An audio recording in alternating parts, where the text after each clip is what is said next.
Chapter 1. Feng Yu. I Curse Your Mother. In Jiangxing Martial Arts Number 2 High School, Class 3-1. Where have you been? Still in the country? Feng Yu massaged his throbbing temples as a flood of memories crashed into his mind, launching a world of martial arts, chi, and blood value. The awakening of extraordinary abilities, the martial arts college entrance examination. He had transmigrated. Moreover, he had found himself inhabiting a parallel version of himself. This original self was also named Feng Yu, an orphan raised by his elder sister Feng, lay after their parents passed away. His sister, a second-tier martial artist, had to join an adventurer team after graduating from college to support the family and her brother's education, risking her life in perilous realms, battling magical beasts and living on the edge. As Feng Yu struggled to assimilate these memories, a brazen and abrasive voice pierced through his thoughts from behind. Hey, Feng Yu, I want to discuss something with you. When will you let your sister come play with me? I'll pay, and it'll be enough for you, the poor wretch, to enjoy yourself for a while. Ha ha ha. With the merging of memories, Feng Yu instantly recognized the speaker as the school bully, Tian Wenjing. The original Feng Yu had often been bullied by him, enduring such humiliation to his family with only silence and submission. But he was different. He believed in the principle. If one does not offend me, I shall not offend them. If one offends me, I shall curse their entire family. He seized the thermos from the desk and, under the watchful eyes of the entire class, strode step by step towards the bully. Tian Wenjing was indeed a fitting name. Tian Wenjing, I curse your mother. If you dare insult my sister again, I will shatter your mother's mouth. Feng Yu swung his arm, and the thermos crashed against the bully's forehead, the lid flying off and dousing Tian Wenjing with water. Silence. Utter silence. Everyone was stunned. This usually submissive punching bag had actually fought back, daring to confront Tian Wenjing, and with such ferocity? Tian Wenjing's smile froze, and he suddenly stood up, grabbing Feng Yu by the collar, his fist cracking ominously. Are you seeking death? Stop. A cold female voice interjected. Class monitor Su Qian entered the classroom, her gaze sweeping over the two of them before settling on Tian Wenjing's face. There are only 7 days until the college entrance exam. Do you want to be disqualified? Tian Wenjing's expression shifted, his fist loosening and tightening again. Su Qian was not merely the class monitor. She hailed from a prominent family of martial artists, and he could not afford to provoke her. Someone in the crowd shouted, "Gather on the playground." Awakening talents. He shot a fierce glare at Feng Yu and leaned in close, his voice venomous. Consider yourself lucky. Wait until I awaken my extraordinary ability. Then you will see how I will destroy you. With that, he spat and left with his group. The classmates gradually exited to gather. The classroom was left with only Feng Yu and Su Qian. She approached him, her expression complex. They shared a peculiar bond, having been in the same class from kindergarten through high school, even sitting at the same desk. They had grown up together, and she was well aware of his family situation and Tian Wenjing's true nature. Feng Yu, what has gotten into you today? She asked, a hint of reproach in her tone, but more confusion. You clearly cannot defeat him. What good does angering him do? Once he awakens his extraordinary ability, your situation will only worsen. Why not work hard, get into an arts college, become a teacher or a civil servant? The salary could support a family, and you would have a pension after retirement at 70. Feng Yu's eyes burned with anger. I refuse to study the arts. I want to take the martial arts exam and gain strength to protect those I wish to protect.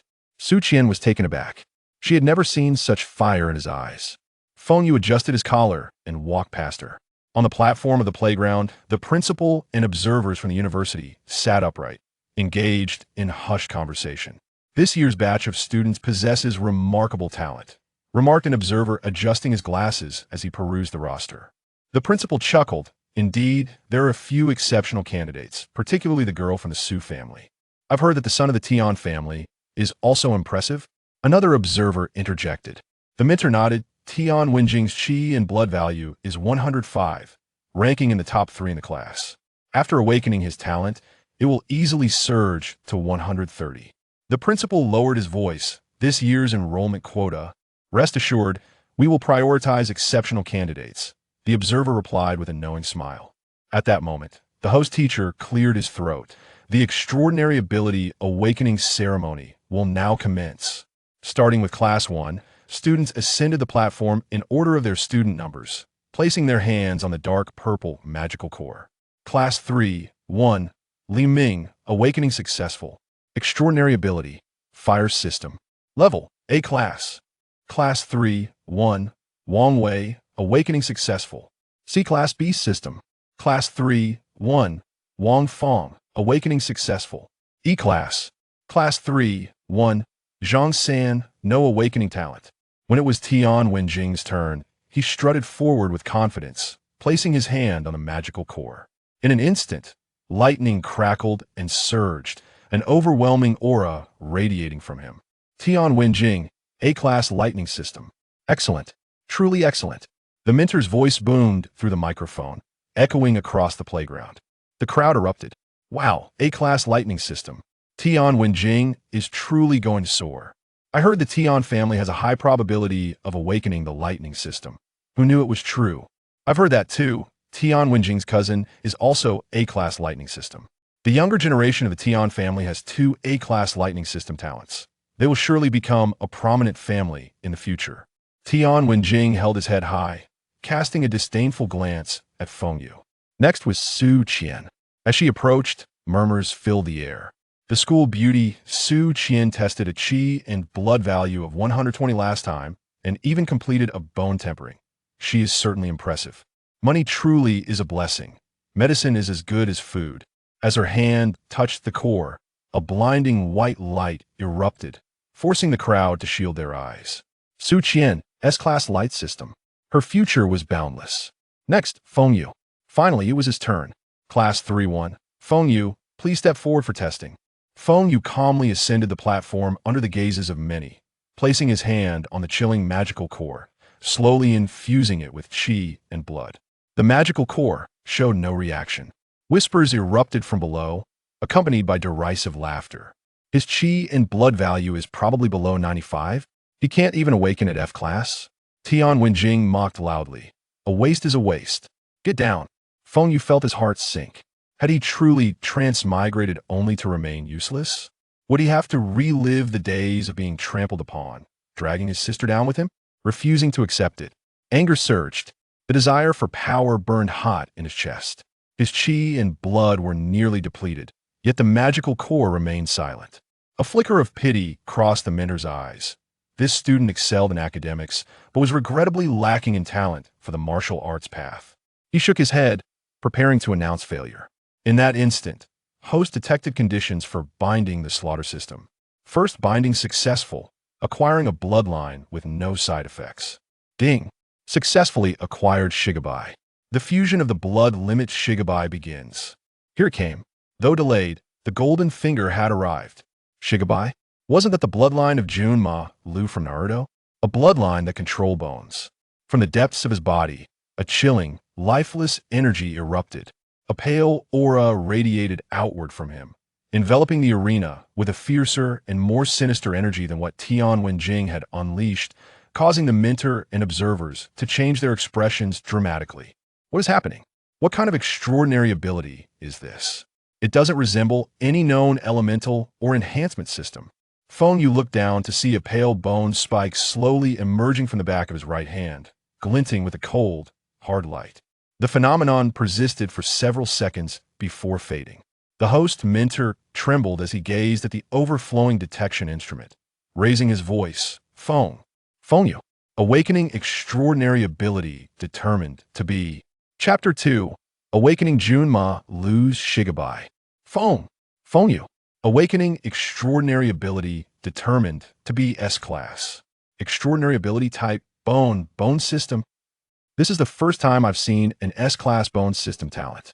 The entire arena fell silent. Everyone was astounded by this sudden twist. S-class. It was actually S-class. The smugness and arrogance on Tian Wenjing's face froze instantly, as if he were a frog caught in ice, his eyes bulging. S-class. How could this be? This waste with a qi and blood value of only 90 could not possibly awaken an S-class talent. At this moment, a young associate beside Tian Wenjing seemed to recall something and whispered, "Brother Jing, my second uncle is an expert in the bone system." He's an orthopedic doctor who assists in bone growth, setting fractures, and treating bone injuries. Even if Feng Yu is an S-class bone system, he is destined to be just another orthopedic doctor. What's there to fear? Tian Wenjing was taken aback for a moment, but soon grasped the implication. Indeed, an S-class bone system. It sounds impressive, yet those with bone system talents are typically oriented towards medical support and defense. What significance is there in mending fractures or regenerating bones? The terror on his face quickly faded, replaced by arrogance and disdain, his voice rising with malice. Ha! I thought it was some remarkable talent. An S-class medical talent? Ridiculous.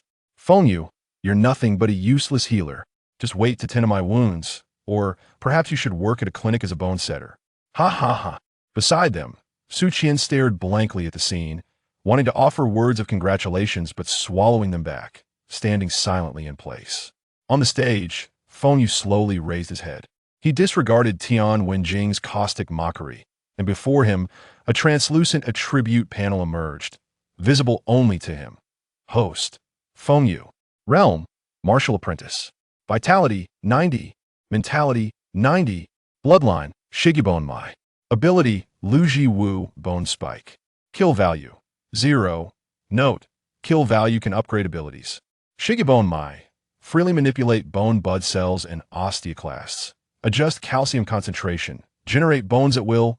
Alter their form and heal wounds caused by bone damage rapidly, with bone hardness surpassing that of special steel. Unupgraded. 10 fingers shooting bullets. Phalangeal bullets, 100 points. Each finger can launch a phalange as a bullet. Chun Ji Wu, Bone Blade, 1,000 points. Creates a long bone sword from bones. Tang Song Ji Wu, Bone Spike Armor, 5,000 points. Countless bone spikes can instantaneously sprout to block and rebound. Tai Xian Hua Ji Wu, Spinal Whip, 15,000 points. Extracts vertebrae to form a bone whip. Zhao Ju Ji Wu, Bone Fong Hell, 30,000 points. Instantly erupts into a hell of bone spikes, causing widespread damage. Medical talent? Useless? A cold smirk appeared at the corner of Feng Yu's mouth. Jun Mulu's Shigibone Mai is renowned as the strongest physical attack bloodline limit. It is indeed perfect to test my skills against Tian Wenjing. Feng Yu's gaze sharpened, locking onto Tian Wenjing as he declared, Tian Wenjing, do you dare to engage in a 1v1 duel like a true man? Tian Wenjing felt a flicker of apprehension within, but at that moment his associate urged him, Brother Jing, his vitality is lower than yours. Even if he's S-class, he needs vitality to fuel it. Defeating him should be effortless. Upon hearing this, Tian Wenjing's resolve was ignited, and he eagerly prepared to step onto the stage to compete. As he lifted his foot, the surrounding mentors rushed forward to dissuade him. An elderly mentor with graying hair wore a serious expression as he earnestly advised, Tian Wenjing, the path of martial arts is long. There's no need to rush. Such duels can lead to lifelong regrets with a single misstep. A young mentor, Xiao Wang, echoed, Indeed, Tian Wenjing, your talent is commendable. With diligent effort, your future is boundless. There is no need to gamble on this matter. Another female mentor spoke earnestly. Even if you win, if you sustain an injury, your martial arts career could be ruined. Tian Wenjing's parents hurriedly arrived. His mother grasped his arm tightly, her eyes filled with concern. Son, don't act impulsively. We cannot take this risk. His father frowned deeply, reprimanding him sternly. Calm down. What are you trying to prove? Feng Yu glanced at Tian Wenjing's mother, a beautiful woman who appeared well-preserved and silently mouthed the profane words he had previously uttered in the classroom. Tian Wenjing's face flushed with anger as he shouted, Teachers, don't stop me. I want to challenge him. Tian's mother frowned, holding on her son's arm with anxiety.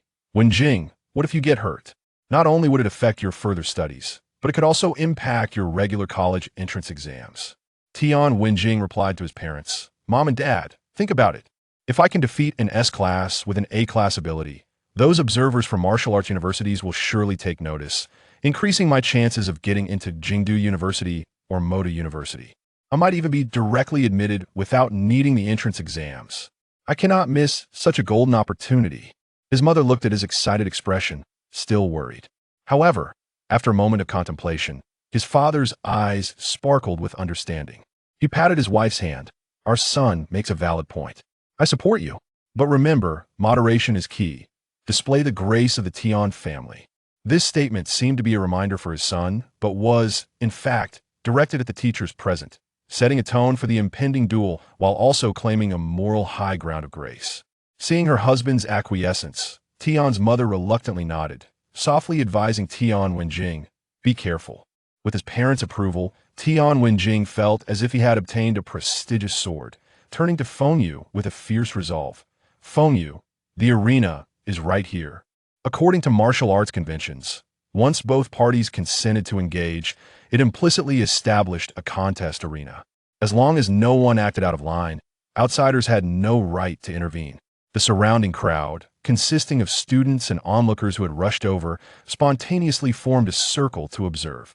Some were eager to witness the newly emerged S-class bone system in action, while others held their breath, hoping to glean insights from this rare confrontation. The school mentors, however, wore expressions of concern. An experienced mentor could no longer hold back and stepped forward, attempting to dissuade. "Students, have you considered this further?" "Professor Zhang, please wait," interjected an observer dressed in a black combat uniform, adorned with the insignia of Jingdu Martial Arts University. The trials of youth are an integral part of martial growth. Hastily intervening would be rather pointless. This may not be appropriate. The old mentor hesitated. Another observer from Moda Martial Arts University scanned the arena and smiled slightly. Moreover, a child who dares to challenge is already exceptional. Stopping them now may just dampen their spirits. It would be better to let them compete earnestly. As the old mentor observed the expressions of the observers and recalled the martial arts maxim of true skill is revealed in practice, he ultimately swallowed back his words of caution, allowing the arena to be completely cleared. With China's vast population, many S-class martial apprentices awaken each year, but most meet untimely ends. The observers displayed no inclination to prevent the duel. Rather, their eyes gleamed with keen interest. The rank of a talent does not dictate everything. One of China's 4 great martial gods awakened with a C-class talent, yet still overwhelmed S-class fighters. They were eager to witness firsthand the performance of this unprecedented S-class bone system in actual combat. Chapter 3. Who is the waste? In the arena formed by the crowd, several mentors maintained order. Tian Wenjing moved with astonishing speed, enhanced by his A-level lightning affinity. Surrounded by blue electric serpents, with a swift step, he charged towards Feng Yu, moving so fast that he appeared as nothing more than a blur to ordinary students. "Waste! Get down!" His fist, enveloped in lightning, struck directly at Feng Yu's face. The 15-point difference in vitality was now evident. This punch would undoubtedly incapacitate Feng Yu in an instant. Feng Yu's pupils contracted, and he dared not hesitate. Just as the thought crossed his mind, an icy power within him responded immediately. This was the power of the Shigui my activating, capable of rapidly generating bone. This was also the reason why Jun Malu could endlessly produce bones. Under Feng Yu's control, he chose not to form bone spikes, but instead swiftly covered his forearms with a thin membrane exuding a bony luster, creating a layer of bone armor. This armor would increase his resistance to electricity. This maneuver was a manifestation of his bloodline power. Boom! Tian Wenjing's fist smashed into the bone membrane with great force. After a muffled sound, the anticipated shattering of bones did not occur. Blue and white arcs of electricity danced upon the surface of the membrane, sizzling but unable to penetrate. The energy dissipated quickly, leaving the membrane only slightly darker in hue, without even a crack. Feng Yu's form swayed slightly, but his feet felt rooted. He barely stepped back half a pace to regain his balance. The impact on his arms was distinct, yet within an acceptable range, and he even felt a hint of the force being evenly distributed. Indeed, the defense of the S-level Shigui might surpassed all expectations. The difference in vitality manifested in strength and speed. In the face of qualitative superiority, the opponent's attack lost its momentum.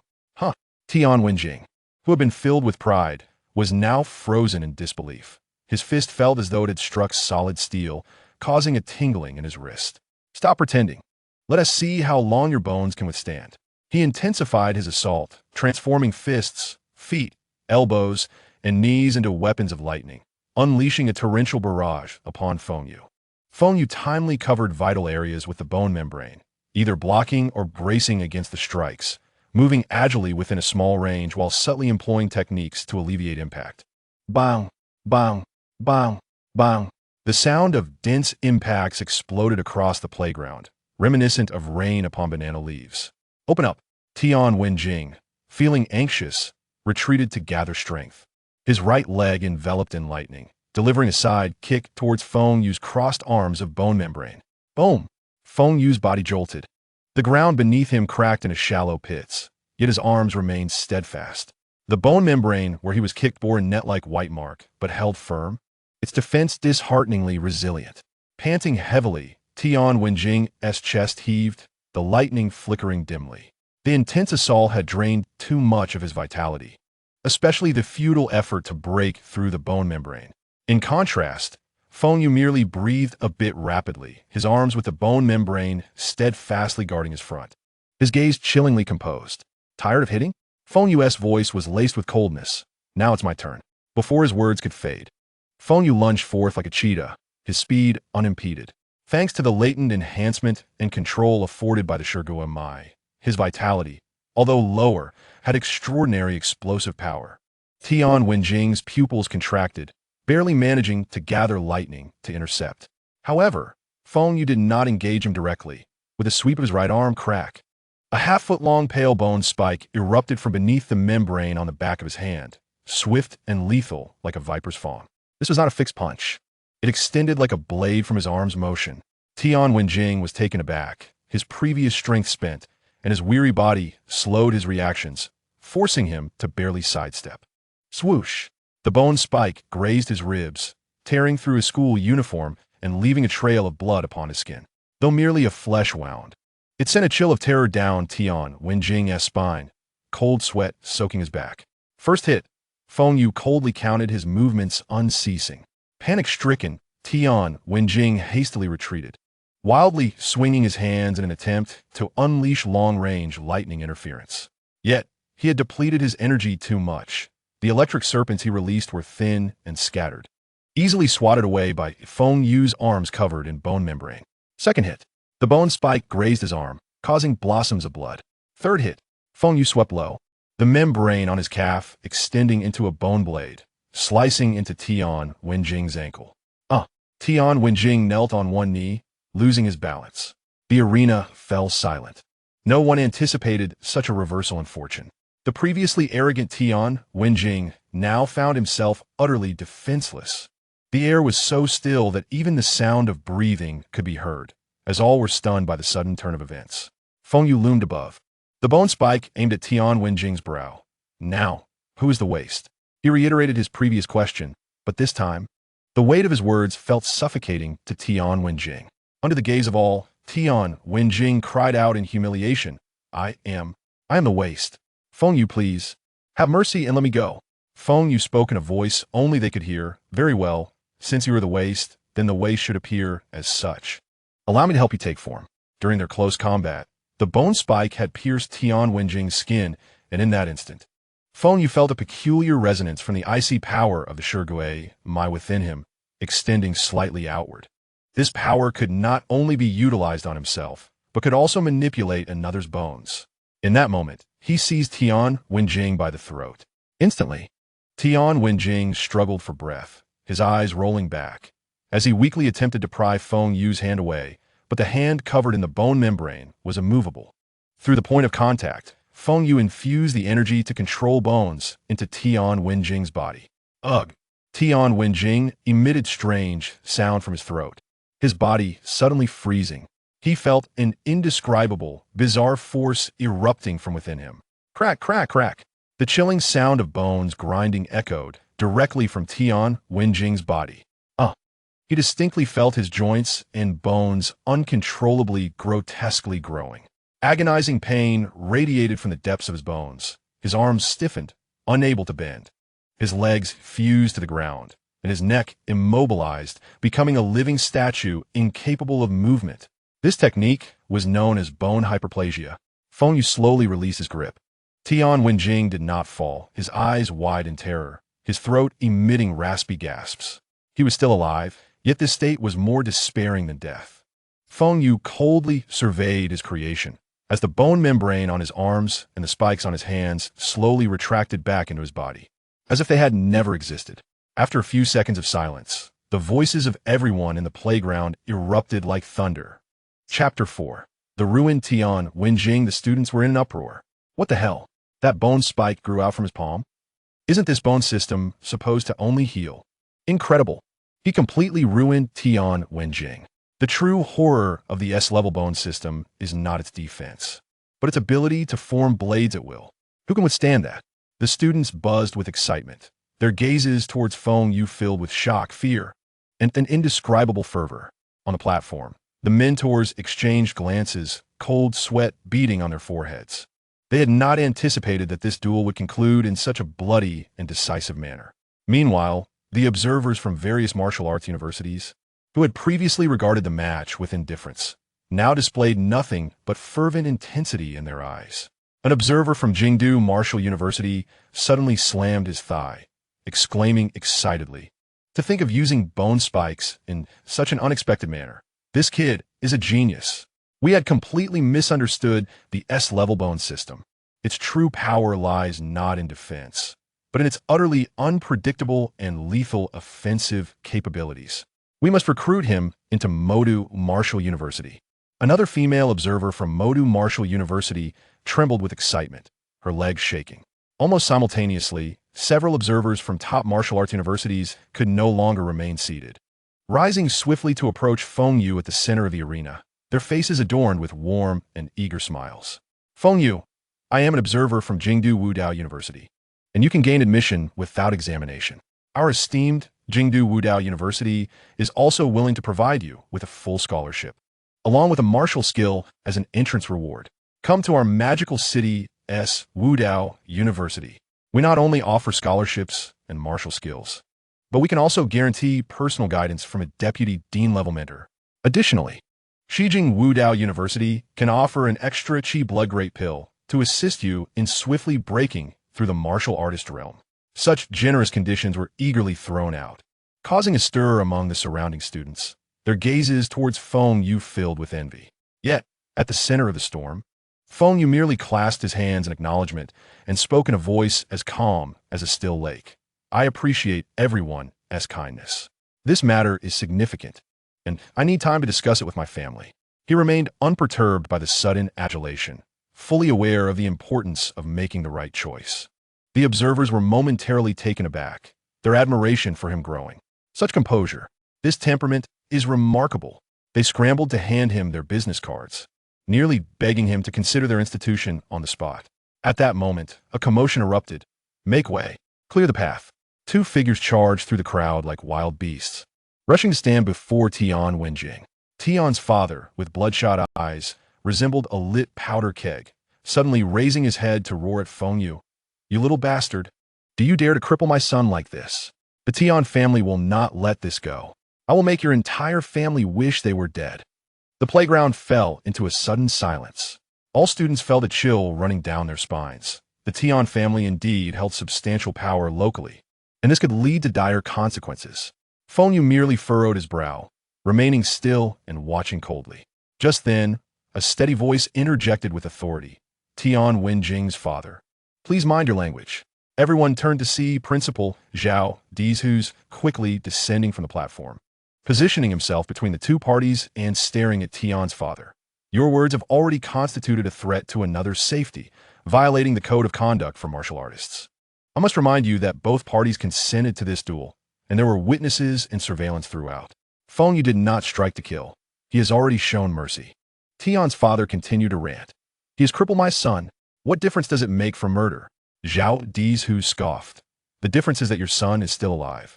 And now you are openly threatening a student who has just won within the rules? If this escalates to the Martial Arts Association, who do you think will be the first to be taken in?" Tian's father's face turned a mix of pale and livid, his fists clenched so tightly they cracked. Yet he could not utter a word in rebuttal. Zhao Dizhu then added, "If you dare to lay a finger on Feng Yu, the school will immediately report this to the Martial Arts Administration. It won't merely be a warning at that point."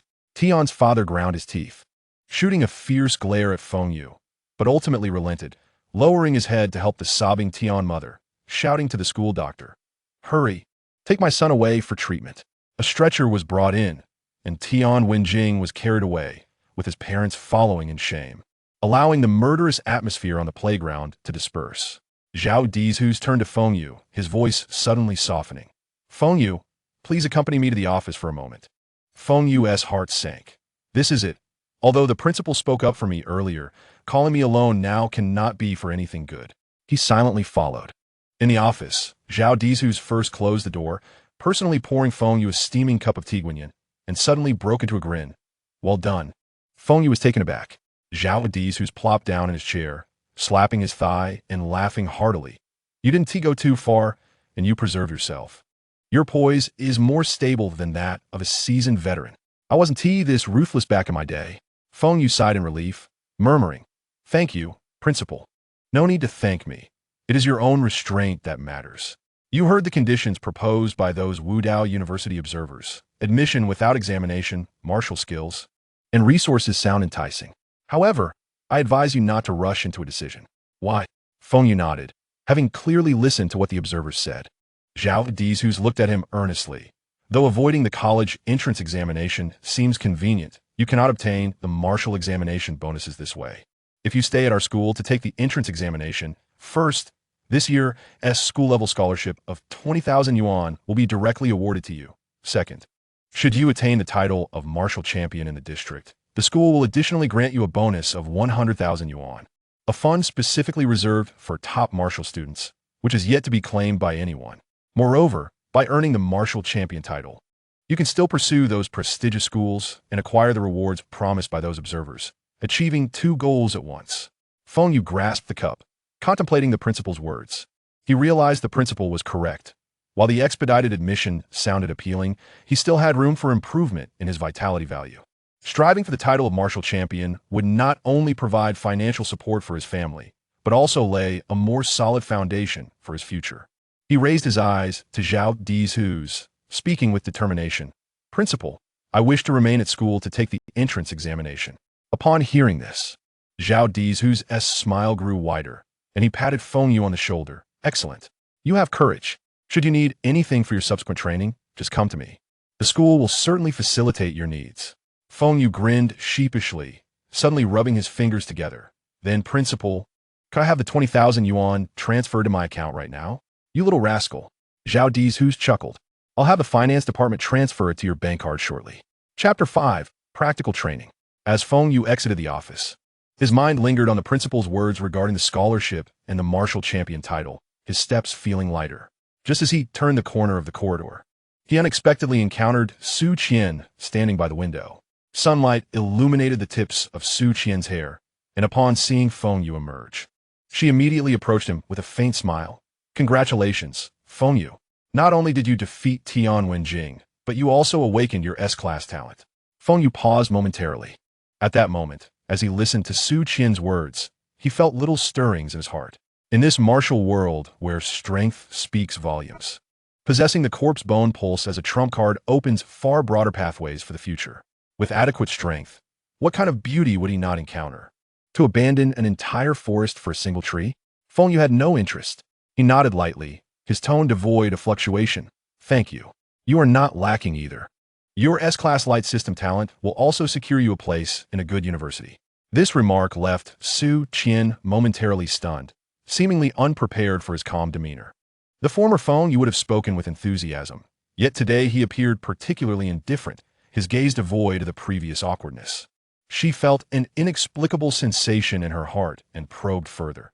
Did the principal discuss matters regarding the Wudao University with you? The observers from Jingdu Wudao University seem to hold you in high regard. Yes, we discussed some subsequent arrangements. Feng Yu did not elaborate further, attempting to sidestep her. If there is nothing else, I'll be on my way. Su Qian watched his decisive retreating figure, wanted to say something, but ultimately refraining. The corridor was left with only the sound of Feng Yu's fading footsteps. The sunlight remained bright, but lacked the warmth it once held. Feng Yu walked ahead. Now looking back, he was well aware that this was not the time for such thoughts. Focusing on enhancing his strength and securing the title of martial champion was his immediate priority. As for so-called women, I, Shigama, am a true man and shall never be a sycophant. My focus is on self-improvement. Upon arriving at the classroom, as he stepped inside, the previously noisy chatter instantly diminished. Dozens of gazes converged upon him, some openly envious, others unable to hide their jealousy, and a few tinged with an unexplainable apprehension. Within this classroom, the majority had awakened talents rated below B class, with the sole S-class talent being Su Qian. Now, with Feng Yu also achieving S-class status, he had unexpectedly become the focal point of attention. Feng Yu paid no heed to the stares, striding directly to his seat. Just as he placed his backpack down, the class bell rang, signaling the start of a training session, and the entire class promptly made their way to the training ground. The training ground was filled with wooden dummies and physical training equipment, the sounds of metal clashing and shouts resonating. The physical education teacher, who usually bore a stern expression, wore a smile today as he patted Feng Yu on the shoulder. "Feng Yu, you performed splendidly this time.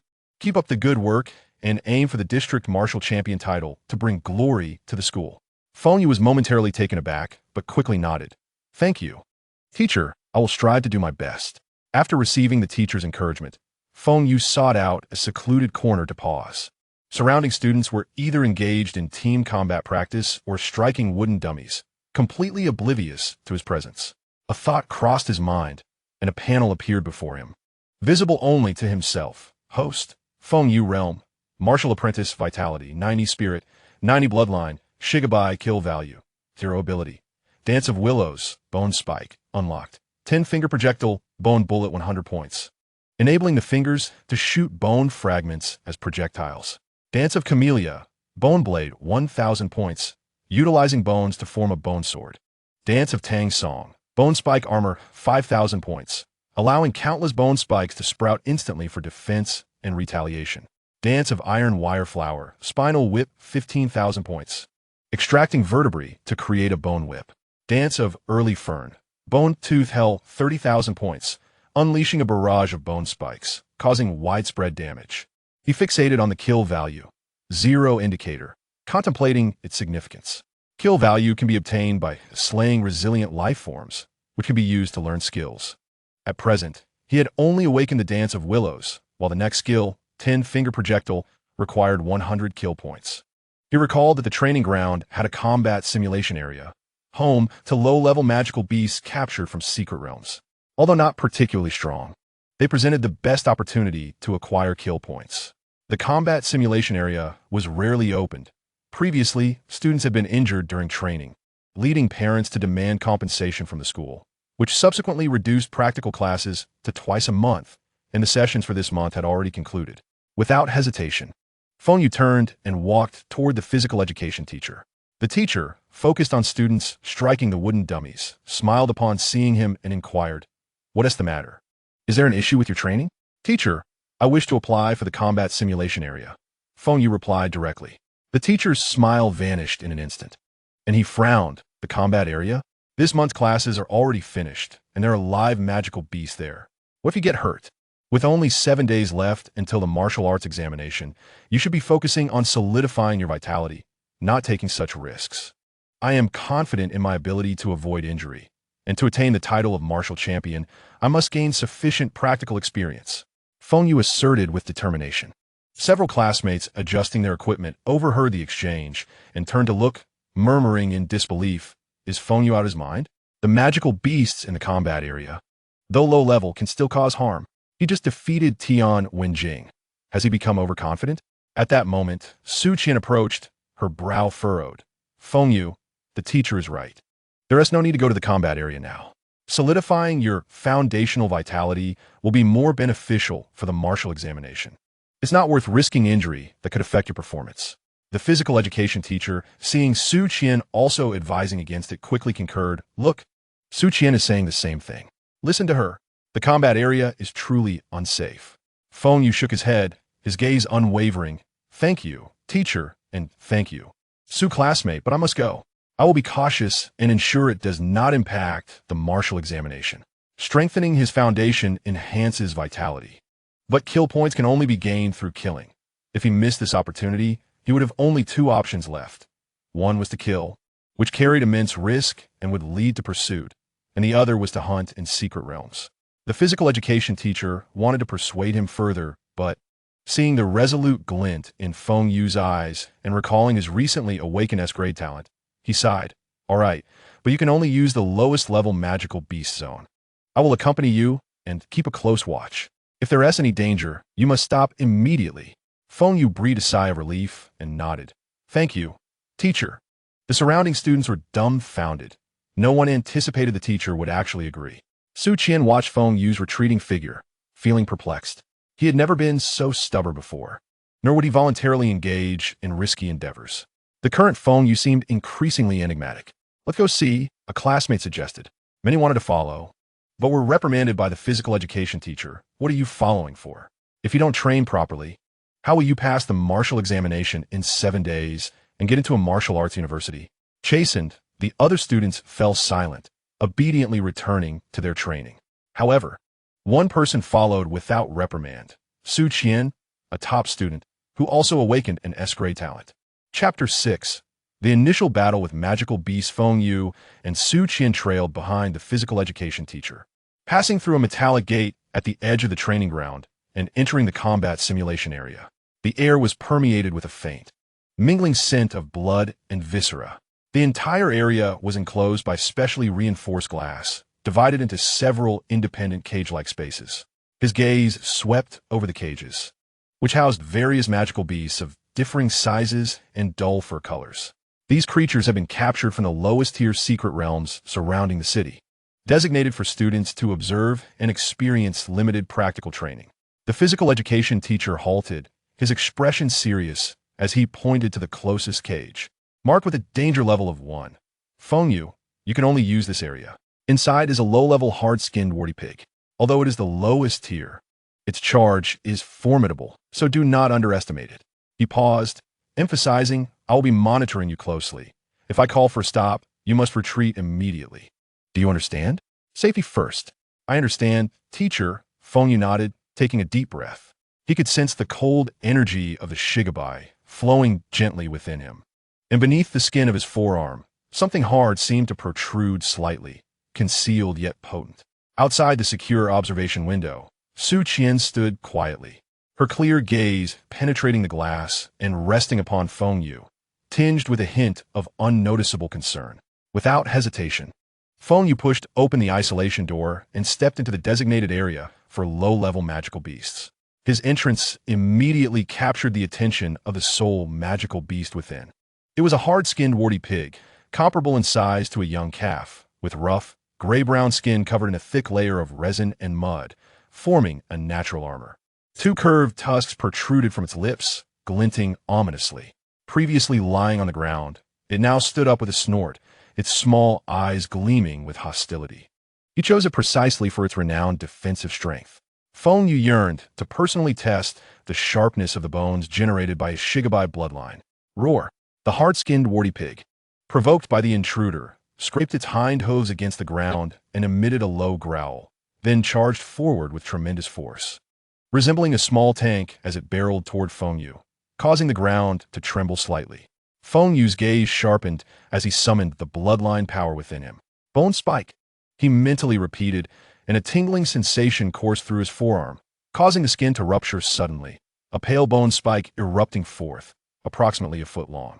The warty pig was swift, and with Feng Yu's current vitality at merely 90, he did not possess an absolute advantage in terms of pure speed and strength. Faced with such a ferocious charge, he dared not confront it head-on and swiftly sidestepped. Whoosh! The warty pig rushed past him, its tusks nearly grazing his clothing. Successfully evading for the first time, Feng Yu felt his heart race. Real combat was starkly different from sparring with classmates. This was a genuine life-and-death struggle, where even the lowest-tier magical beast could not be treated lightly. After missing its strike, the warty pig turned around and charged again. Feng Yu focused intently, utilizing the limited space within the cage to continually dodge while searching for an opportunity to strike. With several close encounters, the scene appeared perilous, with the warty pig's tusks nearly tearing his pant leg on 2 occasions, causing the observing physical education teacher to break a sweat, his fingers twitching as he prepared to call for a halt at any moment. However, amidst the continuous evasion, Feng Yu gradually adapted to the warty pig's attack rhythm and his own bone strength. He noticed that after each direct charge, The warty pig would pause briefly to adjust its direction. Now was the moment. In a fleeting moment, as the warthog brushed past, Feng Yu's eyes sparkled with determination. No longer retreating, he twisted his waist, halting his backward momentum. His pale bone spike lunged fiercely towards the warthog's relatively vulnerable eye socket. With a dull thud, the sharp instrument pierced deeply without resistance, embedding itself entirely. A heart-wrenching shriek erupted from the hard-skinned warthog, its massive body propelled forward by inertia for a few paces before crashing to the ground, its limbs convulsing violently before falling silent. Warm blood streamed down the bone spike, dripping onto the ground. Panting slightly, Feng Yu gazed at the fallen beast, a surge of exhilaration coursing through him. This marked his inaugural act of slaughter in this world. At that moment, a virtual panel appeared before him, visible only to his eyes. Kill a first-order hard-skinned warthog. Kill value 10. 10 points. Feng Yu felt a jolt in his heart. Though he was still far from the 100 points needed to unlock the 10-finger piercing skill, it was undoubtedly a promising beginning. It also confirmed that lower-tier magical beasts provided lesser kill values, while higher-tier ones would grant significantly more. Dismissing the panel and observing the foul-smelling hog's blood clinging to the spike, he found it rather repulsive. After a moment of contemplation, he devised a method to absorb the calcium from the spike, causing it to instantly disintegrate into bone ash upon hitting the ground. The skin at the wound healed at a visible pace, leaving behind a faint red mark that quickly vanished. As the isolation door opened, the physical education teacher hurried in, scrutinizing Feng Yu first to ensure he was unharmed before exhaling in relief. He crouched down to inspect the carcass of the warthog, skillfully dissecting its skull. After a brief examination, he extracted a small, soil-colored crystal the size of a mung bean, emanating a faint energy fluctuation. Indeed, the lowest-tier magic core. According to school regulations, the corpses of magical beasts used for practical training, along with any potential magic cores, belong to the school.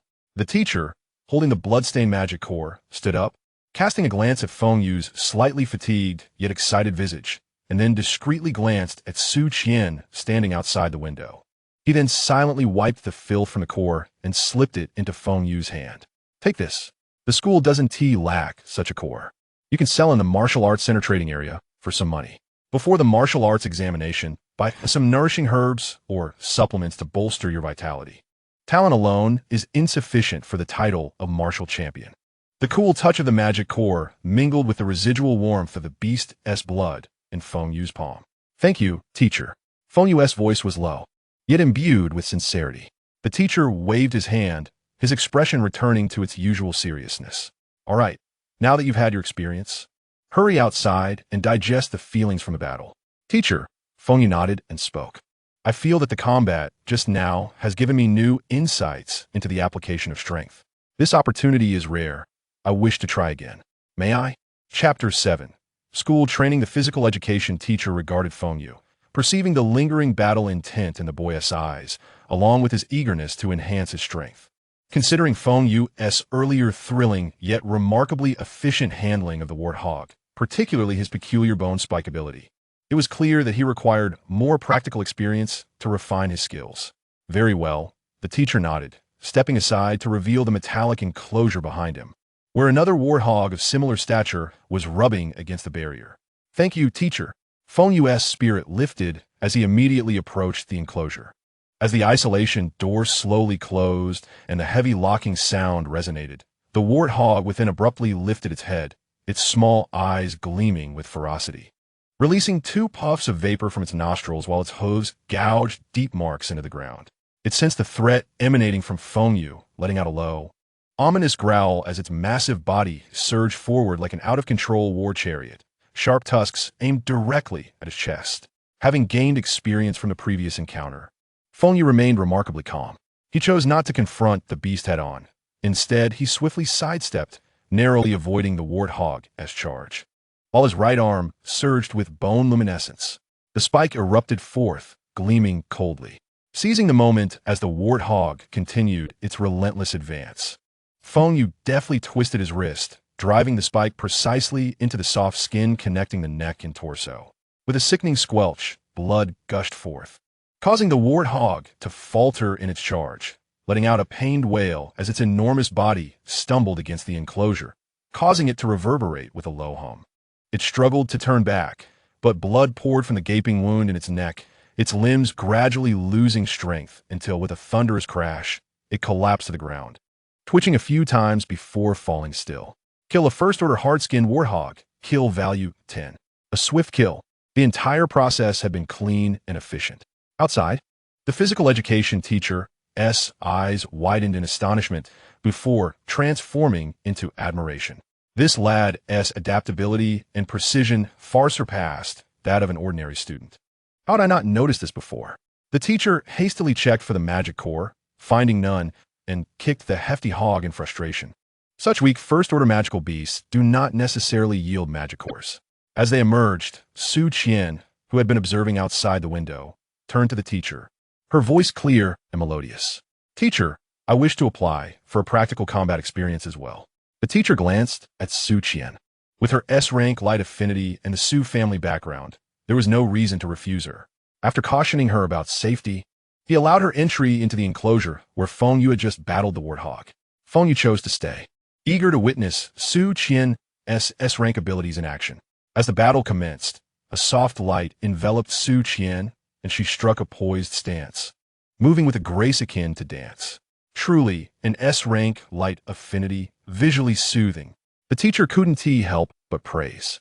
However, Feng Yu frowned, despite its dazzling appearance. The light seemed ineffective.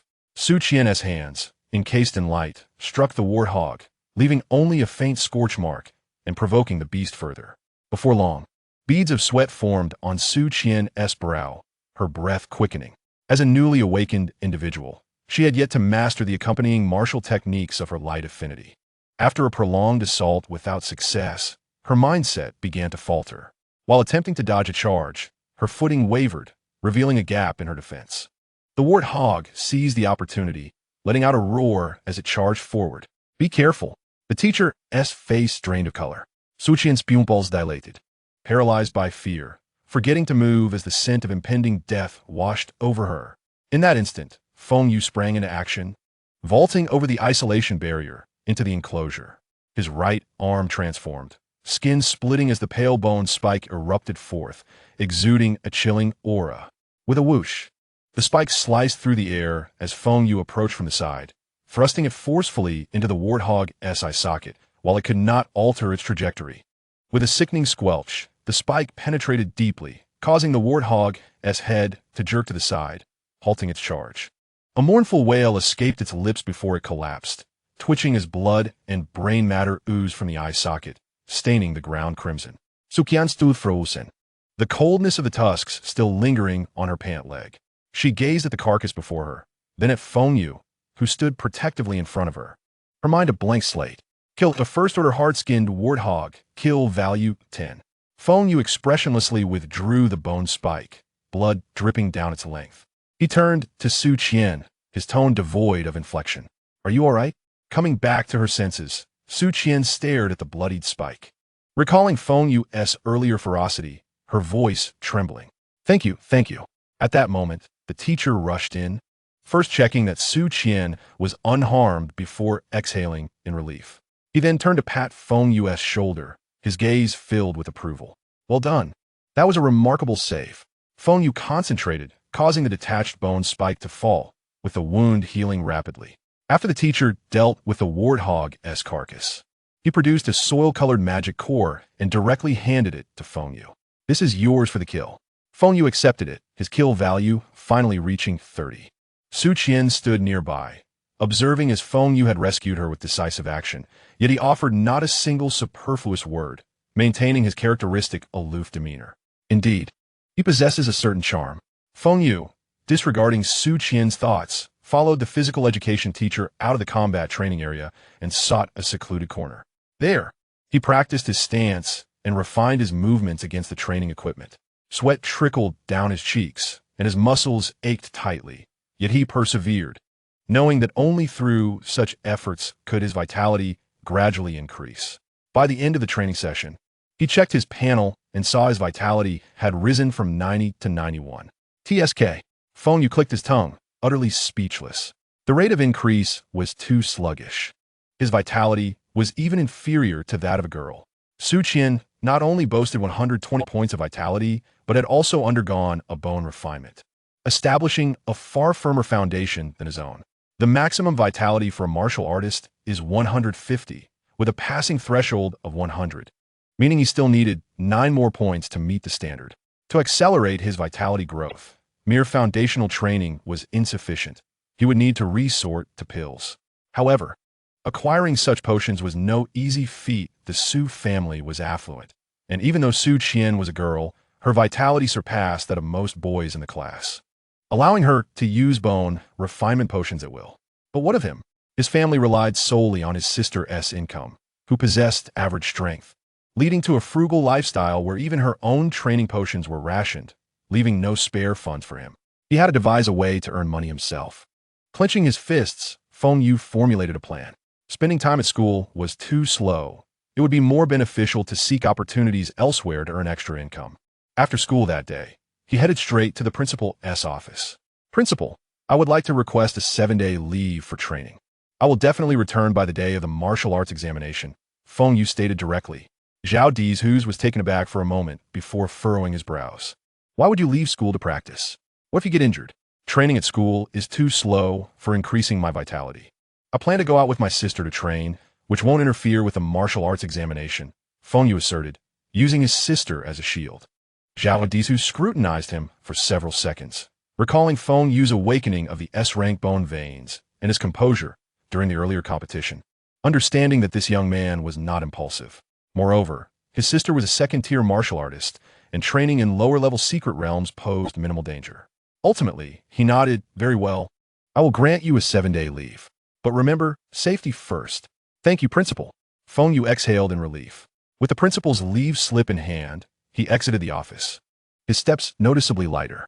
7 days, 3 objectives. Earn money, earn money, earn money. Chapter 8. Sister Feng Lei. Leaving the school around 5 in the afternoon, Feng Yu returned to their home, located in a modest residential complex in the eastern part of the city. As he pushed open the slightly worn security door, a brisk chill enveloped him. The home was not small, comprising 3 bedrooms and a living room, yet the furnishings were simple. Memories of this home and its origins weighed heavily upon him. 10 years prior, his parents, both of whom were somewhat well-known martial artists at the time, went missing during an exploration of a newly opened secret realm. They have been unaccounted for ever since and were ultimately declared dead by the Martial Arts Association. The family's pillar had collapsed, scattering the relatives like leaves in the wind. Former friends and kin turned their backs, seizing and dividing much of the family fortune under various pretenses, leaving only this apartment and a meager pension for the young Feng Yu and his somewhat older sister, Feng Lei. The siblings relied on each other. Feng Lei, with her still tender shoulders, bore the weight of their lives. She was gifted, having awakened a B-rank talent, and excelled academically. Although she could have attended a prestigious martial arts school, she chose a local college that promised her a tuition waiver, balancing her studies with part-time work to support Feng Yu's upbringing. Ding! The crisp notification sound of his phone shattered the silence within the house. Feng Yu retrieved his phone, noticing a bank transfer alert. Jianchang First Martial Arts High School has completed a transfer of 2,000 yuan to your account, ending with XXXX, current balance, 2,012, 580 yuan. It was the scholarship promised by the principal. A smile broke across Feng Yu's face. Just then, his phone rang, displaying his sister's name. As soon as he answered, Feng Lei's exuberant voice burst through the line. "Xiao Yu, hurry, put the rice cooker on. I'll be home in 20 minutes with a surprise." "Sister, Feng Yu attempted to share the news of his S-rank talent awakening, but the call ended abruptly. He shook his head in resignation, setting down his phone. He was accustomed to his sister's impetuous nature. Obediently, he moved to the kitchen, skillfully rinsing the rice and starting the rice cooker. While waiting for the rice to cook, he stepped into the bathroom to take a shower, aiming to delve deeper into testing the capabilities of the bone veins. The warm water cascaded over him as Feng Yu closed his eyes, his consciousness sinking into the icy power within him. With a slight mental push, a sharp bone spur erupted from beneath the skin of his left scapula, glimmering with a pale, ethereal light. With another thought, A thin but sturdy layer of bone armor swiftly enveloped the surface of his right arm, resembling natural armoring. After multiple attempts, he arrived at a conclusion. Bone spurs could sprout from various parts of his body, including his posterior and other regions. This reminded Feng Yu of a book he had once read, where the ultimate villain was shot dead by the protagonist. Now, he too possessed this ability. Returning to the matter at hand, Feng Yu could currently only grow 2 bone spurs, likely due to his low cultivation level. He would need to break through to increase their number. He then recalled aspects of Jun Malu, who could extract his bones from his body. He decided to give it a try.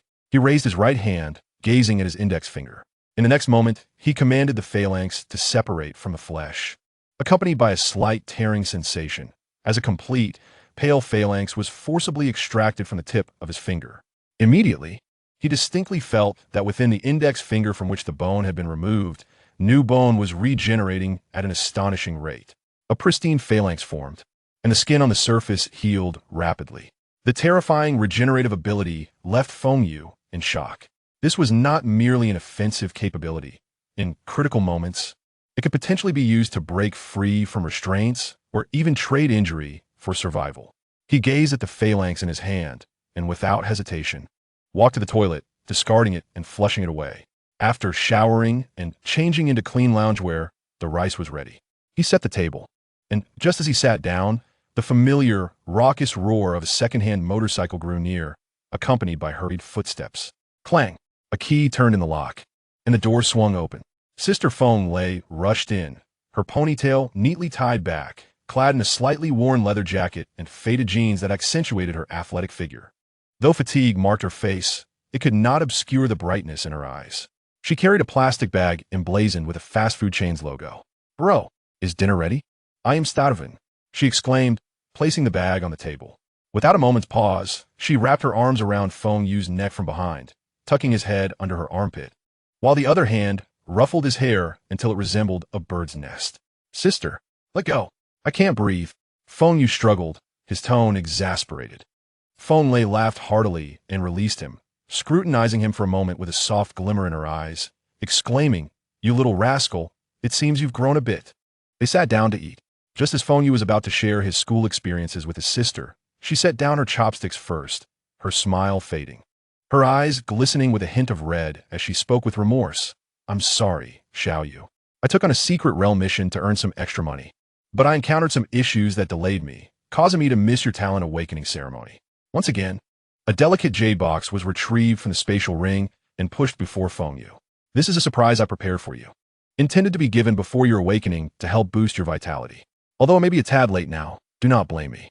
Upon opening the box, a dark red elixir, the size of a longan and emitting a faint medicinal aroma, lay inside. It was indeed a grade 1 Qi blood pill, valued at 100,000 yuan in the market. She had traversed perilous secret realms for countless days and nights to obtain this pill.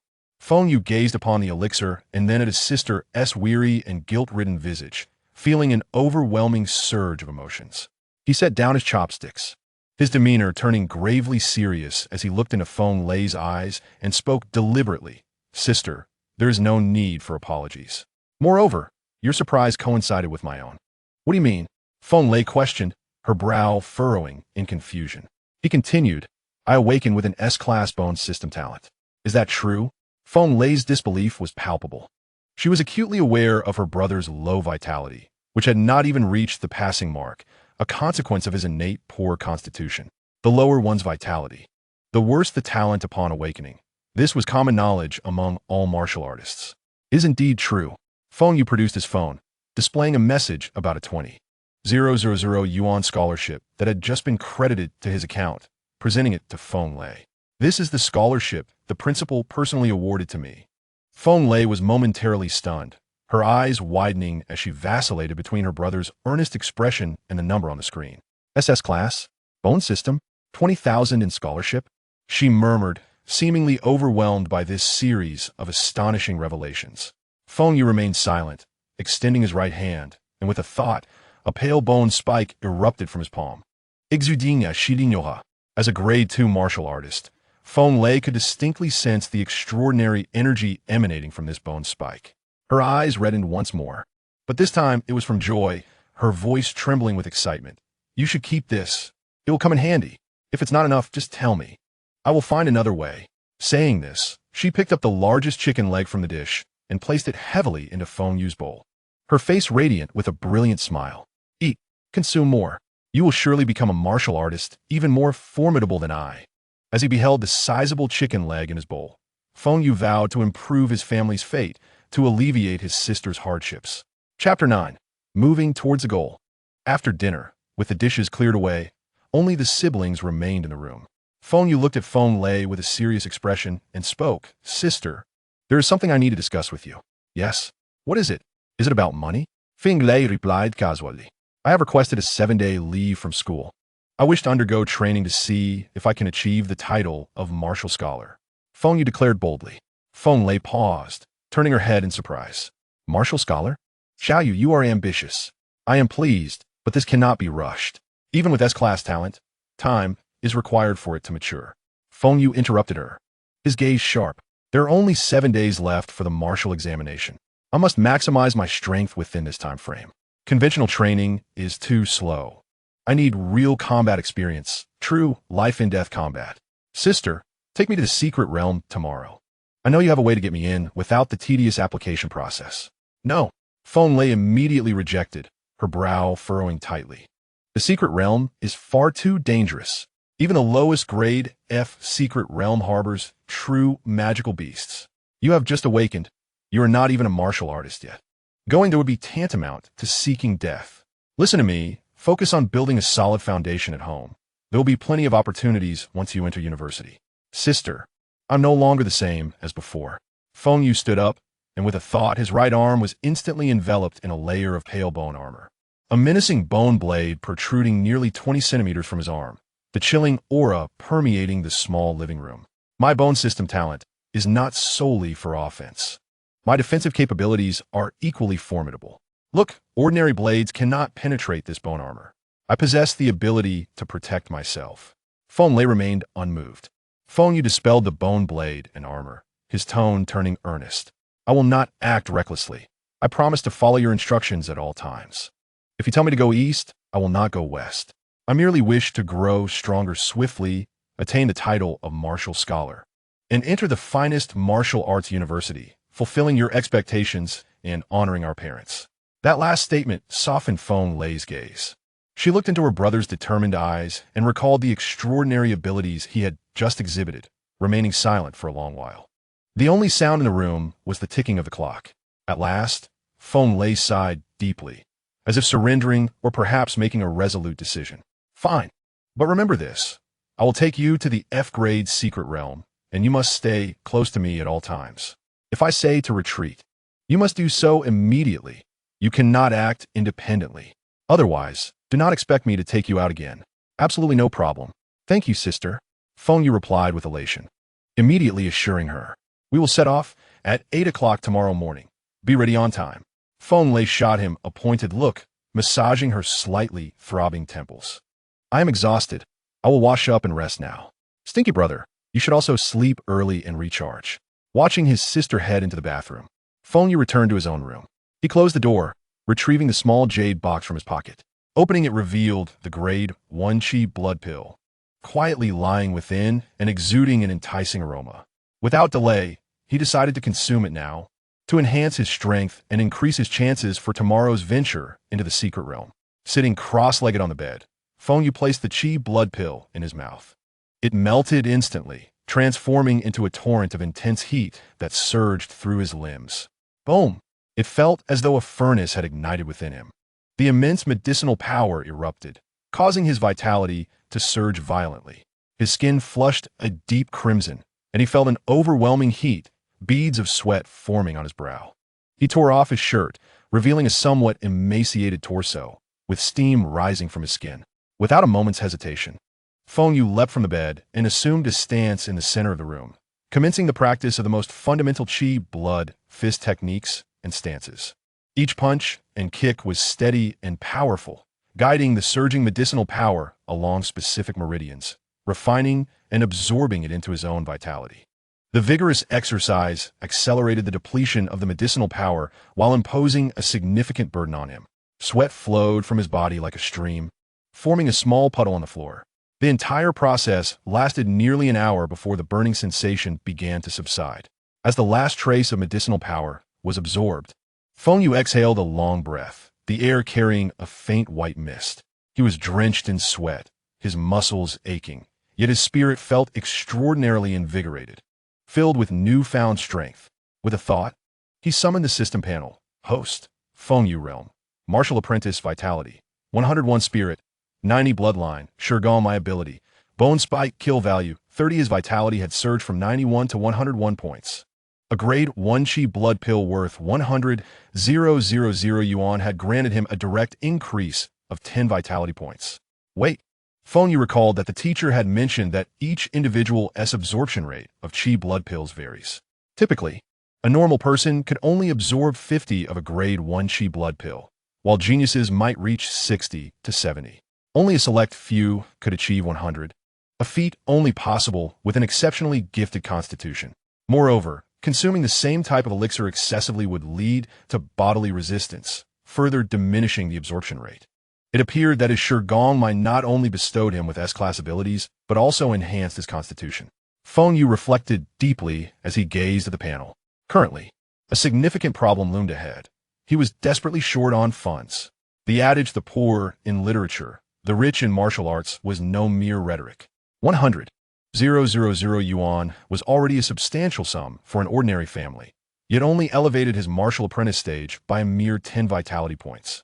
As he progressed, the resources required would likely escalate to astronomical figures.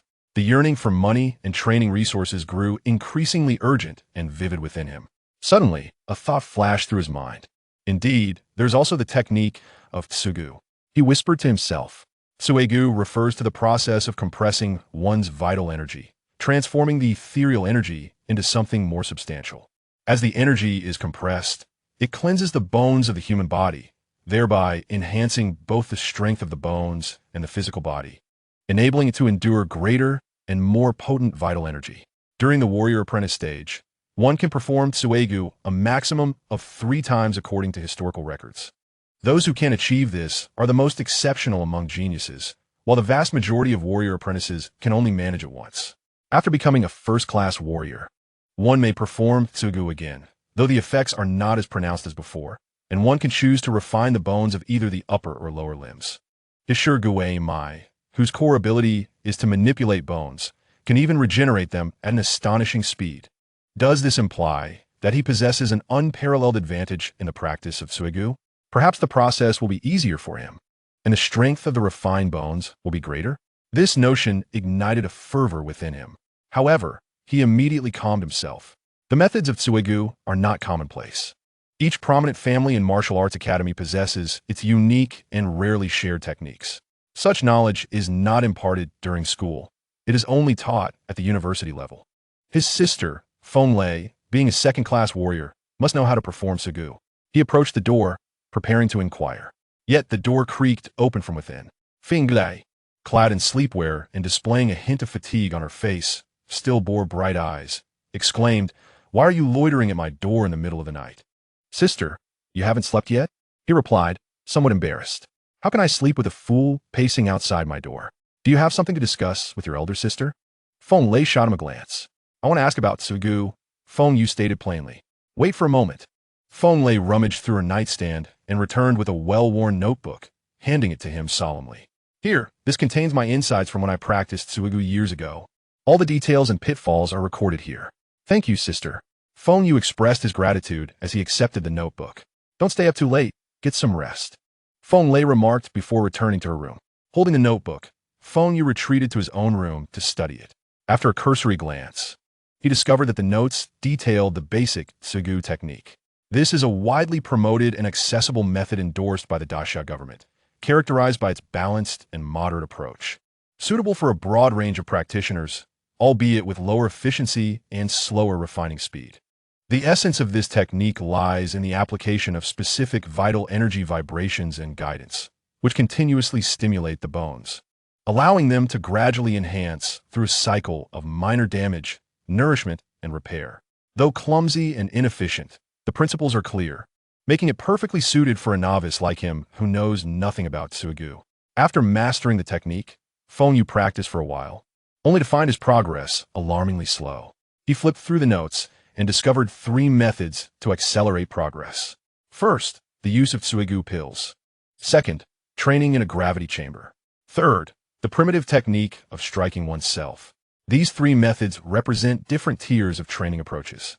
Wealthy individuals naturally resort to consuming medicinal pills, while those with a bit of money employ gravity chambers to apply pressure on their bones.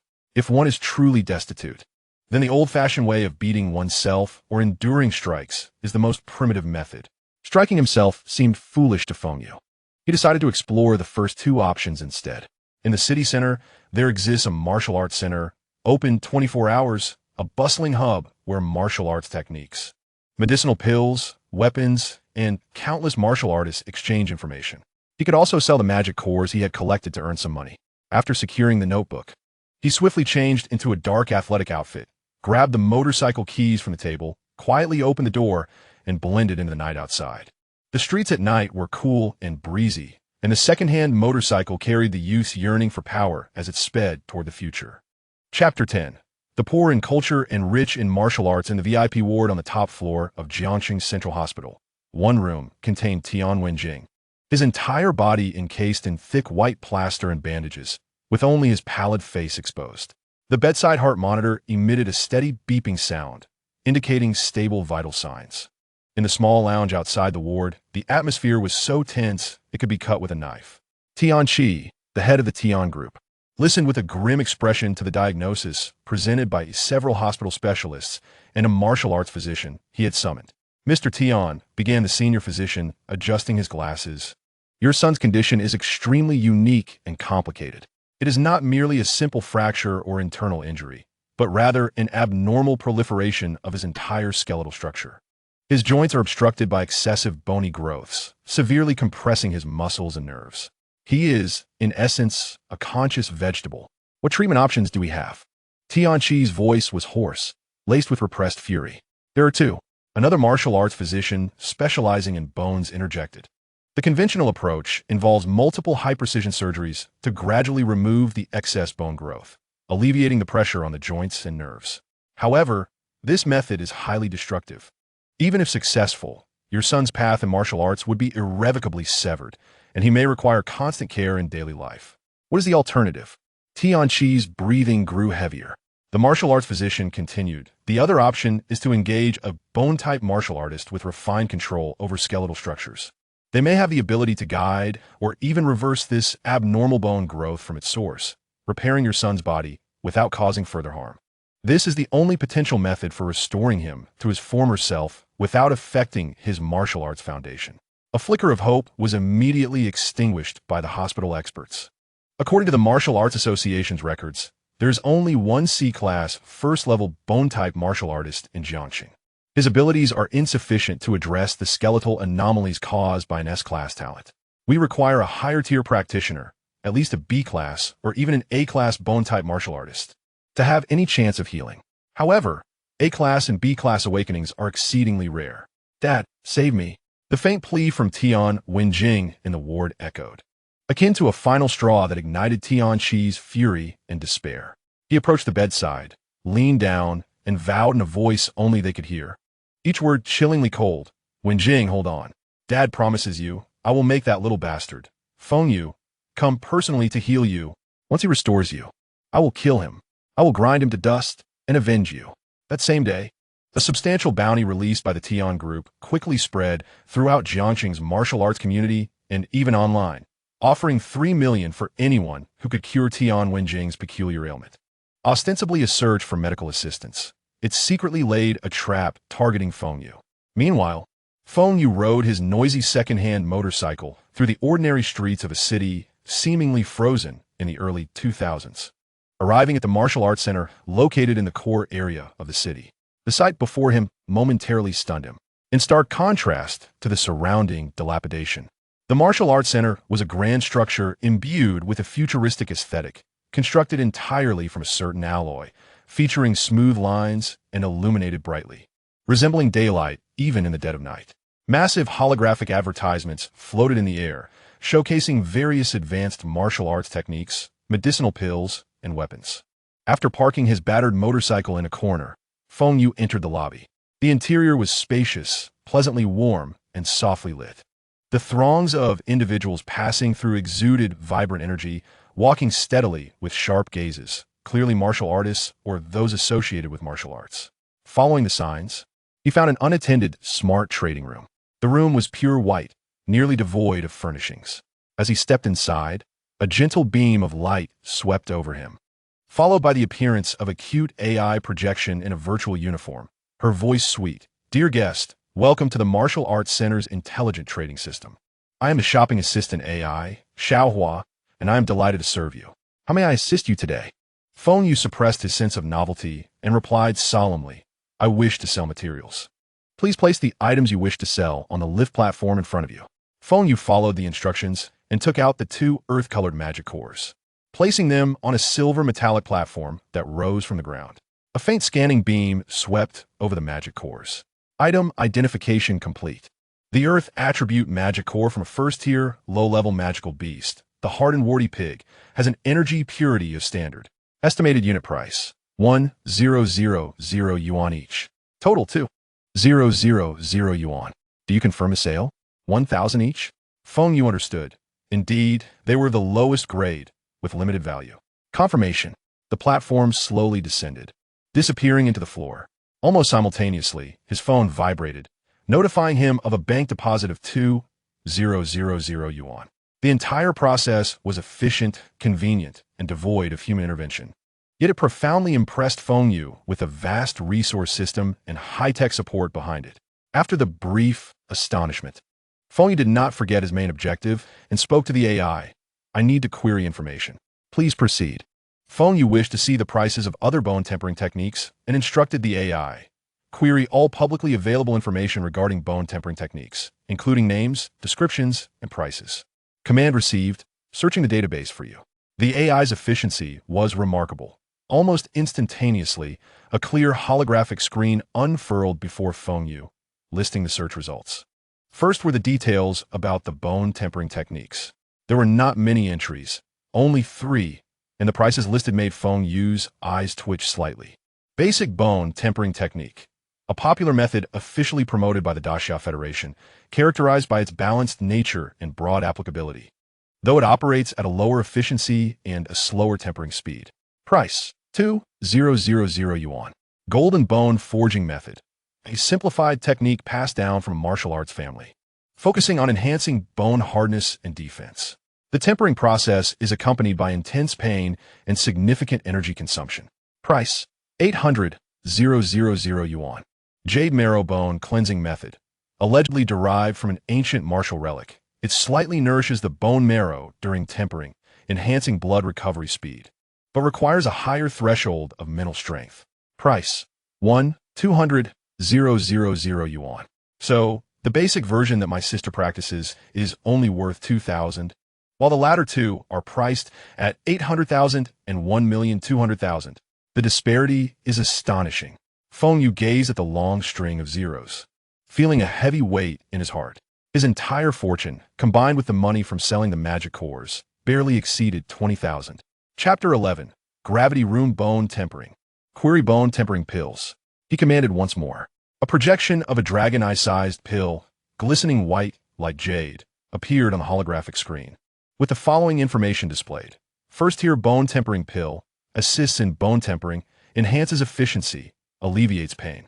Price, 100,000 yuan each. 100,000. He couldn't even afford the most basic bone tempering pill.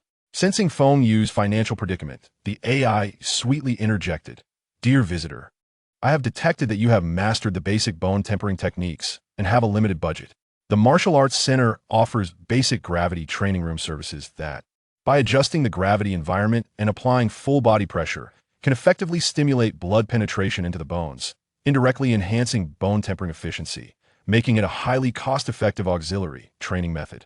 Would you like to learn more? Gravity training room? This is the second option recorded in my notes." Feng Yu's heart stirred yes. Basic gravity training room. 1x standard gravity 1,000 yuan per hour. provides stable external pressure, suitable for first-time experiences and long-term adaptive training. Level 2 Gravity Training Room, 2x Standard Gravity 10,000 yuan per hour. The pressure is doubled, and the tempering effects are significantly more pronounced. But it is recommended only for martial artists with strong physical foundations, as those below the martial disciple level risk severe injury. Feng Yu examined the 2 training rooms, quickly weighing his options. The 1x gravity might be ineffective, while the 2x gravity, though expensive and hazardous, promised extraordinary pressure. He possessed the Shigui Mai, with bone strength and vitality far surpassing his peers. Perhaps he could endure it. This 10,000 yuan must be invested wisely. Reserve a level 2 gravity training room for me for 1 hour. Feng Yu made a bold gamble. He intended to utilize this extreme pressure to forcibly push open the door to bone tempering. Your reservation for the level 2 gravity training room is confirmed. Room B202. For 1 hour. A fee of 10,000 yuan has been deducted. Wishing you a fruitful training session. Feng Yu resolutely walked towards the training area and entered room B202. The instant the door closed, an invisible weight crashed down upon him. Feng Yu stifled a groan, feeling as if he had suddenly borne the burden of hundreds of pounds. Every cell screamed in agony. His entire skeletal structure creaked, threatening to collapse. Breathing became extremely difficult. His heart raced, and the flow of blood thickened. This is 2 times the gravity. Terrifying indeed. He dared not hesitate and immediately began to operate the basic bone tempering technique to counteract the overwhelming pressure, directing his energy throughout his skeletal structure. Wherever the energy flowed, his bones were not only being tempered and strengthened, but were undergoing a microscopic repair and reshaping at an astonishing speed. Yet he did not need a rest. The formidable regenerative ability bestowed by the Shigui Mai allowed him to maintain the highest intensity of tempering without pause. The energy and bloodline force worked like the finest craftsmen, striking and refining while simultaneously repairing and filling, with efficiency multiplying geometrically. Any other martial disciple attempting to force bone tempering under this 2x gravity would likely shatter their bones within minutes or be crushed under the weight, severely injured or worse. Yet Feng Yu, in this hellish environment, was advancing the bone tempering process at a frenzied pace. Half an hour later, a faint vibration emanated from within him, as if a certain shackle had been broken. The first bone tempering was complete. Feeling his bones had become denser and harder, bringing a sense of strength and support. Feng Yu was overjoyed, but he did not stop. This was a rare opportunity, and he must extract every second from this hour. He continued to fervently operate the technique, launching an assault for the second bone tempering under the pressure of double gravity. The intense pain persisted, but he gritted his teeth and persevered. The Shigui Mai's powerful restorative ability kept his bones active, preventing them from truly collapsing. Time passed second by second. The AI's voice chimed. "Dear customer, you have 5 minutes remaining in your gravity room. Please renew your payment in time." Feng Yu sensed he was on the brink of another breakthrough and shouted, "Renew my time for half an hour." "Renewal successful," the AI's voice announced, and the payment was instantly deducted. Minutes later, another faint vibration echoed, clearer than before. The second bone tempering was successful. Beep. The gravity room time is up, and the pressure instantaneously reverted to normal. Feng Yu was already drenched in sweat, as if he had just emerged from water. His muscles felt weak and limp, yet his eyes sparkled with an extraordinary brightness. He sensed an almost transformative change within him. Though the system panel still displayed a blood value of 101 points, unchanged, he could distinctly feel that his strength, the resilience of his body, and especially the intensity of his bones had elevated several tiers. Shattering stones with bare hands was no longer a daunting task. More importantly, he had leveraged the unparalleled advantage of the Shigui Mai to save several bone tempering pills. Accomplishing 2 rounds of tempering, dragging his exhausted yet exhilarated body out of the gravity room, Feng Yu checked his phone, which glaringly displayed a balance of 5,000 yuan. He had renewed for another half hour to achieve the second breakthrough. He must earn money quickly. He returned to the intelligent trading room and directly instructed the AI, "Query the tasks or methods available to me that can yield high returns in the shortest time possible." The projection of AI May flashed momentarily, and soon a task interface emerged, prominently displayed. based on your information retrieval records related to bone-related talents and high reward demands. We prioritize the highest bounty task currently in Jiangxing. Emergency medical assistance for Tian Group. Chapter 12. The Death Arena. Task Issuer, Tian Group. Task Objective, cure Tian Wanjing, the heir of Tian Group, suffering from a rare and severe condition causing abnormal skeletal growth. Bounty amount, 3,000,000 yuan. Task requirements. The task taker must possess bone-related talents or relevant healing abilities. Upon preliminary verification, treatment will be arranged by Tian Group. Upon successful cure, the full bounty will be immediately paid. Acceptance conditions. No restrictions, but genuine identity information and contact details must be registered for qualification verification and contact purposes. As Feng Yu gazed at the dazzling bounty of 3 million, he felt a sense of ease. Tian Wanjing was indeed incapacitated, and judging by the situation, ordinary methods would be utterly ineffective, giving him a clearer understanding of his own formidable corpse bone pulse. The one who tied the bell must untie it. The root of this ailment lay within him, and theoretically, only he could cure it. He wasn't naive enough to think he could be lured by 3 million to treat someone else's affliction. Such money, while enticing, would be futile without the means to enjoy it. Suppressing his thirst for that colossal sum, Feng Yu decisively closed the task interface and began to filter for other suitable tasks for bone-related martial artists that offered higher rewards. The screen refreshed, revealing a series of tasks, but the content caused Feng Yu to frown. Ms. Li from Dongqing District, her son suffered a calf fracture due to improper practice. Seeking assistance from a bone martial artist for healing, reward 200 yuan. Pet hospital urgently hiring. Assist in treating a mildly fractured flame dog, a first-tier magical beast. Seeking help from a bone martial artist for healing, reward 400 yuan. Long-term recruitment of bone martial artist apprentices, assisting with daily injuries of martial school students. Daily salary 200 yuan. Faced with these meager tasks aimed at children and pets, Feng Yu felt a wave of frustration.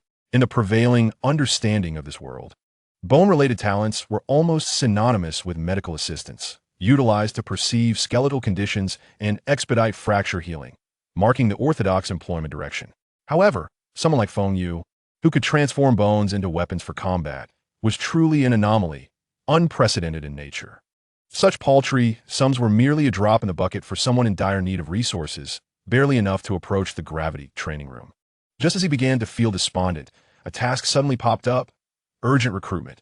Midnight Iron Cage Championship Underground Boxing Match. Urgently seeking 5 martial artists with medical knowledge and quick wits to provide on-site medical care, dealing with contestant injuries and minor skeletal issues. Working hours. Midnight 12 to 3 o'clock a.m. Salary. 3,000 yuan. Requirements. Basic medical knowledge or relevant talents, bold and meticulous.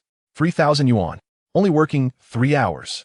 Compared to the meager tasks offering a few hundred yuan, this reward and time efficiency were undoubtedly alluring.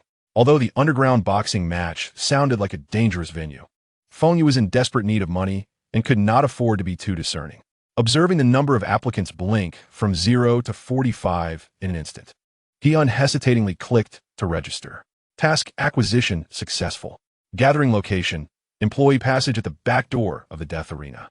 Please arrive by 2350. The Death Arena, hidden deep within an old industrial area, welcomed him with an air thick with sweat, blood, and fervent emotions as he entered through the back door, causing him to frown slightly. The arena was enveloped by a massive iron cage, where 2 muscular men clad only in shorts fought fiercely. Their movements were far from the regulated standards of school competitions, yet were more direct and brutal. Each punch, elbow strike, and knee collision was unrestrained, with blood occasionally splattering onto the cage, inciting even wilder cheers from the surrounding crowd. Feng Yu and several other temporary medical staff were stationed at the edge of the arena, poised to handle the injuries of those carried down from the ring. A match had just concluded. The victor, a blood-soaked bald man, raised his arms in triumph, basking in the audience's adoration. The host excitedly announced his victory and handed him a thick envelope of cash bound with rubber bands. 200,000 yuan. Congratulations to the Bear King for winning the title of Iron Cage Champion tonight, and a cash prize of 200,000 yuan. Feng Yu's heart raced, his breath quickening. 200,000 yuan. Cash. Right before his eyes. Winning a match here equated to completing dozens of healing tasks. This money was what he sought. A thought began to grow wild within him. Most importantly, the contestants in the arena were all at the martial apprentice level, with vitality values under 150. Without hesitation, he approached a man in a suit, the manager of this arena. "Manager, I wish to step into the ring. What procedures must I follow?" Feng Yu asked directly, his tone calm. The manager, smoking a cigar, assessed him from head to toe, taking in his youthful, almost naive face and the not particularly robust vitality fluctuations emanating from him. He scoffed, releasing a puff of smoke. "Kid, have you even matured? This is the death arena, a place where lives are at stake, not a school martial arts class. You did all right with the medical work earlier. Just earn your 3,000 and don't get any foolish ideas." Unperturbed by the manager's mockery, Feng Yu's gaze flicked to the edge of the ring, where a contestant was being carried out, his arm broken from a brutal kick. "If..." Feng Yu turned back to meet the manager's eyes, speaking each word deliberately. "I can restore that injured contestant's arm to basic functionality within 1 minute. Would that grant me eligibility?" The derision on the manager's face vanished in an instant. His eyes narrowed as he re-evaluated this audacious youth. If he could treat an injury in under a minute, it indicated a robust vitality value and significant power. It was not only combat-oriented abilities that could participate in the arena. Even a healing type could engage, healing oneself, while battling, a strategy in its own right. After a moment's silence, he pointed to the still wailing contestant, a glimmer of interest appearing on his lips. "Oh, this is intriguing. Go, show me your skills. Heal him." Feng Yu approached the injured contestant, crouching beside him, fingers precisely pressing against the distorted arm.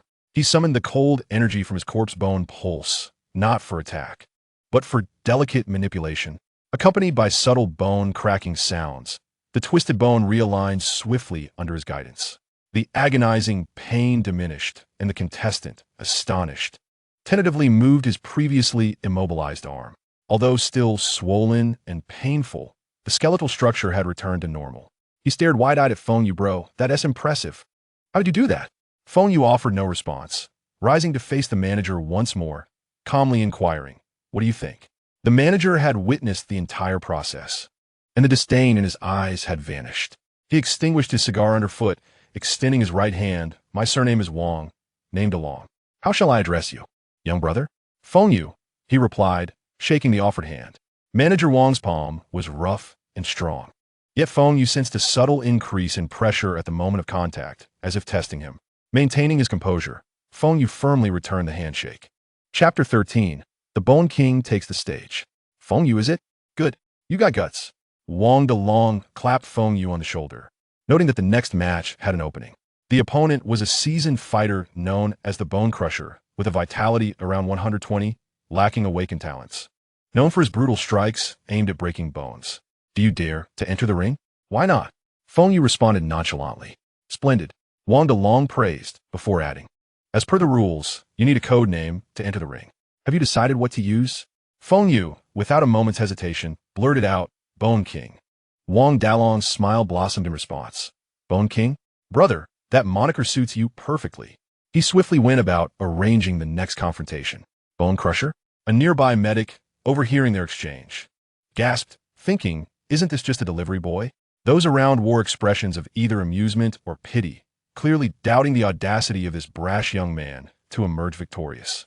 Soon, the odds for Feng Yu were set at 13, with no one willing to wager on his success. Observing the exaggerated odds on the electronic screen, Feng Yu felt a spark of inspiration and inquired of Wang Dalong, "Manager Wang, can participants place their own bets?" Taken aback for a moment, Wang Dalong then revealed a knowing smile, "Of course not. You are prohibited from betting on Bone Crusher's victory."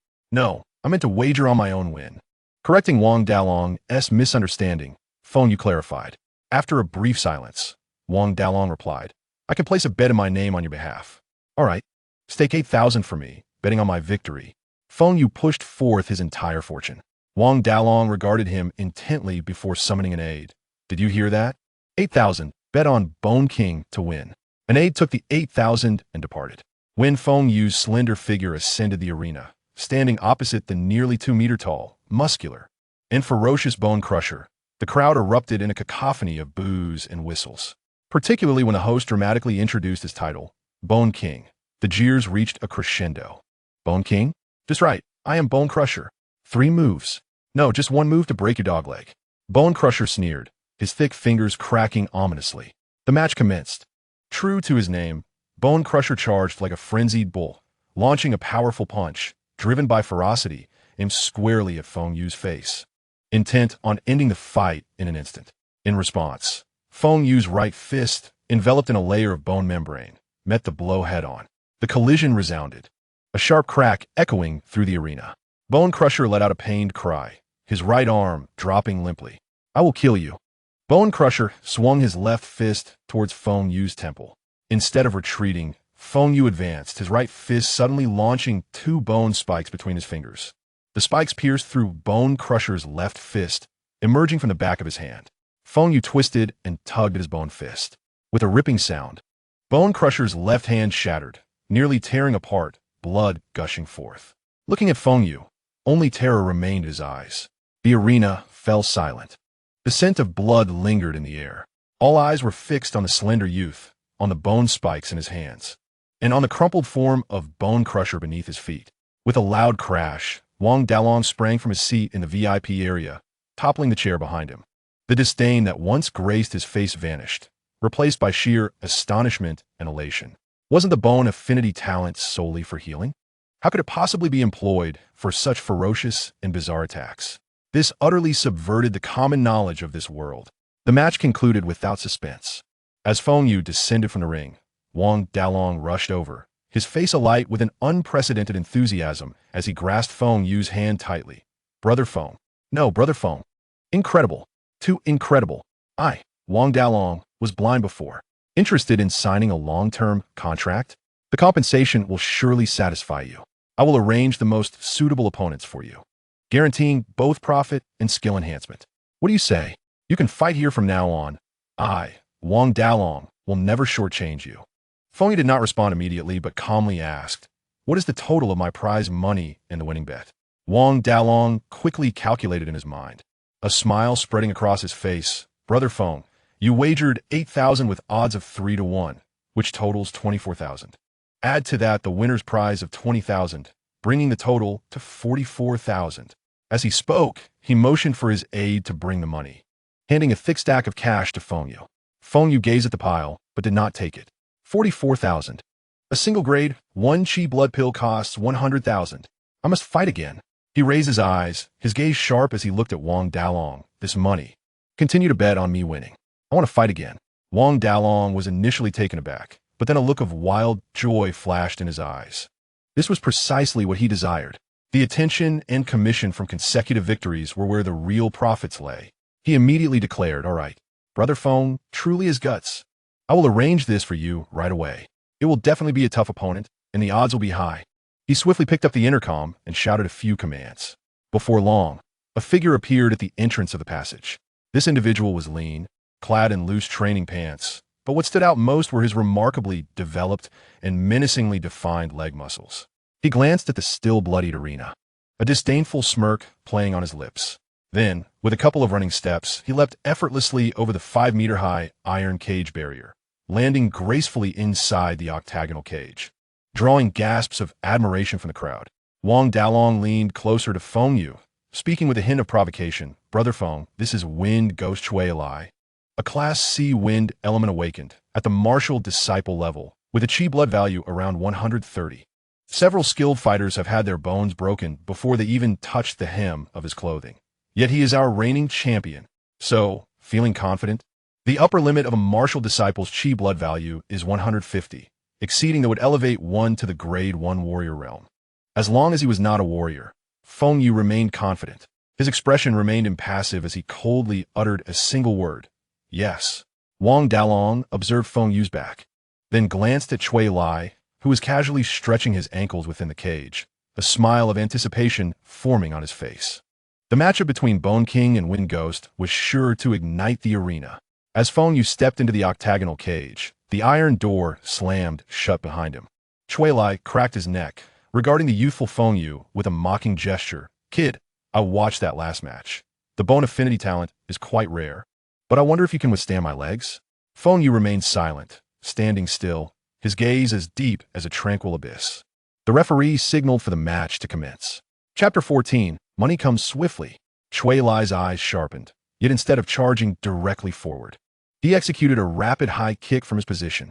A sharp sound sliced through the air, as a visible light blue arc of wind shot towards Feng Yu like a crescent moon. A wind blade from his leg? Feng Yu's pupils contracted slightly. The wind blade moved at an incredible speed, making evasion difficult. With a flicker of thought, he crossed his arms in front of him, a dense layer of gray-white bone membrane instantly enveloping his skin. Bang! The wind blade struck fiercely against the bone membrane, producing a muted thud. The impact forced Feng Yu back half a step. Looking down, he noticed a distinct crack forming in the bone membrane on his arm, accompanied by a dull ache. Huh! It seems your bones are not as hard as they appear. Chui Lai observed the effectiveness of his attack, letting out a cold laugh as he unleashed a series of rapid kicks. Whoosh! Whoosh! Whoosh! Multiple wind blades surged forth in relentless succession, forcing Feng Yu to evade. He could only keep moving while swinging his arms, now covered in the bone membrane, to block the onslaught. Bang! Bang! Bang! The wind blades shattered the bone membrane one after another, cracks multiplying, his arms growing numb as his chi blood surged slightly. Yet, his gaze remained calm. Through these defensive maneuvers, he had gleaned a rough understanding of the power and speed of Chui Lai's wind blades. As Chui Lai continued to release wind blades, his breath became slightly more hurried. Observing Feng Yu in a purely defensive stance, unable to close the distance, he felt a sense of relief and resolved to continue wearing him down with this method. Just then, after enduring in silence, Feng Yu suddenly spoke, his voice dripping with unabashed mockery. Coward, only daring to hide from afar and whittle away at me? By the time your chi blood is depleted, that will be your moment of defeat. The audience below had long grown dissatisfied with Chui Lai's kite-flying tactics. Upon hearing Feng Yu's words, they immediately joined in with a raucous uproar. Exactly. Chui Lai's a coward. Get in close and fight. What's the point of this? Refund. We want to see a hard-hitting match. The cacophony of derision pierced through Cui Lie's ears like 1,000 needles, causing his face to flush crimson. Being a man of considerable pride, he could hardly tolerate such provocation, especially under the gaze of the multitude. You seek your own demise, Cui Lie bellowed, ceasing his wind blades and, with the agility of a cheetah, lunged towards Feng Yu, his speed now surpassing that of before. A glint of anticipation flickered in Feng Yu's eyes. He had awaited this moment. Appearing enraged, he hurled a powerful punch forward, and from the gaps between his fingers, 2 bone spikes erupted instantaneously, aimed directly at his opponent's face. A mere parlor trick. Cui Lie had anticipated this. Mid-sprint, he forcefully pushed off the ground, propelling himself into the air with an elegant somersault, soaring over Feng Yu's head and landing behind him, where vulnerability lay exposed. It's over. Even as Cui Lie remained airborne, he engaged his core, delivering a vicious whip kick that lashed out like a steel whip, aimed directly at the unprotected nape of Feng Yu. Should this kick connect, it could instantly render a man unconscious or even fracture his vertebrae. A triumphant smile graced his face, as if he could already envision Feng Yu crumpling to the ground. Yet, at the very moment his whip kick was about to graze Feng Yu's skin, a sharp bone spike suddenly erupted from Feng Yu's nape, piercing through as if a lurking scorpion had revealed its stinger. What? The smile on Cui Lie's face instantly morphed into sheer horror. With all his might directed towards the kick, he found himself airborne, unable to alter his trajectory or retract his leg. The sickening sound of flesh meeting sharp bone reverberated as Cui Lie's ankle and part his calf were impaled by the unexpected spike protruding from Feng Yu's neck. The excruciating pain elicited a blood-curdling scream from him, his inertia carrying him like a marionette, suspended behind Feng Yu, blood gushing down the bone spike. The spike finally dislodged, falling with a thud as Cui Lie crumpled to the ground, and Feng Yu swiftly turned to deliver a finishing punch. The punch connected with Cui Lie's face, sending teeth flying and concluding the battle. Below, the audience's faces flushed with excitement as they chanted, "Bone King! Bone King! Bone King!" Feng Yu shook the blood from his fist, reveling in the moment amidst the fervent cheers surrounding him. As the octagonal cage opened and Cui Lie was carried away, Feng Yu approached Wang Dalong, who had been waiting by the sidelines. Before Feng Yu could utter a word, Wang Dalong eagerly approached him, his voice brimming with barely contained excitement. "Brother Feng, Incredible. Absolutely incredible. The odds were 4 to 1, quadrupling to 176,000, plus the 30,000 prize from this match, a total of 206,000. Feng Yu felt a jolt of surprise. Just yesterday, he had been troubled over a few thousand, and now, after 2 matches, he had earned a sum he had scarcely dared to dream of. Brother Feng, you are on fire. How about another match? Wang Dalong inquired tentatively, his eyes sparkling with eagerness. Feng Yu recalled that he was to accompany his sister to the secret realm in the morning and needed to conserve his strength. Suppressing the tumultuous thoughts within, he shook his head. Not tonight. It's getting late, and I have matters to attend to tomorrow. A flicker of disappointment crossed Wang Dalong's face, but he quickly masked it with a smile. Of course. A master like you must be busy. He promptly signaled to his subordinates, quickly, prepare the money for Brother Feng. Wait, Feng Yu suddenly interjected. Could you exchange this money for 2 first-grade Qi blood pills? The remainder can be in cash. The 200,000 was just enough to procure the 2 pills, which were his most urgent training resource. Wang Dalong was momentarily taken aback, but soon beamed. No problem. A trifling matter. He immediately instructed his subordinates to comply. Shortly after, a delicate jade vial and an envelope containing cash were presented. Brother Feng, here are the 2 first-grade Qi blood pills, valued at 200,000. Feng Yu took the vial and the envelope without a glance, swiftly stashing them in the inside pocket of his clothing. His decisive manner only elevated Wang Dalong's estimation of him further. So, Brother Feng, can we discuss a long-term collaboration? Wang Dalong pressed, leaning forward slightly, rubbing his hands together with your prowess. I assure you that the base prize for each match will not be less than 30,000. For significant opponents, or if you headline, the prize could double. Feng Yu raised his gaze, his expression calm and unperturbed. A long-term contract is out of the question. I have no intention of being tethered to one place. Wang Dalong's expression faltered slightly, his smile becoming strained as he prepared to persuade further. Feng Yu then shifted his stance. However, I can occasionally participate in matches, provided the opponents are formidable and the prizes are substantial. I have no interest in trivial opponents. Upon hearing this, Wang Dalong's demeanor brightened instantly. Although he could not secure a binding agreement, having this formidable fighter appear occasionally was sufficient, especially with Feng Yu's demand for strong opponents and high rewards. It aligned perfectly with his interests. Only such matches could attract more gamblers and command higher ticket prices. Absolutely no problem, Wang Dalong assured, his voice booming with enthusiasm. Common fighters wouldn't dare trouble Brother Feng. For any serious contenders, I will notify you at once. I guarantee you'll be satisfied with the prizes. Very well, Feng Yu replied nonchalantly. Contact me for suitable matches. He provided a contact number, opted for silence, and turned to leave the fighting arena. Chapter 15. Entering the F-level secret realm in the deep of night, Feng Yu returned home, his body still tinged with the scent of blood and clutching 2 Qi blood pills. He endeavored to move quietly, yet the soft click of the door startled the lightly slumbering Feng Lei. A narrow gap appeared in the door of her room as she observed her brother returning in darkness, her brow furrowed. Out so late? Where has he been? Yet, she asked nothing, simply closing the door gently, choosing to trust. Her brother had grown up, harboring his own secrets. As long as he was safe, that was enough. Inside his room, Feng Yu was devoid of sleepiness. He sat cross-legged on his bed, unhesitatingly consuming the 2 first-grade Qi blood pills. The immense potency of the medicine erupted within him like 2 torrential rivers.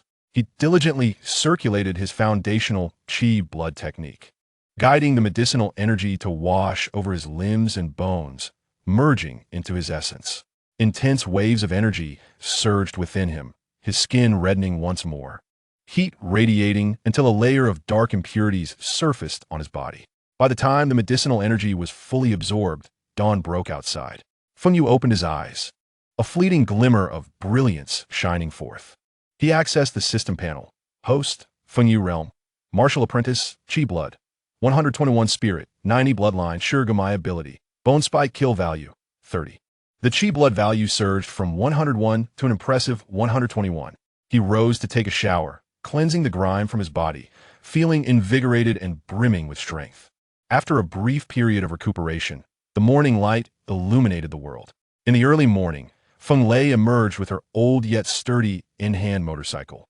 its engine emitting a distinct roar. She deftly mounted it, handing a well-polished helmet to Feng Yu.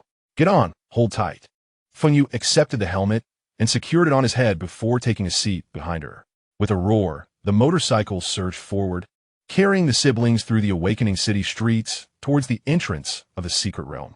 At the entrance, a gathering of low-tier martial artists and non-martial practitioners had already assembled, preparing to enter.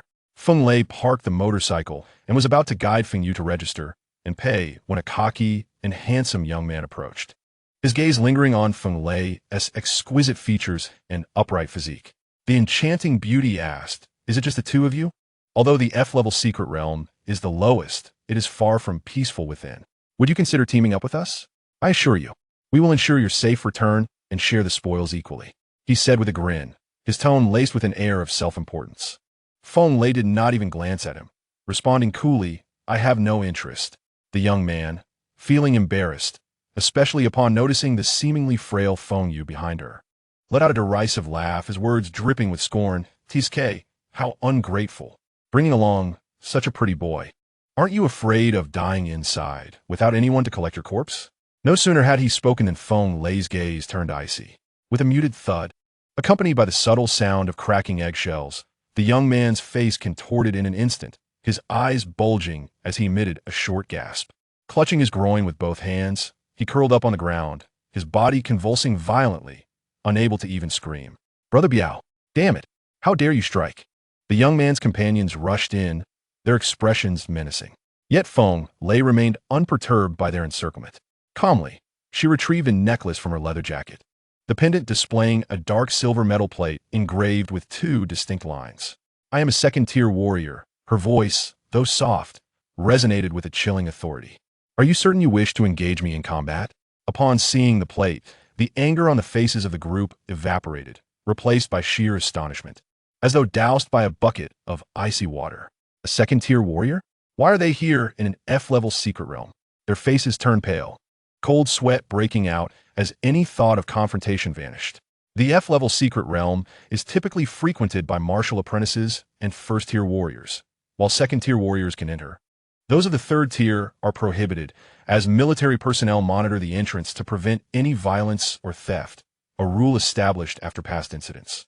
They hurriedly assisted the still-twitching young man, not daring to utter a single harsh word, and retreated in utter disarray, disappearing into the crowd. Feng Yu, having witnessed the entire scene, felt a profound shock within. For the first time, he experienced firsthand the absolute intimidation and respect that a formal warrior's identity commands in this world. Unlike the lowly fighters of the underground boxing ring, this was indeed the true passport into the martial arts realm. Clenching his fists, his desire for power and to become a revered warrior intensified. The siblings paid their fees and passed through the shimmering energy curtain, officially stepping into the dimly lit forest of the F-level secret realm. The light waned abruptly, the air damp and chilly, filled with the scent of decaying vegetation and unknown beasts. In the shadowy forest, towering ancient trees obscured the sunlight, and the ground was carpeted with a thick layer of fallen leaves. After walking a short distance, movement rustled in the nearby bushes, the leaves quivering. It was a shadow claw cat, its size resembling that of a leopard, its claws glinting ominously. Feng Lei quickly stepped forward to shield her brother, exclaiming, "Be careful. It's a first-tier shadow claw cat." Feng Yu's eyes sharpened, and instead of retreating, he advanced. "Sister, let me give it a try." His right arm's skin tore open, pale bone spikes erupting with a lethal aura. Feng Lei was taken aback, sensing her brother's power, realizing that the aura he emitted rivaled that of some first-tier warriors. She decided to let him take the lead, stepping aside. The shadow claw cat leaped, its sharp foreclaws aimed directly at Feng Yu's throat. With a swift thrust, the bone spike struck first, precisely piercing the cat's skull, pinning it in midair. The shadow claw cat did not have time to emit a cry before it succumbed to death. Kill a first-tier shadow claw cat. Kill value 10. Feng Yu shook off the blood from the bone spike, his movements fluid and decisive. Feng Lei watched in astonishment, her beautiful eyes wide with surprise. The speed and timing of her brother's attack were impeccable, far surpassing her own prowess from years ago. "Sister, keep up." Without pausing, Feng Yu extracted the bone spike and ventured deeper into the forest. His hunt had just begun. From that moment on, Feng Yu transformed entirely into a relentless predator. Utilizing his surging vitality, his robust body from the second bone tempering, and the peculiar sharpness of his skeletal enhancements, he sought out and hunted the magical beasts within the secret realm.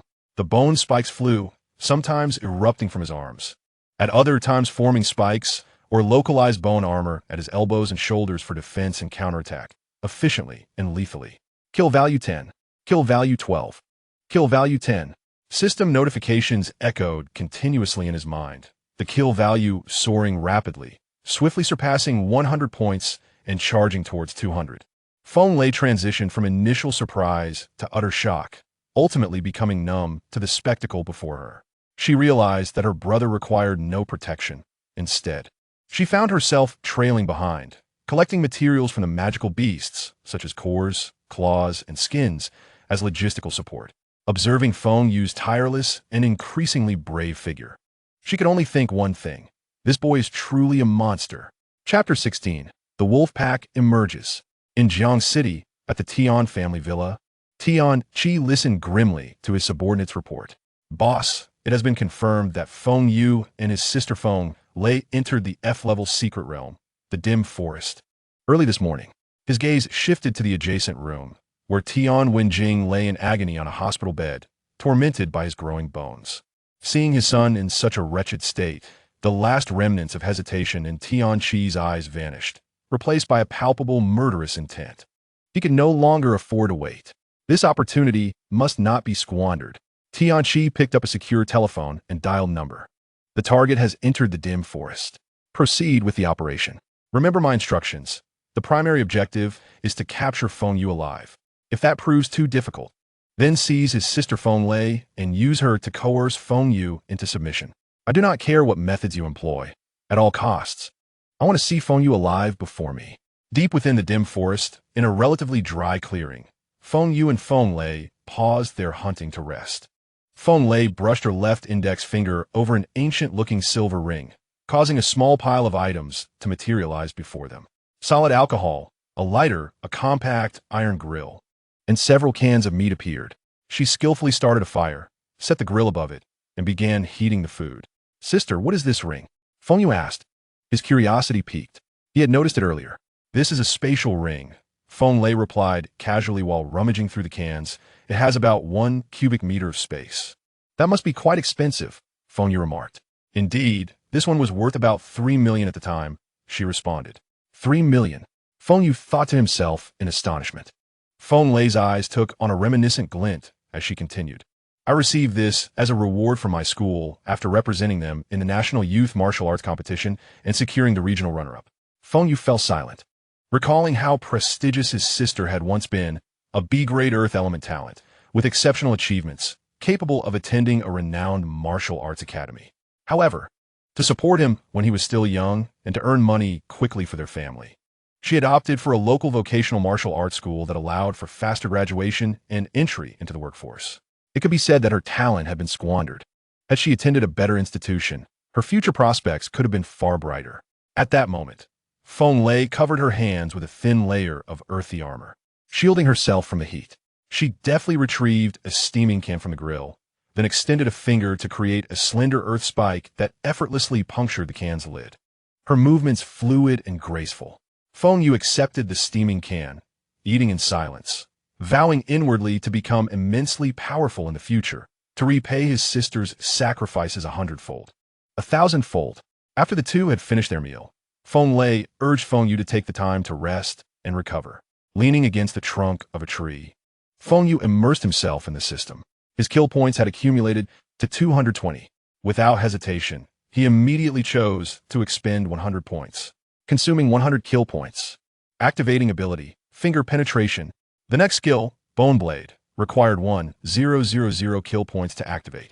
A surge of peculiar energy rushed into his 10 fingers and 10 toes, causing a slight tingling sensation in his finger bones, which had been reforged to become sharper. He gently stretched out his hands, preparing to find an opportunity to test the power of this new ability. Suddenly, a long and mournful wolf howl emanated from the depths of the forest, shattering the tranquility. Feng Lei's eyes flew open, her expression instantly turning grave as she listened intently. She swiftly rose, her movements agile as she packed up their belongings.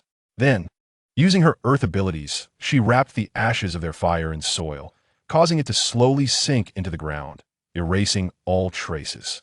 Xiao Yu, be careful. Feng Lei spoke with a note of caution. Something feels off. That howl doesn't sound like an ordinary first-level shadow wolf. Let us try to steer clear. The main purpose of our visit is to help you gain experience without attracting too much trouble. However, fate had other plans. More wolf howls erupted, filling the air from all directions, as if the entire forest were encircled by a pack. Feng Lei's brow furrowed deeper, her face paling. This is bad. What is wrong, sis? Feng Yu stood alert, scanning the surroundings. Feng Lei took a deep breath, her tone heavy. It's a pack of wolves, and quite a large one. Normally, it's rare to find such a congregation in an F-level secret realm. There is only one possibility. She paused, enunciating each word carefully. That among these shadow wolves, there has emerged a second-level intermediate magical beast, the Shadow Wolf King. Once a magical beast transitions from first to second level, its strength undergoes a qualitative change, and it typically can unify its kind into a pack. I'm a second-grade warrior. I can handle one. But multiple might pose a challenge. We may be in trouble. Before Feng Lei could finish, rustling sounds emerged from the surrounding bushes, and pairs of eerie green eyes glimmered in the dim forest, exuding a bloodthirsty glint. Suddenly, several gray figures lunged forth like arrows, heading straight for the siblings. They're coming. Be careful, Feng Lei shouted, standing her ground against the oncoming shadow wolves. Without flinching, her fists were enveloped in a thick layer of dark yellow rock, resembling massive stone fists. With a powerful punch, she struck a shadow wolf squarely on the head. The wolf's skull exploded like a watermelon, scattering red and white matter, and the headless corpse flew back, crashing against a tree before sliding to the ground. Meanwhile, Feng Yu's gaze turned icy as he faced an attacking wolf. His right arm's bone spikes emerged once more, piercing through the beast's skull. Simultaneously, he aimed his left hand at another wolf charging from the side, his thoughts focused, activating finger penetration. Whoosh, whoosh, whoosh. 5 sharp sounds pierced the air almost simultaneously. 5 pale finger bones, akin to bullets discharged from a gun, shot forth from his fingertips, accurately embedding themselves in the head and chest of that shadow wolf.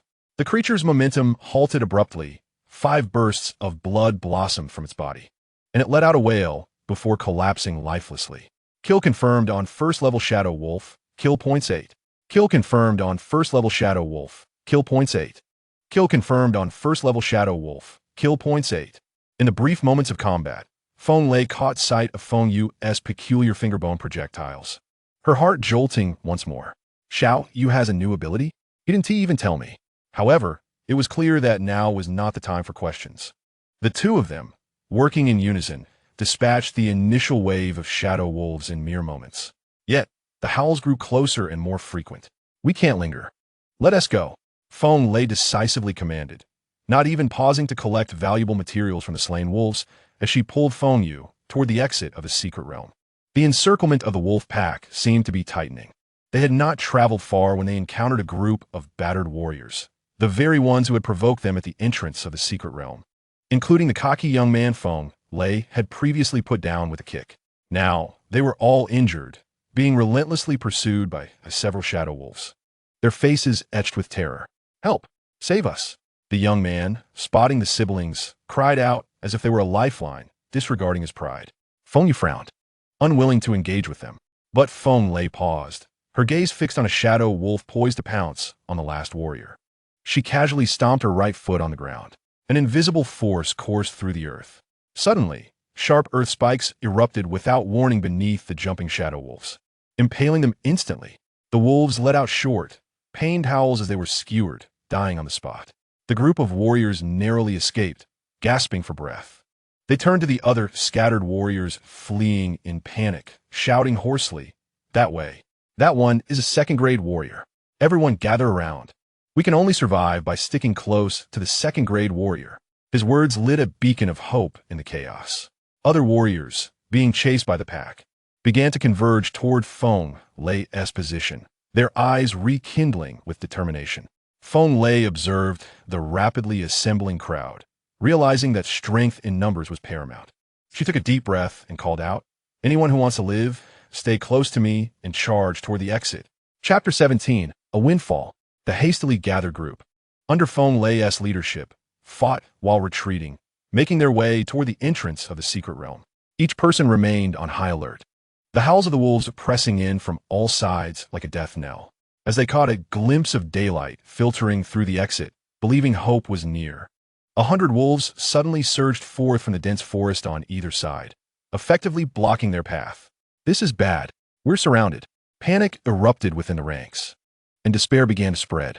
A deep, commanding howl resonated from behind, overpowering all other sounds. The wolf pack parted, revealing a black wolf comparable in size to a calf, its body entirely dark save for its crimson eyes. It scanned the panicked crowd, its throat emitting a hissing sound akin to mocking laughter. It's the second-level magical beast, the Shadow Wolf King, trapped in front and pursued from behind. With the Wolf King looming, the group found themselves in dire straits. Feng Yu took a deep breath, forcing herself to remain calm. She quickly assessed the numbers. There were only 15 of them, including herself and Feng Yu. "Listen carefully if you wish to survive." Her voice was cold yet persuasive. "We'll divide into 4 groups. 2 groups of 4 on the left and 2 groups on the right, one with 3 members. Form a circle, back to back." She rapidly organized the scattered crowd, attempting to rally them together. "The others will handle the ordinary wolves. The Wolf King is mine." This was her first direct confrontation with a second-level magical beast, and though she lacked complete confidence, she knew she had to protect her brother. "Charge!" The Wolf King howled, and over 200 wolves surged from all directions. The sounds of beastly roars, clashing weapons, anguished cries, and cracking bones erupted simultaneously, plunging the battle into a frenzy. Feng Yu became the most prominent figure on the battlefield. He wove through the pack, his bone spikes claiming a shower of blood with each swing, accurately slaying the wolves. At times, he unleashed his 10 fingers, activating finger penetration to shoot down wolves attempting to ambush him. The pile of wolf carcasses around him grew rapidly, and notifications of kill points filled his mind. Meanwhile, Feng Yu faced a perilous battle against the Shadow Wolf King. Its strength and speed surpassed that of ordinary wolves, and it possessed the terrifying ability to manipulate shadows for attacks.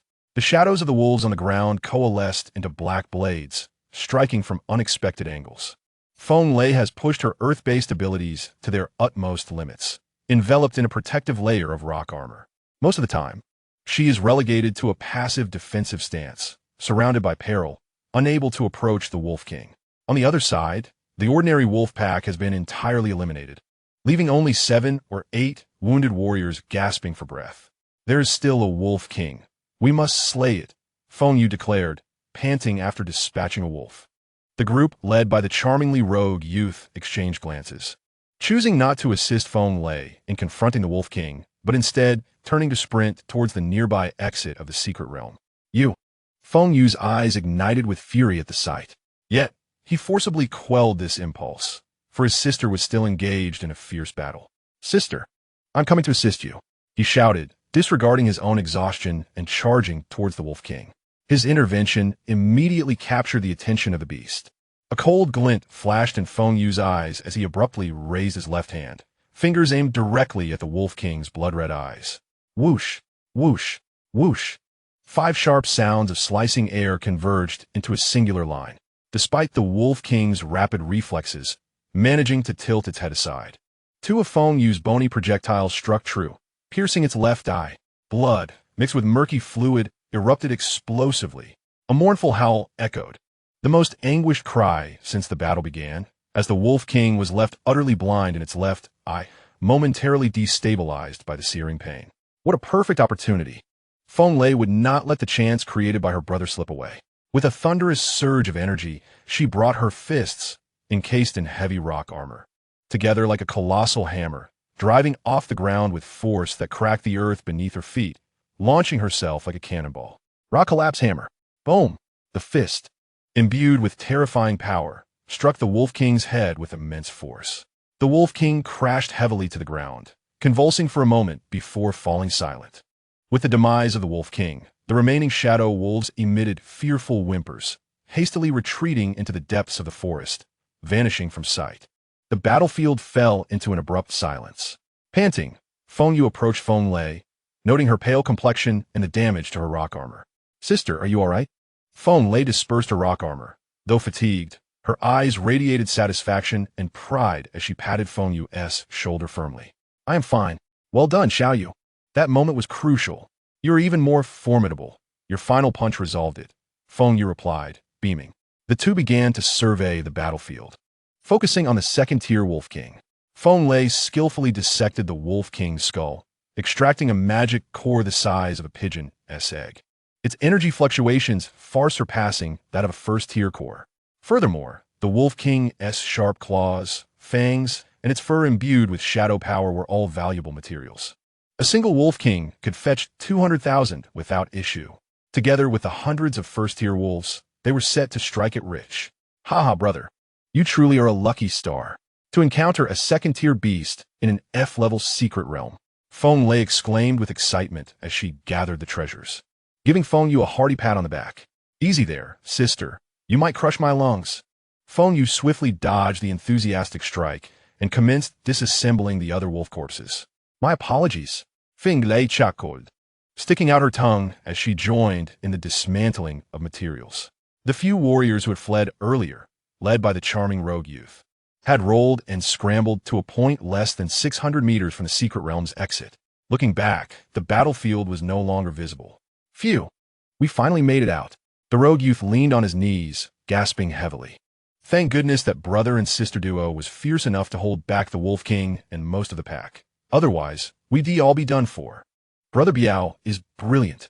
One of the followers quickly flattered, suggesting they should escape while they could.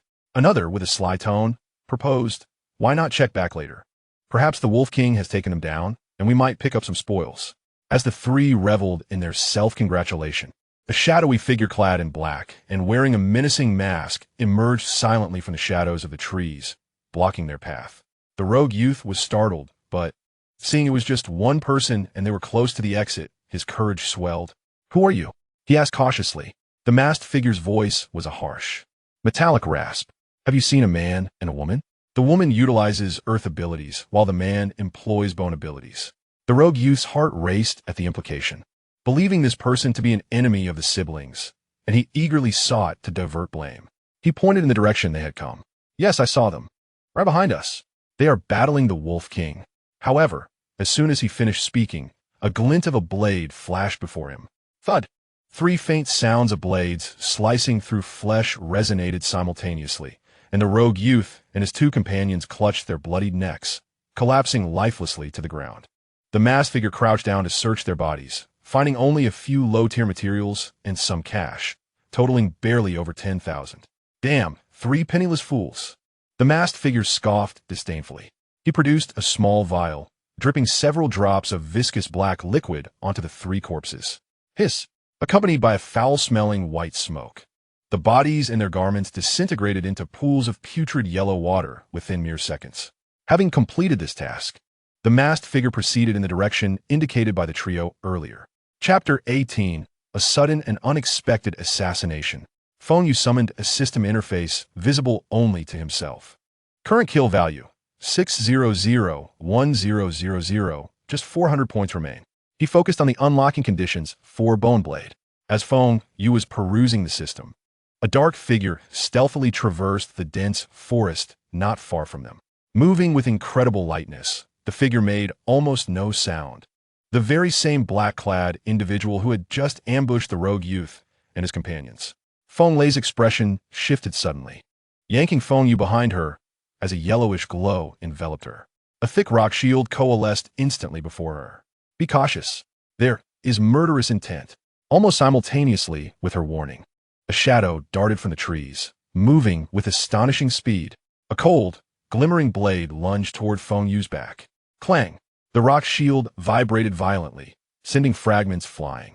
The blade, a dagger, was barely deflected by the shield. The masked figure, having missed his strike, swiftly retreated several meters, regaining his stance. His menacing mask obscured his features, leaving only his emotionless eyes, coldly fixed on them through the mask's eye holes. Quick reflexes. The masked figure rasped, "Such a pity, it is all in vain." A powerful aura of blood energy radiated, causing both Feng Lei and Feng Yu to feel a constriction in their breath. A second-tier warrior. Feng Lei's heart sank, realizing the opponent was adept in speed, a wind type. The masked figure twirled his dagger, pointing it at Feng Yu. Feng Yu, come with me willingly, and you will suffer less. Resist, and your fate is uncertain. He paused, his gaze sweeping over the tense Feng Lei. As for you, if you're sensible, I may spare your life. Who are you? Feng Lei demanded, unaware that her brother had offended the Tian family at school. The masked figure did not answer. Launching an immediate attack, Feng Lei activated her earth defense to its utmost, enveloping herself in even denser rock armor, her fists encased in stone, resembling two shields guarding her front. Xiao Yu, I will guard. You look for an opportunity. Feng Yu's gaze sharpened, and without hesitation, he unleashed his bone spikes, lowering his stature as he darted out from Feng Lei's flank, aiming his bone blade toward the masked figure's lower body. Simultaneously, he extended his left hand, fingers splayed, launching 5 bone arrows to block potential escape routes for the masked figure. Childish tricks. The masked figure scoffed, his form shifting like the wind, effortlessly evading the bone strikes and most of the arrows. The 2 bone arrows that approached his face were deftly deflected by his dagger. His speed far surpassed that of the brother and sister. The dagger, slicing through the air with a fierce wind pressure, incessantly struck against the rock armor and earthen shield conjured by Feng Lei. Each collision shattered the armor, causing Feng Lei's vital energy to violently surge, with a trickle of blood already seeping from the corner of her mouth. It's futile. We are both second rank, yet your vitality is too feeble, which cannot be compensated by mere cleverness. The man in black, with an air of ease, continued to apply verbal pressure.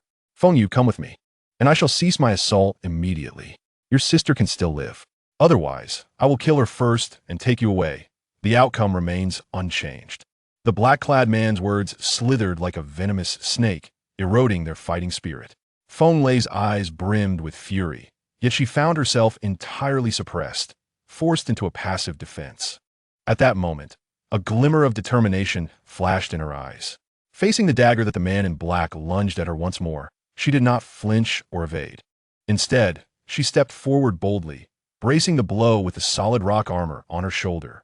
With a sickening sound, the dagger pierced through the armor and into flesh. It was halted by the robust bone and muscle. Now, little brother. Feng Lei gritted her teeth against the excruciating pain, roaring as she forcefully locked the man's arm and dagger in a fierce embrace, creating a fleeting window of opportunity. Feng Yu swung his bone spike and advanced, targeting the man's head. The man in black, with his free hand, quickly formed a wind shield to block Feng Yu's attack, while taunting, foolish struggle. In response, Feng Yu grinned, the foolish one is you. He tightened his toes within his sneakers. With a whisper-quiet whoosh, the sound of his toe bone launching forth echoed, piercing the man's chin, the bone penetrating soft tissue and driving straight into his brain. The man in black's body stiffened abruptly, his eyes beneath the mask gradually losing their luster. In his final moments, he found it incredulous. Can a human's toe be projected? The impact of his body crashing to the ground stirred a cloud of dust. Feng Yu gasped for breath, his back drenched in cold sweat. Simultaneously, a system notification resonated in his mind. Kill a second-rank martial artist, earn 500 points of kill value. Current kill value, 11001000. Unlockable skill, Bone Blade. Finally, it was sufficient. Feng Yu felt a surge of determination, yet now was not the time to contemplate skills. Feng Lei staggered backward, blood gushing from her wound.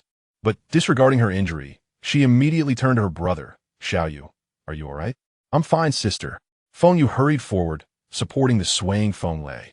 Once reassured of her safety, Feng Lei exhaled in relief, glancing at the corpse of the man in black with lingering trepidation. A second-rank martial artist was actually killed by you. Sister, we should handle your wound first. Feng Yu noted the deep gash on Feng Lei, blood continuously flowing. While locking the man in black, she had sustained a stab and fractured a rib, a sight that was indeed alarming. I brought some potions. Please help me, Feng Lei said, her complexion pale and cold sweat dripping, as she retrieved a few potions from her spatial ring and placed them on the ground.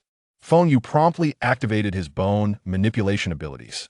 He quickly repositioned Feng Lei's fractured rib back into place. Grabbing a hemostatic spray, He applied it to halt the bleeding.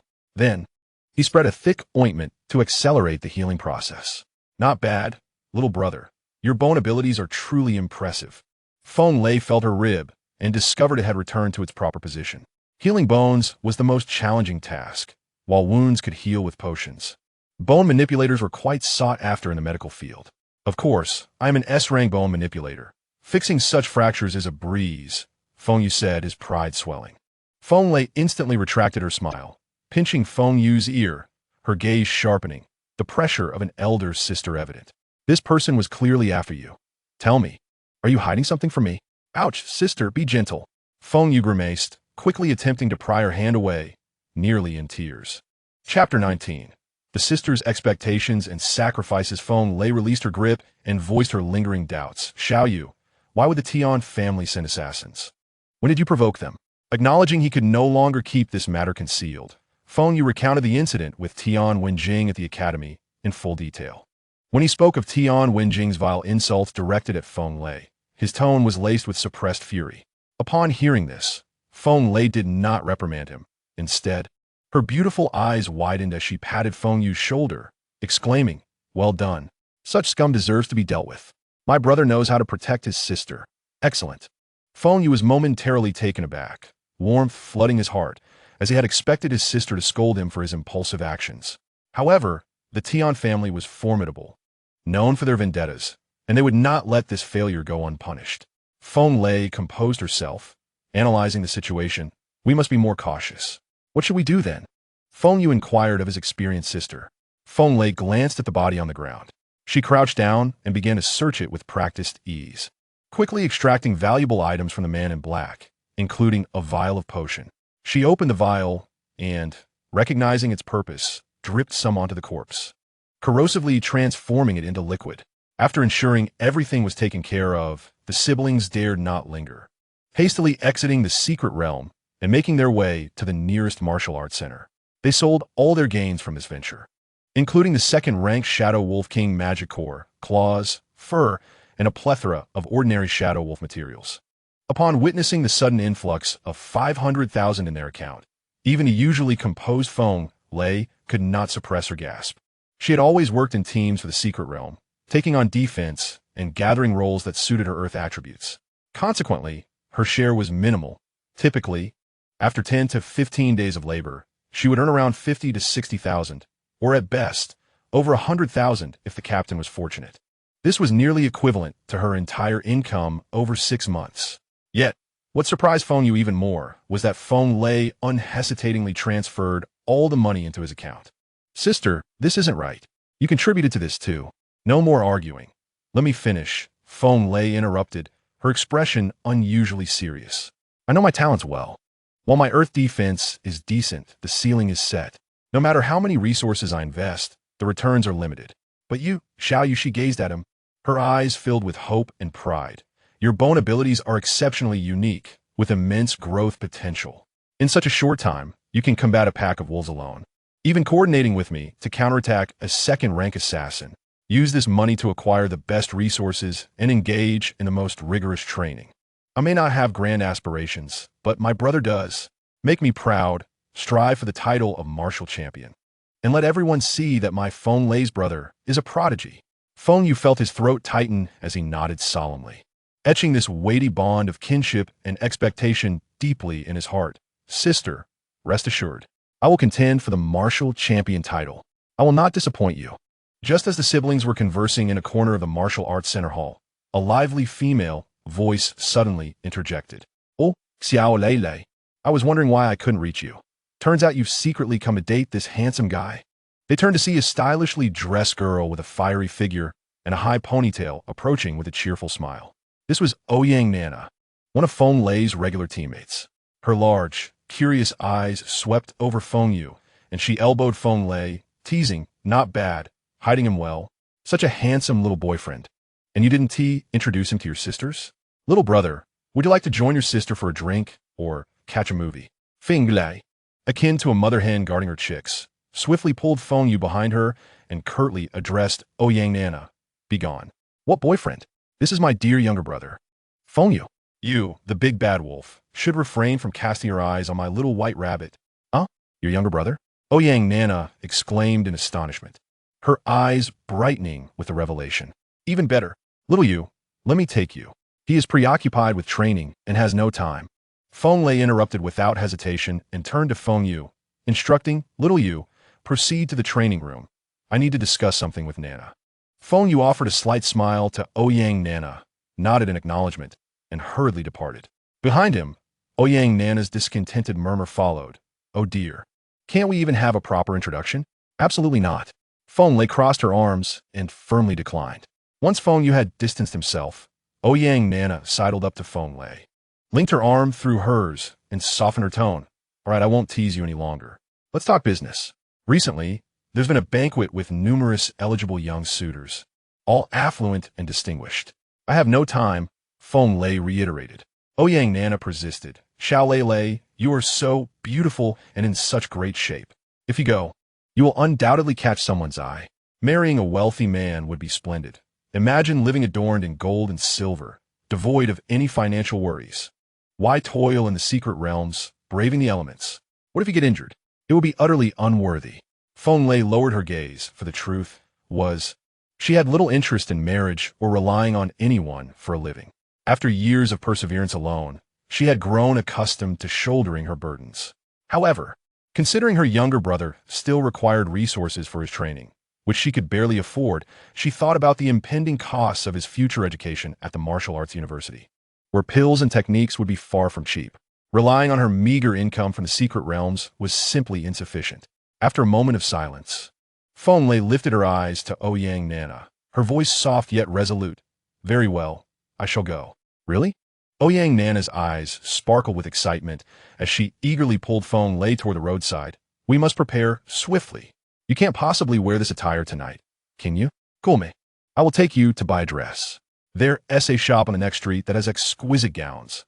I assure you, you will outshine everyone. Feng Lei allowed herself to be led forward, her steps marked by a reluctant acceptance. Yet she did not resist, and the two walked side by side, their silhouettes merging into the throngs of passers-by. Meanwhile, Feng Yu found himself alone in the intelligent trading room of the martial arts center, spending a staggering 400,000. He procured 2 chi blood pills to bolster his internal vitality and 2 bone-strengthening pills, which would prove exceptionally beneficial for him as a bone-type ability user, directly enhancing the strength and resilience of his bones and indirectly augmenting his capabilities. Clutching the box containing the pills, Feng Yu felt an unprecedented sense of fulfillment.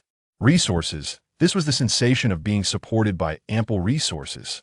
He spent a portion of his funds to rent a private training room and close the door behind him. In the secluded training space, Feng Yu held his breath and focused his mind, immersing himself in the system interface. Consume 1,000 points of kill value to unlock skill, Bone Blade. A surge of unparalleled information and energy coursed through his limbs, particularly his arm bones, which tingled with a peculiar itch and warmth. He instinctively clenched his right hand, concentrating his thoughts. With a sudden thrust, a shard of pristine white bone erupted from his palm, swiftly extending and taking shape. A long blade, approximately 2 meters in length and entirely composed of pale bone, was firmly gripped in his hand. The bone blade's sleek lines glistened with a metallic sheen, resembling not merely biological material, but a meticulously forged weapon of slaughter. This was the bone blade. Feng Yu could hardly contain his excitement, flicking his wrist and casually sweeping it forward. A sharp whoosh resonated, accompanied by a faint rush of air. Even a mere casual swing held such formidable power. He approached the center of the training room, where a specialized target, capable of withstanding the full force of a second-tier warrior-s attack, was situated. With unwavering focus, the bone blade traced a pale arc, slicing towards the target's arm with lightning speed. The target's sturdy arm was severed almost effortlessly, the cut smooth and mirror-like. Feng Yu then raised his left hand, activating the bone spike skill, launching 5 bone projectiles like bullets. Thud, thud, thud. The muffled sounds of penetration echoed as 5 luminous holes appeared in the target's torso. Excellent. Feng Yu dismissed the bone blade, his spirits soaring. Both the close-range bone blade and the long-range bone spike had demonstrated lethal potential, clearly posing a threat to second-tier warriors. After testing his newfound abilities, Feng Yu settled into a meditative posture, retrieving the two costly chi blood pills. He regulated his breathing and swallowed them. The pills dissolved instantly, flowing like warm currents into his abdomen, transforming into a torrent of vital energy that surged through his meridians, guiding this energy in accordance with the foundational cultivation technique. He refined and absorbed it continuously. The vitality within him surged like a tide, replenishing what had been depleted from recent battles and training, exceeding numerous thresholds. Once the effects of the chi blood pills were fully absorbed, Feng Yu opened his eyes, a flicker of brilliance flashing momentarily. His chi blood value should have reached 140 points. Only 10 points remained to reach the pinnacle standard of 150 points for martial apprentices, a significant leap forward. Amidst his elation, he glanced at the dwindling balance in his personal account and sighed. The purchase of 2 chi blood pills and 2 bone strengthening pills, along with other expenses, had depleted his funds, leaving him with merely 60,000, insufficient to continue acquiring pills to reach his peak. Not one to idle, Feng Yu, armed with the remaining 2 bone strengthening pills, entered the costly second-level gravity room. Gravity level 2x. Time 3 hours. After setting the parameters, an invisible pressure enveloped him, causing every cell to feel heavier. Without hesitation, he consumed the 2 bone strengthening pills. The power of the pills diffused through his bones while the intense gravity from without pressed inwards, creating an extraordinary forging effect. Agonizing pain surged through him. It felt as if his bones were being relentlessly hammered by countless heavy blows. Fine cracks appearing only to heal rapidly under the potent effects of the bone strengthening pills and his own bloodline's regenerative abilities. This was a brutal cycle of bones collapsing and regenerating. Sweat began to seep from his pores, only to be pressed back against his skin by the weight of gravity. Blood seeping from his clenched teeth. 3 hours felt as long as 3 years. Strange sounds emanated from within Feng Yu. Buzz. He successfully broke through the 3rd level of bone strengthening. This was the ultimate limit attainable by martial apprentices, an achievement few could ever hope to reach. Upon concluding his training, Feng Yu slumped in the gravity room, breathless yet with an unmistakable gleam in his eyes. He clenched his fists, feeling the immense power embedded within his bones. Resting momentarily before exiting the gravity chamber, he emerged a transformed individual, having accomplished a qualitative leap in strength, unlocking the formidable weapon skill, Bone Blade. 3 rounds of bone strengthening. His chi blood value soared to 140 points. All of this laid an incredibly solid foundation for his ambition to become a martial champion. Yet, the cost was steep. From 500,000, he was now left with a mere 60,000. It was time to devise a plan to earn more. Should he venture into the secret realms again? As he pondered how to swiftly generate income, his communicator rang, revealing an unfamiliar number. Feng Yu furrowed his brow. Few knew his contact number. Who could it be? After a moment's deliberation, he pressed the answer button. Hello. He lowered his voice, remaining vigilant. Is this Mr. Bone King? The caller's tone was warm. I am Wang Dalong, the manager of the deathmatch arena. I apologize for the intrusion. Is I, Feng Yu responded, a flicker of curiosity igniting within him. To my astonishment, Wang Dalong swiftly arranged a match for himself. It is indeed true that when one is drowsy, a pillow is readily provided. How splendid. This afternoon, we have an important series of bouts scheduled, and we are in need of a headliner. I wonder if you'd be interested? Wang Dalong got straight to the point, offering generous terms. A prize of 30,000 for the victor of each match, with a guaranteed minimum of 10,000 for the loser, should one achieve a series of victories. The grand prize of 300,000 for the king of the cage awaits, delivered with both hands. 300,000. Feng Yu's breath caught slightly. He had been troubled by dwindling funds, unable to procure resources to ascend to the pinnacle of martial disciples, and now, an exceptional opportunity presented itself. Not only could it resolve his financial woes, but the brutal and blood-soaked environment of the death cage would serve as a perfect crucible to hone his newly acquired Li Gu Run and to test the results of his 3rd bone tempering. Risks certainly existed, yet in light of the potential rewards, it was worth the gamble.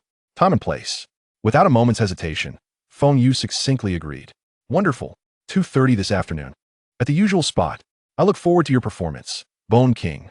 Wang Dalong boomed with laughter as he provided the detailed address before ending the call. Feng Yu stowed away his communicator.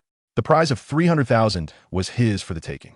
Just right, he would use this death cage to sharpen his newfound power. Chapter 21. A series of 3. At 2:30 in the afternoon, Feng Yu once again stepped into the underground fighting arena known as the Death Cage. Haha, brother Feng, you finally made it. Wang Dalong, a robust man clad in a colorful shirt, laughed heartily as he welcomed Feng Yu and ushered him backstage. Explaining, today's format is a series of bouts. To claim that 30,000, you must consecutively defeat 3 opponents. Are you confident? Feng Yu's voice remained calm and unperturbed. I am aware of the rules. Who is my first opponent? First up, Wang Dalong extended a thick finger. Is the man known as the Bull. He is a powerhouse with an estimated health of around 135 points, tough-skinned and heavily muscled. The odds are 1 to 2, with you at 1 and him at 2, indicating the crowd favors you slightly. Feng Yu nodded, producing his bank card. Place a bet of 60,000 for me. I will win. Wang Dalong raised an eyebrow. Oh, such confidence? All right, I will arrange it for you. Under the spotlight, inside the immense iron cage, Feng Yu faced a nearly 2-meter-tall, muscle-bound man known as the Bull. Little man, I will crush you. The Bull bellowed, charging like a frenzied rhinoceros. His fist the size of a cooking pot aimed directly at Feng Yu's face. Feng Yu stood his ground, his right fist clenched, his arm bones faintly gleaming as a dense layer of bone membrane enveloped his fist, meeting the Bull's colossal punch head-on. Crack! The sound of bone fracturing rang clear. In the face of the Bull's incredulous and pained expression, his finger and wrist bones shattered. The hardness and strength of Feng Yu's bones, enhanced by 3 rounds of tempering, far exceeded the Bull's expectations. Seizing the moment, Feng Yu executed a side kick, sending the howling Bull crashing against the cage wall, unconscious. The arena fell silent before erupting into frenzied cheers. Bone King! Bone King! Bone King! In the first match, he achieved a swift victory. Feng Yu not only secured the 30,000 prize, but his 60,000 bet also doubled to 120,000. Without hesitation, he informed Wang Dalong. For the second match, I want to bet it all 150,000. Wang Dalong clicked his tongue. I know you are formidable, but the next opponent is no easy foe. He specializes in hidden weapons, launching compressed earth pebbles that pack a punch stronger than a bullet. Are you sure you want to go all in? Bet Fang Yu succinctly. The second opponent was a lean man with a sinister gaze. Feng Yu noted that his combat style was entirely different from his sister, Feng Lei's. While Feng Lei focused on Earth-type close combat defense, this man employed Earth-type ranged attacks. Dozens of compressed earth pebbles floated around him, cloaked in a constantly shifting earthen shield.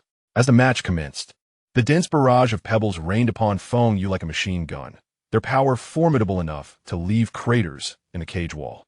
Feng Yu's figure danced, weaving through the gaps between the pebbles, and raised both hands. Finger-piercing, the pale bones of his fingers shot forward with incredible speed and penetrating power, accurately targeting his opponent. The bony fingers easily pierced through the moving earth shield, forcing the opponent to dodge in a flurry, shattering his ranged offense in an instant. Seizing the opportunity amidst the chaos, Feng Yu surged forward, delivering a heavy whip kick against the hastily formed earth shield. Boom! The shield shattered, sending the opponent flying back, blood spewing from his mouth, unconscious. Another victory. The prize increased by another 30,000, and his bet of 150,000 doubled to 300,000. Including his principal, he now possessed 480,000. 480,000, I bet all. Feng Yu descended from the stage and approached Wang Dalong. Stating this emphatically, Wang Dalong's throat tightened. Should Feng Yu win this round, his 480,000 would balloon to 960,000. Coupled with the 30,000 for consecutive victories, it would total 1,260,000. This money was coming in faster than selling hooks. Wang Dalong, an old hand at this, understood the rules. Contestants were prohibited from betting on themselves, so he would place the bet in his name while taking a small cut for himself. However, should he wager too much, it would surely draw the attention of the backstage boss. He pulled Feng Yu into a corner of the resting area, lowering his voice. Brother Feng, I know you are exceptional, but betting so much on yourself will draw a strong opponent next round, which isn't beneficial for you. No witties. Just place the bet as I instructed. I am not afraid of losing, Feng Yu declared without a hint of hesitation. Wang Dalong gasped in surprise, thinking, this Feng Yu is still too young, unaware of when to cut his losses. If I can let him taste defeat once, it will temper his sharpness, making him easier to control in the future. All right, I will bet it all. Wang Dalong promptly sent someone to place the bet, while he turned to gather information on the next opponent. Soon, he learned that the final opponent was a composed, middle-aged man, codenamed Musashi, with a robust health of 150 points, already at the peak of martial disciples, just a step away from becoming a martial artist and seasoned in combat experience. This man wielded a katana that gleamed dangerously, his gaze sharper than the blade itself. This is the final match. Your opponent comes armed. According to the rules, you may choose a weapon. What do you need? I will fetch it for you. Wang Dalong rushed back, his tone urgent. Faced with an armed opponent, he was genuinely worried for Feng Yu's safety. No need. Feng Yu replied coolly with just 3 words. What? Brother, this is not the time to show off. People can get hurt. Wang Dalong exclaimed anxiously, stomping his feet. Feng Yu did not elaborate further, striding directly toward the iron cage. Musashi had already taken his stance inside, and upon seeing Feng Yu enter unarmed, he pointed his katana at him. Young man, you need not rush to find death. You come without even a suitable weapon. Do you think you can face my blade barehanded, or do you simply regard me with disdain? Feng Yu raised his gaze to Musashi, his expression devoid of any ripple, merely replying, to deal with you, I do not need a weapon. Musashi's mocking expression froze, his eyes narrowing as he tightened his grip on the sword. Very well. A proud little brat. Soon you will learn what regret truly means. The battle ignited instantly. Musashi's swordsmanship was fierce, the katana slicing through the air with a menacing wind, while Feng Yu utilized his enhanced physique and agile footwork to evade, navigating through perilous circumstances. After several dodges, Feng Yu's eyes sharpened, seizing upon a fleeting opening when his opponent transitioned from offense to defense. Bone blade. With a sharp cry, a pale bone blade erupted from his palm. The blade was elongated, emanating a chilling aura. What? Musashi was taken aback. He finally understood why this young man claimed he did not need a weapon. It turned out he could conjure one. Such an ability was not something an ordinary martial disciple could achieve. Furthermore, he had observed the Bone King's previous fights, and according to reports, this Bone King had never displayed such a capability. Clang! The bone blade collided violently with the katana, sparks flying. Musashi felt an overwhelming force surge through him, his hands numb, his heart gripped with terror. What filled him with terror was the astonishing hardness of the opponent's bone blade, which exceeded all expectations. The point of impact caused his sword to chip. This katana was an E-grade alloy weapon, procured at a cost of hundreds of thousands. The weapon produced by the opponent was harder than E-grade. Could it possibly be D-grade? Feng Yu, in a position of dominance, showed no mercy as the bone blade relentlessly hacked away, devoid of any technique or finesse, relying solely on brute strength and the formidable bone knife to force Wu Zong into a series of retreats. With a swift motion, a flash of blade light cut across, leaving a deep gash on Wu Zhang's chest, exposing bone and causing his sword to fly from his grasp. He staggered back, gazing at Feng Yu, who stood with the bone blade, bitterly conceding defeat. 3 consecutive victories. Let's congratulate the Bone King, the king of the cage tonight, the host shouted hoarsely. The spotlight shone on Feng Yu, and the audience erupted in cheers, standing and fervently shouting his alias. Externally calm, Feng Yu waved to the audience, yet internally, he was filled with elation. Fortune has come. Chapter 22, Meeting a Boss. Descending from the ring, Feng Yu, still imbued with the remnants of murderous intent, directly approached Wang Dalong, who was engaged in jovial conversation with several subordinates. Manager Wang, my money, Feng Yu stated, devoid of any post-victory jubilation, only a business-like demand. He referred to the 300,000 reward for being the king of the cage, as well as the substantial winnings from his own bets. Wang Dalong's smile instantly froze, and he waved his hand to dismiss his subordinates. Oh, my brother, that was quite the fight. You've truly brought me honor. However, this money you shall not receive. Suddenly, Feng Yu made his move. His right hand darted out, a segment of bone spike pressing against Wang Dalong's throat. The tip of the spike was exceedingly sharp, sending a slight sting through Wang Dalong, whose smile vanished completely, cold sweat soaking through his shirt. You'd better have a good explanation. Feng Yu suppressed his fury. He harbored a deep-seated hatred for those who embezzle funds. He had once read about a delivery supervisor who withheld wages from a delivery worker, only to be fatally stabbed. Now, he felt an overwhelming urge to stab Wang Delong. The entire backstage was silent, save for Wang Delong's heavy breathing. No, don't act rashly. It's not that I'm unwilling to pay. It's the higher-ups. The boss personally ordered your bonus and winnings to be withheld. Boss. Feng Yu's gaze sharpened. Yes. The boss of the death fight cage. He even sent word that if you want your money, you must meet him in person, in the office on the top floor. Feng Yu felt a chill run down his spine. The death fight cage had deep connections. Managing such a large-scale fighting arena in the chaotic underground world indicated that its owner was not to be trifled with. The boss personally withholding funds and requesting to meet was clearly not a matter of mere finances. Was it the bone-based abilities that had drawn attention? Or were there other intentions? The risks were evident. This was akin to stepping into a den of tigers. However, this money was rightfully his, earned through perilous combat, and was crucial for his future training plans. More importantly, he needed to understand the other party's motives. Otherwise, future troubles could abound. Weighing the pros and cons, Feng Yu slowly retracted the bone spike. The white segment swiftly vanished into his finger, leaving only a barely perceptible red dot on Wang Delong's throat. Wang Delong, as if granted a reprieve, stumbled backward, clutching his neck and gasping for air, his eyes filled with fear as he regarded Feng Yu. Lead the way, Feng Yu commanded succinctly.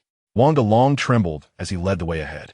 They traversed through the noisy common area and entered a quiet, carpeted corridor reserved for the elite. The further they walked, the stricter the security became. Feng Yu could sense at least 10 vigilant gazes scrutinizing him from both visible and hidden positions. At the corridor's end stood a massive, solid redwood door exuding a calming scent of wood, flanked by 2 towering bodyguards clad in black. These 2 were strikingly different from the thugs outside, though not particularly large. They stood with a serene demeanor, their presence radiating an unyielding aura. Merely standing there imparted an overwhelming sense of pressure akin to that of a mountain. Feng Yu was inwardly alarmed. Based on his experience at the academy, he judged these 2 guards to be at least 4th-tier martial artists, far superior to the commonplace 3rd-tier instructors. 4th-tier martial artists could be considered experts anywhere, yet they willingly served as gatekeepers here. The power and influence represented by this arrangement made Feng Yu's heart sink, heightening his wariness regarding the impending meeting with the boss. Wang Delong halted 3 steps from the grand door, hesitating to proceed further. He bowed respectfully to the 2 bodyguards before, smiling nervously. Gentlemen, I have brought the individual. This is Mr. Bone King. The guard on the left glanced at Feng Yu, his gaze lingering for 2 seconds before returning to Wang Delong. Understood. You may leave. Wang Delong hurriedly nodded and bowed, retreating 2 steps before turning and hastily departing, lacking even the courage to glance back. Once Wang Delong's figure disappeared at the corridor's end, the right bodyguard stepped forward, gently pushing open the heavy wooden door, which turned silently on its hinges. He turned to Feng Yu, gesturing for him to enter, his voice steady. Please, the boss is waiting for you inside. Feng Yu took a deep breath, suppressing the tumult within, and stepped inside. The space beyond the door was exceedingly spacious, luxuriously decorated, yet exuding a stark, cold aesthetic. The floor was covered in thick velvet carpeting, absorbing all sound, leaving the office eerily silent, save for the sound of his slightly rapid heartbeat. A faint, crisp fragrance wafted through the air, contrasting sharply with the bloody chaos of the arena outside. Behind an enormous desk sat a high-backed leather chair facing the wall, adorned with several large electronic screens displaying live footage of the brutal battles occurring in various segments of the death fight cage. Feng Yu's nerves were taut to the breaking point. His mind uncontrollably conjured an image of the boss's appearance. Surely, he must have a face marred by scars, a shiny bald head, a cigar clenched between his teeth, and a thick gold chain around his neck.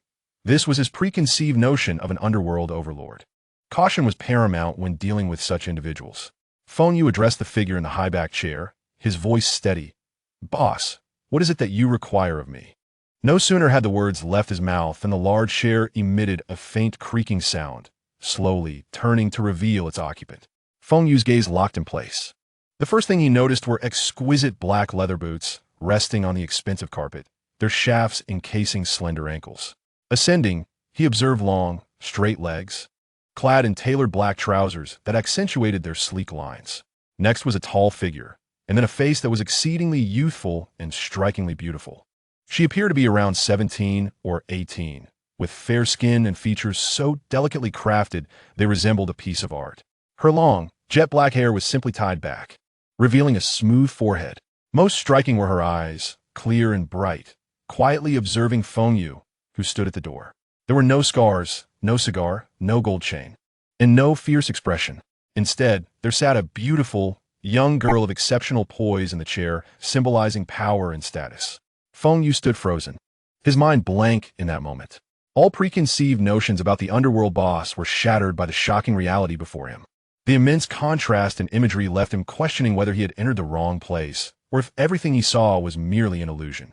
He opened his mouth, only to find his throat parched, rendering him momentarily speechless as he stared blankly at the young proprietress.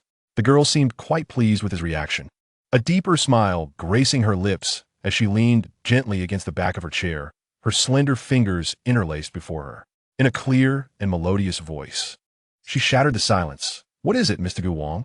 Are you surprised to see me?" Chapter 23. Long Xiao Feng Yu steadied his mind, suppressing the tumult within.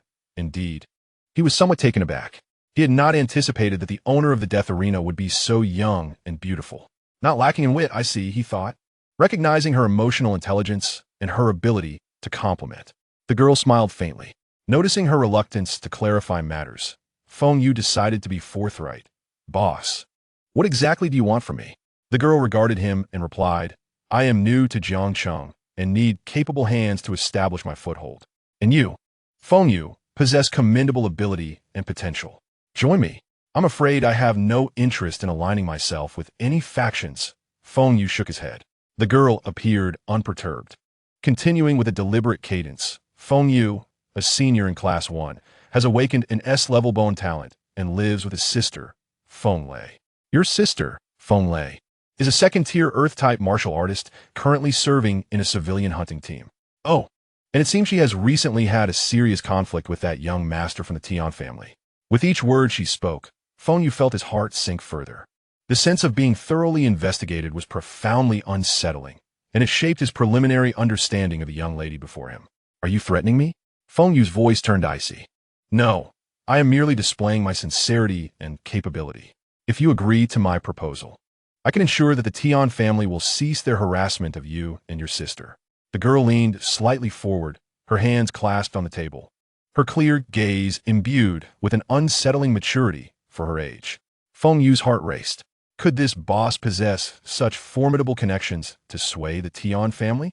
Remaining composed, he asked, "What are the conditions? From this day forth, when I require assistance, you will handle certain matters for me. Upon completion of these tasks, I shall provide you with compensation," she articulated clearly. "What tasks?" Feng Yu was cautious. There was no need to risk his life for mere monetary gain. The girl provided a crucial assurance. "Rest assured, they will be well within your capabilities and will not involve any unlawful activities."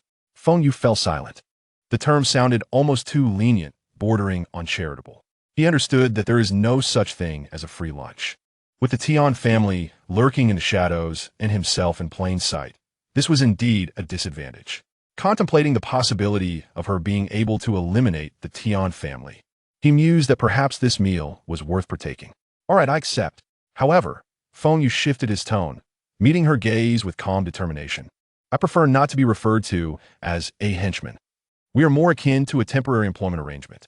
I will solve your problems, and you will compensate me, with no debts between us. Should there come a day when I find this arrangement unsuitable, I hope we can part amicably." The girl paused, a flicker of genuine admiration flashing in her eyes. She had encountered numerous prodigies, yet few were able to assert their dignity and seek an exit strategy even when at a disadvantage. Interesting, her smile deepened. "Very well, as you wish. I look forward to our collaboration, Feng Yu." "Likewise," he replied. "Now, let me formally introduce myself.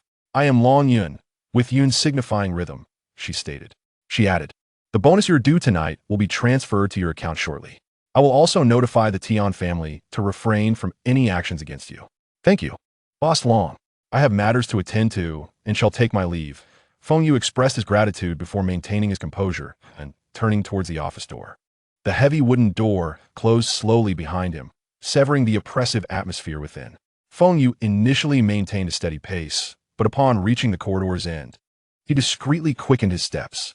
Once outside the building, Greeted by the bright sky and bustling pedestrians, the tension in his spine finally relaxed, and his breathing became less labored. When Long Yun had disclosed her surname, his heart skipped a beat. The Long surname was one of the four great martial families of Kyoto, a true pinnacle of power in Huaxia. Jiangcheng was merely a second-tier city. He could not fathom why such a prominent figure would oversee a death arena here. Fortunately, it seemed that this girl, Long Yun, bore him no ill will. Suddenly, his phone vibrated in his pocket. Feng Yu hastily retrieved it, his eyes lighting up at the bank notification that appeared. Your account ending in XXXX has received a deposit of 1,260,000 yuan at X. XX. Current balance, 12,685,423 yuan. The full amount of 1.26 million had been credited without a hitch. As he read the message, the anxiety that had weighed on him dissipated entirely, and a smile crept onto his lips. Meanwhile, within the opulent confines of the Tian family mansion, the atmosphere was akin to a volcano on the brink of eruption. Incompetent fools, all of you. The family head, Tian Shi, glowered, shattering his teacup against the floor, shards scattering. He bellowed at the silent steward before him, a mere child. The assassin we dispatched failed. What use do I have for you? The steward lowered his head, cold sweat beading on his brow. Master, the boy is more formidable than we anticipated. I care not. Tian Shi slammed his palm on the table. Wen Jing's condition cannot be delayed any longer. Capture Feng Yu alive within the city. The steward felt a chill run down his spine. Taking action within the city posed significant risks. Yet, witnessing the master's frenzied state, he dared not voice his objections, bowing instead. Yes, master. I will make arrangements immediately. At that moment, the telephone on the desk rang urgently. Tian Shi's simmering fury was interrupted, and he furrowed his brow in irritation, wondering who would call at such time. Suppressing his anger, he lifted the receiver, his tone still unkind. Hello? Who is this? On the other end, a calm, yet almost indifferent voice relayed a message. In an instant, all of Tian Shi's rage and ferocity froze on his face. His pupils dilated, and his complexion rapidly turned pale, his hand trembling uncontrollably around the receiver. I understand. We would never dare. His posture involuntarily bent, his voice transformed into an unusually respectful tone, filled with acquiescence. With a thud, the receiver slipped from his weakened grasp, crashing heavily onto the desk. The steward was taken aback by the sudden transformation of the family head, having never witnessed such terror on Tian Shi's face. Cautiously, he approached. Will the master still proceed with the plan? Tian Shi jolted as if pricked by a needle. Snapping back to reality, he shouted, Cancel! Cancel all operations. Immediately. Inform everyone that from this moment forth, no one is to provoke Feng Yu. No one. Yes, yes. The steward, though perplexed, dared not ask further questions and quickly bowed to exit, tasked with executing this drastic change in orders. In the study, only Tian Shi remained, slumped in his chair, staring blankly ahead, mumbling to himself in a daze. Why would the Long family from Kyoto intervene for him? Why? He could not comprehend how a destitute student, seemingly inconsequential, could be connected to the towering Long family, let alone prompt them to issue a warning personally. Chapter 24, Purchasing Martial Technique. At the Martial Arts Center, Feng Yu arrived promptly after leaving the death arena. Entering the intelligent trading room, the AI assistant, Xiaohua, appeared. Welcome back, esteemed guest. What would you like to purchase this time? Xiaohua greeted him with a smile, her voice sweet. Feng Yu's immediate priority was to enhance his strength. He needed to reach a peak of 150 points in his vitality, which was essential for advancing to a martial artist. Currently, he was still falling short. Please provide me with 2 grade 1 Qi blood pills, he said to Xiaohua.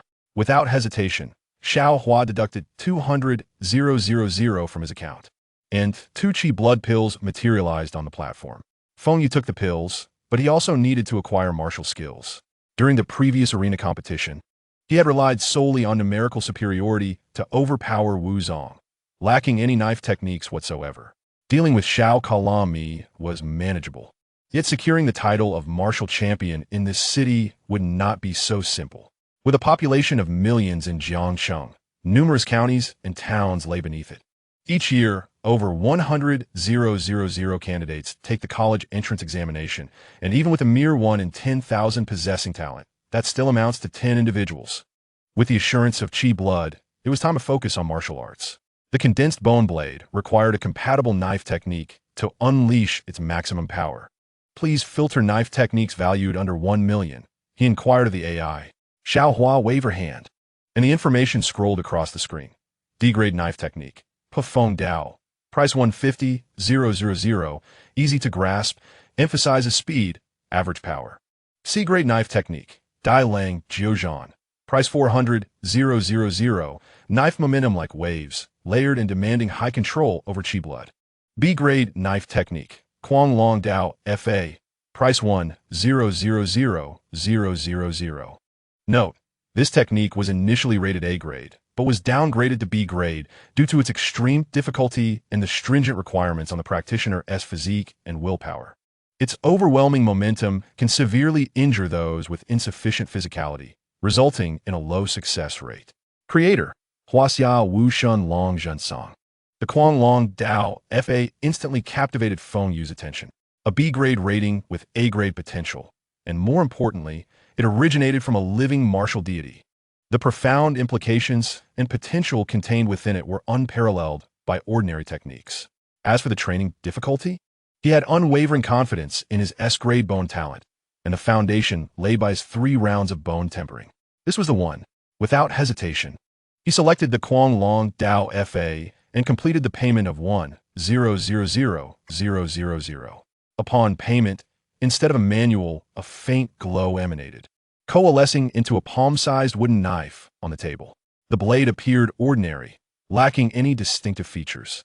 The knife was a light brown with clearwood grain, and its edge was smoothed to a rounded finish, devoid of any remarkable aspects. Feng Yu picked up the wooden knife and inquired of the AI, Xiaohua, "What is this? Shouldn't I have received the martial skill manual?" Xiaohua's electronic voice replied, "This is a martial rhythm condensation. The essence of advanced martial techniques cannot be conveyed through words. It requires the creator to infuse the martial rhythm into a carrier. Future practitioners can perceive the techniques, intentions, and application of force by observing this carrier." Feng Yu examined the wooden knife closely and indeed sensed a faint energy fluctuation, suddenly enlightened. Subsequently, he operated the platform and spent 10,000 to rent a high-level training room equipped with a virtual combat system, securing several hours of usage. The initial sum of 1,260,000 dwindled to merely 50,000 in the blink of an eye. Feng Yu gazed at the remaining balance, unable to suppress a gasp. Practicing martial arts was undeniably costly. Every expenditure felt akin to a painful incision, his heart bleeding. Despite the sting of loss, he hurried into the advanced training room. The spacious interior welcomed him. Feng Yu first cleared his mind, sitting cross-legged on the soft mat, retrieving the 2 chi blood pills that shimmered with a radiant glow.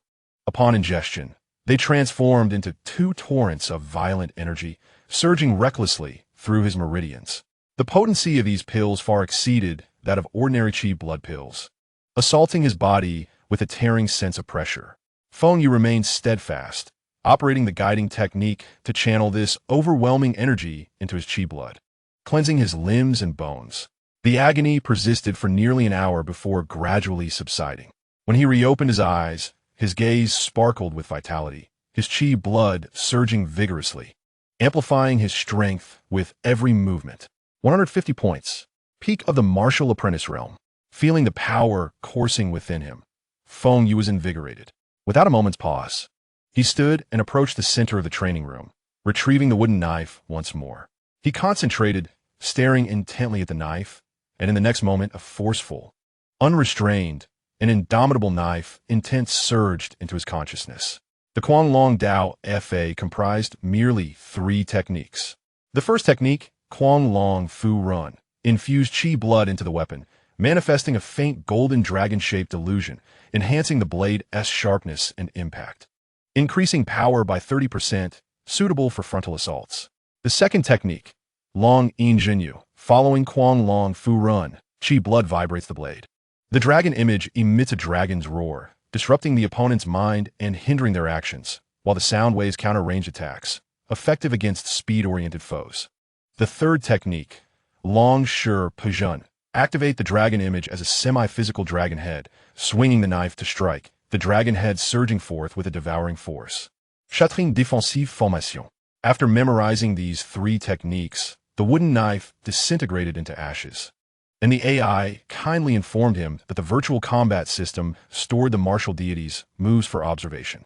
Feng Yu activated the virtual combat system in the training room. Choosing the opponent, Long Zhen Song, the platform summoned a robot, and simultaneously, a projection illuminated the robot, transforming it into a tall, young man with a square face, wielding a training long knife.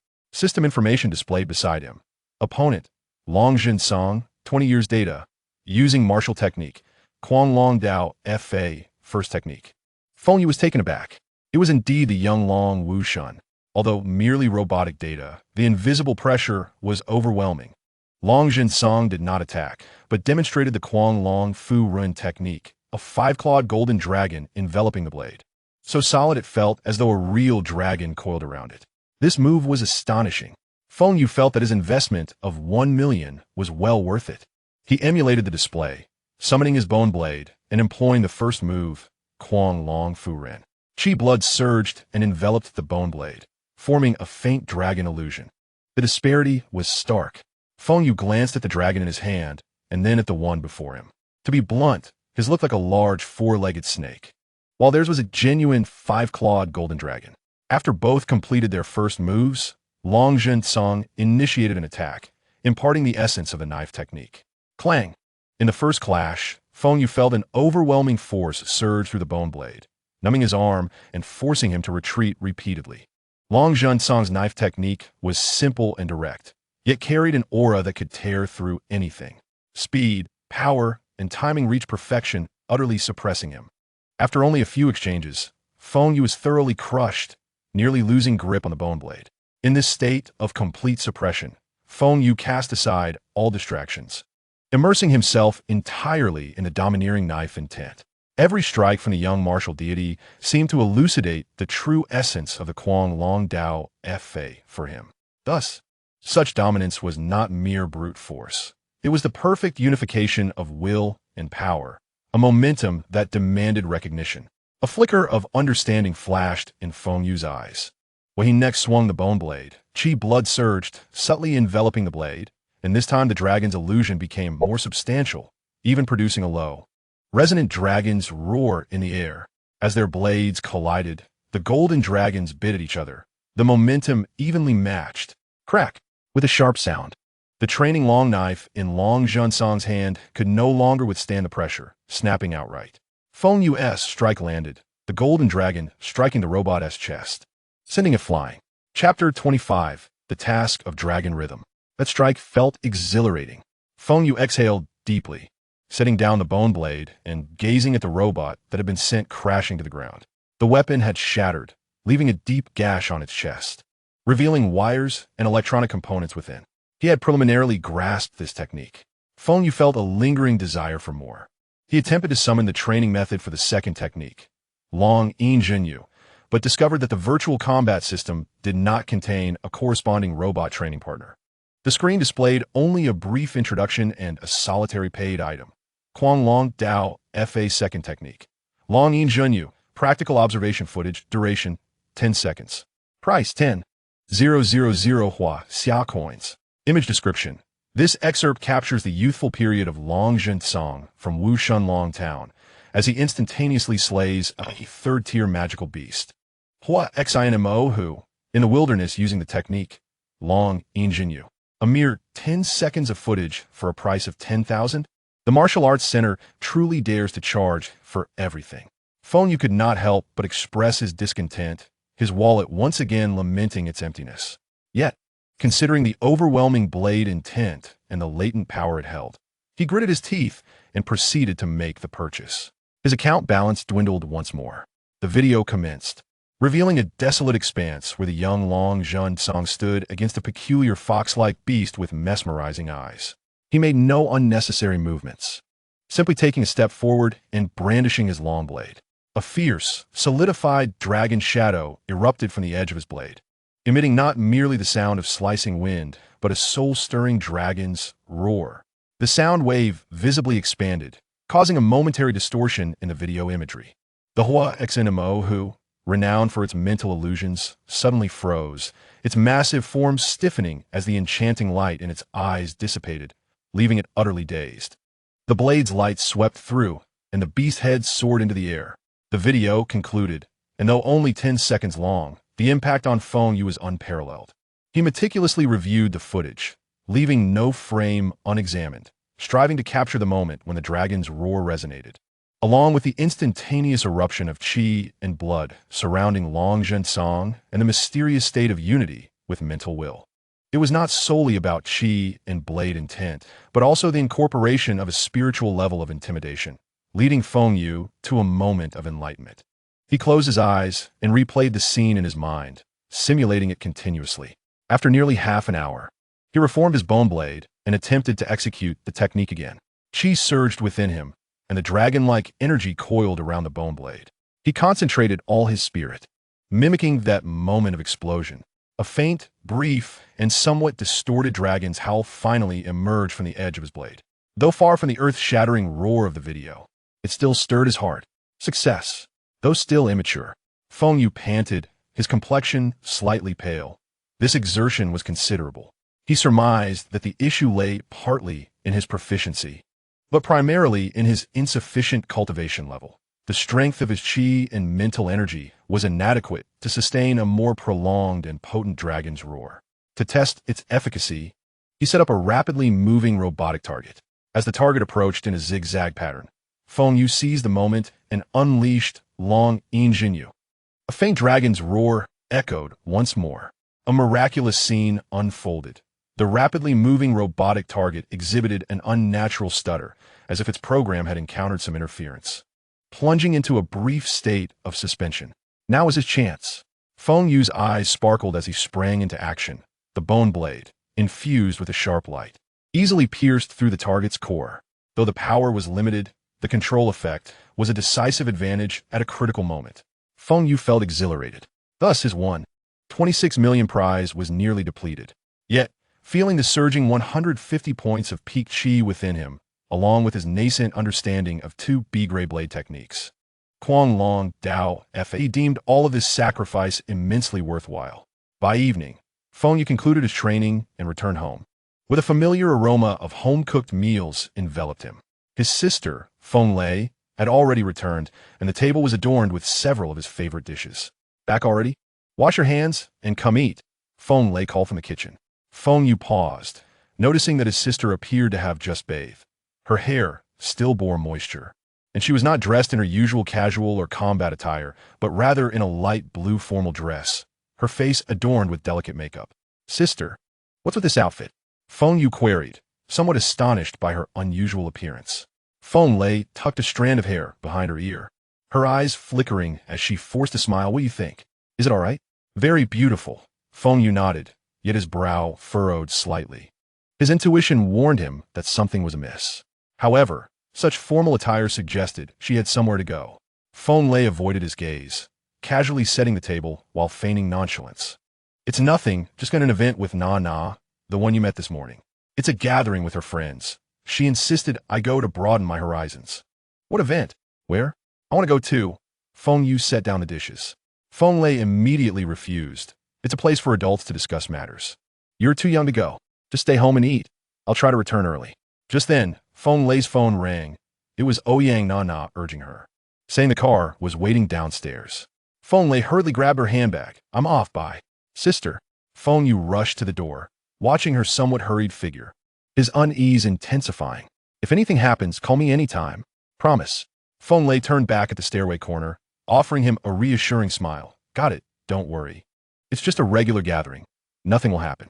As he watched his sister descend the stairs and heard the car's engine fade away, Feng Yu's phone buzzed in his pocket. It was a local, unknown number. He pressed the answer button, and a calm male voice came through. Is this Mr. Feng Yu? Yes, who is this? Miss Long has instructed you to arrive at the main entrance of Dijing Hotel at 7 o'clock tonight. There's a task. Long Yun's task? It arrived so swiftly? Feng Yu felt a moment of surprise, but quickly regained his composure. Understood, I will arrive on time. He replied in a steady tone and hung up. Chapter 26. Pretending to be a boyfriend? At the entrance of Dijing Hotel, resplendent with lights, it resembled broad daylight. Luxurious cars glided silently past, while elegantly dressed men and women engaged in lively conversation. Feng Yu stood in a corner, feeling like a grain of sand misplaced in a pearl tray. His somewhat faded casual jacket and slightly worn sports shoes starkly contrasted with his surroundings.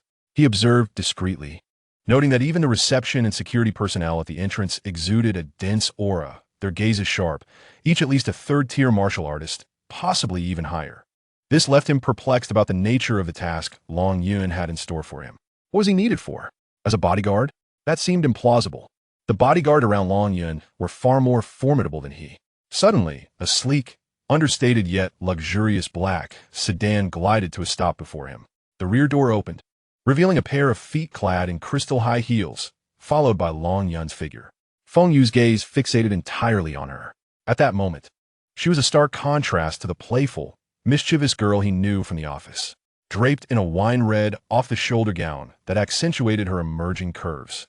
The hem floated like flowing clouds, adorned with exquisite yet tasteful jewelry around her neck and earlobes. Her skin appeared flawless, radiating an enchanting glow. Simply standing there, she effortlessly became the focal point of all eyes. Yet, this captivating figure was now slightly furrowing her brows, scrutinizing Feng Yu from head to toe, her clear, piercing gaze ultimately landing on his old jacket. You wore this ragged outfit?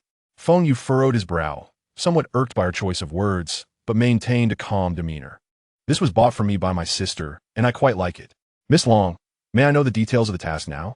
Long Yun seemed disinterested in discussing sibling affection. She immediately turned to the towering bodyguard, Long Wu, standing beside her, instructing, take him to change clothes. You have only 20 minutes. Yes, miss, Long Wu replied, his deep voice carrying a metallic resonance. Feng Yu wished to inquire further, but Long Wu had already stepped forward, almost enveloping him as they headed toward the hotel's upscale shopping area. The following 20 minutes provided Feng Yu with an experience of efficiency and compulsion. Long Wu was evidently well acquainted with the process, directly entering an upscale men's clothing store that exuded sophistication. With a discerning gaze, he swiftly selected a finely tailored suit, a crisp white shirt, a tie, and a pair of handcrafted leather shoes. Throughout this endeavor, Feng Yu found himself nearly voiceless, only offering passive assistance when it came to fitting the garments. Mr. Long Wu, what exactly is the task at hand? Feng Yu attempted to inquire, as the hairstylist tended to Long Wu's hair. Long Wu stood behind him like a statue, and through the mirror's reflection, Feng Yu could only glimpse his impassive face and tightly sealed lips. Soon, the hairstyling was complete, and Feng Yu gazed at his reflection in the mirror, feeling rather dashing. The well-fitted suit accentuated his tall, upright figure, while his meticulously styled hair lent him an air of maturity, shedding some of his youthful awkwardness. Although a hint of unease lingered in his brows, his overall appearance was refreshingly transformed. They then made their way back to the hotel parking area alongside Long Wu. Long Yun stepped out of the car and assessed Feng Yu, visibly satisfied this time. Not bad, you have a certain charm. Feng Yu rolled his eyes. Boss Long, just tell me what the task is. Long Yun smiled slightly. The task is quite simple. Act as my temporary boyfriend tonight. 300,000. Once the task is completed, the payment will be immediately transferred. 300,000. Feng Yu's heart raced. He felt that earning such an amount wouldn't be as effortless as it initially seemed. Would he encounter some melodramatic scenario, perhaps where Long Yun was engaged to a wealthy heir, and he was to provoke this heir, ultimately facing a beating? Boss Long, you don't have a fiancé, do you? Am I to pretend to be your boyfriend to provoke him? Feng Yu asked cautiously. I have no fiancé, so stop overthinking. Long Yun replied firmly. Then why do you need me to pretend to be your boyfriend? Feng Yu pressed further. Long Yun explained, as you know, I'm naturally beautiful, and wherever I go, I am often surrounded by admirers, which becomes quite bothersome. That is why I need you here. Feng Yu mused that flies are usually attracted to dung, but he dared not voice such thoughts. Considering the prospect of a one-night role as a boyfriend for 300,000, along with the chance to indulge in five-star hotel cuisine that he could only dream of, he felt little reason to decline. Deal. He nodded in agreement. The two entered the hotel, with Long Wu trailing behind. At the entrance, they encountered several well-dressed and charismatic young men and women. Long, good evening. Good evening to you all. They exchanged pleasantries, and one of them, noticing the man beside Long Yun, inquired, Who is this? Long Yin entwined her arm with Feng Yu's.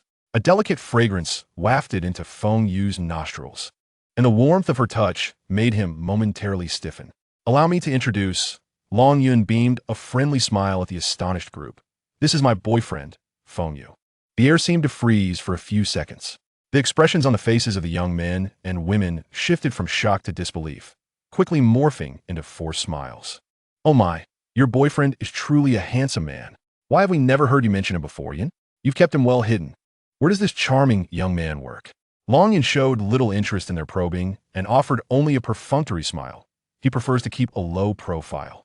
"Excuse us. We must head inside." With that, she led the still stiff Feng Yu directly into the brilliantly illuminated hotel lobby. Behind them, the group of young men and women also entered, whispering amongst themselves as they observed Long Yun and Feng Yu's retreating figures. "Boyfriend? What a joke. Isn't that Zhang family's heir always pursuing Long Yin? Who knows what this young lady is up to? This should be entertaining." Zhang's heir is no pushover. As their conversation concluded, a burst of laughter echoed at the lobby entrance, as several elegantly dressed young women entered together.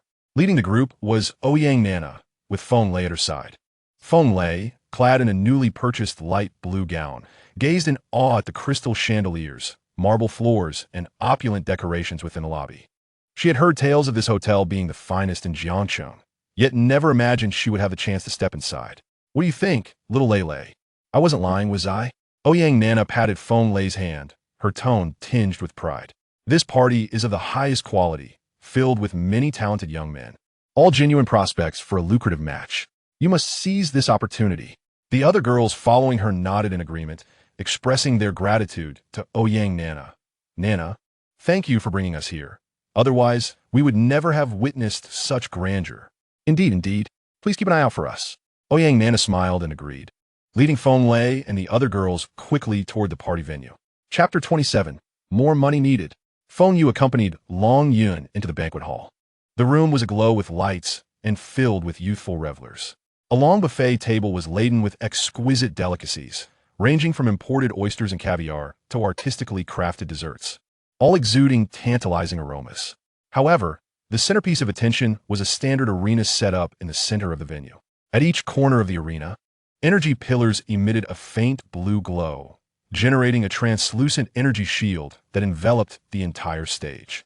At that moment, two individuals were engaged in a fierce sparring match on the platform, drawing a crowd of onlookers who held plates and glasses in hand, enjoying their meals while avidly watching, with some even placing bets on the outcomes below. "A little wager for fun. I bet 10,000 on the red team. I'll match that betting on the blue team. Look at his stable stance. He has a good chance of winning." It was evident that these individuals were quite generous, readily tossing around amounts in the thousands, indicative of their affluent backgrounds. Among the crowd, a young man in a well-tailored white suit, impeccably groomed, stood out strikingly. He was handsome and exuded confidence. Long Yun's gaze swept across the room, immediately locking onto the man in white. Rather than shying away, she tightened her grip on Feng Yu's arm and made her way toward him. The man in the white suit was named Zhang Chun, and he was engaged in a friendly manner with a somewhat slender man in a black suit, whose eyes bore a hint of darkness. "Old Tian, I heard your cousin has been taken out of commission. Is that true?" Zhang Chun asked, his tone laced with mockery, as if it were merely an amusing topic of conversation. The slender man, named Tian Wenshu, scoffed lightly, his voice dripping with disdain. "Of course it's true. My cousin Tian Wenjing is a complete waste. He awakened an A-class talent and still managed to be defeated. It's quite pathetic. If I were him, I would have jumped into the river and ended it all to spare the Tian family from embarrassment. You can't be so harsh. After all, he's still your brother. Aren't you going to seek revenge for him?" Zhang Chun feigned concern, but his true intent was to probe. "No, Rus," Tian Wenshi replied casually. Yet a chilling undertone accompanied his words. "That kid is named Feng Yu. He's in the same graduating class as us. When a martial arts examination occurs, I'll naturally cross paths with him. I'll make sure to put him out of commission so that others won't think the Tian family is easy to bully." Zhang Chun raised an eyebrow, seemingly skeptical. "I heard that guy possesses an S-class talent. You're only A-class, talent-wise. You're at a disadvantage, old Tian. Don't overestimate your abilities." Tian Wenshu chuckled confidently. "What if his talent is strong? I can easily crush that ignorant poor kid." In his words, he completely dismissed the unknown Feng Yu. Zhang Chen listened, nodding repeatedly. His primary motive for bringing up this topic was to gauge Tian Wenshu's current state and strength, as he himself aimed to participate in the upcoming martial arts examination, with aspirations of becoming the top contender. If he could secure the title of the martial arts champion, he would possess sufficient capital and confidence to propose to the Long family, thereby presenting an opportunity to become their son-in-law, which would signify a tremendous elevation for the Zhang family. As he pondered over his competitors in the martial examination, Tian Wenshu playfully tapped his arm with the back of his hand, exclaiming, "Look, your future wife is approaching, and she's clinging to a handsome guy. Is she putting a green hat on you in front of everyone?" Damn! Zhang Chen's cheerful demeanor vanished in an instant, his expression darkening considerably. He fixated on the unfamiliar man intimately embraced by Long Yun, a surge of fury igniting within him. What infuriated him the most was the fact that he had never been so closely embraced by Long Yun, not even a touch. The sight of her soft contours pressing against the man's arm, creating indentations due to the pressure, stoked the flames of his rage. This scene pierced deeply into his heart, akin to a thorn.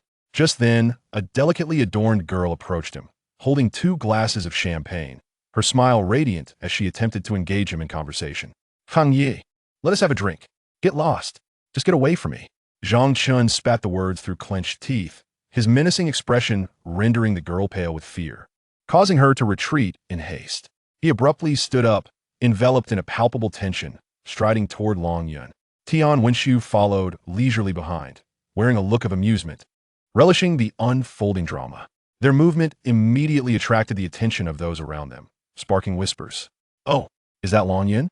Who's that man beside her? They seem so close." "I don't know. I've never seen him before. He is quite handsome. Not from our school, I believe." The onlookers were unfamiliar with Feng Yu, as they were all students from Xingyao Academy, a prestigious private institution in Jiangxing. The gathering that evening was a pre-graduation celebration, with everyone preparing for the upcoming martial examination. Long Yun was also a student at this academy, having transferred in the latter half of her senior year.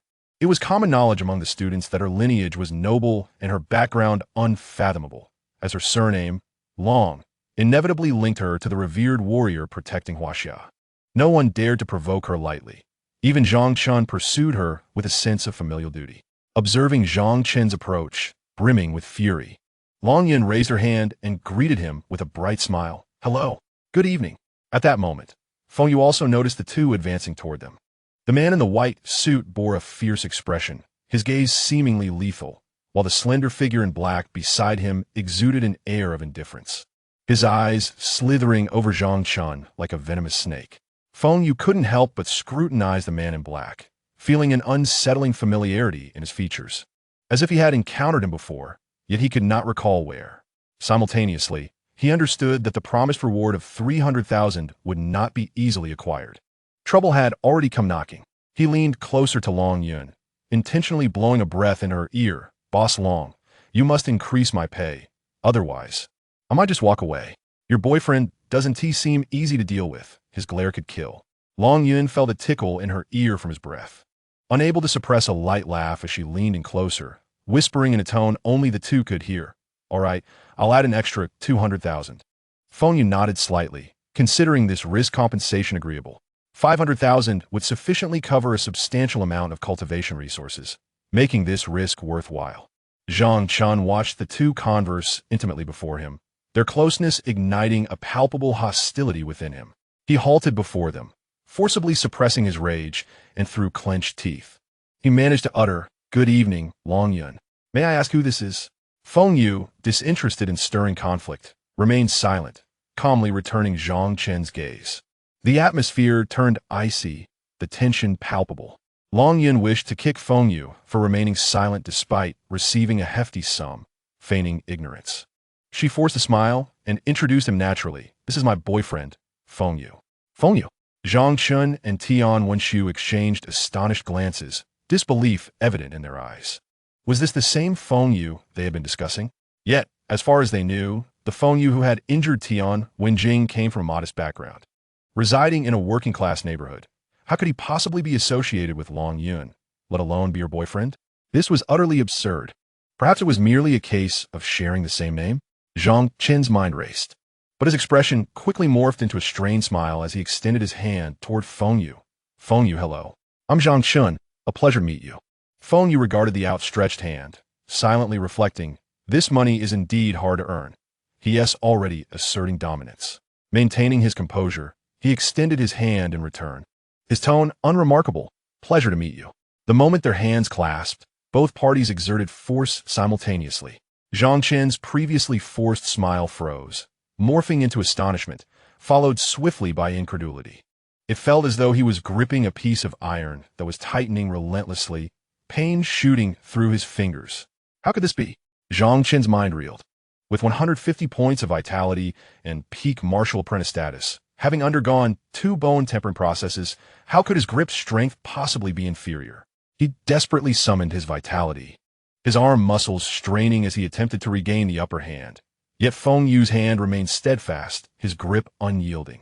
Tianwen, observing the subtle shifts in Zhang Qin's expression and the tautness of his arm, couldn't he help but feel a flicker of surprise. He was well aware of Zhang Qin's prowess, yet this suddenly emerged Feng Yu seemed to possess superior raw strength. Even Long Yun, her beautiful eyes flashing with subtle surprise, had anticipated Feng Yu's strength, estimating that after expending over 1 million, he would max out around 145 vitality points. Presently, he was gaining the upper hand in their first encounter, indicating that her predictions were flawed. Feng Yu was advancing far more rapidly than she had anticipated. In that moment, Feng Yu maintained a calm demeanor. His S-class bone talent fundamentally strengthened his skeletal structure, rendering him more robust and resilient than his peers, and, consequently, his grip strength far surpassed that of the average individual. Sensing the right moment, Feng Yu deliberately eased his grip, allowing Zhang Qin to save face. Zhang Qin, recognizing the unspoken understanding, likewise relinquished his hold, restoring dignity to both parties. After they released their hands, Feng Yu turned his gaze toward the slender man in black beside Zhang Qin, feeling that he looked familiar, and inquired, "And who might this be?" The lean man stepped forward slightly, his cold gaze fixed on Feng Yu as he replied in a chilling tone, "Tianwen." Recognition dawned on Feng Yu. No wonder he felt a sense of familiarity. Tianwen bore a resemblance to Tian Jing, the man he had incapacitated. So, he was from the Tian family. "A pleasure to meet you, a member of the Tian family," Feng Yu replied in a neutral tone, devoid of any discernible emotion. Zhang Qin felt a lingering ache in his right hand, forcing a smile as he suggested, "Standing here isn't convenient. Let us find a place to sit and chat." The group moved to a nearby lounge area, settling onto a sofa. Zhang Qin feigned casualness, inquiring, "Feng Yu, your skills are remarkable. May I ask which prestigious school you are attending? Are you also from Xingyao Academy?" Before Feng Yu could respond, Long Yun eagerly leaned against him, her smile bright as she interjected, "My Feng Yu attends an ordinary public high school. He is also in his senior year and will join us for the martial examination. Who knows, perhaps he'll compete alongside you." Zhang Qin. She paused momentarily, her gaze casually sweeping over the suddenly sullen-faced Tianwen, and continued in an innocent tone. "Moreover, I recall that on the day Feng Yu awakened, he effortlessly dealt with a rather oblivious fellow with the surname Tian. Didn't he, Feng Yu?" Upon hearing this, Feng Yu felt a surge of indignation. Long Yun was clearly using him as a pawn, deliberately provoking Tianwen and Zhang Qin. This reminded him of a line from a film, where Zhang Wuji's mother, In Su, had told him before her death, "The more beautiful a woman is, the more deceitful she can be." This was indeed a truth of the world. Feng Yu was not one to be bullied. He had to reclaim his dignity. How should he retaliate against Long Yun? He recalled that they were currently pretending to be a couple. Given their supposed relationship, it was only natural to be a bit more intimate, right? Feng Yu shifted closer to Long Yun, his arm casually wrapping around her slender waist, even daring to gently caress it a couple of times. Such a slim waist, he thought quietly to himself. Long Yun's body stiffened slightly, her expression momentarily awkward. The reason she had invited Feng Yu was that her family elders had mentioned that if she secured the title of martial champion, she could propose to him, which utterly disgusted her. She had her sights set on Feng Yu's potential, wanting to join forces with him to ensure the title did not fall into Zhang Qin's hands, thus completely extinguishing her family's ambitions. With this in mind, she suppressed the urge to push Feng Yu away, not only refraining from anger, but also leaning into his embrace. Her face displaying a bashful yet sweet expression as if she thoroughly enjoyed this closeness. Zhang Chun observed this scene, particularly Feng Yu's hand mischievously resting on Long Yun's waist, and felt a rush of blood to his head, his eyes nearly blazing with fury, imagining a lush green meadow sprouting atop his head. He must teach this ignorant pauper a severe lesson, making him realize the consequences of offending Zhang Chun. He silently raged. Just then, a makeshift arena was readily available on site. He quickly suppressed his anger and adopted a seemingly casual tone, speaking loudly to the nearby Tian Wenxiu, ensuring those nearby could hear. "Old Tian, did you hear? This young brother Feng Yu is the one who incapacitated your cousin Wen Jing during the awakening ceremony. TSK, what a hidden talent. He can achieve such prowess even in a public high school." As soon as he spoke, the classmates who had been idly eating and chatting nearby turned their attention, their faces filled with astonishment and curiosity. Those studying at this elite school often had some background and were well informed, many having heard of the incident where a member of the Tian family was publicly incapacitated. Some who were previously unaware quickly grasped the situation after hearing hushed explanations from those around them. So was him, to dare challenge the Tian family, especially Tian Wenxiu's cousin. He certainly had some audacity. Tian Wenxiu was notoriously vengeful at school, and it seemed a spectacle was about to unfold. His expression darkened significantly. He knew Zhang Chun was setting a trap for him, forcing him to act. However, he had no choice but to leap into this pit. Otherwise, with so many eyes upon him, how could he, Tian Wenxiu, dare to appear weak for his cousin? He glared at Feng Yu, his voice icy. "Feng Yu, regarding your incapacitation of my cousin, as his elder, I must demand an explanation. Of course, I am not unreasonable. Violence serves no purpose. There's an arena right here. Let's spar a bit, shall we?" He deliberately emphasized the word spar and pointed to stop, yet the chill in his gaze remained undiminished. Feng Yu clicked his tongue. What benefit was there in sparring? If you win, I will bow and apologize. But if you lose, Tian Wenxiu enunciated each word, then you must kneel before me and apologize in front of everyone. Damn it, I have nothing to gain from this. Feng Yu immediately shook his head, indicating his refusal to fight. Long Yun, eager to stir the pot, shook Feng Yu's arm and sweetly urged him. "Brother Feng, just agree. You managed to defeat his cousin. Dealing with him should be a piece of cake." "I don't want to fight. I'm not interested," Feng Yu replied, leaning back lazily. His thoughts were simple: avoid confrontation if possible and securely earn that 50,000. Long Yun, displeased that her provocation failed, recalled her original intent to test Tian Wenxiu's current strength through Feng Yu, as he was also a strong contender for the martial champion title. Seeing Feng Yu's reluctance, she quickly thought of his greedy nature. Leaning closer to Feng Yu, she whispered in a tone only they could hear, "You agree to his challenge. And I'll add another 50,000. I need to assess Tian Wenxiu's capabilities." Another 50,000? Feng Yu's eyes lit up instantly. One fight, and it could amount to 100,000. Such quick money. He straightened up, a passionate smile gracing his face as he addressed Tian Wenxiu. "Well, since young Master Tian is so eager, I shall oblige. Let's have a little fun on stage, just a friendly match." Upon hearing Feng Yu's agreement, Zhang Chun revealed a knowing smile. Excellent. Both of these individuals had fallen into his trap seamlessly. He could utilize this opportunity to thoroughly gauge Feng Yu's true capabilities. He promptly stood up and strode toward the arena, instructing those currently sparring to step down. Soon, the arena was cleared. Zhang Chun personally ascended the stage, seized a nearby microphone, and announced loudly, "Good evening, everyone. It seems tonight's event is set to commence early. We are about to witness a highly anticipated spar." He gestured towards Tian Wenxiu. In the red corner, we have the recognized powerhouse of Xingyao Academy, Tian Wenxiu. The audience erupted into cheers and whistles, clearly indicating Tian Wenxiu's high profile at the school. Zhang Chun then pointed at Feng Yu. And in the blue corner, we have the bold Feng Yu, a student from a public school, daring to challenge our Tian Wenxiu. Let's give a warm welcome to both competitors. With that, he led the applause. The audience erupted into enthusiastic applause and cheers, most of which were directed toward Tian Wenxiu. "Su Ye, show him what you've got. Su Go, it's your turn." A public school student dares to wreak havoc here? Almost no one had faith in Feng Yu. To them, Tian Wenxiu's cousin was merely a worthless student from a public school. Defeating him was no accomplishment. This Feng Yu was also from a public school. How could he possibly be a match for Tian Wenxiu, who ranked among the elite in their private institution? He was merely stepping onto the stage to serve as a punching bag. Chapter 29. Sister? What's she doing here? Feng Yu and Tian Wenxiu stepped onto the arena under the watchful gaze of the crowd. A pale blue energy shield slowly enveloped them from behind, isolating the arena from the outside world.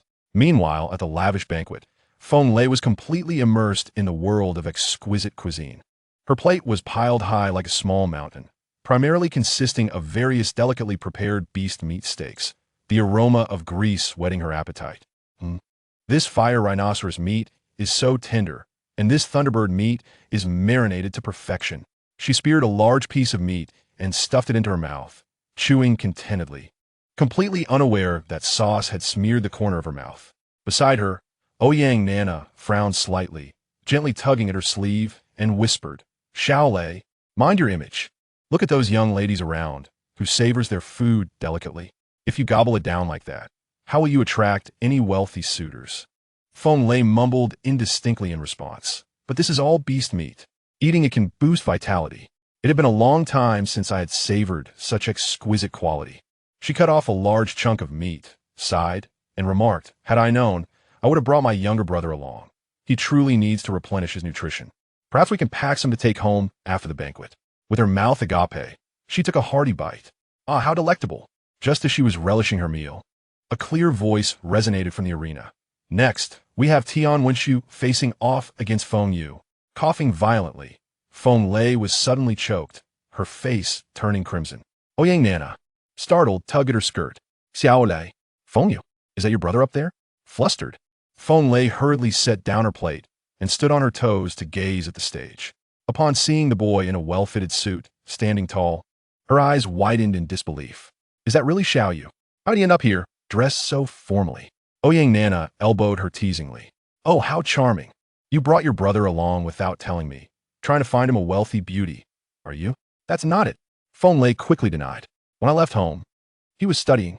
I have no idea how he ended up here." At that moment, Zhang Chun announced the start of the match. Cheers erupted from the audience, mixed with encouragement for Tian Wenxiu and disdain for Feng Yu. Hearing this, Feng Lei became anxious and pushed through the crowd toward the stage. "No, I must pull Xiao Yu down. What if he gets hurt and it affects his martial arts examination?" Ouyang Nana hurriedly blocked her. "Don't be impulsive. If you rush up there, you'll be thrown out. I have worked hard to be here. Let's observe the situation first. If your brother truly cannot win, we can think of a way for him to concede." Feng Lei bit her lip, torn within. She understood that Ouyang Nana had put considerable effort into bringing her to this prestigious banquet and had always looked after her in the hunting team. Finally, she reluctantly nodded. "All right, let's just watch for now." However, as she overheard the crowd disparaging Feng Yu, the protective sister could no longer contain herself. She cupped her hands around her mouth and shouted with all her might, "Feng Yu, go for it. You're the best." This exuberant shout stood out starkly in the relatively elegant atmosphere of the banquet, instantly drawing numerous astonished gazes. Unbothered, Feng Lei continued to wave her arms in support of her brother. Ouyang Nana awkwardly covered her face, pretending not to know her.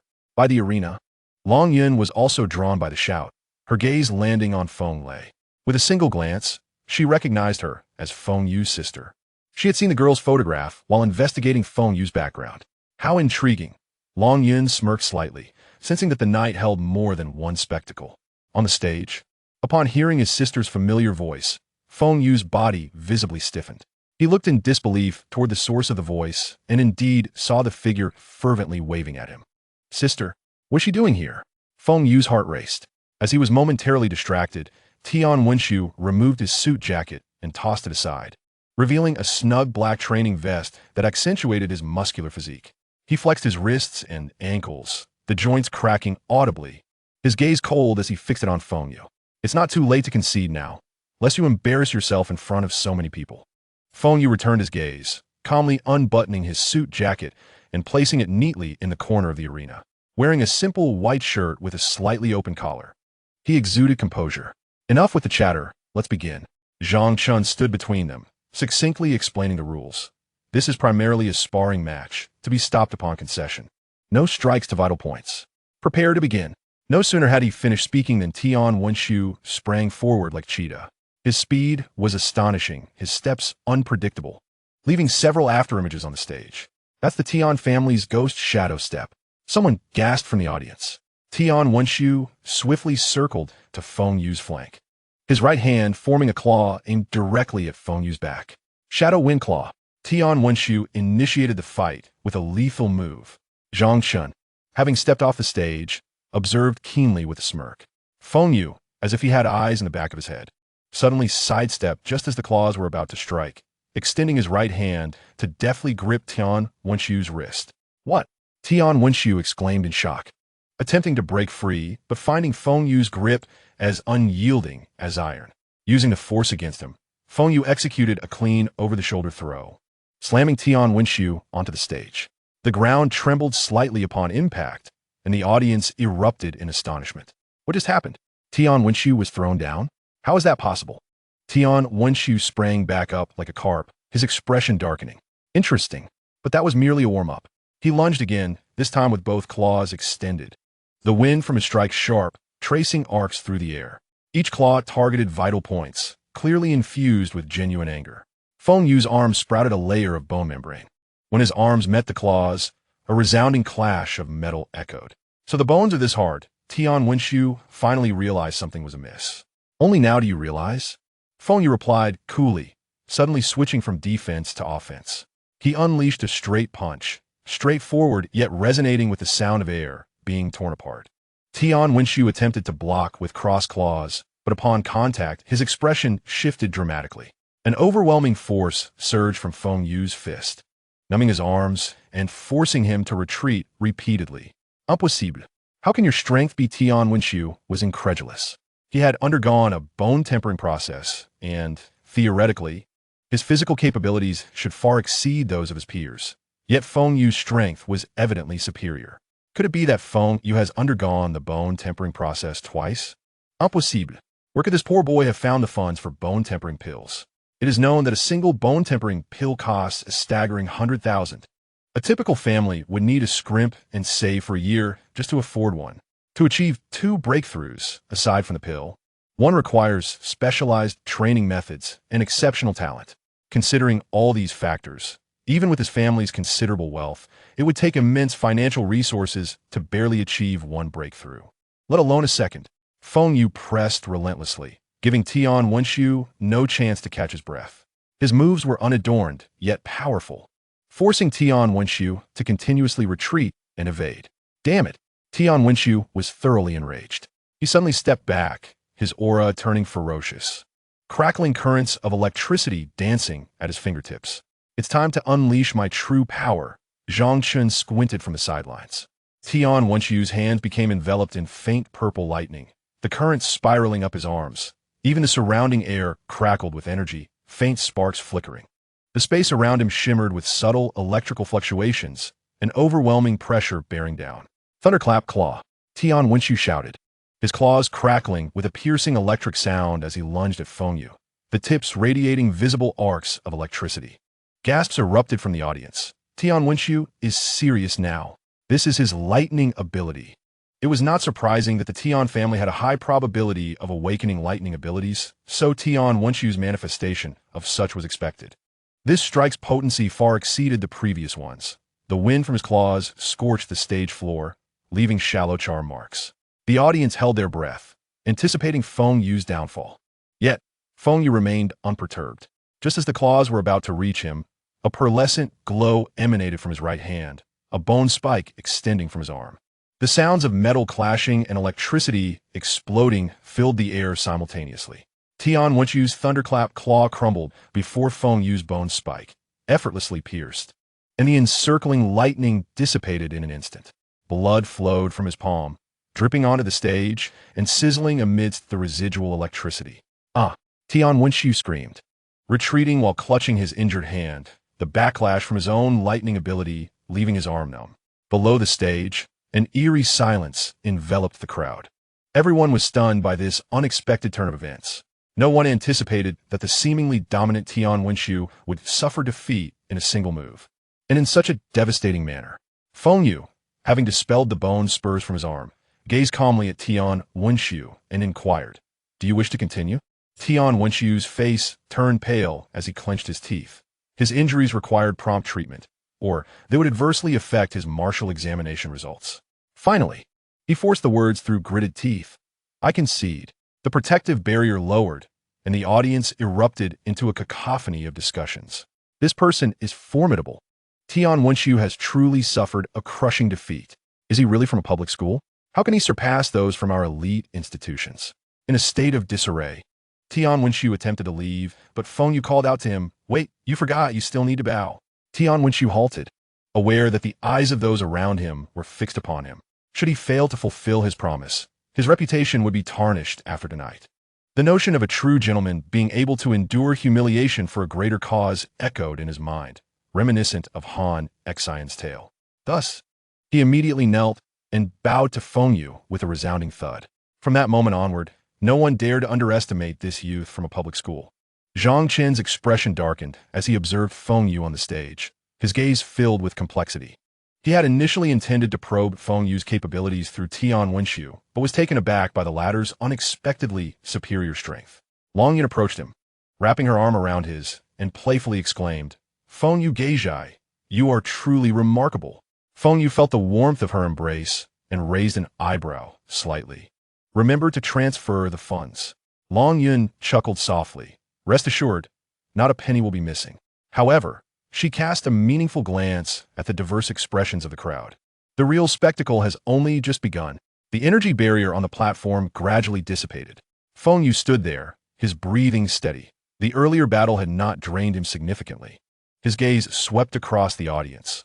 Those young men and women who had previously regarded him with scorn now looked upon him with astonishment, scrutiny, and, most importantly, a profound respect for strength.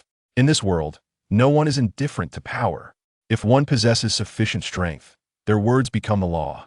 As he stepped down from the platform, the crowd instinctively parted to clear a path for him. The stark and unyielding laws of this world were on full display at that moment. "Xiao Yu!" An urgent voice shattered the delicate silence. Feng Lei surged through the crowd, hastening to stand before Feng Yu, grasping his arm and scrutinizing him. "Are you all right? Are you hurt anywhere? Why did you end up here? And why did you engage in a fight?" A barrage of questions bombarded him, and Feng Yu felt a warm current in his heart. Recognizing his sister's concern manifesting as anxiety, he gently patted her hand, offering a reassuring smile. "Sister, I'm fine, not a scratch on me. A friend invited me to help out.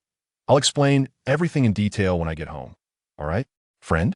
Feng Lei cast a skeptical glance at the beautiful girl beside Feng Yu, clearly doubting his explanation. She knew her younger brother well. He was a rather shy young man. How could he possibly know someone so stunning? Long Yun wore a gracious and friendly smile, politely nodding at Feng Lei. "Hello, you must be Feng Yu's sister, Feng Lei. I often hear him speak of you. I am Long Yun, your brother's girlfriend." "Girlfriend?" Feng Lei's mouth fell open in disbelief. Feng Yu, exasperated, rested his forehead in his hand, utterly at a loss for how to clarify the misunderstanding. Before Feng Lei could respond, Long Yun continued, "Sister, Feng Yu and I have matters to discuss regarding upcoming arrangements." Feng Lei gazed at the breathtakingly beautiful girl before her, filled with questions about how her brother had come to know her. However, for the sake of her brother's lifelong happiness, she resolutely decided not to interfere. "My brother can be quite clumsy with words. Please be patient with him. If he ever upsets you, just let me know, and I'll handle it." With that, she turned to leave, while Ouyang Nana called out after her, "Wait for me, Xiao Lei." As soon as Feng Lei departed, Zhang Chun approached with 2 glasses of champagne, offering one to Feng Yu. "Feng Yu, my brother, your skills are truly astonishing. I never expected a public high school could produce someone of your caliber. I am in awe." The flattery was laced with an unmistakable hint of jealousy. Feng Yu did not accept the glass, merely gazing at him coolly. Zhang Chun, unfazed, took a sip of his drink and abruptly changed the subject. "However, as the host tonight, it seems rather unfair for us to merely watch our guest perform while we stay in the background. I wonder if you would be so kind as to engage in a friendly spar with me, the host." He emphasized the word friendly, though his eyes sparkled with provocation. Feng Yu remained silent, observing Zhang Chen's chatter. Clearly, a mere spar would be too mundane. Zhang Chun escalated the stakes, tossing out a tempting bait. "How about we add some stakes? I will offer a bottle of bone refining elixir. If you win, it is yours. If I win, you must publicly break up with Long Yun. How does that sound? The mention of the bone refining elixir made Feng Yu's heart race. He had heard of it. It was a coveted item from martial artists, known not only for its bone refining effects, but also for its ability to heal hidden injuries. Its efficacy was tenfold that of bone refining pills and equally costly. In the realm of martial artists, those at the first and second ranks primarily refined their limbs' bones, while those at the second rank could refine all four limbs into weapons with substantial lethality. Upon reaching the pinnacle of the second rank, all limbs could serve as instruments of combat. The third rank focused on refining the torso, encompassing 24 ribs, 26 vertebrae, and 1 sternum. Once refined, a martial artist's defensive capabilities would surge, allowing them to withstand firearms. Provided they safeguarded their cranial vital points, they would generally avoid fatal injuries. Although the elixir was enticing, one must have the means to claim it. As the scion of the Zhang family, Zhang Chun had abundant resources and was undoubtedly stronger than Tian Wenxiu. It was improbable that he intended to engage in a genuinely friendly spar. The risks were considerable. I need to think it over. Feng Yu did not immediately acquiesce. By all means, Zhang Chun feigned indifference, spreading his hands. Feng Yu exchanged a glance with Long Yun, signaling her. They excused themselves from the bustling center, retreating to a relatively quiet terrace. Chapitre 31, en un comme un dragon blade technique. Outside the banquet hall, the terrace was illuminated by the moonlight, casting a hazy and distant outline of the city. Feng Yu leaned against the cool metal railing, the night breeze tousling his hair and alleviating some of the heat left from the earlier bout. Fresh from battle, his blood still surged, and his body felt fatigued. Zhang Chen's strength was evidently greater than Tian Wenxiu's. Engaging in this conflict seemed unnecessary. Long Yun stepped before him, her wine-red dress fluttering in the night breeze.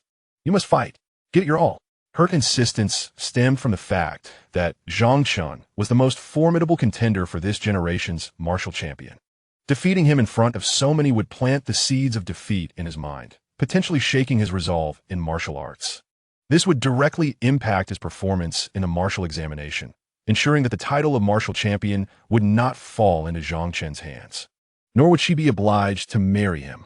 Feng Yu paused in contemplation, although he was unclear about the enmity between Long Yun and Zhang Chun. His thoughts were straightforward. Self-interest prevailed. Boss Long, we can discuss the fighting later. Let's settle the previous matter first, 1 million. Long Yun appeared to have anticipated this and promptly took out her phone to make a few taps. Moments later, Feng Yu's phone vibrated with a notification. He glanced at it and confirmed that 1 million had indeed been deposited into his anonymous account, with the funds received. Feng Yu felt a slight surge of energy and looked at Long Yun, directly asking, what is the new wager for this bout with Zhang Chun? An additional 500,000, Long Yun declared. 500,000, merely to engage in a skirmish of limited consequence. This is indeed an exorbitant sum. Feng Yu shook his head, addressing Miss Long. Your noble lineage may render you oblivious to the implications. He gestured towards his own chest, stating, I am but an ordinary student, lacking any notable background.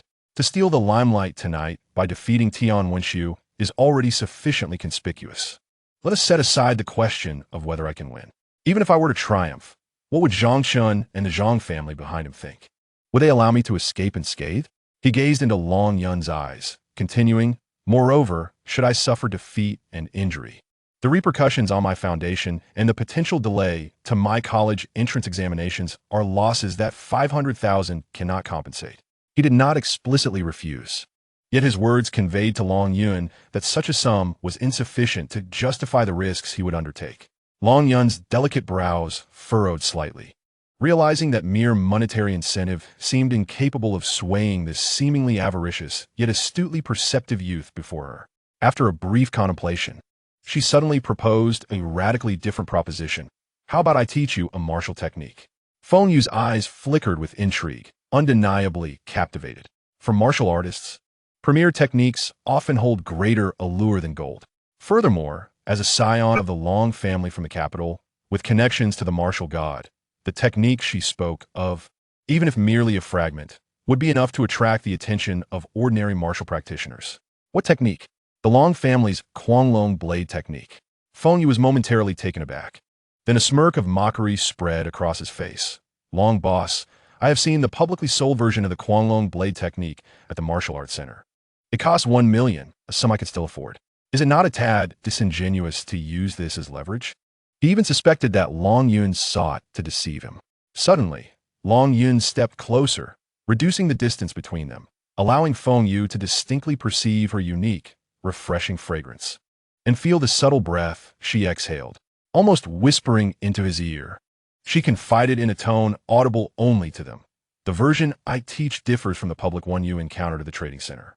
The warm breath tickled his ear, mingling with the crisp scent, creating a peculiar sensation that caused Feng Yu's heart to flutter momentarily. Yet, this fleeting physiological response paled in comparison to the shock brought forth by her words. Different. Feng Yu retreated half a step, creating some space, as moonlight illuminated her exquisitely delicate profile. The young woman resembled a celestial being descended to earth. His heart stirred. The publicly available Guanglong blade technique is an A-grade technique. Immensely powerful, albeit with a high difficulty level, downgraded to B-grade. What could the version Long Yun refer to be? A more complete lineage? A secret tradition containing the Long family's unique energy manipulation techniques? Or perhaps it harbored other unknown secrets? What kind of distinction exists? He inquired. Long Yun leaned in again to elaborate. After hearing her description, Feng Yu felt his resolve strengthen. Will you keep your word? Long Yun straightened, returning to her slightly aloof yet graceful demeanor. I, Long Yun, always honor my word, provided you defeat Zhang Chun. Both the Guanglong blade technique and the 500,000 shall be yours. If you lose, you shall receive nothing. No way. You still expect to keep the money if I lose? That is impossible. Long Yun's tone was resolute. No, I meant to say if I win, I want the technique, the money, and the bone-tempering liquid. TSK. How greedy. Long Yun acquiesced to Feng Yu's demands. Everything shall be yours. She simply needed to win. These extraneous items could easily be given to Feng Yu. Very well, Long Boss, you are generous. I accept this challenge. As he spoke, Feng Yu extended his pinky finger toward Long Yun. Let us seal this with a pinky promise, 100 years without deceit. How childish. At your age, still engaging in such antics. Long Yun glanced at his outstretched pinky, a smile forming on her lips. Moonlight glinted off her pink-tipped nails, and in the next moment, her slender pinky gently entwined with Feng Yu's. A pinky promise for 100 years without change. Whoever breaks it is a little dog. Thus, the agreement was established. How well do you understand Zhang Chen's abilities? Feng Yu posed the most critical question. Entering blindly is a cardinal sin for martial artists. When it came to serious matters, Long Yun reigned in her other emotions, responding with clarity and calmness. According to the data from the school's recent standardized tests, his vitality is firmly at 150 points. Having tempered his bones once, at the pinnacle of martial apprentices, Feng Yu nodded. This was within his expectations. Core members of prominent families have abundant resources. Achieving the pinnacle of martial apprentices is a standard expectation. Regarding combat techniques, Long Yun continued. His primary skill is Zhang family's inherited Lian Palm. This technique is characterized by its aggressive and dominating nature, and when combined with their family's unique fire attribute abilities, its potency is formidable. Fire attribute? Feng Yu seized upon this keyword, sensing it differed from the ordinary fire abilities he was familiar with. Long Yun emphasized, there is a fundamental distinction. Ordinary flames primarily inflict burns and persistent damage, whereas Zhang Chen's fire emphasizes instantaneous bursts and explosions. She gestured lightly to illustrate. His palm's strength can penetrate the body, or, if accumulated to a certain extent, can trigger an explosive effect, causing secondary impact damage, extremely insidious and difficult to defend against. Therefore, when battling him, it is imperative to avoid being struck solidly by his palm, particularly in a direct confrontation, as the risks are significant. Feng Yu's gaze sharpened, firmly committing the critical information regarding the fire attribute, explosive effects, and the necessity to avoid direct hits to memory. This intelligence was vital. Otherwise, recklessly absorbing his palm strength could lead to dire consequences. Understood. Feng Yu replied solemnly. Is there anything else to be cautious of, such as his agility or any hidden trump cards? Long Yun pondered briefly, shaking her head. Agility is not his forte. The step technique accompanying Zhang family's Lian Palm focuses more on linear advances and stable force, with little variation. As for hidden cards, he undoubtedly possesses some, but I'm unaware of their specifics. Having gathered this information, Feng Yu now had a relatively clear image of Zhang Chun, a robust opponent with immense attack power and an accompanying explosive effect. With this intelligence at hand, Feng Yu felt a measure of confidence regarding the impending battle and began to formulate a preliminary strategy. He glanced toward the banquet hall, his gaze sharp. Let's return. We must not keep our host waiting too long. Chapter 32. Accused of violating the rules. Feng Yu and Long Yun returned to the banquet hall, where all eyes immediately focused on them. Zhang Chun stood at ease, a smirk of assured victory playing at his lips. Have you come to an agreement? Feng Yu calmly approached him, his voice resonating clearly. I accept your challenge. Excellent. Zhang Chun clapped his hands in delight. But you must also add some stakes. Otherwise, this contest would lack excitement. Long Yun stepped forward. I wager a drop of Millennium Spirit Milk. A chorus of astonishment erupted around them as those in the know began to discuss. It is said that a drop of Millennium Spirit Milk can cure all ailments and rapidly restore injuries and vitality, classifying it as a divine remedy.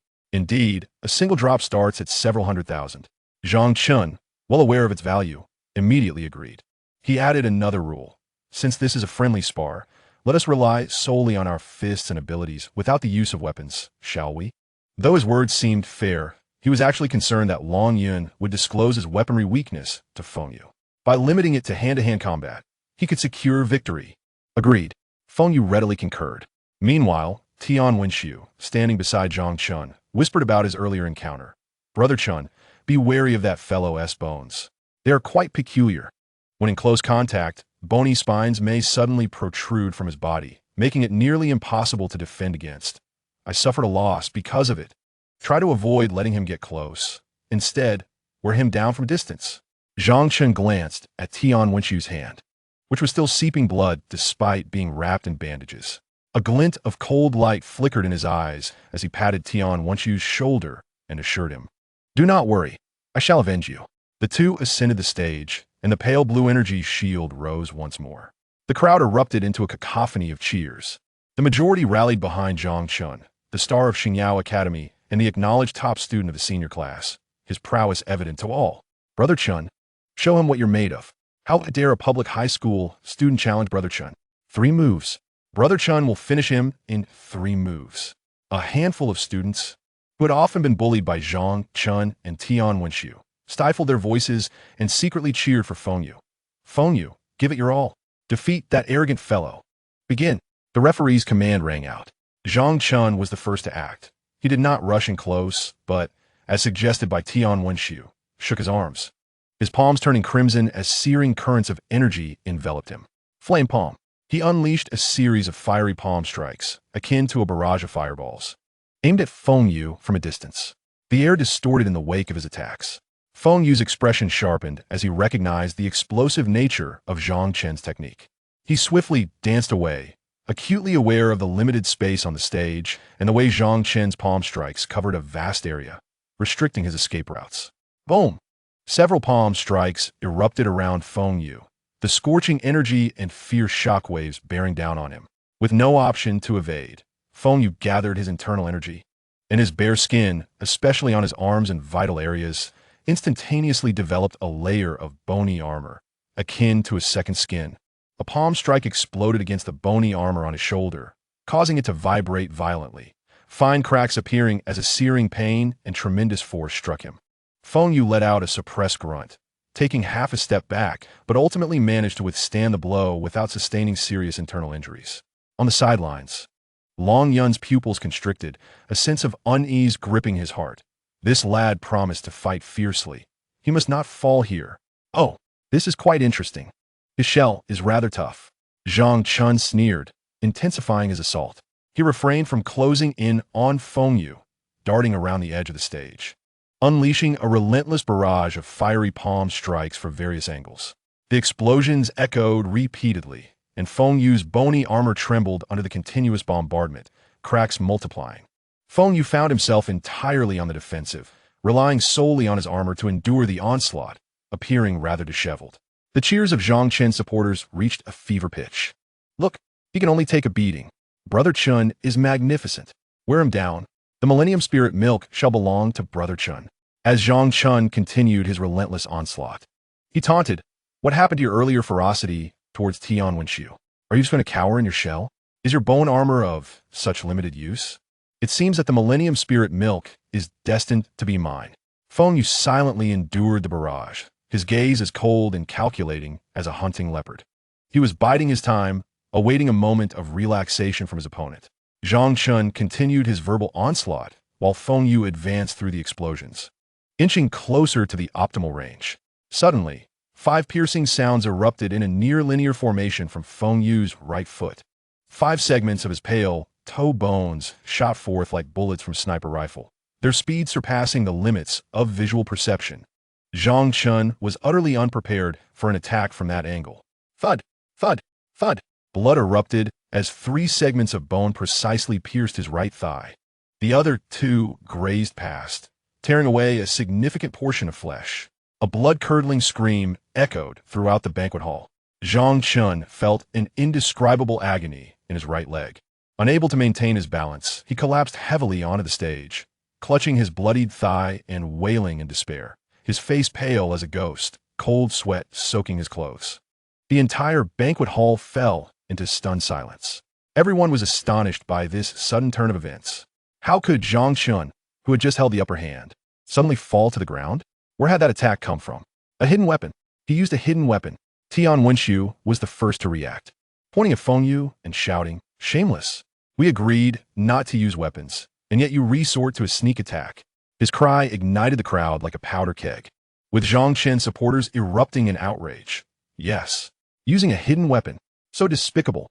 Disqualify him. Expel him. Even on the ground, Zhang Chun gritted his teeth against the pain, raising his head to glare at Feng Yu with venomous eyes, shouting, "You despicable coward! How dare you use a hidden weapon?" Faced with the collective fury of the crowd, Feng Yu merely stood upright, a mocking smile gracing his lips. A hidden weapon? No, no, no. He shook his head, and amidst the furious and questioning gazes, he slowly raised his right hand, fingers splayed, pointing at the solid ground of the stage. The next moment, under the watchful eyes of all, 5 segments of his finger bones shot forth, embedding themselves into the ground with a series of soft thuds, leaving 5 clear holes that emitted wisps of white smoke. Feng Yu lowered his hand, his gaze sweeping across the audience before finally settling on the ashen faces of Zhang Chun and Tian Wenxiu. "Do you see? These are parts of my body. Using my own bones, does that count as using a weapon?" A profound silence enveloped the crowd. Everyone was stunned by the absurdity of the scene before them. That was no hidden weapon. It was a part of his own being, an extension of his innate ability. The rules did not prohibit the use of one's own skeletal structure. Tian Wenxiu opened his mouth, ready to protest, but found himself at a loss for words. His face flushed with indignation. After a brief moment of shock, the referee swiftly assessed Zhang Chen's injuries, confirming he was no longer able to continue. Taking a deep breath, he announced loudly, "The victor is Feng Yu." Chapter 33. Temptation? The clamor from the stage finally subsided. The protective shield was removed, yet the air still held a faint scent of blood. As Zhang Chan was carried away, he continued to sob, his face as pale as if coated in plaster. His right leg was effectively ruined, the bandages saturated with blood. Before leaving, he turned to glare at Feng Yu, his eyes filled with a murderous rage. Tian Wenxiu's companions stood around, mouths agape, but they dared not utter a word. "Well, it's quiet now." Feng Yu knew this tranquility would not last long.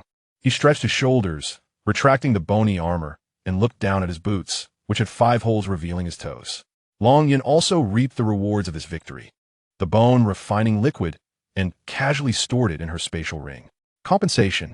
Feng Yu fixed his gaze on her, enunciating the word clearly. I know. There are too many eyes here.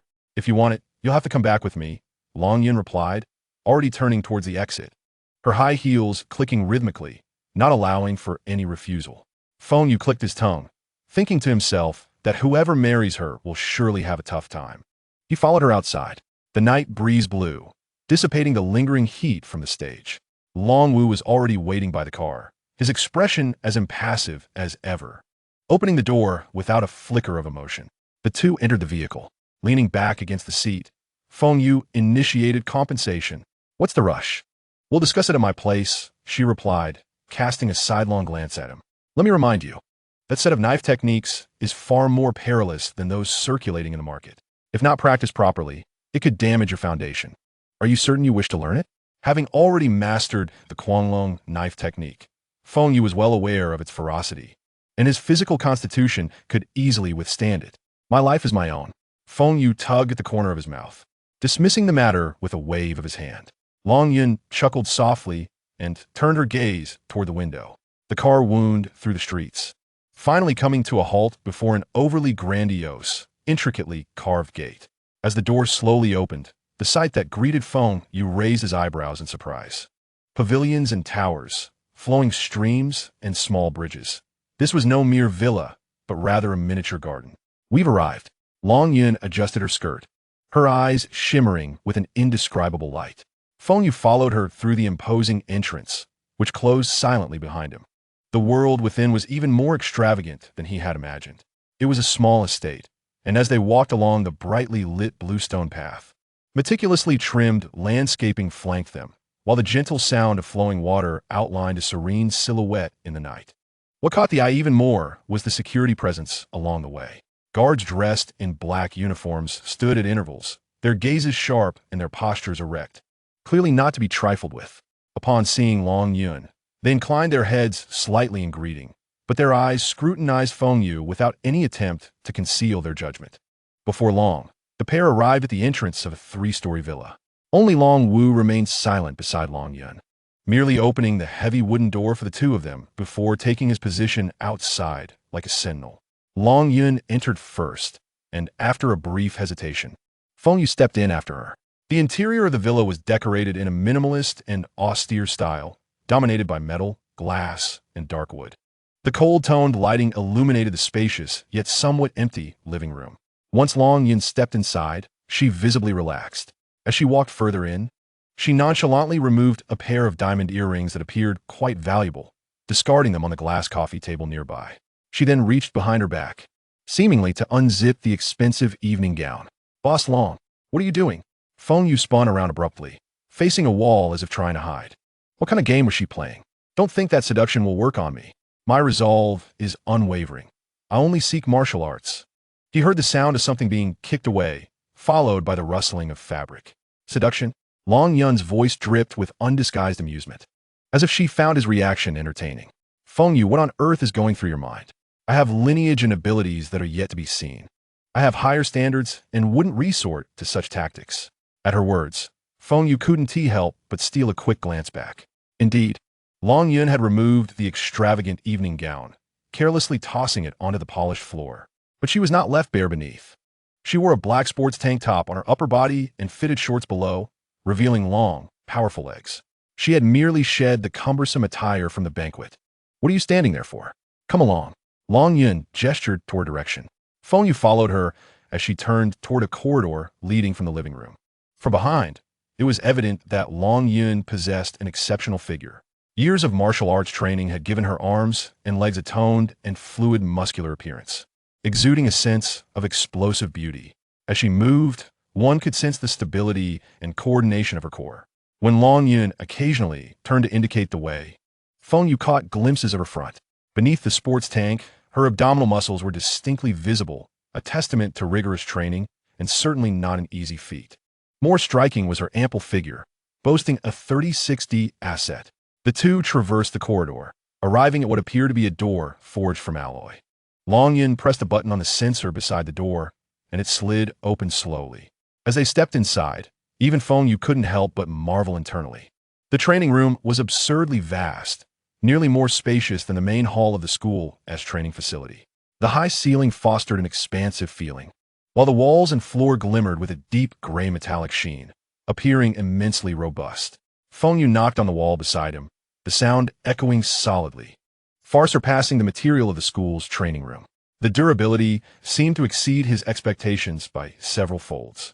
In one corner of the training room, a plethora of training equipment, some familiar, some not, was displayed from basic barbells and stances to advanced devices glowing with energy. This was undeniably a martial artist's dream training ground. Long Yun moved to the center of the training room, turning to face Feng Yu, her earlier frivolity and teasing replaced by a serious demeanor. All right, enough of the trivialities. Pay close attention to my sword technique. How much you can learn depends entirely on your abilities. She rolled her wrists and ankles, her body swaying slightly. Chapter 34. The internal version of the Mad Dragon sword technique. Long Yun strode directly to the weapon rack and casually picked up 2 wooden swords for training. Seeing her take up a pair of swords, Feng Yu instinctively assumed she meant to hand him one and reached out to accept it. However, just as his hand extended halfway, Long Yun flicked her wrist without any warning, sending the 2 wooden swords slicing through the air like venomous snakes. Aimed directly at his shoulders. Swift, fierce, accurate. Feng Yu's body instantly reacted, his hair standing on end. This was no teaching moment. It was an ambush. His instincts kicked in faster than his thoughts. The blood and energy surged within him, and beneath the skin over his shoulder blades, a dense, resilient layer of bone membrane formed, instantly thickening. Bang, bang. The dull sounds of impact resonated almost simultaneously.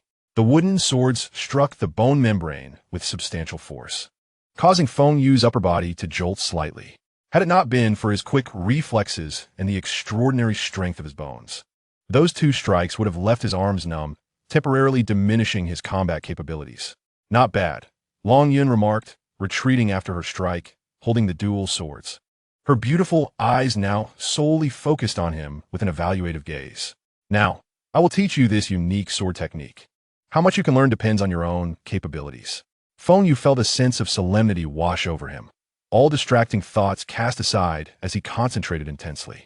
Long Yun, being a direct descendant of the Long family, certainly possessed the true essence of the Mad Dragon sword technique passed down by the family elders. This was worlds apart from the public instructional videos he had scrimped and saved to purchase at the martial arts center. Those videos were of poorer quality with fixed angles, and many techniques and details of energy circulation were nearly impossible to discern, leaving him to explore on his own. Even the practice robots in the school training room had only recorded the most basic first move, with no subsequent variations captured. Now, a genuine heir of the Long family was personally demonstrating and explaining this sword technique to him. Such an opportunity was not only rare, but priceless. Long Yun took a deep breath, her aura suddenly transforming. She began to move. Her dual swords were not wielded in unison, but rather with a peculiar rhythm. Watch closely. This is the first move, Mad Dragon Overlapping Blade. Her voice was cool as she executed the movement. This move emphasized the concept of overlapping. Not merely a downward slash with a single sword, but rather using both swords to create an interwoven field of force, akin to a mad dragon extending its claws, blocking all avenues of evasion for the opponent, forcing them to confront it head-on with sheer power. Feng Yu held his breath, fully focused. He had indeed practiced the public version of the Mad Dragon sword technique's first move, but that was executed with a single sword, aiming for a fierce and relentless blade force. He meticulously observed every subtle movement of Long Yun, from her footwork to the power generated from her hips, and the coordination of her shoulders, elbows, and wrists. Yet, as he watched, he furrowed his brow slightly and could not help but point out, "Boss Long, I have a question." He pointed at the twin blades in Long Yun's hands and asked, "Why do you insist on wielding 2 knives?" The publicly known Kuanglong Daofa is a single blade technique. This was his greatest confusion. From the very beginning, she had always used 2 blades. Upon hearing his question, Long Yun elegantly twirled the twin knives in her hands, her movements fluid and natural. She glanced at Feng Yu, her eyes revealing a glimmer of satisfaction, as if to say, "At last, you have asked the right question." This was the truly distinctive aspect of my martial art. Her tone carried a hint of pride as she declared that what circulated in the market was merely a stripped-down version of the single-blade foundation. The true core transmission of Kuanglong Daofa lies in the dual blade form. Dual blade form? Feng Yu's eyes widened in astonishment, his heart racing uncontrollably. He had never imagined that the renowned Kuanglong Daofa concealed a dual blade method. This was nothing short of a paradigm shift. No wonder she claimed it was entirely different. This was not merely a variation, but rather the unlocking of a new realm. It turned out that what was available on the market was nothing more than inferior scraps meant to deceive outsiders. "Behold!" Long Yun exclaimed sharply, saying no more. Her vital energy surged violently, And although she deliberately suppressed its intensity, the pure and overwhelming aura still made Feng Yu's heart race. With a swift motion of her arms, the ordinary wooden knives in her grip seemed to come alive, and under the infusion of her vital energy, two dragon-shaped phantoms coalesced around the blades, fierce and menacing. The outline of the dragon's head and the muscular form of its body became vividly apparent, and an overwhelming sense of dominance instantly enveloped the entire training room. Feng Yu stood transfixed, his breath caught in his throat. After conjuring the two dragon phantoms, Long Yun accelerated her movements, the twin knives swirling like two frenzied dragons in flight. While demonstrating her exquisite knife techniques, she articulated the key principles with a clear and steady voice. The dual blade technique relies fundamentally on coordination and multitasking. It is not simply about executing the same moves with both hands.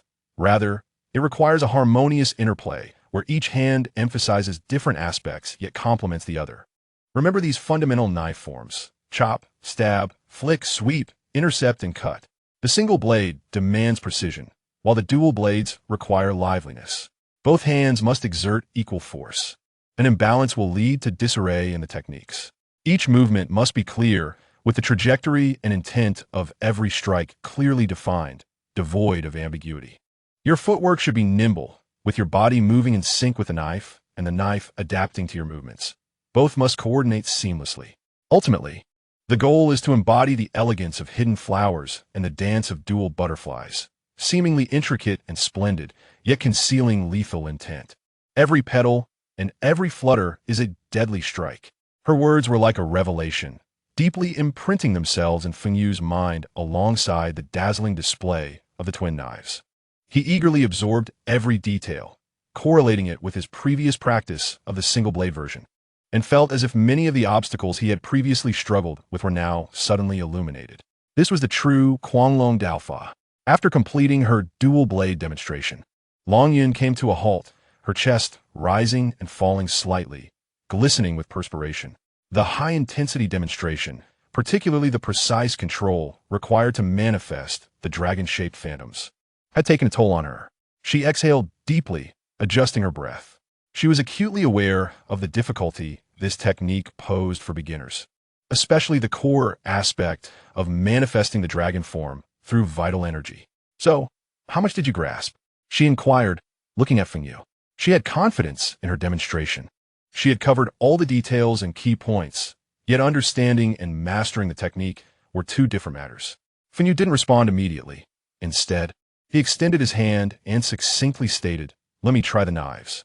Long Yun raised an eyebrow, but said nothing. With a flick of her wrist, she reversed the position of the two wooden knives, gripping the blades and offering the hilts to Feng Yu. Upon receiving the twin blades, Feng Yu felt the warmth and slight moisture from Long Yun's palm still lingering on the handles. He lifted the hem of his t-shirt and carefully wiped the two grips, as if they bore some unsightly residue.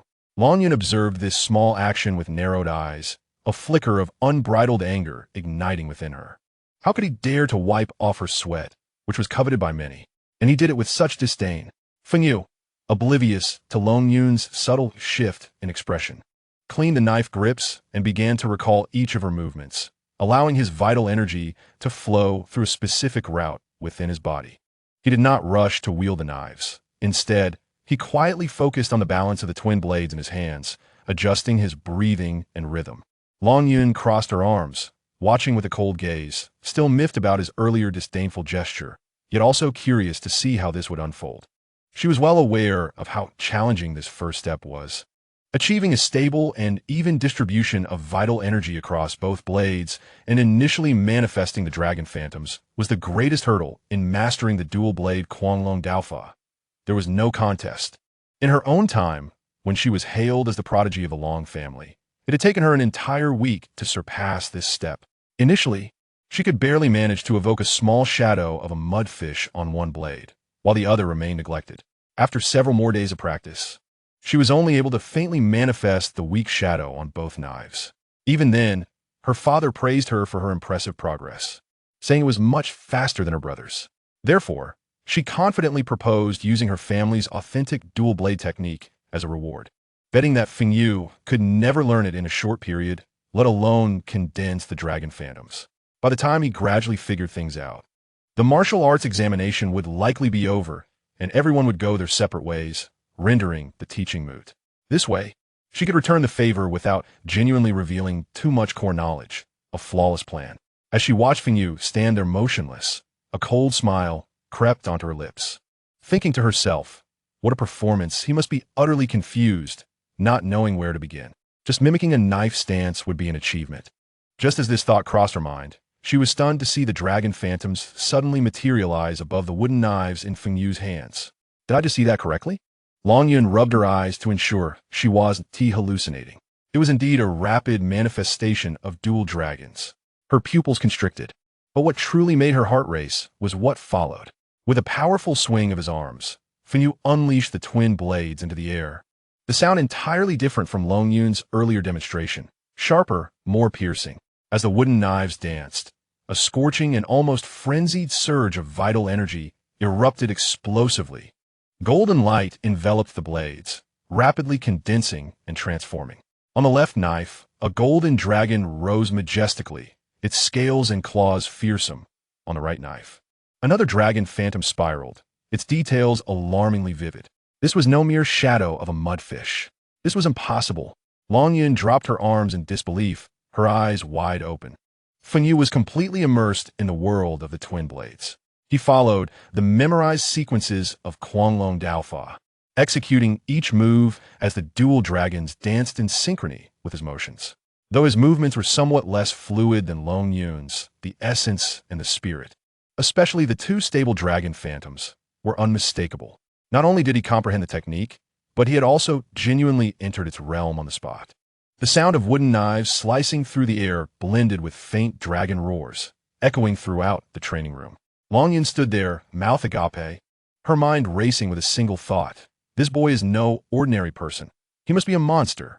The earlier irritation and anticipation of seeing him falter had been utterly obliterated.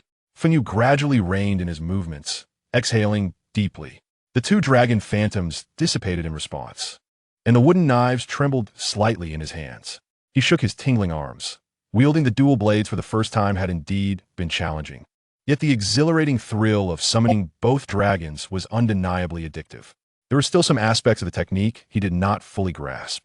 So he turned to the still-dazed Long Yun. Stop! Long Yun snapped back to reality, rushing towards him in quick strides. You must clarify what just happened. What do you mean? He replied, bemused. That. She pointed at the wooden sword, her voice rising an octave. How could you unleash the dual dragons right from the start? I practiced for an entire week to achieve this. Oh, you're referring to that. Feng Yu smirked with pride, declaring that he was simply gifted. Long Yun was rendered speechless. Her meticulously crafted plan had crumbled, and rather than fooling him, she had inadvertently allowed this fellow to master the family's secret technique on the spot. If this were to reach her family, she anxiously tugged at her hair, exclaiming that it was too late for today and they would discuss it another time. Feng Yu, sensing her dismissal, set the wooden sword down and extended his hand towards her. My belongings. Reluctantly, Long Yun retrieved the container of the bone-quenching spirit liquid from her spatial ring and tossed it over to him. Here, your spoils. Feng Yu caught it steadily and continued to inquire, what about the money? We'll settle that later. Long Yun rolled her eyes in annoyance. Fine. Feng Yu turned to leave. Wait. Long Yun suddenly called out, her tone serious. Don't flaunt that sword technique everywhere. Understood, Feng Yu replied, not looking back as he waved his hand. Upon exiting the villa, Long Wu awaited silently at the entrance, driving him home in silence. As Feng Yu stepped out of the car, he glanced at the lit window of the living room, feeling a warmth in his heart. His sister was still waiting for him. Pushing open the door, he found Feng lay seated on the sofa, engrossed in watching television. Upon seeing him return, she pointed to the dining table. I brought you fried chicken and fast food. Feng Yu's eyes lit up, and he lunged towards the table, ravenously devouring the food. He was indeed famished. Observing his hearty appetite, Feng Lei hesitated for a moment before softly asking, Is that girl tonight really your girlfriend? Feng Yu nearly choked, hastily sipping water. Sister, do I look like someone who could find such a beautiful girlfriend? Then why did she say you were a boyfriend? He wiped his mouth and confessed, She just hired me as a temporary actor. Realization dawned on Feng Lei as she nodded thoughtfully, affectionately ruffling her brother's hair. Don't underestimate yourself. My little brother is quite handsome. Once you get into university, You'll definitely find a beautiful girlfriend. Feng Yu lowered his head, continuing to eat, a subtle smile curling at the corners of his lips, though the events of the night had been numerous. Returning home with a bone-quenching spirit liquid and unexpectedly learning a sword technique, coupled with a late-night snack from his sister, felt quite delightful. By the way, sister, he suddenly recalled, winking conspiratorially, I have a surprise for you. Feng Lei looked up, intrigued. What surprise? Feng Yu stuffed the last piece of fried chicken into his mouth, chewing contentedly before leisurely retrieving a cylindrical container from his pocket. The container was entirely transparent, about the length of half a palm, gleaming softly under the light. As Feng Lei leaned in for a closer look, her expression shifted dramatically. Bone-quenching spirit liquid. Where did you get this? Concerned that her brother might discover she had attended the party in search of a potential marriage partner, she had left early and was unaware of what had transpired afterward. I ran into a wealthy young man at the party who insisted on competing with me. When I lost, he gave me this, Feng Yu replied vaguely. Feng Lei furrowed her brow, her tone becoming serious. Xiao Yu, don't casually engage in gambling. What if something goes wrong? I know, Feng Yu nodded vigorously, assuring her he wouldn't do it again. Feng Lei smiled with relief. I'll keep this for you. No, Feng Yu shook his head, pushing the bone-quenching spirit liquid towards her. Use it. Feng Lei was taken aback. For me? This is too precious. You should keep it for when you break through to the first tier of martial artists. I don't want it. Feng Yu stubbornly shook his head. Sister, I remember you've been stuck at your current level since you were injured in the secret realm last time. This bone-quenching spirit liquid has gentle medicinal properties, perfect for restoring your foundation. Let me do something for you this time. Feng Lei's eyes suddenly glistened with unshed tears. Looking at her brother's resolute expression, she recalled the hardships of raising him alone over the years, her heart overwhelmed with emotion. Finally, she accepted the bone-quenching spirit liquid, gently embracing her brother's head. You've really grown up, silly boy. Feng Yu bashfully scratched his head. You should use it quickly. I've checked, and soaking in it has the best absorption effect. After Feng Lei took the spirit liquid into the bathroom, Feng Yu swiftly tidied the dining table and returned to his room. He focused his mind, attempting to operate the newly learned dual sword technique. As his vital energy flowed, he felt a faint hum in his right arm, and a stark white bone sword slowly extended from his palm. Unfortunately, with his current level of cultivation, he was unable to condense two bone swords simultaneously. It seems I need to find a real sword, Feng Yu murmured to himself as he practiced the newly learned sword techniques in his room. Though he only wielded a single sword, the techniques of the dual sword style still proved immensely beneficial. Time slipped away until a knock at the door interrupted his practice. Feng Lei entered, her hair still damp, her complexion appearing much more vibrant. The effects are remarkable, she exclaimed. My upper and lower limb bones have been completely refined, and I've successfully broken through to the third tier. Feng Yu genuinely rejoiced for his sister. Congratulations, sister. Shall we go to the secret realm together tomorrow? Feng Lei, however, shook her head. My holiday has ended, and tomorrow I must accompany the team to the C-tier secret realm. You can easily manage the F-tier secret realm on your own. If you're worried about potential dangers, you could form a team for added safety. All right, sister. Feng Yu smiled and nodded, committing her advice to memory. The siblings exchanged a few more words about precautions in the secret realm before she returned to her room. Feng Lei busied herself packing the equipment needed for their departure, checking her martial artist badge and emergency potions. A smile of satisfaction gracing her face as she thought of her brother's current strength. Meanwhile, Feng Yu, after washing up, lay in bed, his mind racing with the key points of the frenzied dragon sword technique, and before long, he drifted into a deep slumber. The following morning, his sister had left early, leaving a note on the door. Bro, there are ingredients I bought in the fridge. Make sure to cook for yourself. A smiley face was drawn in the corner. Feng Yu chuckled at the note before heading out to the secret realm. He boarded a bus specifically bound for the secret realm. After half an hour, Feng Yu arrived at the familiar entrance of the shadowy forest secret realm, where a considerable crowd had gathered, numbering in the hundreds. Most were at the level of martial apprentices, with a few being first or second-tier martial artists. The tiered martial artists typically served as bodyguards for adventurous wealthy heirs or helped novices earn quick money. Hey, buddy, want to make some cash? A young man in sportswear approached Feng Yu, a broad smile plastered across his face. Feng Yu cast a glance at him, initially thinking he was a flirt, and promptly declined, not interested. Come on, man. The young man grew anxious, grabbing Feng Yu's arm. In my team, there are 2 wealthy heiresses looking for handsome companions to join them. We just need one more person to enter the secret realm. Feng Yu, who had little interest initially, raised an eyebrow at the compliment, feeling secretly pleased. The young man seized the moment. It's 20,000 for the trip. 20,000 wasn't a small sum. But Feng Yu reconsidered. He was heading to the secret realm anyway, so earning some extra cash along the way wouldn't hurt. Lead the way. Great. I'm Zhang Wei, what should I call you? Feng Yu. The 2 moved to a waiting area. The people are here. Zhang Wei called out to the 2 young women. Su Qian looked up, her eyes widening in surprise. Feng Yu? What are you doing here?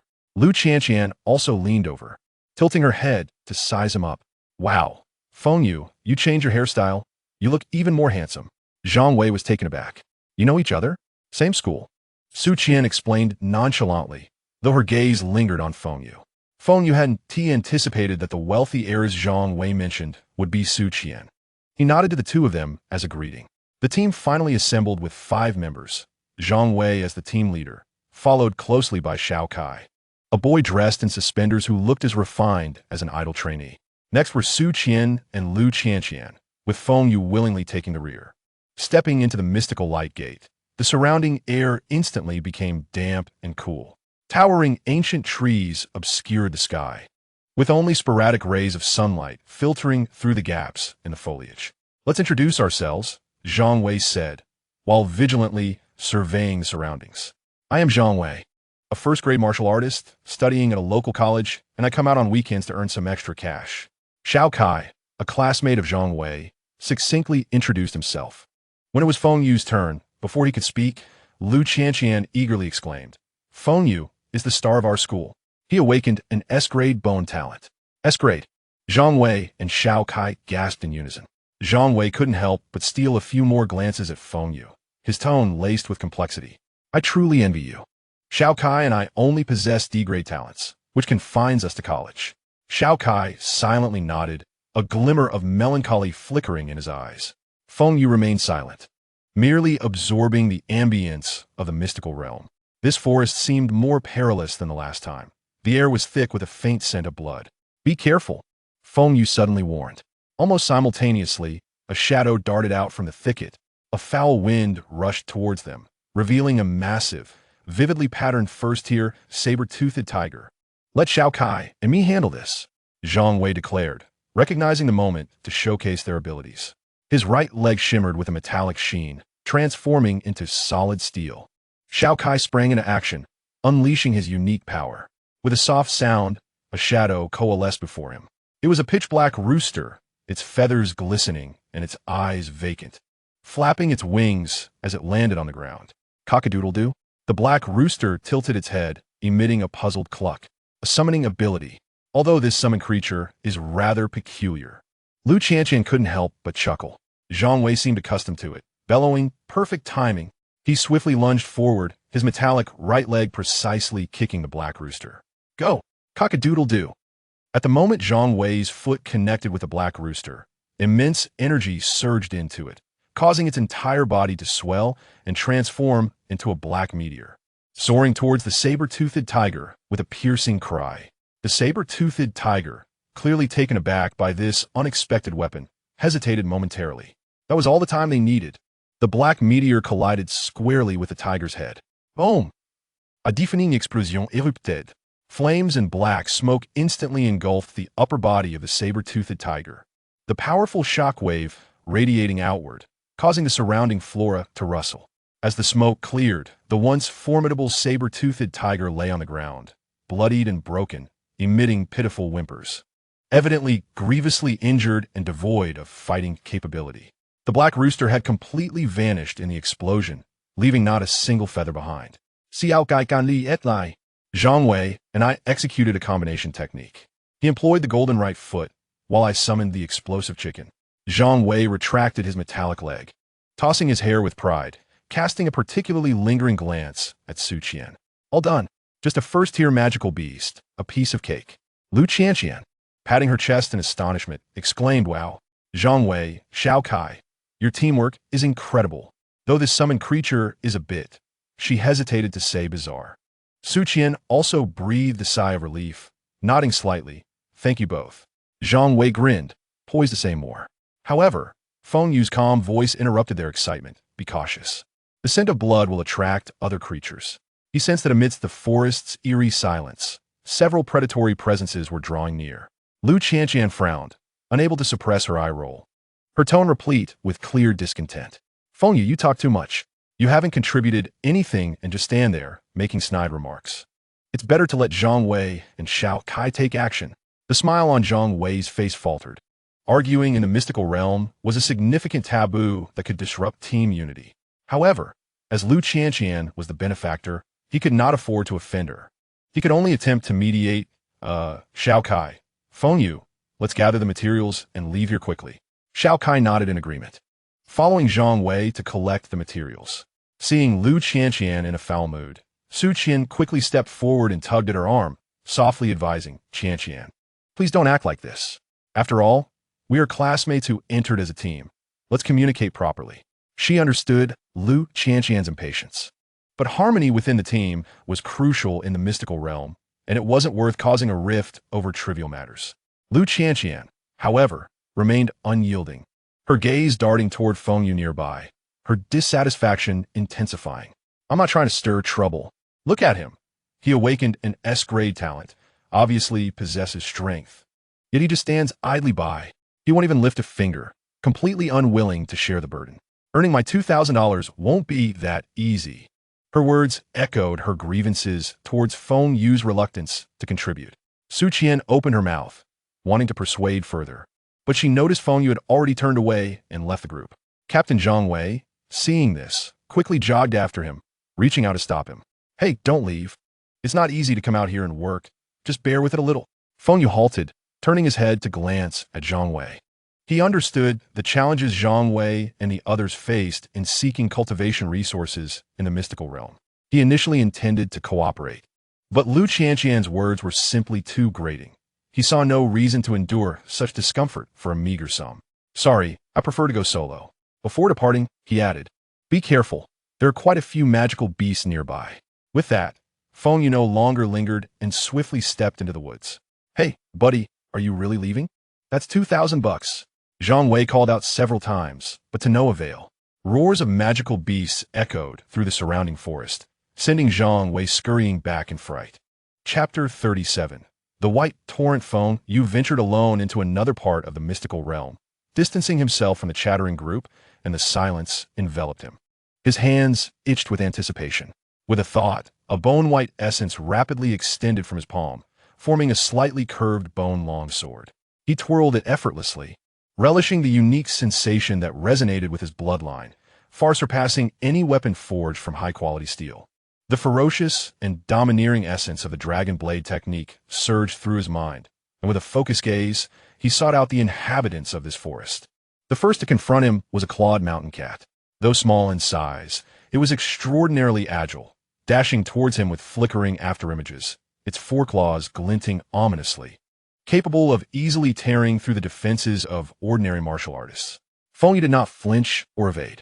He executed a reverse slash with the bone sword using the technique of dragon rising, the blade carving an uncanny arc, striking first.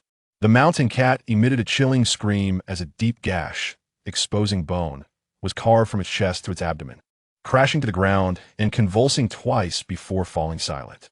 Kill value, 8. Immediately after, the nearby bushes rustled, revealing 3 stout and imposing thorny porcupines. They growled lowly, their spines erect like a tightly drawn bow, launching a fierce barrage. Feng Yu sidestepped, his form undulating like a dragon, the bone sword weaving a curtain of bone-white light before him. The sound of clashing echoed as most of the spines were deflected. The few that struck his arms, covered with a layer of bone membrane, failed to penetrate. Seizing the opportunity during the porcupine's attack, he surged forward, the bone sword thrust forth with unyielding momentum, piercing the lead porcupine's eye socket with pinpoint accuracy, instantly shattering its brain. Kill value, 9, before the other 2 porcupines could react. He withdrew the sword and executed a horizontal slash, the blade's light sweeping across, severing the heads of both porcupines. Kill value, 8. Kill value, 9. The scent of blood attracted even more predators. A serpent as thick as a water barrel, its scales gleaming with a metallic sheen, descended from the trees, opening its gaping maw to strike. Feng Yu crouched low to evade, deftly slicing along the serpent's body with his bone blade, sparks flying. This python possessed formidable defenses.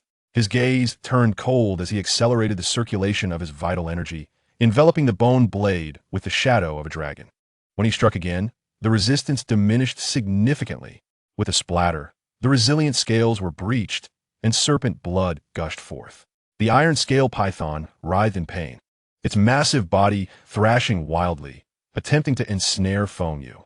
Yet, Feng Yu slipped away like an eel, his movements agile and fluid, wielding the bone blade to stab, swipe, and slash at its vulnerable points, particularly targeting its throat and eyes.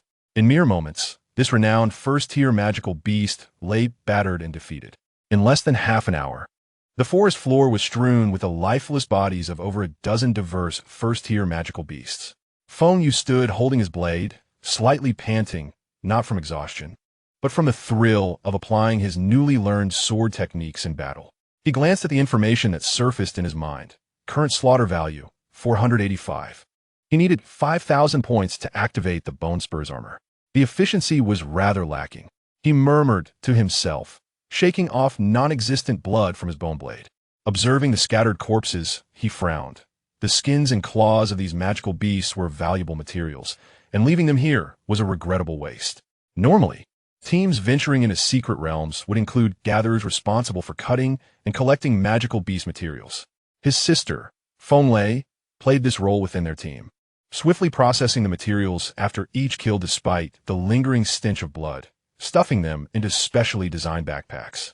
It was quite laborious, while space rings made things easier. His sister had mentioned that even the most basic ones cost 300,000.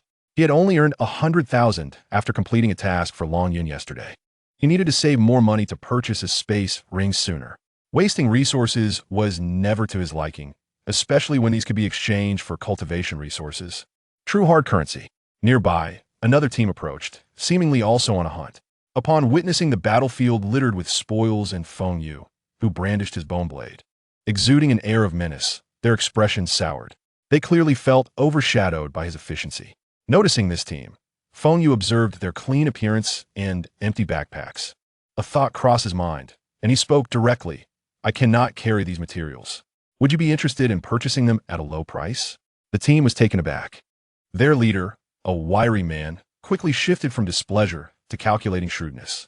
He swiftly scanned the scattered magical beast carcasses, mentally assessing the claws and pelts of the clawed mountain cat, the spines of the thorn porcupine, the scales and gallbladder of the iron scale python. This haul could easily be worth 60 to 70,000. 50,000, all of it, packaged and paid in cash. The leader stated flatly, ensuring enough profit margin for their efforts in processing the materials. Deal. Feng Yu nodded decisively, seemingly unconcerned with the specific amount. He had never expected to strike it rich from this. Quick liquidity was what he sought, not wasting materials, for the time saved was far more precious. The leader hesitated briefly, then a glimmer of delight flickered in his eyes as he hastily completed the transaction via his phone. A crisp notification chimed, and Feng Yu glanced at it, confirming the arrival of 50,000. The team immediately set to work, cutting, gathering, and sorting, their previous scrutinizing looks toward Feng Yu transforming into kindness, even gratitude. Feng Yu did not linger, sheathing his bone blade and venturing deeper into the secret realm. Unbeknownst to him, several pairs of eyes in the shadows had observed his efficient hunting and easy profit, greedily trailing in his wake. As he traversed a dense thicket, the scenery suddenly opened up before him, a small lake fed by an underground spring, its waters shimmering. However, Feng Yu's attention was instantly captured by the sight at the water's edge. Sheep, an abundance of sheep, pure white, their sizes astonishing, reminiscent of moose with exaggerated curved horns. These horns were not slender like those of ordinary goats, but robust, resembling two blunt hammers perched atop their heads, nearly as wide as their skulls. The punchbags, as depicted in the illustrated guide, boasted horns as hard as rock. Renowned for their docile nature, some were even domesticated. However, their meat was notoriously gamey, making them undesirable to the wealthy, who preferred to purchase them only for nourishing their children. Yet now, the lake's edge was teeming with at least 200 of them. Feng Yu's mind raced. If each provided merely 10 points of slaughter value, that amounted to over 2,000 points, enough to significantly accelerate the unlocking of the Bone Spurs armor. This was no mere flock of sheep. It was a bountiful gift of slaughter value. He gripped his bone blade tightly and stepped out from the shadows of the trees, preparing to strike. Just as he emerged, the entire flock of punchbags, over 200 strong, abruptly turned their heads in unison. Hundreds of eyes fixated on Feng Yu, devoid of the innocence typical of herbivores. Their pupils were blood red, filled with ferocity and madness, akin to sheep possessed by a frenzy. Bah! A particularly large ram raised its head and let out a deafening roar. In an instant, the entire flock surged forward, lowering their heads, their formidable horns gleaming menacingly. They charged at Feng Yu with a devastating momentum, shaking the ground beneath their hooves. The sight of hundreds of first-tier magical beasts rampaging forward was terrifying. Feng Yu's scalp tingled, and a singular thought consumed him. Run? Without a moment's hesitation, he turned and sprinted away at breakneck speed, while behind him surged a frenzied torrent of white. In the depths of the forest, 5 figures stealthily maneuvered through the underbrush. The leader, a scarred-faced man, licked his cracked lips, eyes glinting with malice. Keep your eyes peeled. That kid is a fat sheep. Having single-handedly taken down so many magical beasts, he must have valuable items on him, and he just made a quick profit. Beside him, a wiry man chuckled sinisterly. Boss, that bone blade looks quite sinister. It could be a treasure. We'll grab it when the opportunity arises, and we'll be rich. I haven't tasted blood in ages. Perfect to offer him as a sacrifice. A burly man chimed in, patting the short axe at his waist. The 5 men bore the hardened demeanor of those who had long lived on the fringes, their eyes filled with the thrill of discussing murder and plunder, excitement coursing through them as if Feng Yu were already their prey. Just then, a deep rumble reverberated through the ground, like 1,000 horses galloping, accompanied by the sickening sound of snapping trees in the distance. What is that noise? The wiry man wondered, uncertainty etched on his face. Damn it, is it an earthquake? The burly man frowned. Before they could react, the trees before them were violently uprooted, crashing down. A torrent of white surged forth. What sight it was! Hundreds of punchbags, eyes blood red, heads lowered, their massive horns poised like rock, charged at them in a frenzy, a force capable of obliterating anything in their path. The speed was astonishing. What the hell? Is that the flock of crazed sheep? The scarred-faced man exclaimed in shock, utterly unprepared for the ferocity of the punchbags. Block them, quickly. The burly man reacted fastest, bellowing as he instinctively planted a heavy metal shield into the ground, his vital energy surging as he braced against the shield. He was a first-class martial artist, brimming with confidence in both his strength and the shield he had invested heavily in. However, with a resounding crash, akin to an egg colliding with a stone, the first ferocious fan, Jiao Yang, slammed into the shield. The immense impact caused the shield to emit a heart-wrenching groan, visibly denting at its center. The robust man felt an irresistible force surge through him. His arm holding the shield cracked audibly, and he, along with the deformed shield, was sent hurtling backward like a kite with severed strings, blood gushing from his wounds. This was merely the beginning. The white torrent of death showed no signs of abating, swiftly engulfing the 5 assailants. No! Help! The sickening crunch of shattered bones and the brief, anguished cries of those on the brink of death were drowned out by the thunderous hooves and the frenzied bleats of the sheep. Not far away, atop the crown of an ancient tree that required several people to embrace, Feng Yu stood steadily on a sturdy branch, his expression impassive as he watched the 5 figures below being consumed by the herd. He reacted swiftly, choosing to ascend the tree the moment the flock charged. Indeed, these frenzied sheep charged in a straight line, utterly oblivious to their surroundings. Once the main force of the flock had thundered past, he nimbly leaped down from the branch. Approaching the scene of devastation, he found that the 5 bandits, who had just moments ago dreamed of wealth, were now unrecognizable. Their bodies lay sprawled on the ground, bones shattered like ragged cloth bags, their heads crushed and deformed, utterly lifeless. Feng Yu crouched down, quickly rummaging through their belongings, only to find a handful of coins and ordinary potions, devoid of any decent equipment or martial arts manuals, utterly destitute. How futile! He grimaced. rising to his feet and casting his gaze toward the retreating flock. There, he faintly heard more exclamations, the sounds of battle and collisions. He wasted no time, his figure darting forward as he swiftly pursued the path ravaged by the sheep. The Fan Jiao Yang herd surged through the secret realm like an uncontrollable calamity. They seemed to have lost all sense of reason, their eyes solely fixated on destruction, charging relentlessly at any living being they encountered. Along the way, countless unprepared groups were scattered, thrown aside, suffering heavy casualties. Ultimately, in a relatively open valley within the secret realm, the survivors, driven to desperation, were forced to gather. A total of over a dozen teams, numbering 50 to 60 individuals, backed against a steep cliff, formed a makeshift defensive line to confront the relentless, encircling flock. Zhang Wei, Xiao Kai, Su Qian, and Lu Qianqian were among them, and their condition was quite dire. The most tragic was Lu Qianqian, whose pelvis had been shattered by a sheep's charge, rendering her unable to move her lower body, lying on the ground. Her cries hoarse and filled with despair. "I am still young. I don't want to die." Glancing at Su Qian, who was barely dodging, she shouted with all her might, "Su Qian, save me. Hurry and take me out of here. I don't want to die in this place." Su Qian, preoccupied with her own survival, wielded a long sword that glimmered with a faint chill. She breathed heavily, her hair disheveled. Her once clean dress now stained with dirt and flecks of blood. She swung her sword to fend off several approaching Fan Jiaoyang. But the meager glimmer of her blade inflicted only limited damage on the tough-skinned creatures, barely allowing her to defend herself. Zhang Wei and Xiao Kai stood further ahead. Zhang Wei's golden right leg was injured, yet, gritting his teeth, he used his functioning left leg to kick away the approaching sheep.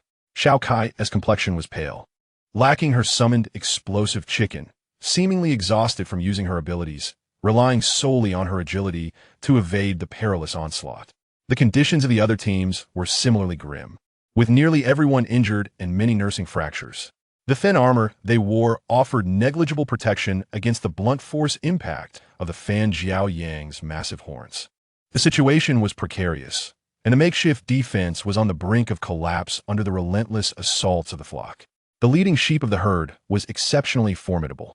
It was significantly larger than the others, its massive horns gleaming with a dark luster, having already sent 7 or 8 first-class martial artists flying, their broken bones painfully exposed. The already crumbling defense line was thrown into utter chaos by its charge.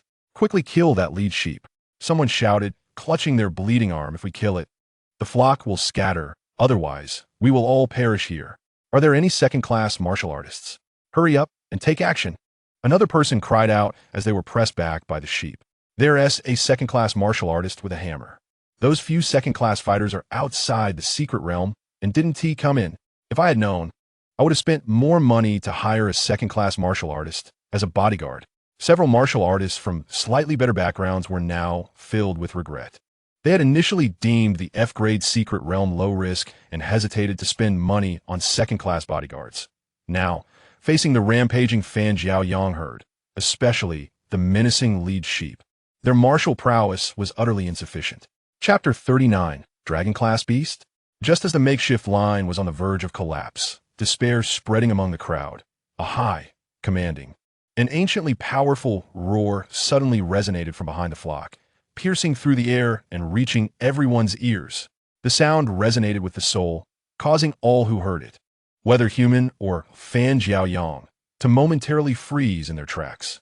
A dragon's roar? A man clutching his fractured rib turned pale, his voice trembling. "It's over. It's a dragon-class beast." "Nonsense." A nearby man, whose arm was broken, forced himself to remain calm, but the fear in his eyes was evident. How could an F-grade secret realm possibly have a dragon? That would only appear in B-grade realms or higher. Before the fearful murmurs could settle, the crowd was astonished to observe a significant commotion among the previously relentless flock. The piercing bleats of the sheep echoed from the rear. Then, an astonishing sight unfolded before the eyes of all the survivors. At least half of the Fan Jiaoyang abruptly changed direction, their crimson eyes fixated on the source of the dragon's roar. Even the lead sheep, which had already severely injured several martial artists, emitted an enraged bleat, abandoning its immediate prey and, like a heavy war chariot, charged towards the sound. The pressure lifted. The once crumbling defense line was instantly stabilized. The number of attacking sheep drastically diminished, and the remaining ones appeared somewhat disoriented. What is happening? Zhang Wei, leaning on his injured leg, gazed uncertainly toward the dust cloud rising in the distance. Xiao Kai wiped the cold sweat from his forehead, watching the sheep change direction. Murmuring, "It seems that sound has drawn away most of the flock." Su Qian immediately seized this moment of reprieve, swiftly crouching down to retrieve a light green injection potion from her small bag, unhesitatingly injecting it into Lu Qianqian's uninjured thigh. As the potion entered, Lu Qianqian's pain eased slightly, but her face remained devoid of color, weakly asking, "Su Qian, what happened? Why are the sheep running away?" Su Qian shook her head, confusion filling her beautiful eyes. "I don't know, but something must have attracted or provoked them."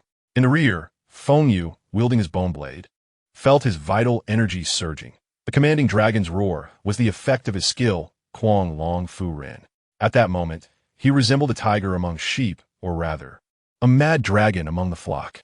As he wielded the bone blade with the unique ferocity of the Kuang Long sword technique, each strike landed precisely on the necks and vital points of the Fan Jiaoyang.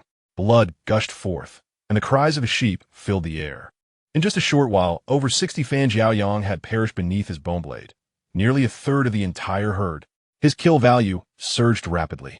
With a flick of his wrist, he shook off the warm blood from the blade, noticing the formidable lead sheep charging directly towards him. The beast before him was nearly twice the size of an ordinary Panjiao sheep, its charge causing the ground to tremble slightly. Its pair of dark greenish-black horns resembled colossal battering rams, exuding an imposing aura.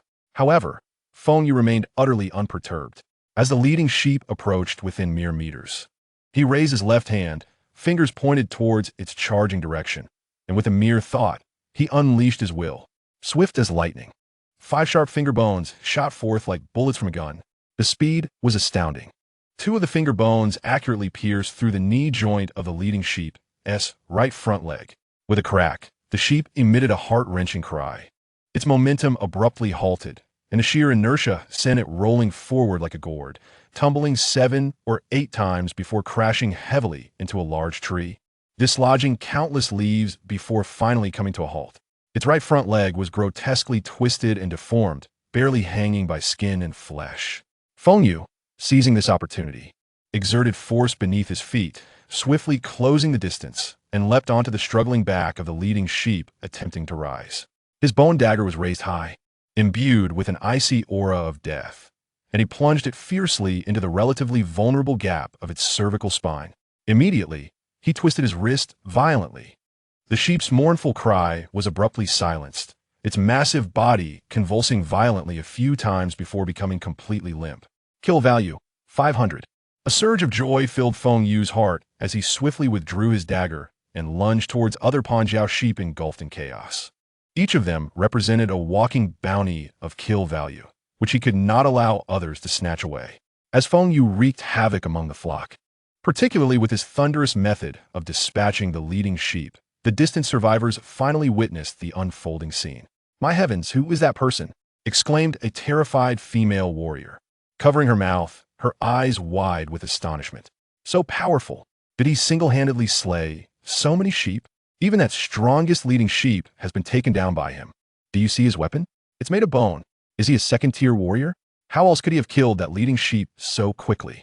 Regardless of his identity, he saved us. How impressive. A young female martial artist gazed at Feng Yu's figure dominating the sheep, her eyes sparkling with admiration. Among the onlookers, Zhang Wei, Xiao Kai, Su Qian, and Lu Qianqian were overwhelmed by a sense of awe greater than the rest. Watching Feng Yu's slaughtering efficiency, akin to slicing through vegetables, Zhang Wei reflected on his own and Xiao Kai's struggles against mere ordinary Panjiao sheep. A wave of indescribable frustration and reverence washing over him. Xiao Kai, fixated on Feng Yu, felt a profound sense of powerlessness grip him.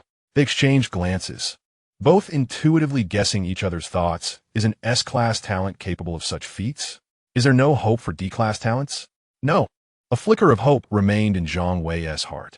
One of the 4 war gods possessed a C-class talent and still rose to the rank of a war god. serving as an inspiration for all lower-tier talents. He is the war god, Zhao. A glimmer of cold light flashed, followed by a gunshot like a dragon. Lu Qianqian lay on the ground, her pain somewhat alleviated, yet upon witnessing Feng Yu's fierce onslaught, she forgot her tears, left only with a sense of astonishment and a hint of fear. Remembering how she had mockingly criticized Feng Yu for his lack of effort moments ago, her face flushed with embarrassment. How powerful he is! How could I have doubted him? Su Qian's emotions were the most complex. Observing the figure in the flock, resembling a war god, it was difficult for her to reconcile this with the timid Feng Yu from school. After awakening his S-class talent and facing off against Tian Wenjing, the transformation was monumental. It was almost unrecognizable. A strong curiosity and an indescribable fascination quietly blossomed within her heart. Feng Yu, how I wish to understand you. As the last frenzied Panjiao sheep fell to the ground under the combined efforts of the survivors, this sudden catastrophe finally came to an end. Most of the surviving warriors were injured, some sitting, some lying down, panting as they tended to their wounds. The air thick with the faint scent of blood and the relief of survival. Feng Yu stood to the side, his mind delving deep into consciousness, examining his gains. Current kill value, 38955000, bone spike armor, just over 1,000 points to go. His gaze swept across the ground littered with sheep carcasses, all potential kill value, but regrettably, they had already been divided among others. Feng Yu, you are simply incredible. Zhang Wei's voice rang out as he approached with a limping Shao Kai. Their faces adorned with genuine admiration and a hint of complexity. It was truly thanks to you. Otherwise, we would have likely met our end here. Xiao Kai notet vigo du xin. His gaze no longer filled with envy, but rather respect. Feng Yu merely nodded in acknowledgement. Zhang Wei observed the other warriors around them, beginning to voluntarily sift through the spoils, feeling a sense of urgency for Feng Yu. Feng Yu, most of these sheep were killed by you. Their intentions are quite clear. These resources rightfully belong to you. I know, Feng Yu replied calmly, which is why I intend to sell them now. He gestured towards the area surrounding him, where lay dozens of Panjiao sheep he had slain alone, including the massive leading sheep. Could you two assist me in dragging these carcasses over here and stacking them together? I will compensate you later. Of course. Zhang Wei and Shao Kai readily agreed, beginning the strenuous task of dragging the heavy sheep bodies. They understood that Feng Yu's willingness to let them assist was, in itself, a form of recognition and profit sharing. Piling the carcasses together would lend weight to their negotiations later. Seeing the apparent fractures on the two, Feng Yu approached to treat their injuries. Meanwhile, several warriors drew near, eager to befriend Feng Yu, expressing their gratitude for his life-saving actions while also wishing to familiarize themselves with this formidable young master. However, Feng Yu merely brushed off their attempts at further conversation, his focus primarily on tallying his spoils. At that moment, Su Qian approached, carrying a pail, Lu Qianqian. Feng Yu, she implored, her voice tinged with urgency. Could you please assist us? Can your bone manipulation abilities heal skeletal injuries? Her pelvis, she trailed off, but the implication was clear. Her pelvis is fractured. Feng Yu glanced at Lu Qianqian, who dared not meet his gaze, and spoke directly. I can, but there will be a fee. Su Qian nodded immediately. How much?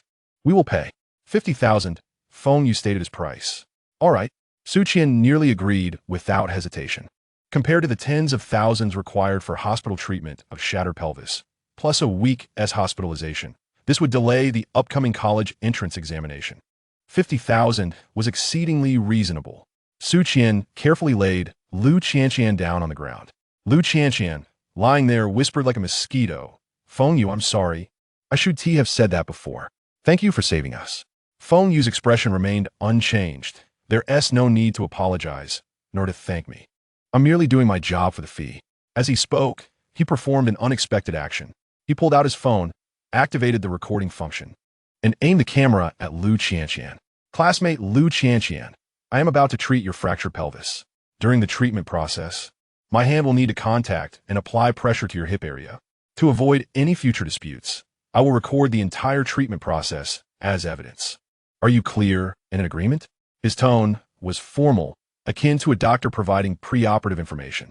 Lu Qianqian's face instantly flushed crimson.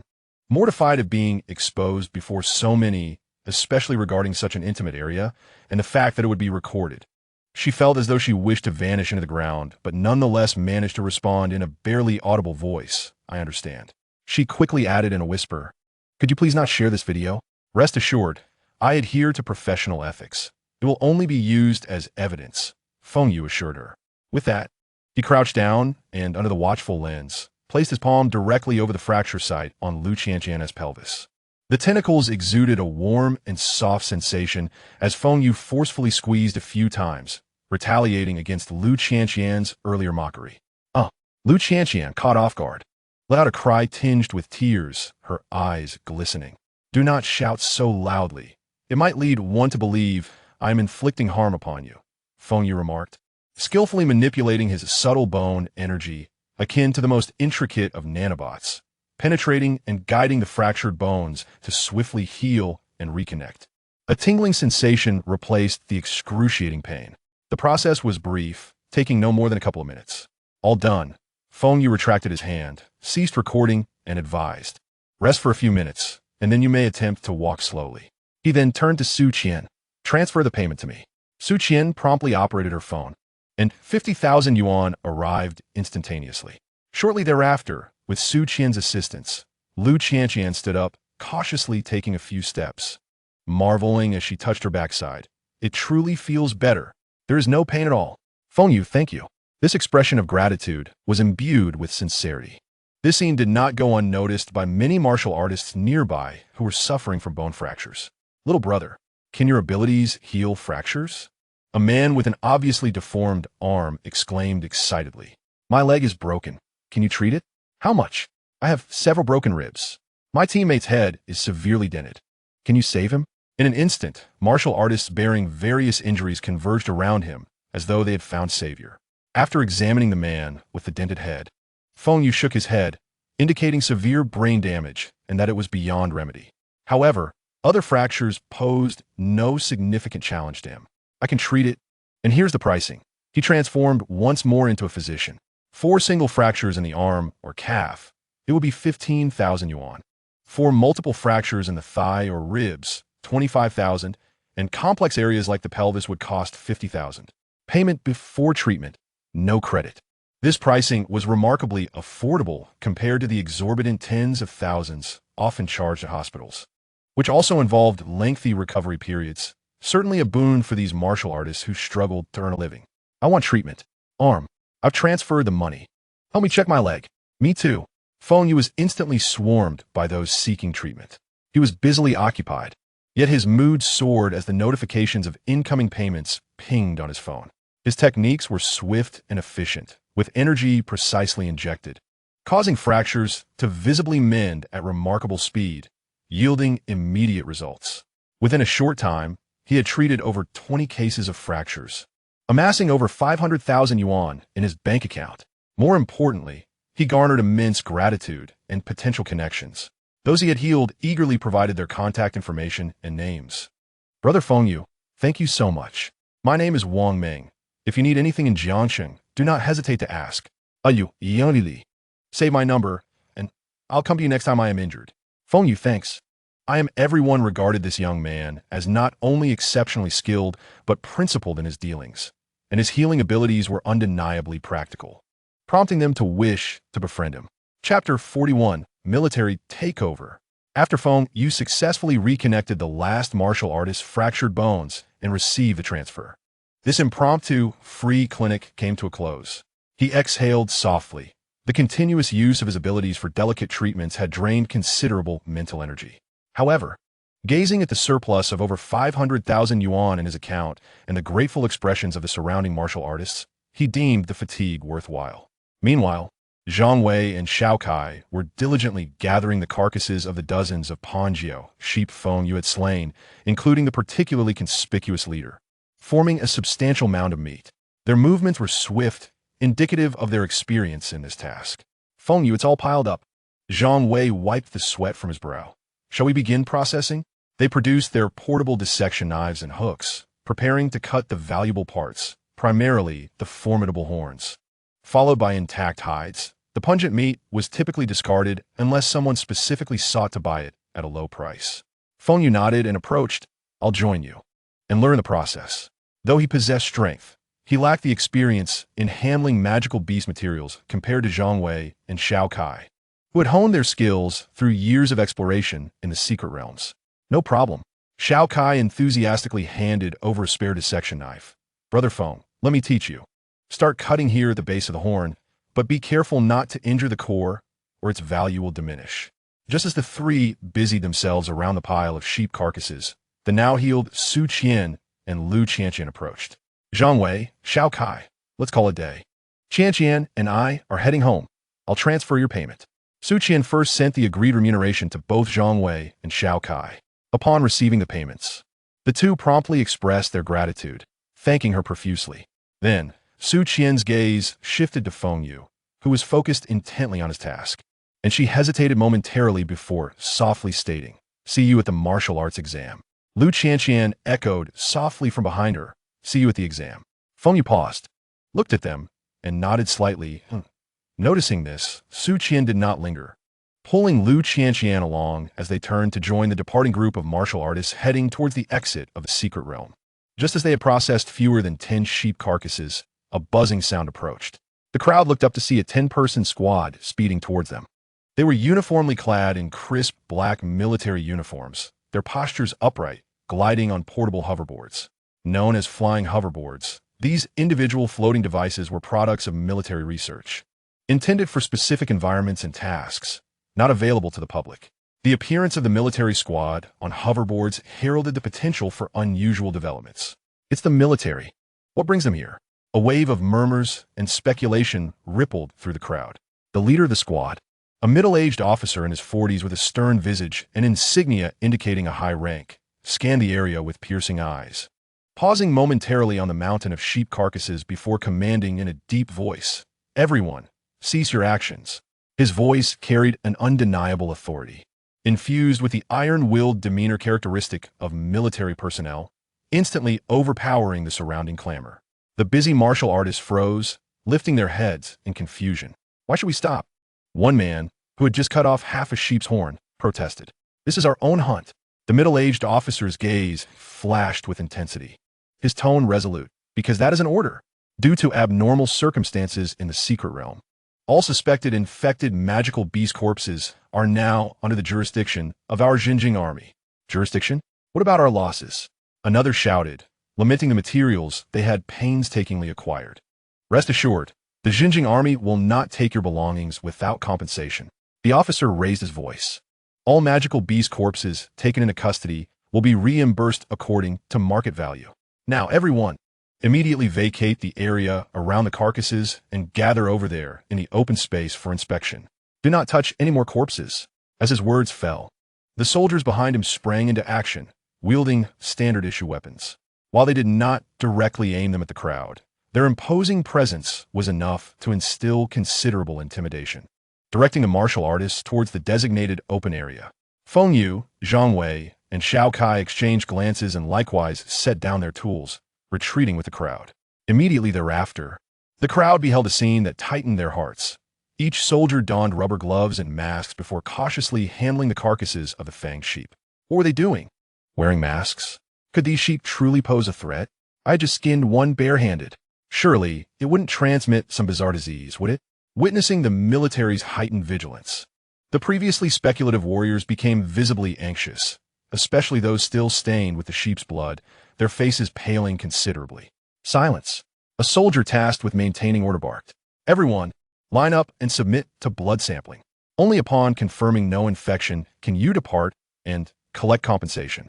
The queue formed immediately, the atmosphere growing tense. Feng Yu furrowed his brow slightly, whispering to Zhang Wei beside him, "What is going on? Do you know?" Zhang Wei quietly replied, "I've only heard rumors." It seems that similar occurrences have been reported in many secret realms, where once docile magical beasts suddenly go berserk, their aggression surging, much like those sheep we just encountered. The military and research institutes suspect some form of infection is to blame and are intensifying their investigations. These carcasses are likely to be taken for dissection and study. Infection? Feng Yu's gaze sharpened. Could it be transmissible to humans? The authorities have not made this explicitly clear. At least, I have not heard of any cases of warriors being infected. Xiao Kai interjected, his tone uncertain, yet acknowledging the military stance, caution is always prudent. Feng Yu nodded thoughtfully. This was his first encounter with such information, as school curricula seldom covered these topics. Practical experience indeed proves beneficial. At that moment, the personnel responsible for blood testing approached them. The individual in charge was a female soldier, masked and possessing rare short, light blue hair. Her eyes, visible above the mask, resembled the serene depths of a glacial lake, strikingly beautiful yet devoid of warmth. Zhang Wei's eyes sparkled, and he immediately moved closer, rolling up his sleeve to reveal his well-toned biceps, cheerfully exclaiming, "Hello, beautiful medic. Please take my sample first." The blue-haired soldier did not even flicker an eyelash. Mechanically retrieving a disposable blood collection needle, swiftly and accurately pricking his fingertip, drawing a few droplets into a palm-sized portable testing device. "Ouch, easy there." Zhang Wei recoiled, sheepishly muttering, "Can I get your WeChat? It would be nice to keep in touch for future situations." In response, the testing device emitted a soft beep, followed by the soldier's flat voice stating, "Next." She completely disregarded Zhang Wei. Xiao Kai dutifully stepped forward to complete his blood draw. When it was Feng Yu's turn, he calmly extended his finger. The blue-haired soldier seemed to glance at him momentarily, but that was the extent of it. Her movements remained swift and professional.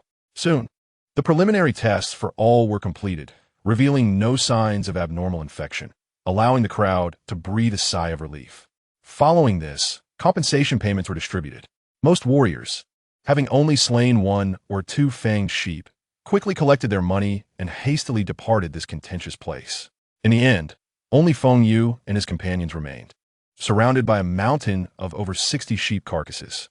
Several soldiers tasked with counting and registering the bodies gazed in astonishment at the pile of sheep, engaging in hushed discussions while occasionally casting glances at the trio of young men, 2 of whom were first-grade warriors and 1 even a martial disciple.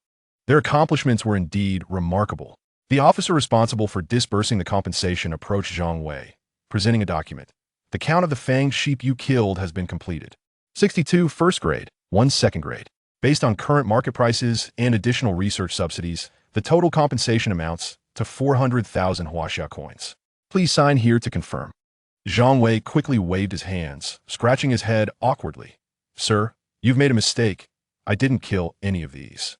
The officer paused, shifting his gaze to Xiao Kai. Xiao Kai hastily shook his head. "Neither did I." Zhang Wei and Xiao Kai simultaneously pointed at Feng Yu, who had remained relatively quiet. "It was him," Zhang Wei stated, his tone filled with admiration. "He single-handedly took down this entire pile of sheep, including the most formidable lead sheep." The officer's attention swiftly focused on Feng Yu. A martial disciple managed to tackle over 60 frenzied fanged sheep, including a troublesome second-grade lead sheep. This utterly defied his comprehension. Chapter 42. The invitation from the Xinjiang military. Upon hearing Zhang Wei and Xiao Kai, the officer inquired, his tone tinged with incredulity, "You truly handled all this alone?" Feng Yu met his gaze steadily, nodding calmly, "I did kill them. Just transfer the payment directly to me." A flicker of surprise crossed the officer's eyes. Yet he refrained from further questioning, handing over the compensation document and electronic pen. Feng Yu quickly glanced at the amount, confirming it to be 400,000, and promptly signed his name. The officer processed the transaction, and soon, Feng Yu received a notification of the deposit. Subsequently, the officer turned and swiftly approached a middle-aged officer with higher insignia, quietly reporting a few words and gesturing towards Feng Yu's direction. The officer, referred to as Captain Yang Hui, approached Feng Yu with a look of astonishment on his face. He walked with a tall stature and steady steps, exuding an aura of vitality that pressed upon Feng Yu, suggesting he was at least a 4th-grade warrior. Such a powerful figure overseeing an F-grade secret realm underscored the military's grave concern regarding this incident. Yang Hui came to a halt before Feng Yu, his expression softening considerably as he extended his hand, speaking with a courteous tone. "Hello, fellow student. I am Yang Hui, captain of the basic operations team of the 2nd Army of the Southern Theater, Xinjiang military." Feng Yu shook his hand, feeling the roughness and strength of the officer's palm. "Hello, Captain Yang. My name is Feng Yu." "Feng Yu, is it?" Yang Hui appraised him with a look of appreciation. "May I ask which university you are currently attending? Have you considered joining our Xinjiang military after graduation? We would be delighted to welcome a promising talent like you." Feng Yu shook his head, replying truthfully. Captain Yang, I am still in high school and will be taking the college entrance examination this year. A high school student? Yang Hui's expression reflected even greater astonishment. For a high schooler to possess such combat prowess, single-handedly defeating dozens of frenzied Fang sheep, was indeed astonishing. He took a deep breath to steady himself, giving Feng Yu's shoulder a hearty pat, his tone becoming more amiable. Excellent. Truly, heroes emerge from youth. I hope you succeed in entering a prestigious university and achieve great things for our country. I will do my best, Feng Yu replied in a perfunctory manner. Yang Hui glanced around, adopting a serious demeanor. Feng Yu, today's situation in the secret realm is exceptional. For safety's sake, I advise you to leave as soon as possible. At his words, Feng Yu's brow furrowed slightly. He was merely 1,000 slaying points away from unlocking the bone spike armor. It was disheartening to leave now. After contemplating, he spoke up. Captain Yang, thank you for your reminder. However, I wish to slay more magical beasts to protect my homeland. Could you make an exception and allow me to stay a little longer? I promise to prioritize safety. Yang Hui regarded Feng Yu's determined gaze, his thoughts racing. A young man with such extraordinary potential could have an immeasurable future. All military divisions were vying for quality recruits, and the Xinjiang military, tasked with handling dangerous missions in secret realms, faced a high casualty rate, making it increasingly challenging to enlist quality new soldiers. At this moment, granting a personal favor could cultivate goodwill for the future. After a moment's contemplation, Yang Hui nodded. Very well. Since you insist, I can make an exception and allow you to remain temporarily. However, you must operate near our team to ensure safety. Should we notice any anomalies, you must comply with orders and evacuate with us immediately. Feng Yu felt a surge of joy in his heart and promptly agreed. Thank you. Captain Yang, I will follow your arrangements. As Zhang Wei and Xiao Kai observed the situation, they too wished to linger and share in the moment, but were gently declined by Yang Hui. Fellow students, there may be additional cleanup tasks ahead, and it is not suitable for outsiders to remain. You should depart swiftly. Reluctantly, Zhang Wei and Xiao Kai took their leave, bidding farewell to Feng Yu before departing the secret realm alongside other warriors. Feng Yu remained behind, standing to the side, observing the soldiers of the Xinjiang army efficiently managing the scene. Their roles were clearly defined. Some were tasked with sampling parts of the sheep carcasses, meticulously cutting specific tissues to place in especially designed sealed containers, while others concentrated the majority of the bodies into a designated area.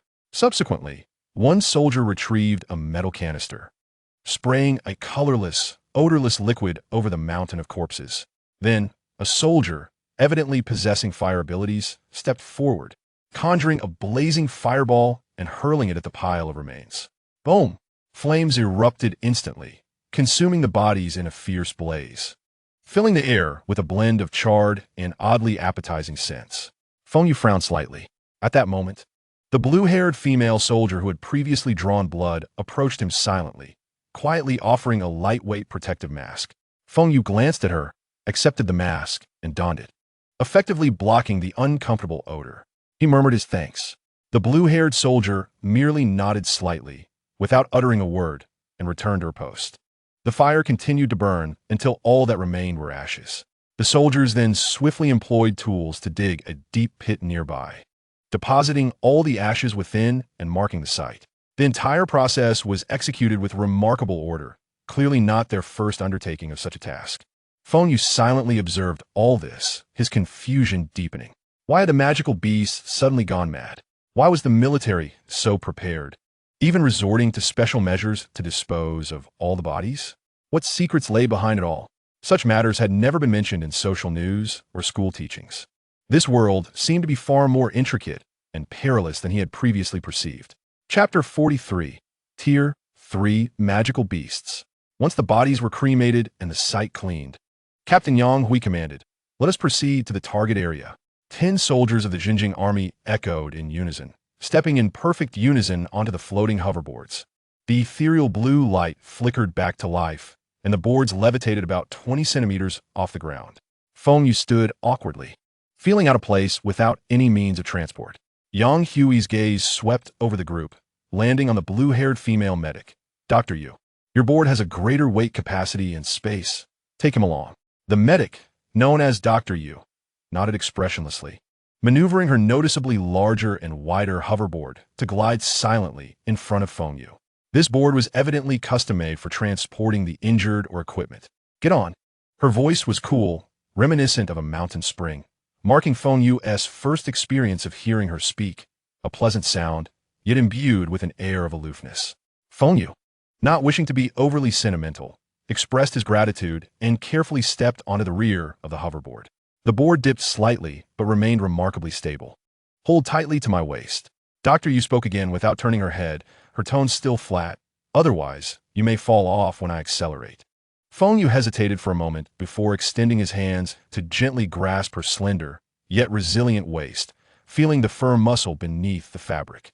Just then, the hoverboard emitted a low hum, and the entire team suddenly surged forward. The powerful inertia caused Feng Yu to lean back involuntarily.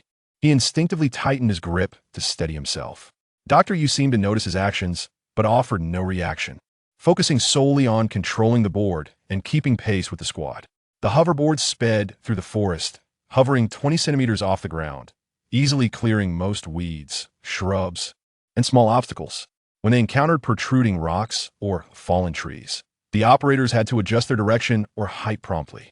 Overall, the speed was significantly greater than that of warriors running at full tilt, roughly equivalent to an electric scooter in the city, proving extremely efficient in complex terrains. The wind whistled past his ears as Feng Yu experienced this novel mode of transportation and could not help but inquire, "Dr. Yu, if these flying hoverboards were to be sold to the public, what might be their price?" A cool response came from ahead. "Military exclusive, currently not available for public sale." After a pause, as if sensing her statement was too absolute, she added, "A simplified civilian version may be in the works, but the release date and price remain undecided." "Oh, understood. Thank you." Feng Yu mentally noted this information, pondering the opportunity to acquire one in the future, as it was far more efficient than relying solely on his legs for travel. The squad swiftly traversed the forest, and after approximately 10 minutes, a clear expanse emerged before them. The crystalline lake that had driven the sheep mad reappeared in their view. Along the shore, a few small magical beasts were drinking, but upon hearing the commotion and seeing the well-equipped human squad, they panicked and fled into the dense woods. "Assume défensive formation. Yang Hui commandait." And several soldiers immediately spread out, taking advantageous positions while remaining vigilant of their surroundings. "Others collect samples." Yang Hui led the remaining members, including Dr. Yu and Feng Yu, to the lakeside. The hoverboards came to a steady halt, allowing Feng Yu to release his grip and step down. Dr. Yu retrieved various sampling tools from the storage compartment of the hoverboard. Feng Yu stood by, silently observing their operations. The soldiers skillfully utilized specialized water samplers, extracting samples from different depths of the lake and depositing them into labeled sealed test tubes. Others collected samples of mud, soil, and vegetation from the lakeside, even gathering air samples in special containers. The entire process was meticulous and swift, as if rehearsed countless times. Yang Hui crouched at the lakeside, carefully examining the water and surveying the surrounding environment, his brow furrowed as if searching for a clue. Feng Yu focused intently on his surroundings. The area felt even quieter than before, a vague sense of oppression permeating the air. Could the source of the beast's madness lie within this lake? Just as the sampling work was nearing completion, an explosive roar erupted from the lake's surface. A long, dark shadow shot forth like lightning, sending a deluge of water spraying into the air. It was an enormous python, its body covered in dark, water-like scales, adorned with two short, bone-like protrusions atop its head, undeveloped dragon horns. It was a Tier 3 intermediate Yuan Mong. "Be cautious. Retreat." Yang Hui's pupils constricted sharply, his voice a fierce admonition. A Tier 3 magical beast was certainly not something that should have appeared in an F-class secret realm. However, the warning came too late. The Yuan Mong was astonishingly swift, its robust tail sweeping across like a steel whip, creating a terrifying sonic boom as it violently struck four soldiers who were sampling near the lakeshore, sending them crashing away. Blood sprayed through the air, and the four fell heavily to the ground, their fates uncertain. "Brute!" Yang Hui's eyes bulged with rage, his vital energy surging forth as a searing wave radiated from him. His fists ignited in blazing flames, and astonishingly, the black gloves he wore remained unscathed in the flames, instead revealing faint crimson patterns, indicating they were no ordinary items. Flamme explosion fist. Yang Hui unleashed a powerful punch, a concentrated fiery fist imprint tearing through the air, aimed directly at the Yuan Mong's head. Yet the beast was exceptionally cunning. After delivering a blow, it showed no inclination to linger in battle. Its massive form twisted in an unnatural manner, retreating rapidly into the depths of the lake. The fiery fist imprint struck the lake's surface, sending up a thick cloud of mist without inflicting any harm. In the next moment, the lake began to churn violently. Whoosh, whoosh, whoosh. Several high-pressure water jets erupted from the lake's depths, targeting the group on the shore. As the water column surged forth, it effortlessly carved deep ravines into the ground, shattering the surrounding flora.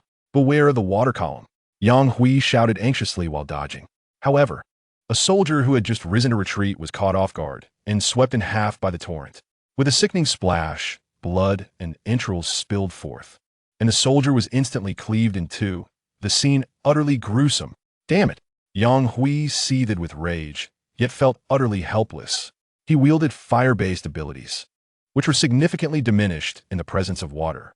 The Yuan Ma, lurking beneath the lake, relentlessly launched water column attacks, rendering his fourth-grade strength nearly ineffective. At the moment of chaos, Feng Yu sprang into action, seizing the opportunity when the Yuan Ma retreated into the water. He dashed to the shore and valiantly dragged two severely injured soldiers away from the danger zone. Dr. Yu arrived at the wounded, quickly opening her medical kit, eager to provide treatment, yet she heard Yang's urgent call. Dr. Yu, quickly come. While evading the elusive water columns, Yang Hui shouted towards the blue-haired military doctor. Glancing at Feng Yu, she thrust the kit into his hands, instructing, inject them with the blue serum. Stabilize their injuries. Without waiting for response, this seemingly delicate doctor leapt into the lake harboring the third-grade Yuan Ma. Feng Yu was taken aback. Was the doctor risking her life? The ensuing spectacle left onlookers astounded. As Dr. Yu plunged into the lake, a chilling layer of ice erupted from her entry point, spreading with astonishing speed in a frenzy. The water was instantly frozen, the ice thickening rapidly, and soon, a significant portion of the lake's surface was cloaked in solid ice. This was a rare manifestation of water mutation, ice element. Awakened, it would undoubtedly be classified as S-grade. Feng Yu marveled at the hidden depths of this petite medic. A roar erupted from the depths of the lake, the Yuan Ma's furious cry. Its sanctuary and source of attack were being swiftly encased in ice. Suddenly, the ice surface at the lake's center exploded, forcing the Yuan Ma to break through the ice. Its massive body landed on the icy surface, the frigid touch causing great discomfort, resulting in a wild thrashing. What an opportunity! Yang Hui's eyes sparkled with determination as he exerted force beneath him, rushing across the ice with fiery fists igniting anew. Everyone, suppress it with firepower. Do not let it return to the water.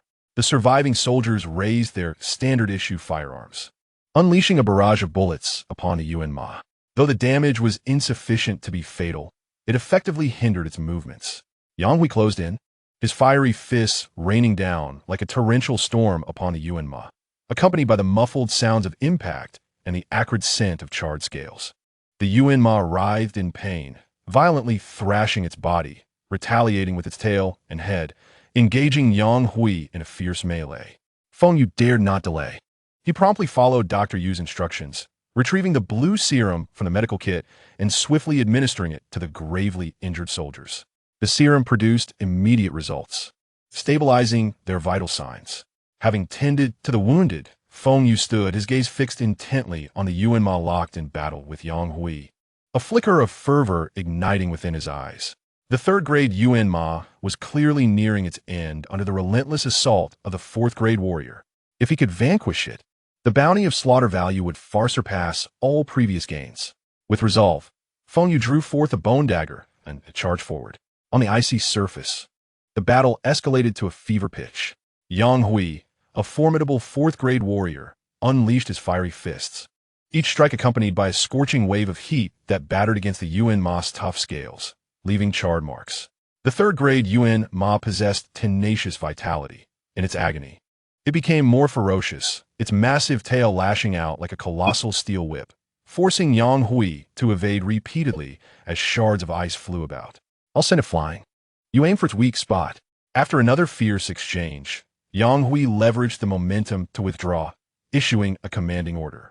Spotting an opening, he inhaled deeply, his blood and energy surging like a volcanic eruption, condensing into an almost white-hot sphere of flame upon his right fist. Flame Dragon Break.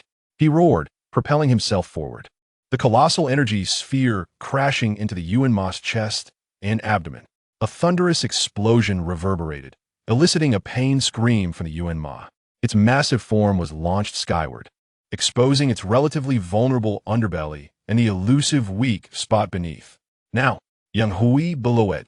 Several soldiers, quick to react, drew their specially crafted long knives, propelling themselves off the ice to strike at the exposed weak point. Though the Yuan Ma was severely wounded, the instincts of a third-grade magical beast remained. It twisted midair, its injured tail sweeping through with the force of a battering ram. Thud, thud, thud. The leaping soldiers were struck as if by a speeding train, sent careening off into the distance, crashing heavily onto the ice or against tree trunks, struggling to regain their footing. The opportunity was fleeting. The Yuan Ma's body began its descent, and if it landed back on the ice or found leverage, seizing such a prime attacking moment would be nearly impossible again. In this critical moment, a figure surged in from the flank. It was Feng Yu, who had been poised to strike. He avoided a high leap, as it would make him an easy target for the tail. Instead, he channeled his energy into his legs, bursting forth with astonishing speed, skimming across the ice to the dead angle beneath the Yuan Ma as it fell. Timing, angle, and position coalesced perfectly. The bone dagger, imbued with a dragon shadow, sliced through the air. With precision, it slipped between the scales, plunging deep into the Yuan Ma's vulnerable weak point. The colossal beast froze momentarily, its cold, slitted eyes widening in shock. It let out one final, desperate scream, its struggling strength rapidly waning. Feng Yu gripped the bone blade tightly, leveraging its descent to pull downward with force. A gaping wound tore open at the weak point, blood gushing forth like a waterfall, staining the ice beneath. The Yuan Ma's life force was extinguished, its heavy body crashing down onto the ice, twitching a few times before falling silent. Feng Yu alighted gracefully a short distance away, breathing heavily, the bone blade dripping with the cold blood of the serpent. The battlefield fell silent in an instant. Yang Hui observed the scene, a flicker of astonishment crossing his features, quickly transforming into profound admiration. He approached, inspecting the fatal wound on the Yuan Ma's corpse, then turned to the composed Feng Yu, clapping him on the shoulder with vigor. Well done. That strike was perfectly timed. If it weren't for you, that beast might have continued thrashing about, causing further casualties. The soldiers who struggled to rise also looked towards Feng Yu, their eyes filled with gratitude and respect. Feng Yu absorbed the calcium from the bone dagger, reducing it to a pile of ash, calmly stating, "It was Captain Yang who exposed its flaw, granting me the opportunity. Kill the third-grade Yuan Ma, slaughter value 1,800. The notification echoed in Feng Yu's mind, causing a jolt within, though his expression remained impassive. Finally, he had amassed enough slaughter value for the bone spike armor. Just then, the remaining unfrozen area of the lake rippled as Dr. Yu emerged, landing lightly on the ice. She emanated a chilling aura, her face even paler than before, clearly exhausted from the extensive freezing of the lake. Casting a glance at the slain Yuan Ma and the composed Feng Yu, a fleeting glimmer of emotion flickered in her icy blue eyes before she turned to examine and treat the injured. Yang Hui, relieved to see Dr. Yu unharmed, exhaled. With lives lost, further investigation was moot. They needed to return to report and reflect. He spoke in a low voice. Clear the scene. Gather all samples and the corpse of this Yuan Mang. Prepare for evacuation. The atmosphere at the site was somewhat heavy. The well-trained soldiers swiftly sprang into action, stifling their sorrow as they carefully collected the remains of their fallen comrade, placing them in especially designed body bags. Ultimately, Yang Hui personally stored the remains in his spatial ring, preparing to bring them back for a military burial. The massive corpse of the third-tier Yuan Mang was also completely gathered. It would serve as an important research specimen. Feng Yu silently observed all of this. He did not claim ownership of the Yuan Mang's body, even though he had delivered the final blow. Had it not been for Yang Hui's overwhelming strength in severely wounding the Yuan Mang and creating an excellent opportunity, he would have never succeeded. Gaining 800 points of kill value was already a pleasant surprise. He was not one to be ungrateful. After this battle, accumulating 5,000 points of kill value had been exceeded, and he had no need to linger alone any longer. Feng Yu, it is not wise to stay here for long. Let's evacuate together, Yang Hui said gently after handling the aftermath. Feng Yu nodded. All right. Without further delay, they boarded the flying skateboard, with Dr. Yu once again carrying Feng Yu, swiftly heading toward the exit of the secret realm. The atmosphere on the return journey was far more somber than when they arrived, with only the sound of the wind rushing past as the skateboard cut through the air. Soon, the light gate at the exit of the secret realm appeared before them. Passing through the gate, they returned to the familiar urban environment, with the sun already setting. Yang Hui instructed the team members to return to base and report the situation, while he deliberately stayed behind and patted Feng Yu on the shoulder. Feng Yu, study hard and aim for your ideal university. Our Xinjiang army always welcomes talented youths like you. I will consider it seriously. Thank you, Captain Yang, Feng Yu replied sincerely. After fighting side by side, he felt a greater sense of respect for the Xinjiang army, the guardians of the secret realm's front line. Yang Hui nodded, said no more, and turned to leave, quickly catching up with the front team. Feng Yu did not linger, heading directly to a nearby bus station and boarding a bus back to the city. The bus had few passengers, and he found a window seat. Outside, the cityscape rapidly receded, and his consciousness sank into the system panel. Clearly seeing the information, kill value, 56005000, unlockable. Bone spike armor unlock conditions met. Would you like to unlock? Without any hesitation, Feng Yu silently uttered, unlock. A silent wave instantly swept through his entire skeletal structure. A peculiar sense of enhancement surged within him. It felt as if the skeletal structure throughout his body was undergoing some form of fine-tuning, with increased density and enhanced resilience, particularly on the surface of the bones. It seemed to harbor a terrifying potential that could be activated in an instant. The application techniques and information regarding bone spike armor flowed into his mind like a revelation. This technique was not merely a simple bone armor covering. It explosively unleashed countless sharp and hard bone spikes from all joints in an instant, forming a comprehensive and impenetrable spiked defense. Not only could it greatly resist physical impacts, but it could also inflict a painful price on any enemy daring enough to engage in close combat. It was a perfect fusion of physical defense and counterattack. His strength had taken a significant leap forward. It was time to review the day's gains. Feng Yu opened his phone to check his bank balance, his gaze sweeping over a string of numbers. Selling materials netted him 50,000, treating the injured cost 500,000, hunting the Panjiao sheep earned him 400,000. And with the 1 million from the wine party Long Yun, his account balance had approached 2 million. Yet he clicked his tongue softly, feeling no sense of relief. This amount was still too meager. The lowest tier spatial ring cost 3 million. Moreover, the pills for martial artists were several times more expensive than those for martial disciples. Although 2 million seemed substantial if invested in cultivation, it could be spent in the blink of an eye. He needed to earn more money. Should he venture back into the secret realm tomorrow? Or perhaps seek out Wang Dalong for some underground fighting? At that moment, his phone suddenly vibrated, displaying an unknown number. Feng Yu paused, then tapped to answer. Hello, are you Feng Yu? A woman's voice came from the other end, gentle, yet carrying a hint of maturity, oddly familiar, though he could not recall where he had heard it before. Who is this woman? I am Feng Yu. Who are you? What do you want with me?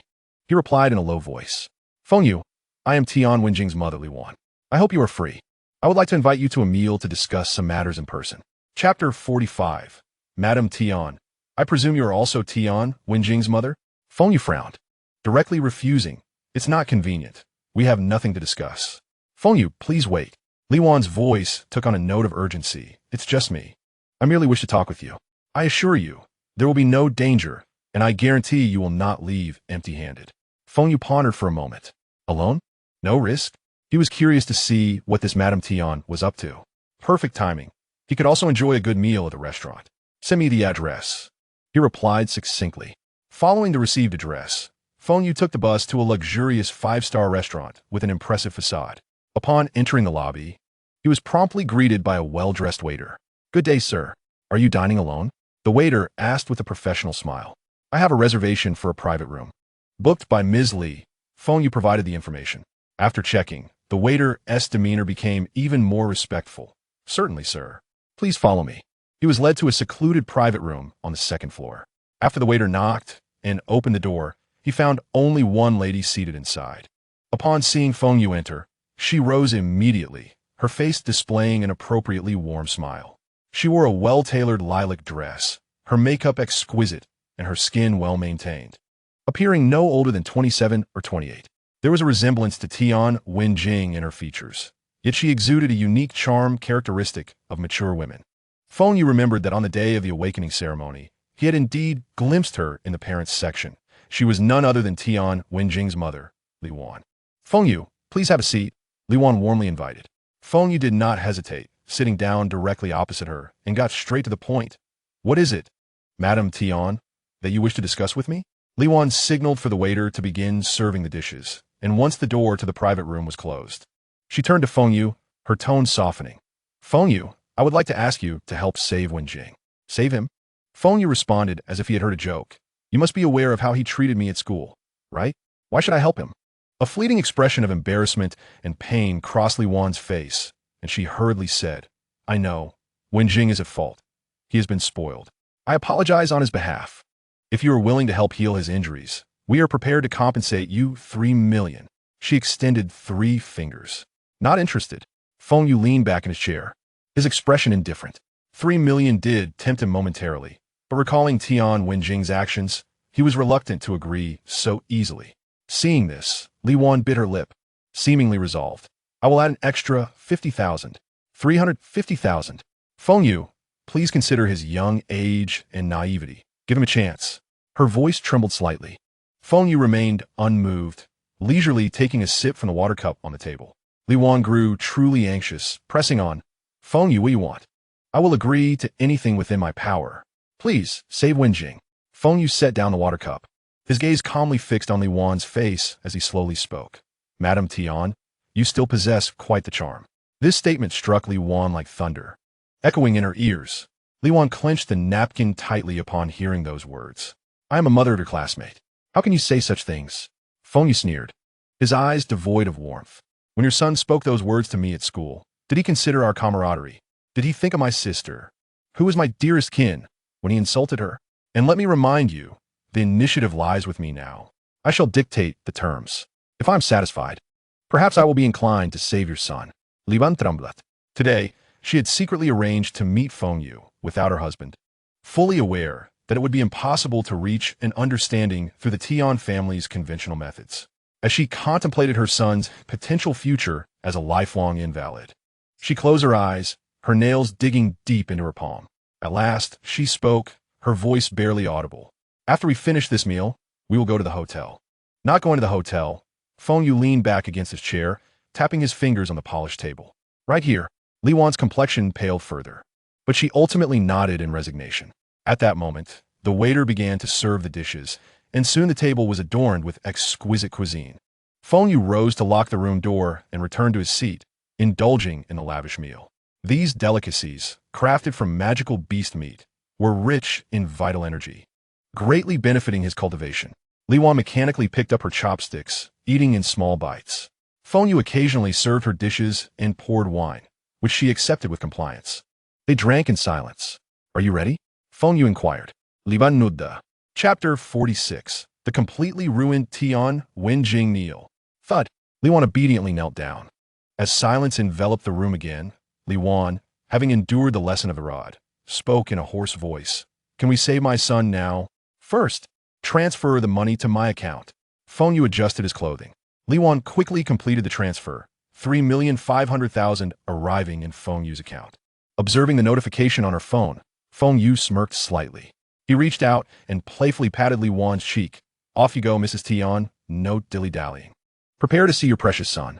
Li Wan's body stiffened momentarily, but soon returned to normal. She retrieved a compact mirror from her purse, swiftly arranging her hair and reapplying lipstick. When she lowered the mirror, Her face bore no trace of the earlier turmoil, as if nothing had transpired in the private room.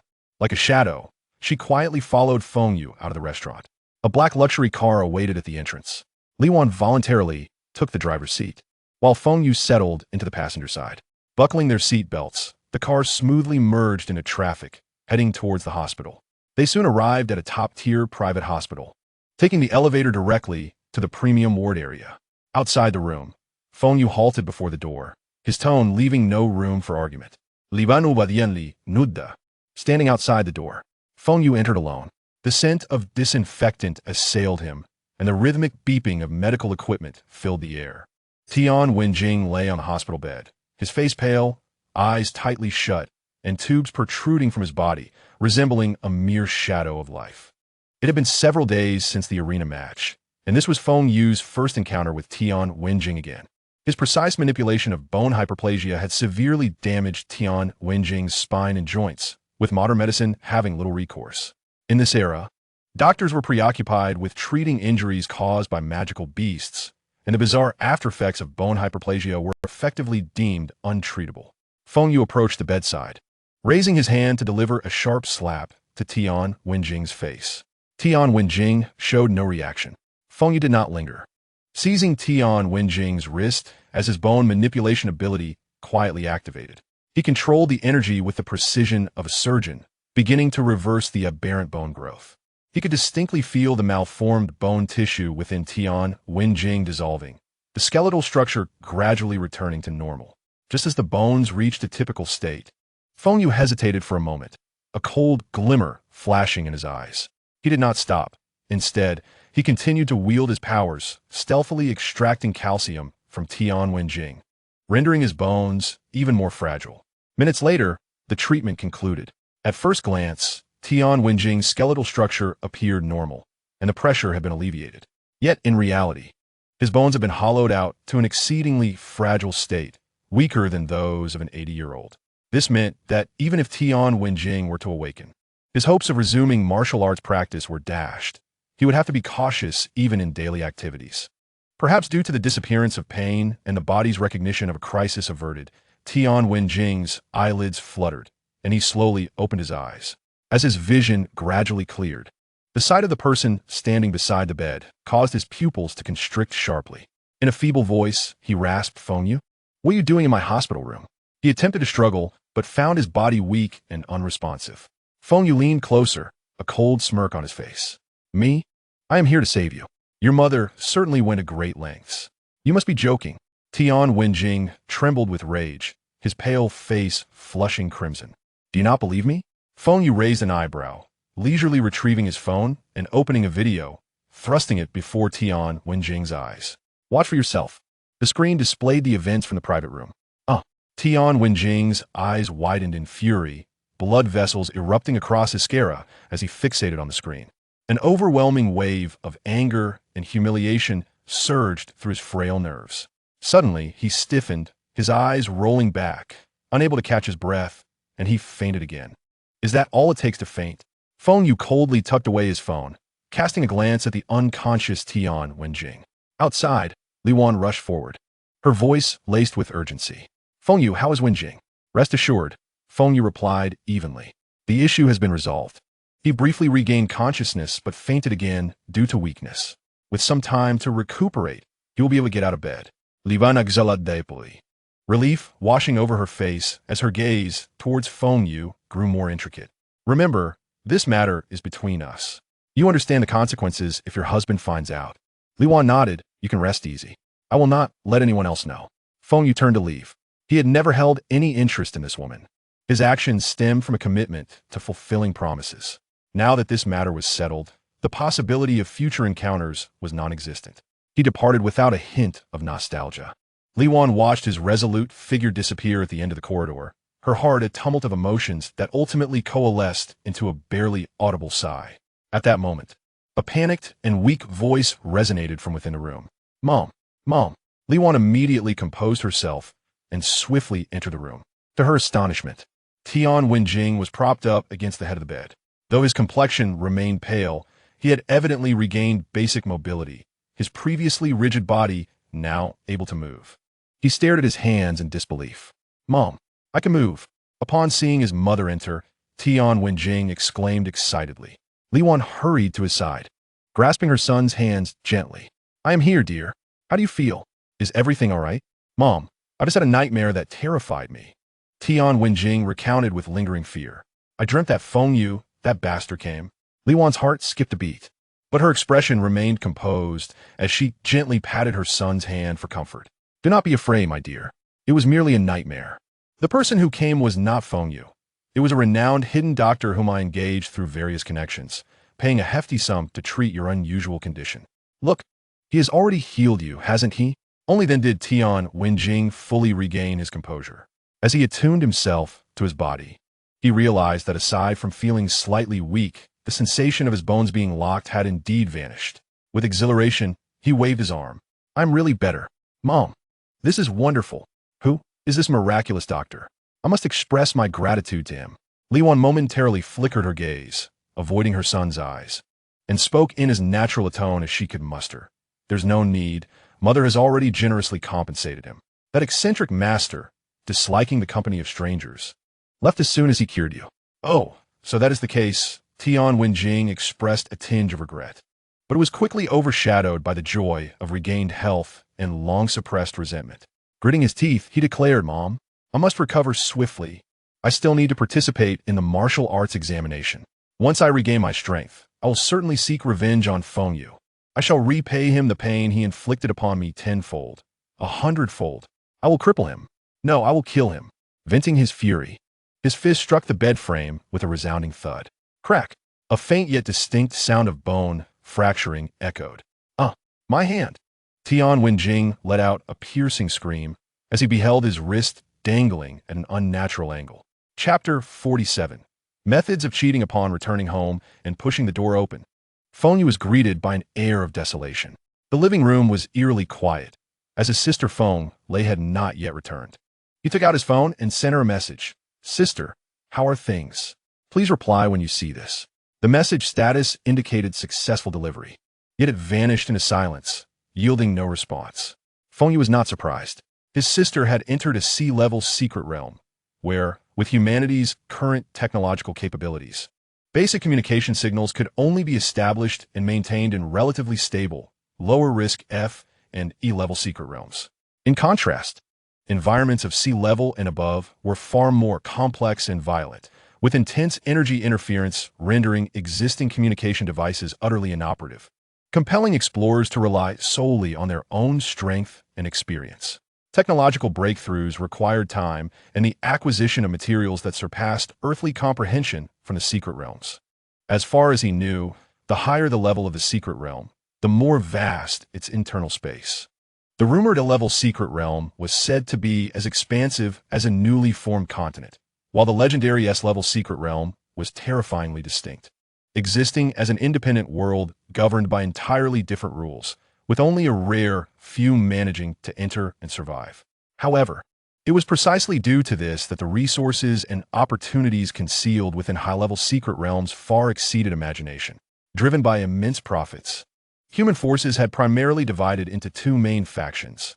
One comprised of civilian martial artist groups, like his sisters, who sought resources, financial stability, or self-improvement, operating mainly in familiar F and E-level secret realms, occasionally banding together to explore the fringes of D-level realms. The other was state power, tasked with pioneering higher-level secret realms, fortifying entrance defenses, and addressing potential large-scale threats posed by the realms, which came with higher risks but yielded crucial strategic resources. It was through the relentless efforts of these martial artists extracting peculiar materials from the secret realms that humanity's technology had made astonishing advances in recent decades. Shaking off these grand thoughts for the moment, Feng Yu noticed that night had fallen. After a brief wash, he collapsed onto his bed, succumbing to a deep slumber. Awakening refreshed the following morning, sunlight streamed through the window into his room. Feng Yu, filled with vigor, planned to visit the martial arts center today to procure some training resources, especially since his account had swelled to over 5 million. Just as he finished dressing and prepared to leave, his phone rang. The number flashing on the screen was somewhat familiar. It belonged to Long Wu. Feng Yu pressed the answer button and Long Wu's characteristic, emotionless voice resonated on the other end.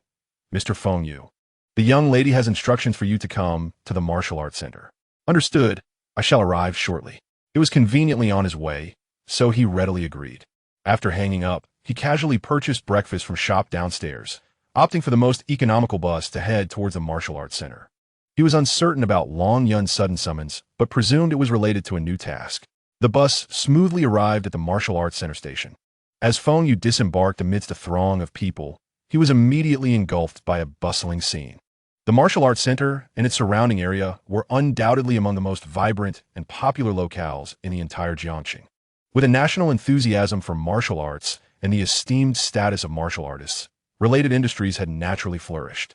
Scanning the surroundings, he saw numerous shops advertising crash courses, elite martial arts schools, and blood-boosting massages, with many uniformed salespeople eagerly distributing flyers to passers-by, particularly those who appear to be martial artists or aspiring martial artists. Hey, come check out our way to martial arts school. Grand opening discounts. Get more for what you pay. We also have beautiful professional training partners. A tall, slender salesperson quickly intercepted Feng Yu, enthusiastically pitching their offerings. Feng Yu barely glanced at him and sidestepped. No, thank you. He was well aware of these tactics.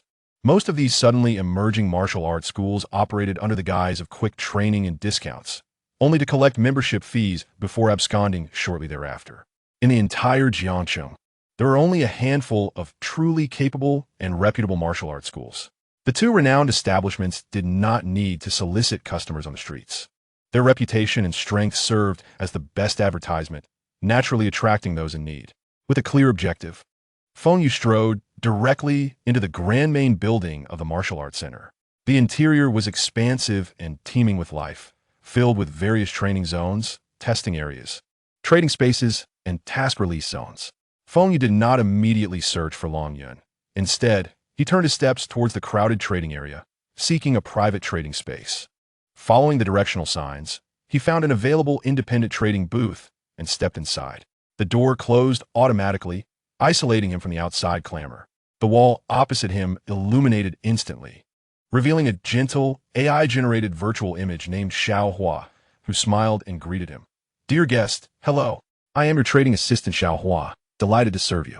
What would you like to purchase? Feng Yu remained silent for a moment, contemplating, gazing at the over 5 million in his account.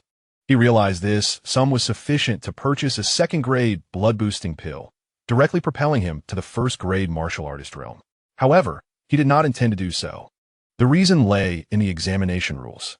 The martial arts examination was designed for martial apprentices. Achieving a formal breakthrough to the first-grade martial artist before the exam would automatically grant him an exemption from testing, but it would also forfeit his opportunity to compete for the title of martial arts champion. Martial arts champions were categorized into city, provincial, and even national levels. Only by excelling in the city-level competitions could one qualify for higher-tier selections. Feng Yu had no particular aspirations for the national champion title, but he did wish to contend for the provincial champion title. This was not merely a matter of honor. It also entailed substantial benefits. Each level of martial arts champion came with generous monetary rewards, and carrying the title would afford him greater advantages when applying to the prestigious Kyoto and Moda martial arts universities, as well as additional rewards specially prepared for outstanding new students. Thus, his plan was to enhance his actual combat strength without raising his apparent blood-boosting realm. Strengthening his bones was the ideal choice. The skeletal structure serves as the framework of the body. Enhancing bone strength would elevate power, defense, and explosive capabilities, all without directly reflecting on blood-boosting value assessments. This method could be considered a form of cheating, commonly employed by those from affluent, powerful families, albeit at a prohibitively high cost, making it unattainable for ordinary households.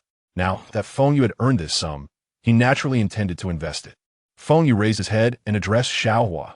Please help me filter technique for bone enhancement price between 2 million and 5 million. AI Xiao Hua exhibited remarkable efficiency and promptly responded. Understood, I have filtered the products that meet your requirements, and the list has been generated for your perusal.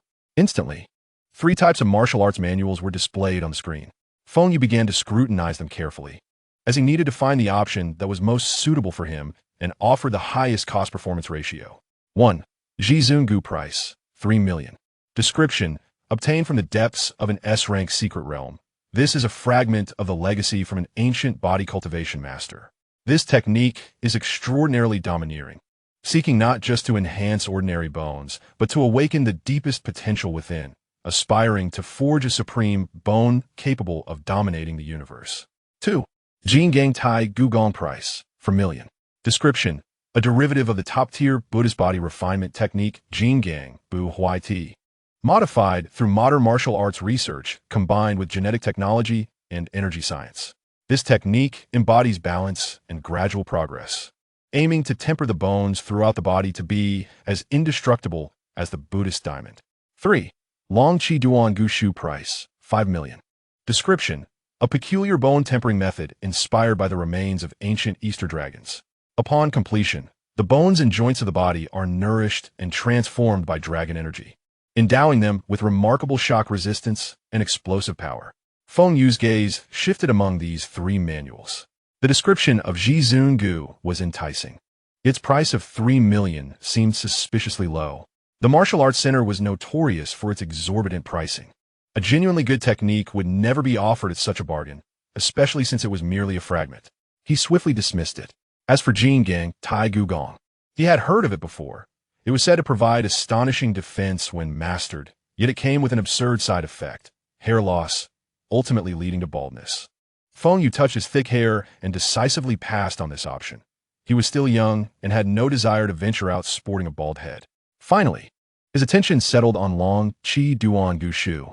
Priced at 5 million, it was indeed costly. But the dragon energy attribute resonated profoundly with the Kuang Long Dao Fa he was currently cultivating. Perhaps the synergy between the two could yield unexpected effects, making it a far better value than the previous two options. This is the one.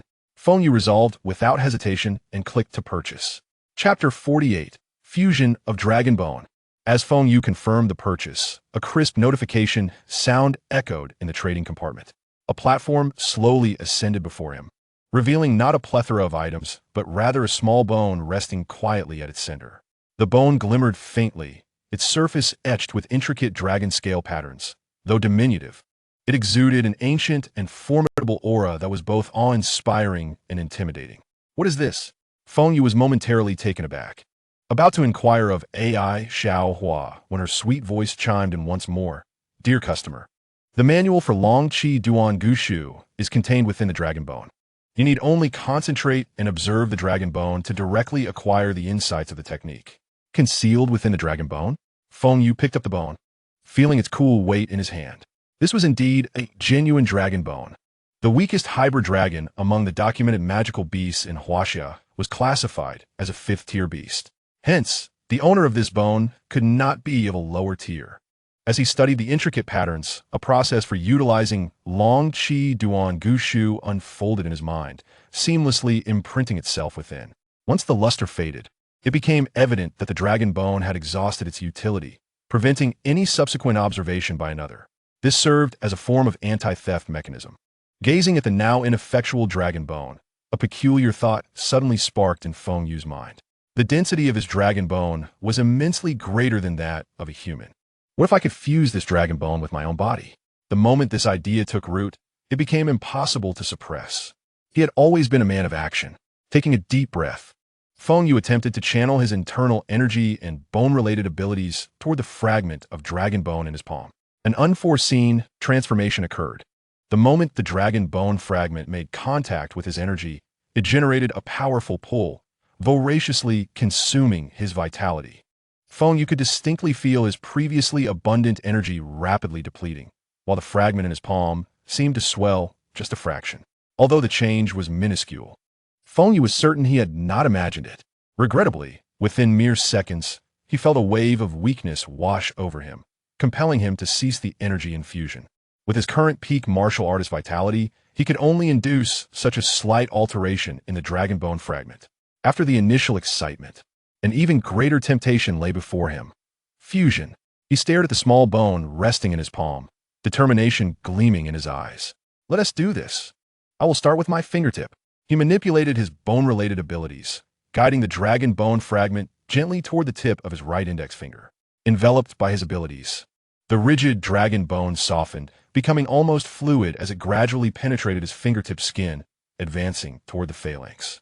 At the moment of contact and the attempt to fuse with his own bone, an agonizing pain surged from his fingertip, sweeping through his entire body. This was no mere physical agony. It was a clash of two distinctly different life origins, each vying for dominance. His entire right arm trembled uncontrollably, veins bulging on his forehead and neck, beads of cold sweat soaking through his clothing. He gritted his teeth, summoning his immense willpower to forcefully operate his abilities, suppressing his body's rejection response and compelling his bones to accept and integrate the foreign entity. This silent battle raged for nearly 10 minutes. Feng Yu emerged from the ordeal drenched as if pulled from water, gasping for breath while his complexion turned as pale as parchment. Yet, the bone of his right index finger had transformed, now shimmering with a layer of golden light, accompanied by a unique aura. Fusion had achieved initial success. At that moment, AI Xiao Hua detected the abnormal fluctuations in his life signs and inquired with concern, "I have detected severe fluctuations in your vital signs, accompanied by intense pain. Would you like me to summon emergency services? The cost is 10,000 yuan." Feng Yu, panting, raised his hand weakly and said, "No need, thank you." After resting briefly on the ground to regain some strength, he attempted to extract the bone from his fingertip. He discovered that this bone now possessed a texture entirely different from that of a human. Next, Feng Yu generated another phalanx. To his astonishment, the newly formed phalanx was still a dragon bone. Contemplating the bone in his palm, an idea struck him. If I can generate dragon bones and sell them, wouldn't that be a direct pathway to wealth? He immediately instructed Xiao Hua to assess the value of the bone. Xiao Hua scanned the bone and issued a warning. This bone has fused human DNA with that of a dragon-type magical beast. Such items are classified as contraband. Should you attempt to sell it, the patrol team will be notified and apprehend you. Startled, Feng Yu quickly tucked the bone away. In Huaxia, it was strictly forbidden to fuse or modify human and magical beast DNA. If caught, one would face imprisonment. He had not anticipated that his bone would merge with the DNA of a magical beast. What a predicament! His plan to produce and sell dragon bones had barely begun before it was thwarted. Feng Yu could only choose to focus on cultivation, mentally reviewing the technique. He found the cultivation method to be relatively straightforward, primarily relying on dragon energy to nourish the bones. However, a rather frustrating prerequisite made him frown. Before practicing, one must consume the blood or flesh of dragon-type magical beasts to activate the technique. Was he also required to spend extra money on materials? Feng Yu clicked his tongue in displeasure and promptly summoned Xiao Hua. Check the price of the cheapest dragon-type magical beast blood or flesh. Xiao Hua's electronic voice responded swiftly. According to your financial situation, the price for a bottle of low-level dragon blood concentrate is 100,000 yuan. 100,000. How outrageous! Feng Yu felt as though he had been swindled. The introduction completely omitted the need for additional dragon-related materials, and after spending 5 million, discovering hidden requirements was utterly frustrating.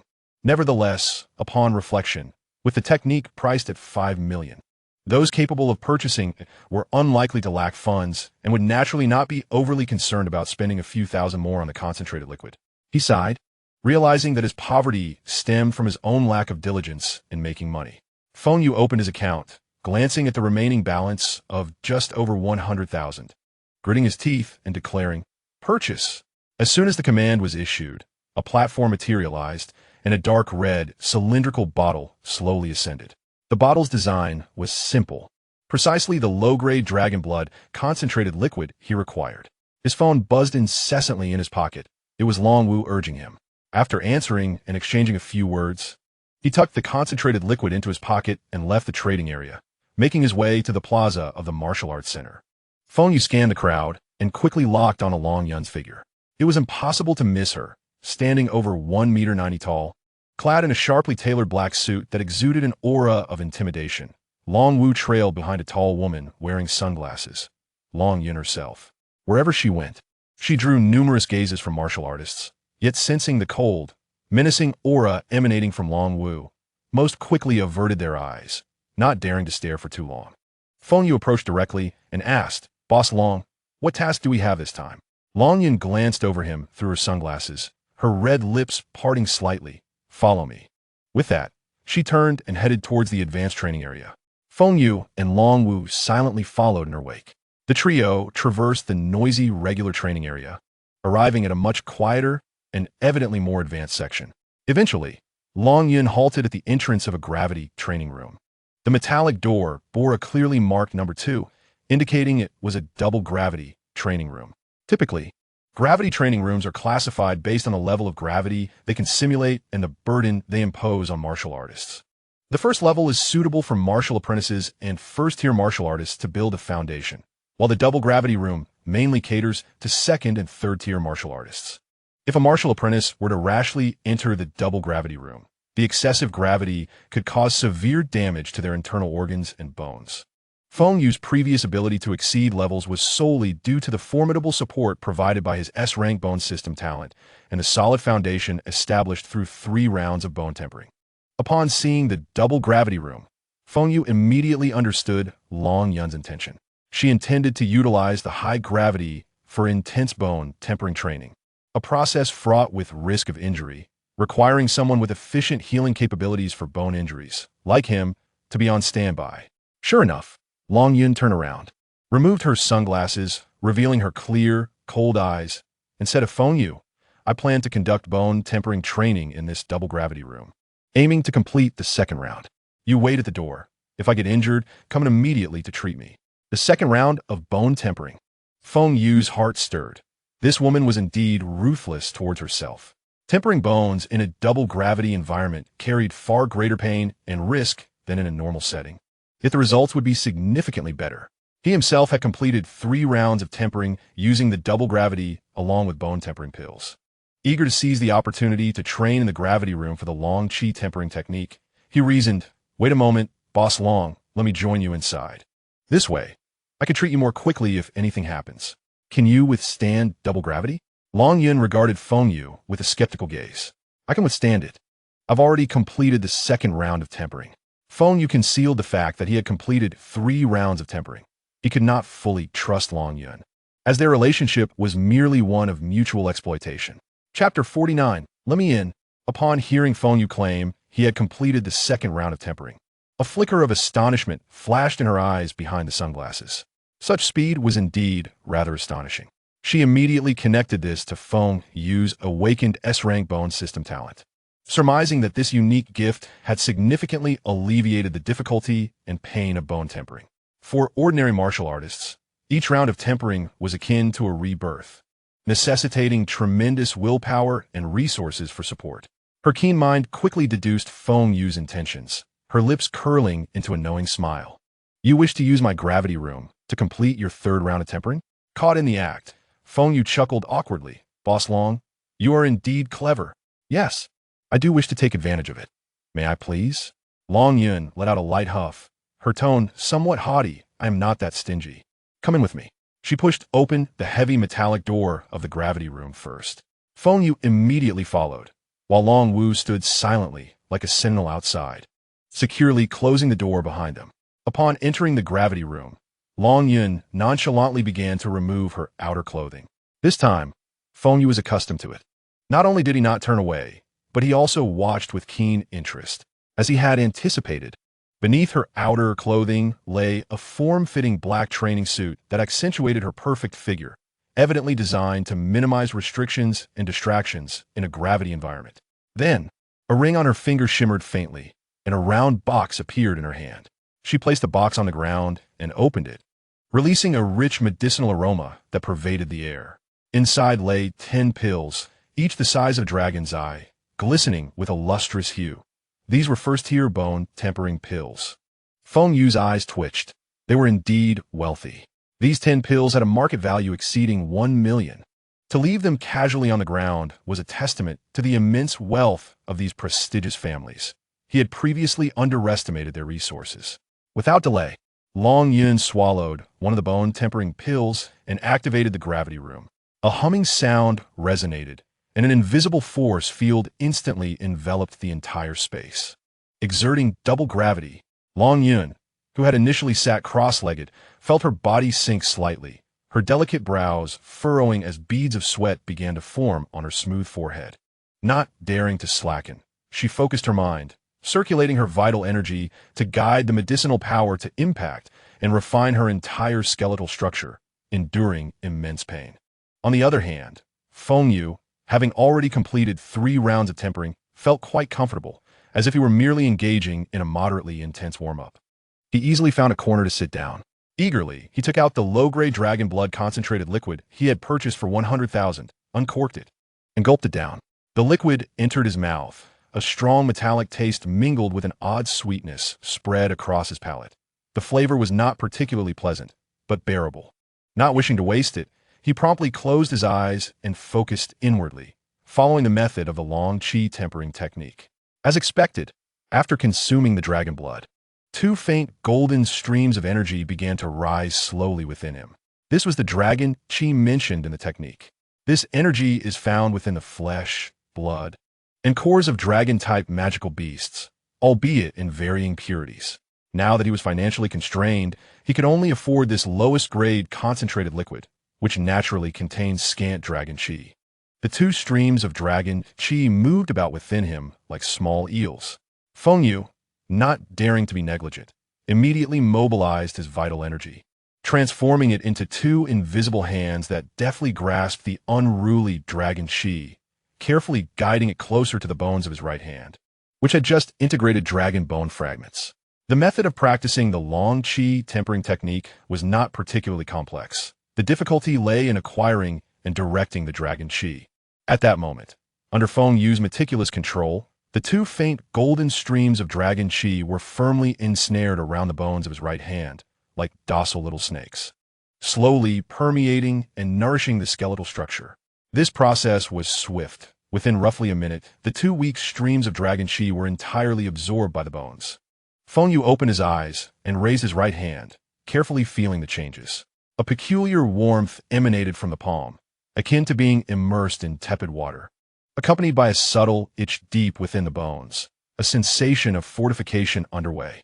This substantiated the efficacy of the Longqi Duangu Shu, which was indeed nurturing his metacarpal bones, while simultaneously stimulating the growth of Longgu.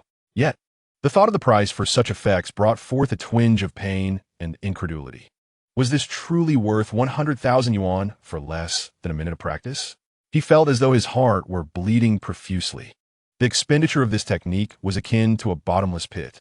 His gaze inadvertently drifted towards the nearby Long Yun, who was laboriously undergoing bone tempering.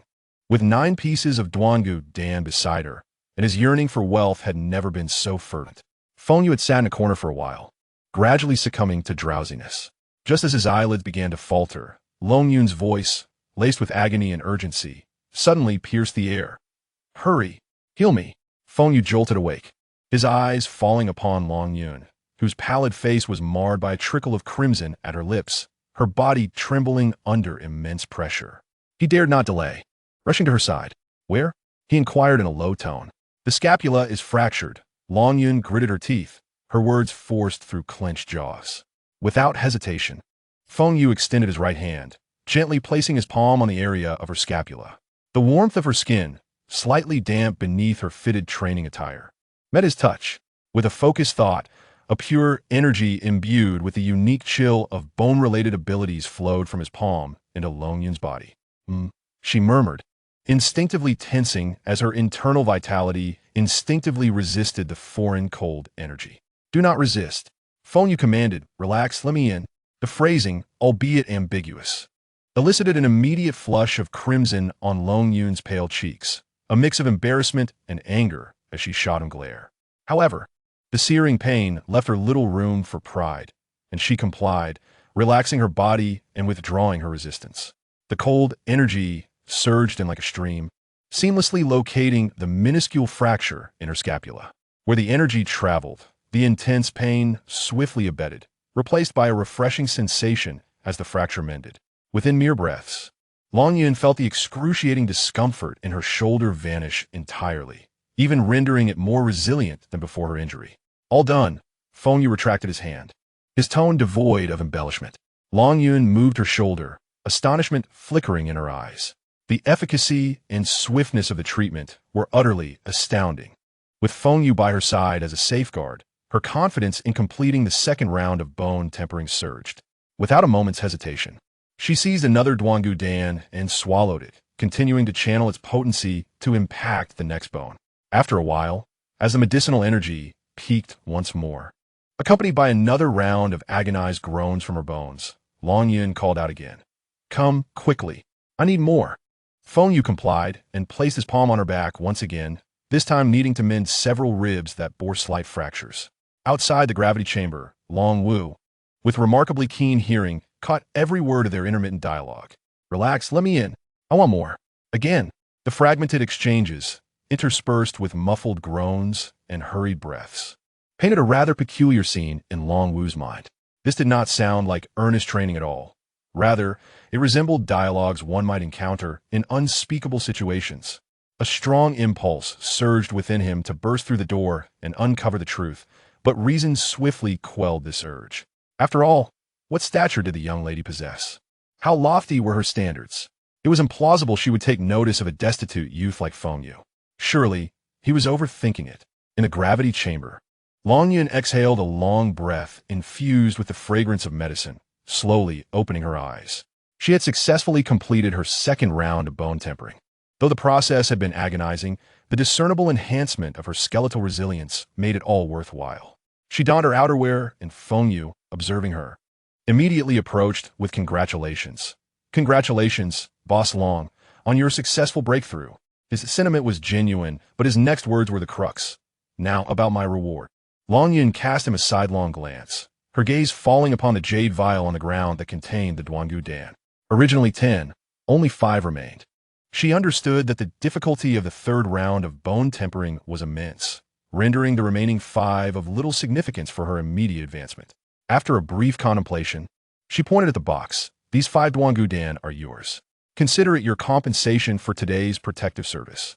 Feng Yu's eyes sparkled. This was 50,000. The price for redemption at the martial arts center was nearly equivalent to the selling price, making it a hard currency.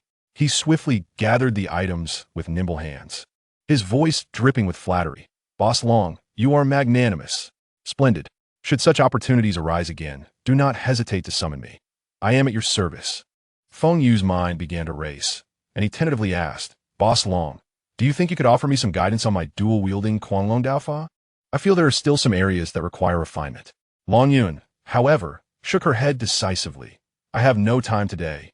I still need to consolidate my realm and train my vitality." Her true reason for refusal lay in her desire to avoid disclosing too much of her family's secret techniques, lest it attract unwarranted attention and scrutiny from her clan. Moderation, she deemed, was the wisest course. Feng Yu felt a twinge of disappointment, but understood her stance. Curiosity then took hold of him. "Boss Long, what is your current vitality level?" 145 points, Long Yun replied without hesitation, her tone neutral. "With the examination approaching in just a few days, I aim to reach 150 points. Feng Yu's heart raced at her words. 145 points. This woman was indeed formidable. Should she attain 150 points by the time of the examination, coupled with the foundation laid by her second round of bone tempering, her chances of contending for the title of martial champion at the city or even provincial level would be substantial. He couldn't suppress his intense curiosity regarding Long Yun's latent talent. As a member of the Long family, kin to the war god Long Zhensong, her innate abilities must be extraordinary. Unable to contain himself, he directly queried, "Boss Long, what level of talent did you awaken? It must be impressive, right?" Long Yun's brow furrowed immediately, her eyes flashing with annoyance. "Why are you prying into my affairs?" Feng Yu hit a wall. "Very well, Boss Long. Do you have any other tasks for me? If not, I must return to my training." "None." Long Yun's tone returned to its usual coldness as she turned away, departing the gravity chamber without a backward glance. Feng Yu watched her silhouette vanish beyond the door, then glanced at the control panel of the gravity chamber, which still displayed half an hour of remaining usage time. It would be a waste to squander it. He murmured to himself, not immediately beginning his training, but hastening out of the gravity chamber towards the trading area. He approached the redemption window and decisively exchanged all 5 Duangu Dan, securing 50,000 in return, adding the previous 30,000 from his account. His funds swelled to over 80,000. Observing the renewed abundance in his account, Feng Yu refrained from making lavish purchases. He merely allocated 50,000 to acquire a bottle of intermediate long blood concentrate, reserving the rest as contingency funds. The effects of the intermediate concentrate were expected to far exceed those of the low-grade variant, and he needed to validate its potency first. With the precious bottle of intermediate concentrate in hand, Feng Yu returned to the gravity chamber, which was still not yet due. He settled into a cross-legged position, inhaled deeply, uncapped the bottle, and consumed the liquid that radiated with a richer wave of energy. As the liquid entered his abdomen, it instantly transformed into a torrent of searing heat. The energy, far more volatile than that of the low-grade concentrate. Following this, several thicker strands of pale golden longqi roared forth, surging through his body with wild abandon. In the environment of double gravity, the movement of these longqi was noticeably restrained, no longer elusive as before. Feng Yu felt a surge of joy within, immediately channeling his energy and blood to form several denser hands that precisely reached for the plump dragon qi. The process remained arduous, yet the efficiency had significantly improved compared to before. He carefully guided this intermediate dragon qi, continuing to nourish the bones of his right hand. He could distinctly sense that the quality of this dragon qi was superior, resulting in a more potent, nourishing effect on his bones. The warmth radiating from his palm bones and the tingling sensation were more pronounced. After absorbing all the dragon qi, Feng Yu estimated his progress, having enhanced his strength by approximately 5%. Although the advancement was still slow, it was considerably quicker than utilizing the low-grade concentrated liquid. There is indeed a reason for the costliness, he murmured to himself, but at this rate, the funds are still insufficient. Leaving the gravity chamber, Feng Yu proceeded directly to the task release center. He meticulously selected tasks specifically related to the collection of bone materials or those requiring assistance from bone-related abilities. Although the rewards for these tasks were modest, akin to mere scraps, they accumulated over time and aligned well with his capabilities, resulting in greater efficiency. As evening approached, he habitually visited the underground boxing arena. Just as he intended to place a bet on himself, he was stopped by manager Wang Dalong. "Feng Yu, you can no longer bet on yourself," Wang Dalong said, a troubled expression on his face. "Why?" Feng Yu frowned. Wang Dalong hesitated to speak directly, cautiously raising his hand and subtly pointing upwards with his finger, his gaze laden with meaning. In an instant, Feng Yu comprehended the implication. This was the influence of Long Yun. She had somehow restricted his ability to rapidly amass wealth through gambling within the boxing arena. Did she not wish for me to grow too quickly, fearing it might affect her pursuit of martial supremacy? A cold smile crept into Feng Yu's heart. After these past few days of interaction, he clearly understood that Long Yun was an exceedingly competitive individual with clear ambitions. His own rise in strength would undoubtedly position him as a potential rival. Since he could not place bets, Feng Yu decided not to linger on the matter. Winning for an entire night would still net him around 400,000, which was not insignificant. He nodded, refraining from further discussion, and turned towards the arena. In the ensuing days, Feng Yu's life transitioned into a high-speed mode. During the day, he practiced the Long Qi Duan Gushu and nurtured the dragon bones in his right hand. At night, he fought to earn appearance fees and occasionally accepted bone-related tasks. Almost all his earnings were devoted to his cultivation. His strength steadily increased through the accumulation of resources, yet his thirst for wealth grew ever stronger. Time flew by in a whirlwind of diligent training and money-making, and at last, the day of the crucial college entrance examination, which would determine the fates of countless individuals, arrived. On that morning, Feng Yu took a deep breath and stepped into the campus he had not visited in quite some time. The atmosphere within the school was markedly different from before. The students were distinctly divided into two groups. The vast majority headed towards the cultural examination venue, either possessing average talents or lacking interest, hoping to gain admission to various vocational colleges, technical institutes, or research-oriented universities, aspiring to pursue careers in pharmaceutical development, weapon manufacturing, or medical logistics. Only a small fraction of students, who met the standards for energy and blood, awakened their talents, or aimed for the front lines of battle, congregated at the martial arts examination assembly point. Observing the throngs of students heading for the cultural examination and the relatively sparse gathering for the martial arts exam, Feng Yu once again realized that those who could step onto the front lines of martial arts and contend against the secret realms were ultimately a minority. Today, he would join the ranks of that select few, striving for his own glory and future. Simultaneously, he noticed that Tian Wenjing was not attending the examination, which he had anticipated. Tian Wenjing was indeed incapacitated, and participating in the exam would be akin to courting disaster. 3 buses emblazoned with the insignia of the martial arts examination arrived and halted beside the square. The principal stood on a makeshift platform, microphone in hand, rallying the students. Dear martial arts class students, the martial arts examination is a pivotal step into the realm of warriors, and it marks the beginning of your duty to protect our homeland.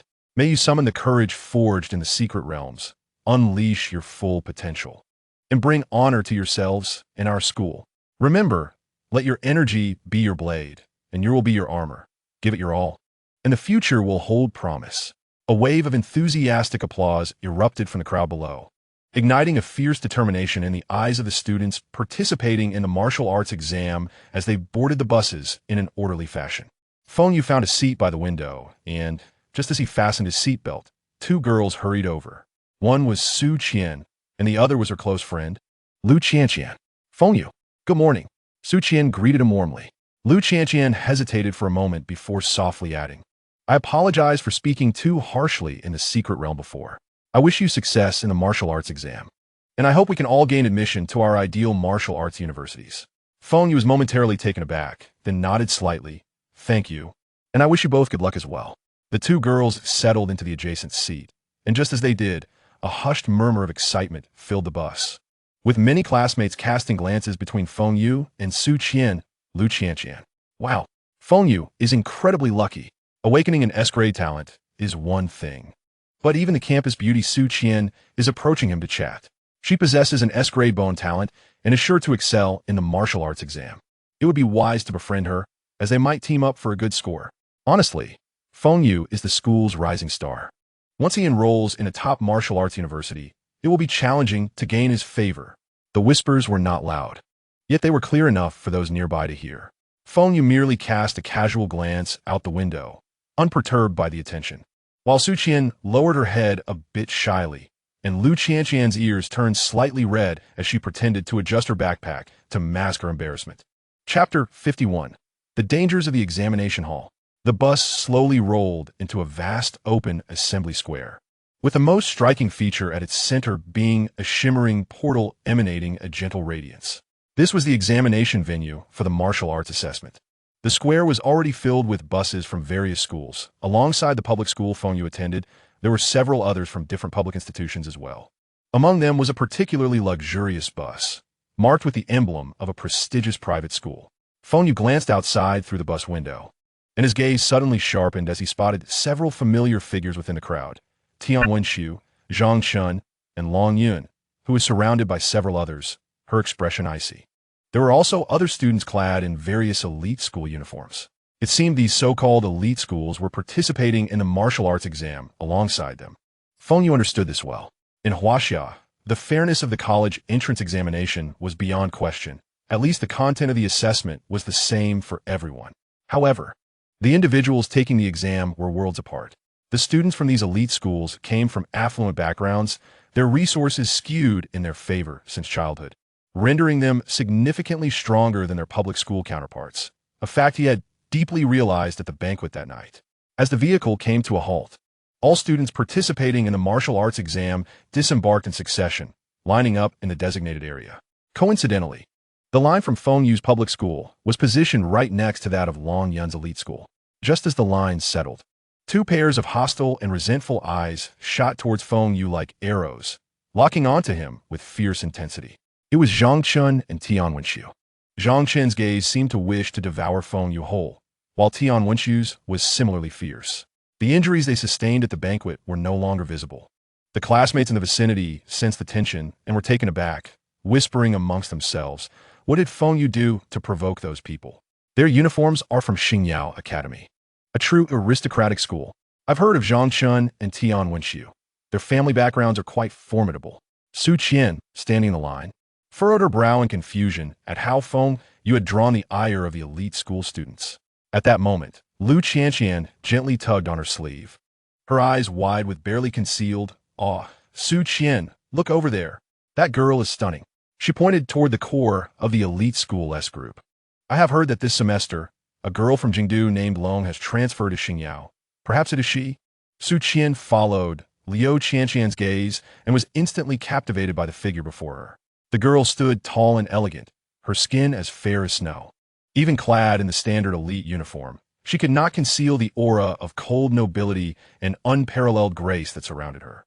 She stood there quietly, like a crane among chickens, her exquisite features combining to create a beauty that rendered all the meticulously dressed girls around her dim in comparison. Many boys stared, their eyes wide with awe. That girl was indeed Longyun. Her presence exuded a spotlight, instantly making her one of the focal points of the entire assembly square. Longyun, sensing something, suddenly turned her head, her flowing hair swaying gracefully, revealing a flawless profile. She precisely caught sight of Feng Yu, her cold eyes meeting his, and her lips curled into a subtle smile. Then, as if nothing had happened, she turned back. This fleeting smile was like a stone cast into a tranquil lake, creating ripples among the surrounding boys. My goodness, did the goddess Long Yin just smile at someone? It seems to be that guy from the public school over there. Who on earth is he? How could Long Yin smile at him? In that instant, Feng Yu felt the gaze of many boys sharpen upon him like daggers. The unabashed jealousy from those inexperienced young men was palpable, as if he had committed an unforgivable crime by tarnishing the image of the goddess in their hearts. Feng Yu felt a wave of exasperation. He was well aware that Long Yun was being deliberate. This woman had a plethora of tricks up her sleeve, effortlessly creating so many potential adversaries for him. Indeed, she was not to be trifled with. He chose to disregard the tedious stares, focusing his attention inward, filtering out the noise. Soon, a middle-aged officer clad in crisp military attire, his epaulets indicating a significant rank, ascended the podium. Upon raising his eyes, Feng Yu recognized him as a familiar face, the captain of the Xinjing military squad, Yang Hui, with whom he had fought side by side in the secret realm. Yang Hui stood on the platform, his gaze steady as it swept across all the young candidates below. As his eyes passed over Feng Yu, they seemed to linger for a moment before returning to their usual focus, and he began to announce the rules in a booming voice. Dear students, I am one of the chief coordinators for this martial examination, Yang Hui. I shall now announce the assessment rules. The secret realm you see before you is an F-grade area that has undergone rigorous inspection and modification. The magical beasts within have been specially introduced for this assessment and are divided into 3 zones: the outer, inner, and central regions. The level and density of the magical beasts increase progressively from the outer to the inner region. The assessment method is quite simple. Enter the secret realm, slay the magical beasts, and earn points. The final ranking will be based on the total points accrued. Remember, act within your capabilities. Do not overreach. Choose a hunting area that suits your strength. Teaming up is allowed, but the maximum team size is 3. Once a team is formed, points earned from slaying beasts will be evenly distributed among the members. Yang Hui further emphasized some safety precautions and words of encouragement before concluding his address and stepping down from the podium. Upon reaching the backstage, he gestured to the waiting aide, his expression turning serious as he spoke in a grave tone. The safety measures for this assessment must be flawless. The aide immediately stood at attention, replying yes. Captain Yang, rest assured, personnel have been assigned to guard the entrance and key areas of the secret realm. Not enough. Yang Hui shook his head, his brow furrowed. Recently, there have been incidents of magical beasts going berserk in several low-level secret realms, and we've traced it back to the Yaoting's interference. They have introduced special substances that provoke the beasts into a frenzy, accelerating their evolution.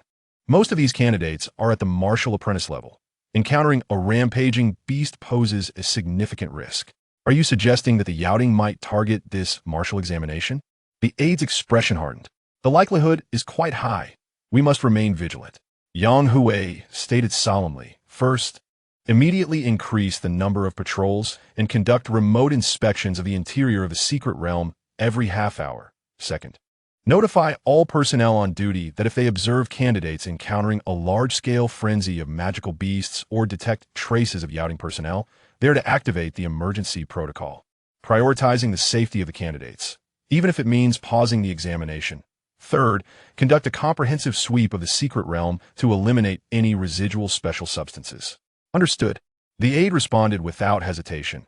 I will make arrangements immediately to ensure the safety of all candidates and prevent any opportunity for the Yaoting. Chapter 52. Two dogs, the teachers from various schools, began organizing their students for the final preparations. Feng Yu and his classmates returned to their designated assembly point. The teachers commenced distributing examination supplies. Unlike a written examination, there were no paper and pens. Instead, they provided tangible survival and combat gear. Each student could select an F-grade standard weapon, such as a knife, sword, or staff, a tactical waste bag, 2 packs of high-energy compressed biscuits, a bottle of drinking water, and a tube of healing potion. Most importantly, there was a specially designed black wristband that would continuously monitor the candidate's vital signs, geographical location, and calculate points earned from slaying magical beasts through special sensing, while also recording the surrounding environment. Should a candidate encounter a life-threatening situation, the invigilators hidden throughout the secret realm would promptly intervene for rescue. Although such assistance would require time and carry its own risks. Once everyone had received their items, the principal approached personally, his demeanor grave as he reiterated to all candidates, "Children, always act within your means. Safety first. While performance is indeed important, your lives are even more so." He then turned his gaze to Feng Yu, stepping closer to him and giving his shoulder a firm pat. "Feng Yu, do your best. The school has high hopes for you. Strive for the title of martial champion. Even if you cannot achieve that, aim for a top 3 finish." Feng Yu felt the weight of the encouragement on his shoulder, nodding in response with calm determination. "I will do my utmost." He weighed the F-grade standard longsword in his hand. It felt satisfactory. He then meticulously examined the other supplies, organizing them into the distributed tactical waste bag. At this moment, his classmates had begun to form teams spontaneously, naturally gathering with familiar faces. Su Qian and Liu Qianqian hesitated for a moment, then approached Feng Yu. Su Qian spoke. "Feng Yu, should we form a team together? It would be good for mutual support." Liu Qianqian nodded in agreement, her eyes filled with anticipation. Feng Yu glanced at them, considering that forming a team would require splitting points, which would severely hinder his efficiency in competing for high ranking. Furthermore, he was accustomed to acting alone, which allowed him to better showcase his abilities. He decisively shook his head, his tone flat yet firm. "Thank you, but I prefer to go solo." Upon hearing this, 2 boys who had been watching Su Qian from a distance immediately shot him disapproving glances. One of them muttering angrily, "Humph, what an ungrateful person." Su Qian invited him, and he still turned her down. Feng Yu's ears perked up, sharply catching the words dripping with resentment and provocation. Instead of feeling angered, he merely scoffed, his gaze turning sharply towards the 2. "Not satisfied, are you? If you're dissatisfied, come over and challenge me like Tian Wenjing. Let me see if I don't tear your mouths apart and knock out all your teeth." His unmasked fierce glare and the mention of Tian Wenjing's fate caused the 2 boys' faces to pale instantly, as if they had been grasped by the throat. All words caught in their throats. They dared not meet Feng Yu's gaze any longer. "Tch, cowards," Feng Yu disdainfully averted his eyes. He had encountered many like them, those who only barked from behind others, appearing arrogant but truly lacking substance, shrinking back at the slightest intimidation. True vicious dogs are silent, lurking quietly and waiting for the opportune moment to strike with lethal precision. Just like now, 2 pairs of eyes filled with palpable malice were fixated on him. Feng Yu abruptly turned his head, his gaze piercing through the crowd to lock onto Zhang Chun and Tian Wenxiu at the forefront of the noble school's team. These 2 were the true, ferocious hounds. As the supervising teachers from various schools completed their confirmations, hundreds of martial examination candidates began to step into the luminous portal emanating a soft aura. For many students, this was their first foray into the secret realm. Their expressions a blend of uncontainable excitement and apprehension of the unknown as they crossed the threshold of the light. Amidst the throng, Feng Yu remained calm, stepping forward with purpose. The familiar sensation of slight dizziness washed over him, and the scenery before him abruptly transformed. He found himself in an entirely different world, a dim, desolate forest. The sky was shrouded in a dismal gray hue, with twisted, lifeless branches resembling ghostly claws reaching towards the heavens. And the air was permeated with a faint scent of decay. In the far distance, at the center of the forest, a towering peak surged from the earth, atop which loomed the vague outline of an ancient Gothic castle, silently standing sentinel. The voices of the proctoring teachers soon resonated among the crowd, delivering their final admonishments. "Students, take heed, this is the F-level secret realm, the haunted castle. The outer perimeter poses relatively low danger, but remain vigilant for lurking magical beasts. That castle in the distance is the core area of the secret realm, where danger is at its peak. Proceed with caution. With their warnings uttered, the teachers swiftly dispersed, employing various means to conceal their presence and lurking in the shadows. After a brief pause, the hundreds of candidates surged forth like a torrent unleashed, each choosing their own path into the bleak forest. Without a moment's hesitation, Feng Yu identified a direction, exerted his strength, and leapt forth like a cheetah, vanishing into the dense foliage with astonishing speed. Almost simultaneously, Zhang Chun and Tian Wenxu's cold gazes locked onto him. Pursue, Zhang Chun commanded, and together with Tian Wenxu, they accelerated in the direction Feng Yu had vanished. Upon arriving in that area, they found nothing but swaying withered branches and a desolate forest floor. Feng Yu was nowhere to be seen. Damn it, is this kid a rabbit? He runs so fast. Zhang Chun seethed, striking a nearby dry trunk in frustration, causing a few leaves to tumble down. Tian Wenxu's expression darkened as he surveyed the surroundings, coolly stating, Chengge, do not panic. This secret realm is not vast. He cannot have gone far. Our immediate priority is to accumulate points, advancing towards the castle. The magical beasts within yield higher scores. If he seeks to compete, he will inevitably head there as well. We can either intercept him on the way, or wait for him directly at the castle. Zhang Chun took a deep breath, suppressing his anger, and nodded in agreement. You are right. Let us proceed directly towards the castle. Any beasts we encounter will serve as our offerings. Meanwhile, Feng Yu had already ventured far into another area, crouched behind the gnarled roots of a colossal dead tree, surveying a section of land littered with gravestones. He sensed something peculiar about this place. As Feng Yu held his breath, intently observing the graveyard ahead, he heard footsteps and murmurs approaching from behind.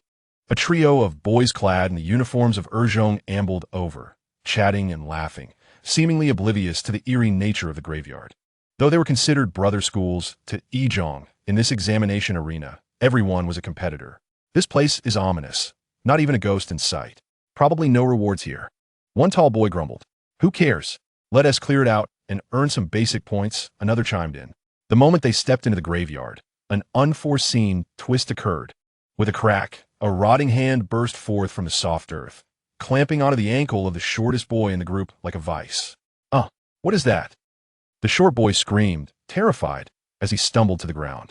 The other two, pale-faced from the sudden attack, hastily drew their weapons. It's a zombie.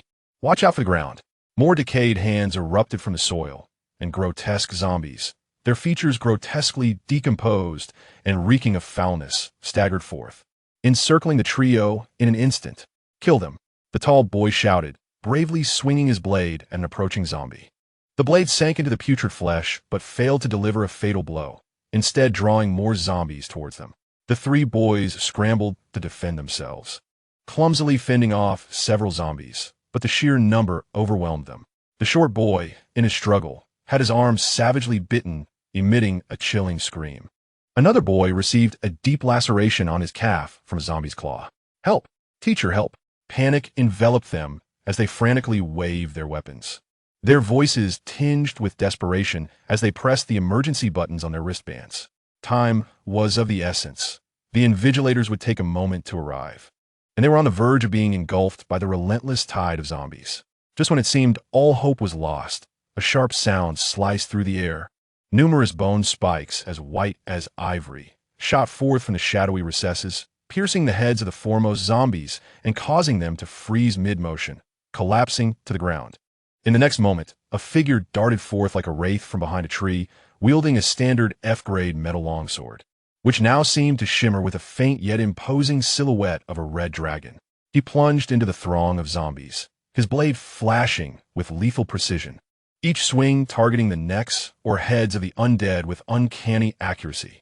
The sounds of blades slicing through decayed flesh and severing bone echoed in rapid succession. Feng Yu moved through the horde like a tiger among sheep, as the zombies fell around him like wheat before the scythe, none drawing near enough to inflict harm. In mere moments, he had cleared a vast swath of the 100 zombies that had surrounded the trio. The three boys from Zhong stood agape, frozen in disbelief, their pain forgotten as they beheld Feng Yu with eyes wide in astonishment and gratitude for their miraculous escape. Suddenly, A figure rushed towards them. It was the supervising teacher responsible for this area, their physical education instructor from Feng Yu's class. The teacher quickly approached, assessing the injuries of the three boys, noting the darkened skin indicating infection from the zombie's venom. He promptly retrieved an antiviral serum from his emergency kit and administered it to them. Fortunately, the rescue was timely, and the virus had not spread extensively. You three, your assessment ends here. Come with me.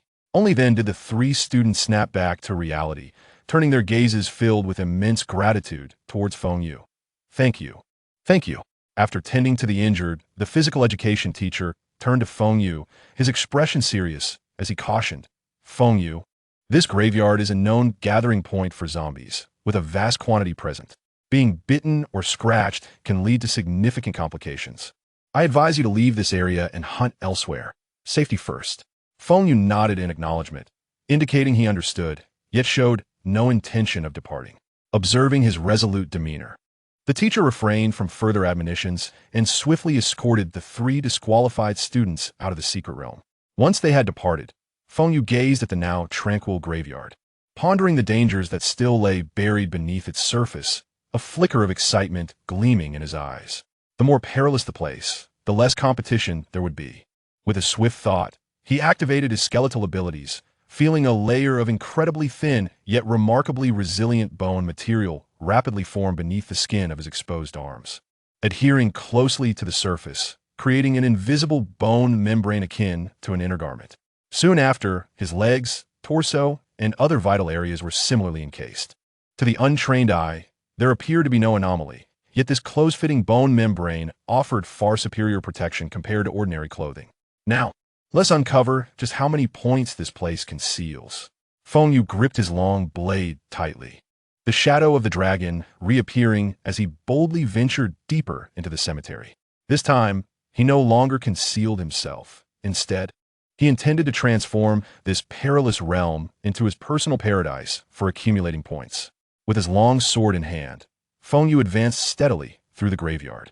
Wherever he passed, decaying arms would burst forth from the earth, only to be met with the fierce glint of his blade and precise bone spear shots.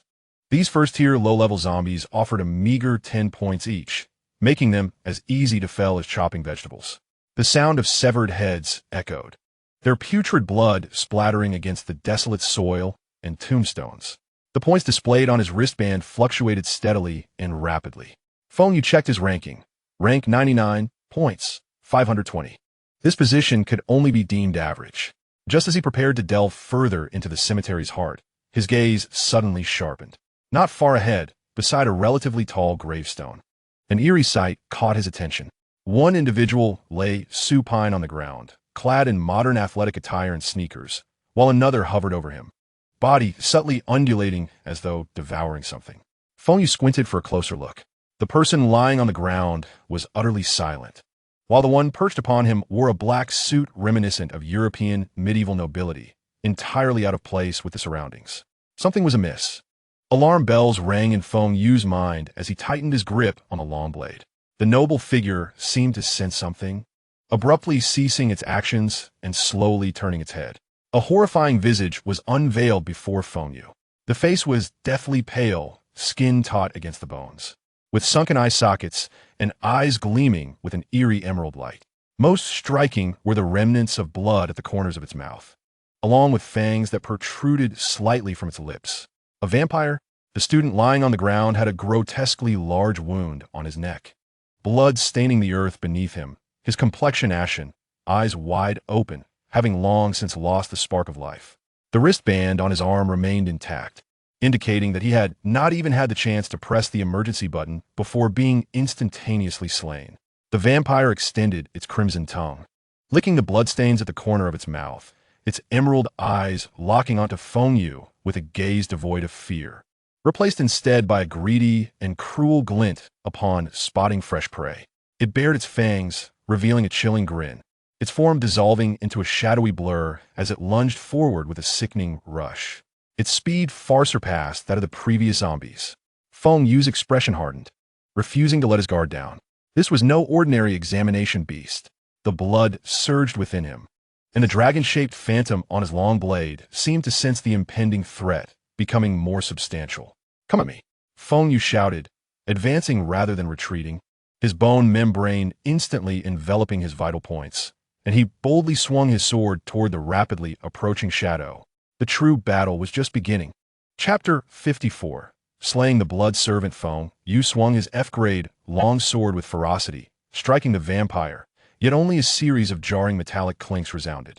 The blade merely grazed the vampire's pale skin, leaving superficial cuts that healed at an observable rate. The vampire, having endured several blows, not only remained uninjured but extended its crimson tongue to lick the healing wounds, a terrifying smile creeping across its face, as if mocking Feng Yu's audacity. "Huh!" Unfazed by the vampire's taunts, Feng Yu maintained a calm demeanor, responding with a light chuckle, having merely tested his blade. The real combat was only commencing. Before his words faded, he swiftly retreated, establishing a safe distance from the vampire. Then, he executed a move that left the vampire momentarily astonished. He transferred the metallic long sword from his right hand to his left, while his right arm surged with vitality and a bone blade, pale as death and curved with a natural lethality, erupted from his palm, taking shape in an instant. Two blades in hand. The left hand wielded the F-grade metallic long sword, entwined with the phantom of the red dragon. The right hand bore the menacing bone blade, exuding an equally formidable yet more restrained aura of dragon might. The intertwining dragon phantoms elevated Feng Yu's aura dramatically, radiating an intimidating presence. In that moment, the vampire's emerald pupils constricted sharply, a flicker of primal fear flashing through them. It could distinctly sense that the blood coursing through this young human's veins held an incredibly rich and sweet power, far more delectable than that of the earlier student. An overwhelming thirst eclipsed its fear, driving it into a frenzied state for this exquisite blood feast. "Howl!" The vampire let out a shrill shriek, its fingernails elongating into 10 sharp, dark blades as its blood surged violently, bursting forth with speed, transforming into a crimson shadow, recklessly lunging at Feng Yu. "Come at me." The furious dragon S-blade. Feng Yu's gaze sharpened like an eagle's as both blades struck. This time, the situation was entirely different. The left hand wielded the metallic long sword primarily for defense, parrying the vampire's fierce claw strikes. The right hand's bone blade launched a relentless offensive, infused with unparalleled piercing power and the ferocious might of the dragon blade technique, slicing through the vampire as if it were a butcher dissecting meat. Splatter, crack, flesh and blood flew, bone fragments scattering. The vampire's once resilient skin and muscles began to falter under the relentless onslaught of Feng Yu's dual blades, particularly the eerie bone blade. Its attacks were completely suppressed by Feng Yu, who inflicted deep wounds exposing the bones beneath, shredding the luxurious attire into tatters, and severing its limbs one after another with the sharp glint of his swords. It emitted anguished howls, yet was utterly powerless to retaliate, reduced to a grotesque form. This vampire possessed an astonishing vitality. Even with its limbs severed, the dismembered parts writhed on the ground, attempting to crawl back to the main body to heal. Would Feng Yu grant it such an opportunity? His eyes turned frigid, the blade flashing once more as he decisively severed the vampire's head from its neck. Yet, in a disquieting turn, even after losing its head, the severed cranium remained wide-eyed, its mouth moving, while the headless body and scattered limbs attempted to reassemble. Feng Yu stepped forward, delivering several more blows to the grotesque head.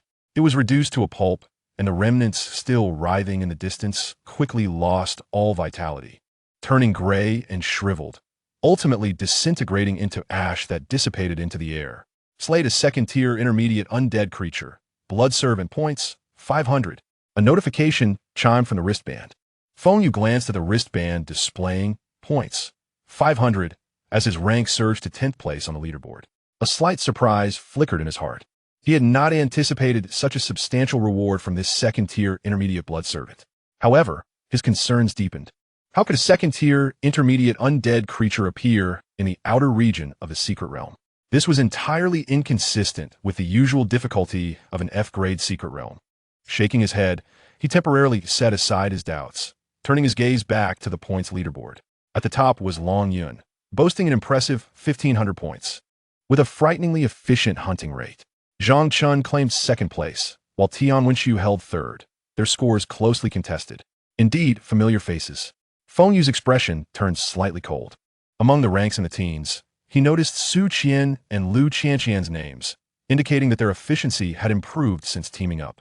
Further down the list, many unfamiliar names belonged to students from other schools, suggesting that this martial examination truly harbored hidden talents. Closing the points leaderboard, Feng Yu's gaze returned to the body of the second-year student. Though a stranger, as a fellow examinee, leaving him here was ultimately inappropriate.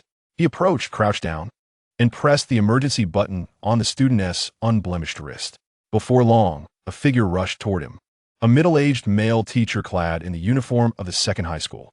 Upon his arrival, he immediately spotted Feng Yu standing nearby. Alongside the tragically deceased student sprawled on the ground. His eyes widened with fury as a powerful surge of blood energy instantly locked onto Feng Yu. He bellowed, "Which school do you belong to? The murderer shall be disqualified from the examination. Come with me immediately for an investigation." Feng Yu, at a loss for words, merely dug into his ears, feeling helpless at the teacher's reckless judgment. He gestured towards the lifeless body on the ground, his tone calm and even somewhat languid. "Please, teacher, could you perhaps see a bit clearer? How could this person possibly be killed by me? Just look at the wounds on his neck. He was clearly slain by a blood servant. When I arrived, that creature was gnawing at him, and I simply dispatched it." Blood servant? The teacher from Urzhong was momentarily taken aback, his face displaying disbelief. This cemetery was supposed to harbor only the lowest tier of first-level zombies. How could a second-level blood servant possibly appear? It was evident that he had some understanding of the distribution of magical beasts within the secret realm. He skeptically crouched down to examine the student's wounds closely. Upon witnessing the two dark, corrosive Fang marks on the neck and the faint residual necromantic energy at the site of the injury, his expression grew solemn. As an experienced teacher, he quickly deduced that this was no ordinary weapon or candidate's ability that had inflicted such harm. It was undoubtedly the handiwork of a vampiric creature. He glanced at the pile of peculiar ashes on the ground nearby, remnants of a low-tier vampire that had been thoroughly purified. At that moment, he completely believed Feng Yu's words. The anger on the teacher's face dissipated as he reached out, gently closing the deceased student's unseeing eyes, murmuring, "Rest in peace, dear student." Then he rose to his feet and solemnly addressed Feng Yu. "Thank you for avenging him. I apologize for my hasty misjudgment just now. I will document the situation here in detail and report it upward." Feng Yu nodded, choosing not to elaborate further. Without lingering, he swiftly turned and continued his hunt. Chapter 55. Journey to the core region, leaving the eerie cemetery behind. Feng Yu ventured deeper into the inner regions of the secret realm. Indeed, the strength of the magical beasts in this area had markedly increased, with many reaching the peak of first level or even the lower tier of second level, comparable to the blood slaves he had previously encountered. These beasts, which ordinary candidates would struggle to handle even in teams, were still insufficient to pose a challenge to Feng Yu. Armed with dual long knives and a bone blade, he moved like the wind, his blades shimmering like dragons. His left hand wielded the standard long knife for defense, while his right hand wielded the bone blade, each strike precisely tearing through the vital points of the magical beasts. Essentially, the second-level lower-tier beasts he faced fell within mere moments, showcasing an astonishing efficiency. In contrast, most candidates in other regions fought in small teams of 3, often requiring considerable effort, coordination, and even sustaining injuries to kill a single beast of equal tier, with the points earned needing to be divided based on the damage dealt. Nearby, students from other schools, witnessing Feng Yu single-handedly dispatching the troublesome beasts with ease, paused in their actions. "Who is that guy? He's incredible. Taking on the inner circle alone?" One exclaimed. "Isn't he from Yizhong? When did they produce such a powerhouse?" Yizhong's S-grade talent comes to mind. "Is he the one named Feng Yu? The one who awakened the S-grade bone ability?" Another chimed in. "Yes, that's him. I can't believe he's so formidable in actual combat." The whispers circulated among several public school teams. Meanwhile, another team composed of students from Xingyao Academy also took note of Feng Yu. They were the same individuals who had attended the soiree at the Daijing Hotel that night, and they recognized him at first glance. "Hey, look over there. Isn't that Long Yun's boyfriend?" One girl excitedly whispered to her companions, pointing towards Feng Yu. "Wow, it really is him. Long Yun seemed to head toward the castle just now. Is he going to find her?" Another girl remarked, her eyes sparkling with gossip. Absolutely. He specially tracked her down into the secret realm. I envy Long Yun for having such an impressive and handsome boyfriend. Their conversation overflowed with youthful romantic imaginings, conjuring a narrative of a boyfriend exerting his utmost strength in a quest for love within the secret realm. At this moment, Feng Yu was fully immersed in the rhythm of efficient hunting and collecting spoils, oblivious to the discussions and gazes from various factions. With each magical beast he felled, he skillfully opened their skulls or hearts in search of potential magic cores. Accumulating these, he had already secured 7 or 8 glimmering first and second level magic cores in his tactical pouch. These were tangible rewards that would not be confiscated post-examination and could be exchanged for considerable resources. After clearing a region of magical beasts, Feng Yu showed no inclination to pause, his determined gaze fixed on the ancient castle at the heart of the forest. The points from the outer and inner circles were still too slow to contend for the title of martial champion. He needed to reach the castle. Only within the castle's domain could higher-tier magical beasts provide the substantial points necessary to ascend to the top of the leaderboard. Taking a moment to adjust his breathing, Feng Yu set off once more, his figure darting through the desolate woods towards the castle. As he advanced rapidly, he continued to eliminate any second-level magical beasts along the way while stealing a glance at the real-time leaderboard. Upon doing so, a frown creased his brow. The rankings had shifted. First place, Zhang Chun, 5,000 points. Second place, Tian Wenxiu, for 1,800 points. Third place, Long Yun, for 1,500 points. And he himself stood at fourth with 4,400 points. Long Yun had fallen to third? A flicker of doubt arose within Feng Yu. Given Long Yun's prior efficiency and strength, she should not have been surpassed by Zhang Chun and Tian Wenxiu, nor should there have been a widening gap. He pondered what could have transpired. Closing the panel, he refocused on the hunt ahead. Shortly thereafter, he heard fierce fighting and the howls of wolves in the distance, and he followed the sounds to investigate. In a clearing amidst the woods, Su Qian, Lu Qianqian, and another male student were besieged by a dozen ferocious black wolves. Su Qian held a shimmering round shield in her left hand and a sword in her right, expertly balancing offense and defense. Occasionally, the shield would emit a blinding flash, momentarily dazzling the approaching wolves. Lu Qianqian wielded a whip imbued with wind-based powers, lacerating the wolves and eliciting their anguished cries. The male student, armed with a spear, was primarily responsible for offense, yet he was drenched in sweat, gasping for breath, his vitality severely depleted. "We can't hold on any longer. There are too many of them. We need to retreat," the male student exclaimed, stabbing a wolf. "We can't retreat. We've finally encountered so many magical beasts. If we defeat them, we can break into the top 10. Lu Qianqian protested stubbornly. Seeing that Lu Qianqian would not relent, the male student turned to Su Qian. "Su, think rationally. If we exhaust ourselves, we won't even be able to escape." Su Qian gazed at the pack of wolves before her, recalling the figure on the leaderboard that she aspired to surpass. Gritting her teeth, she declared, "Let us hold on a bit longer. While they're blinded, we could take down a few more." The male student, feeling helpless, could only grit his teeth and continue fighting. As if misfortune were not enough, a new howling arose from the flank, as another group of black wolves, attracted by the commotion, began to encircle them. Instantly, the three found themselves trapped in a perilous situation. "It's over." The male student's face turned pale as he could no longer care about anything else. Frantically, he pressed the distress button on his wrist while shouting to the two girls, "Quick, press it. If you don't, we'll die here." Lu Qianqian, also startled by the situation, hurriedly pressed her distress button. Su Qian, looking at the button on her wrist, felt her eyes well up with tears, a wave of intense humiliation and unwillingness surging within her. She was unwilling to concede defeat so easily and desired to strive towards that person's direction.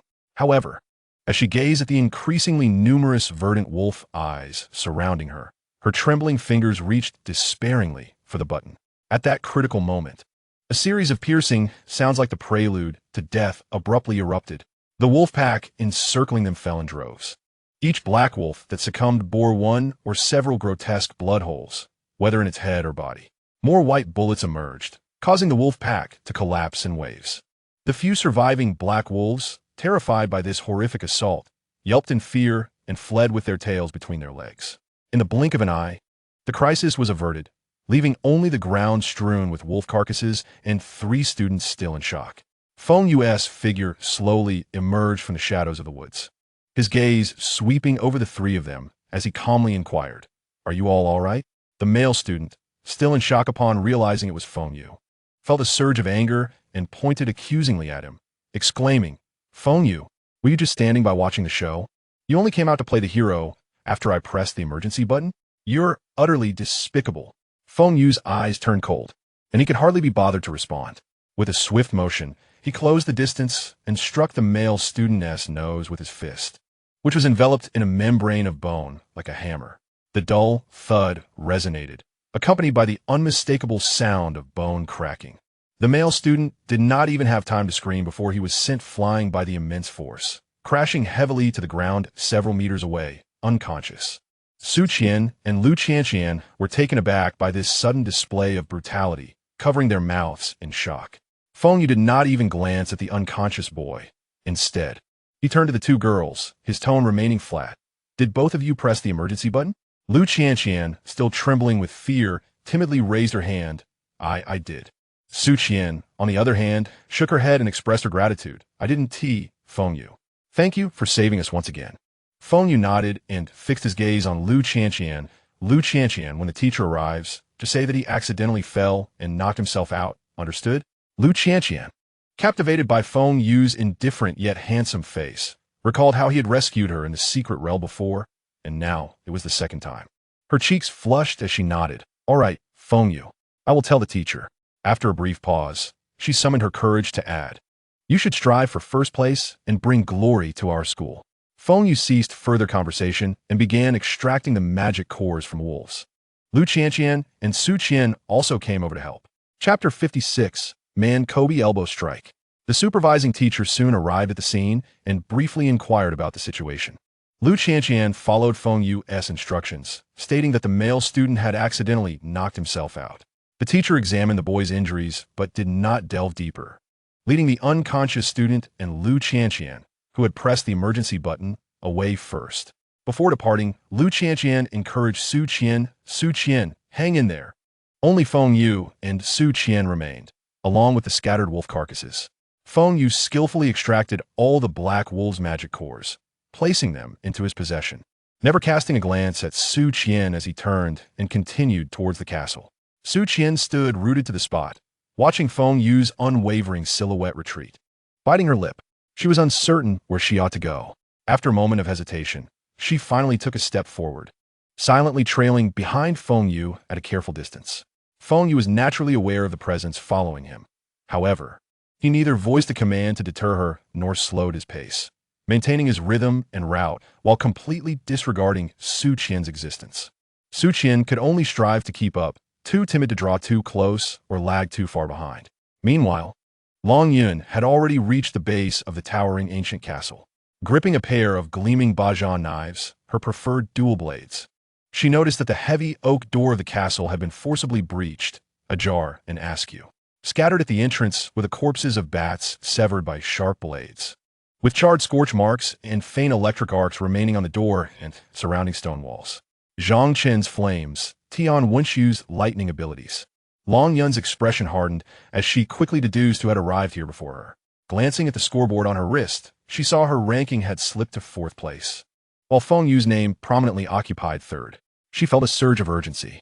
If Zhang Chen claimed 1st place, he would undoubtedly leverage it to propose a marriage alliance with the Long family.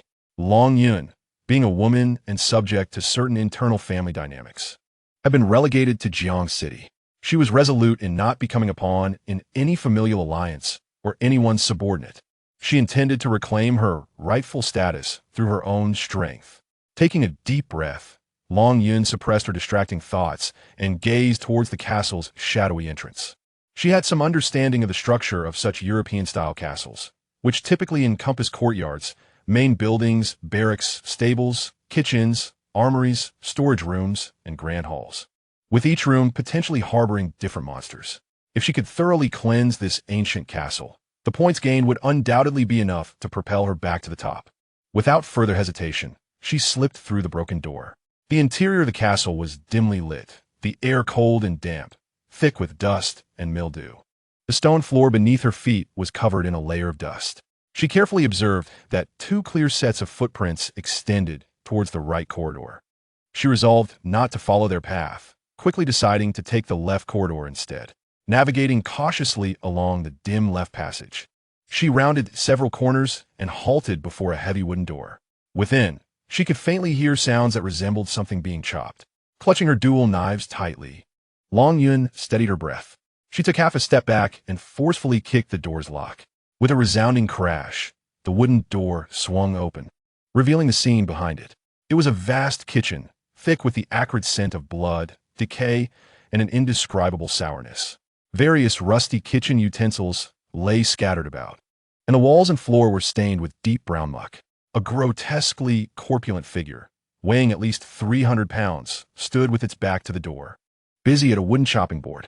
Dressed in a chef's uniform that had been stained black and yellow with grease and blood, the fabric stretched tightly over its bloated form, exposing its neck covered in pus-filled bumps and wrinkles as it bent over, seemingly engrossed in its task.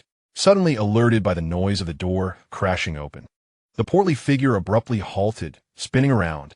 A swollen, grotesque face, covered in yellow pustules and a greasy sheen, confronted Long Yun. Most alarming was the sight of its enormous, fan-like hands wielding two massive cleavers smeared with dark red, congealed blood. Roaring like a beast, the butcher emitted a low, guttural growl, drool dripping from the corners of its mouth. Long Yun was momentarily taken aback by the horror of the scene, instinctively stepping back.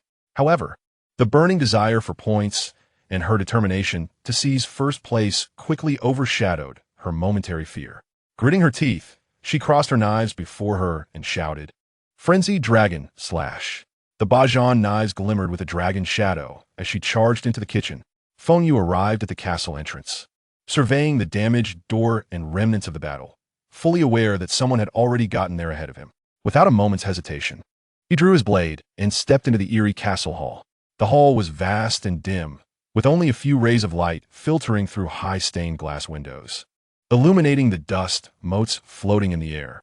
After a brief assessment, he chose the left corridor to delve deeper. Su Qian followed him into the hall, but hesitated for a moment before turning to the right. Thus, the two parted ways. Feng Yu swiftly traversed the left corridor, and after a short distance, the sounds of intense combat and a woman's furious shouts faintly reached his ears, accompanied by the subtle echoes of dragon roars and blade clashes. Long Yin? Recognizing the owner of the voice, Feng Yu quickened his pace. Turning a corner, he found himself in a vast kitchen, the scene before him unfolding dramatically. The battle was heavily one-sided. Long Yin appeared somewhat disheveled, her once dual blades reduced to a single weapon, the other evidently shattered. She was being relentlessly pursued by a massive butcher wielding two fearsome bone cleavers, forcing her to retreat repeatedly. The butcher's strength was formidable. Each swing of his blade unleashed a vicious gust of wind, compelling Long Yun to rely solely on her agility to dodge and parry, facing life-threatening dangers without the means to confront him directly. Clang! Another heavy clash reverberated as the remaining blade in Long Yun's hand trembled violently, her palm splitting open, blood staining the hilt. Aware that she could no longer withstand such blows, she hastily retreated to create distance. The butcher, sensing his prey's attempt to flee, let out a furious roar and hurled one of his heavy cleavers at Long Yun's back with the force of a javelin. The blade cut through the air with a piercing shriek, its speed astonishing. Long Yun felt the lethal threat approaching from behind, but exhausted from her previous efforts and lacking strength to turn or evade entirely, despair flickered in her eyes. At that critical moment, Feng Yu unleashed a powerful Kobe elbow strike. He directly elbowed Long Yun aside. Confronted with the butcher's blood-stained flying cleaver, he silently commanded bone spike armor. A peculiar surge of vitality coursed through his body, and his exposed skin, along with the surface beneath his clothing, erupted with numerous menacing white bone spikes, transforming him into a human porcupine clad in an impenetrable armor of spikes. Clang! The heavy cleaver struck Feng Yu's protruding bone spikes, producing a deafening clash of metal. Sparks flew. In the castle kitchen, Feng Yu remained surrounded by hundreds of white bone spikes that had yet to retract. Resembling a demon clawing its way out of hell, with fragments of metal still clinging to the spikes from the earlier clash with the cleaver. For the first time, fear flickered across the butcher's bloated face. His 300-pound frame instinctively took a step back, his heavy breaths akin to a bellows. However, Feng Yu offered no respite. With the dragon's fury blade technique, he wielded a standard long sword in his left hand and an ominous bone blade in his right, unleashing a blinding torrent of dragon-like shadows. He transformed into a whirlwind of bone, dashing towards the butcher in an instant. Clang, clang, clang, clang. The speed of the blades was nearly imperceptible to the naked eye. The bone blade and long sword danced in a cacophonous storm of metal. The butcher could barely react, letting out desperate howls as he frantically swung his remaining cleaver to block, but each attempt was deftly evaded by Feng Yu with even greater speed and precision. With a slash to the face, half of the butcher's visage was severed, revealing writhing yellow fat and pus beneath. A strike to the shoulder severed his left arm at the root, crashing heavily to the ground. A slash to the abdomen tore open his distended belly like a ruptured sack, spilling forth a torrent of viscera mixed with dark blood. In less than 5 seconds, the butcher sustained over 100 deep wounds, blood and flesh flying, his cries growing weaker. Thud! The second-tier monster finally succumbed, kneeling heavily on one knee, shattering the stone floor beneath it. Its entire body, muscles, and bones had been shattered by the shockwaves accompanying the dragon's fury blade technique, leaving it utterly incapable of resistance. Feng Yu halted, retracting his bone spikes with a clatter, his skin returning to normal, though his clothes had been shredded during the activation of the bone spike armor, leaving him nearly bare, with only tattered strips clinging to his waist. He slowly raised his right hand, pointing his finger at the butcher's grotesque head. Bang! A sharp bone projectile erupted from his fingertip, piercing through the butcher's forehead with a shriek, brain matter and yellow pus exploding forth. The bracelet chimed, eliminated second-tier advanced butcher, earning 800 points. Kill value, 800. Feng Yu glanced at the bracelet. Total points, 5,800, currently second, following Zhang Chen's 6,000. He then checked the panel. Kill value, 800, 015000, 7,000 points away from unlocking the spinal whip. There should be at least 3 to 4 more of these monsters in the castle. Behind him, Long Yun, propped against the wall, rose, her beautiful face a mask of astonishment. She had just witnessed Feng Yu withstand the cleaver's blow with his spiked armor and the terrifying ferocity with which he dismantled the butcher in under 5 seconds. How much power does this fellow conceal beneath those spikes? What made her cheeks flush was that Feng Yu was now nearly bare, his muscular form illuminated in the dim light, exuding a primal sense of strength. Feng Yu turned, his gaze sweeping over her indifferently. Long Yun instinctively held her breath, her heart racing inexplicably. Consider yourself fortunate. My arrival was timely, he remarked coldly. If I had been 2 seconds later, that cleaver would have pierced your heart. Long Yun inhaled deeply, forcing herself to suppress the turmoil within her, and murmured, "Thank you." As she spoke, she suddenly winced, clutching her left rib, her brows knitting in pain. Feng Yu raised an eyebrow. "What is wrong? How dare you ask?" Long Yun glared at him, her voice tinged with embarrassment and annoyance. "You could have saved me without nearly breaking my ribs with that elbow." Unfazed, Feng Yu replied, "The situation was urgent. There was no time to aim. If I had eased up, you would have flown too far and crashed into a wall. I had to strike hard, but accurately." Long Yun retorted angrily, "You might as well admit you wanted to hit me." Feng Yu stepped closer, looking down at her. "Oh, let me treat you." He raised his right hand, gray energy shimmering in his palm. Instinctively, Long Yun wanted to dodge, but recalling how he had just saved her life, she bit her lip and remained still. To her surprise, the large hand did not press against her ribs, but landed on her head, rubbing it gently and even tousling her silky hair, akin to petting a frazzled cat. Long Yun was taken aback. She instinctively raised her hand to swat him away, but felt a sharp pain, gasping in surprise. "Feng Yu, you, don't move," he commanded. The bone energy surged through her fractured ribs, swiftly knitting them back together, the excruciating pain replaced by a soothing warmth. Within mere seconds, her 3 broken ribs returned to their original state. Long Yun stood there, dazed by the strange energy, her ears subtly reddening. Once healed, she swatted Feng Yu's hand away. Her cheeks flushed, and with a huff, she turned her face away. "Next time, can you be a bit more civilized when saving someone?" Feng Yu walked away without looking back. Next time, be more careful yourself, and don't make me clean up after you. Long Yun gazed at his bare back, biting her lip before hastily catching up. Hey, wait for me. There are other monsters in this castle. We should clear them together. Feng Yu continued without breaking stride, his voice drifting back. Suit yourself. Just don't hold me back. Long Yun tightened her grip on the remaining blade, pursuing him. Outside the kitchen, deeper in the shadowy corridor, the roar of another monster echoed. The two of them ventured into the darkness, one following the other. Feng Yu glanced at the woman beside him and lazily commented, Long Lao Ban, have you reached the peak of a martial apprentice? Long Yun paused momentarily before responding nonchalantly. Feng Yu tilted his head to look at her, his tone laced with unfiltered curiosity. Your vitality is comparable to mine, and you even underwent bone tempering twice. That hefty monster earlier, I could dispatch with my dual blades, yet you nearly got killed facing it. Why was that?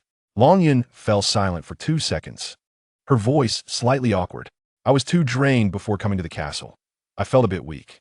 Feng Yu emitted a sound of disbelief, yet he refrained from further inquiries. The two continued on their path, the atmosphere growing subtly tense. After traversing a section of the collapsed corridor, they emerged into an abandoned inner courtyard. Moonlight streamed through the shattered dome, casting a ghostly pallor across the courtyard. At the center, four figures draped in black cloaks sat around a stone table, seemingly engaged in some peculiar ritual, a faint scent of blood lingering in the air. Upon hearing the footsteps, the four simultaneously raised their heads, abruptly lifting their hoods to reveal pale skin, blood-red eyes, and protruding fangs. Blood servants. Moreover, they were 4 second-tier blood servants. Almost instantaneously upon unveiling themselves, they lunged forth, claws extending ominously, dark mist swirling around them, emitting high-pitched shrieks as they charged.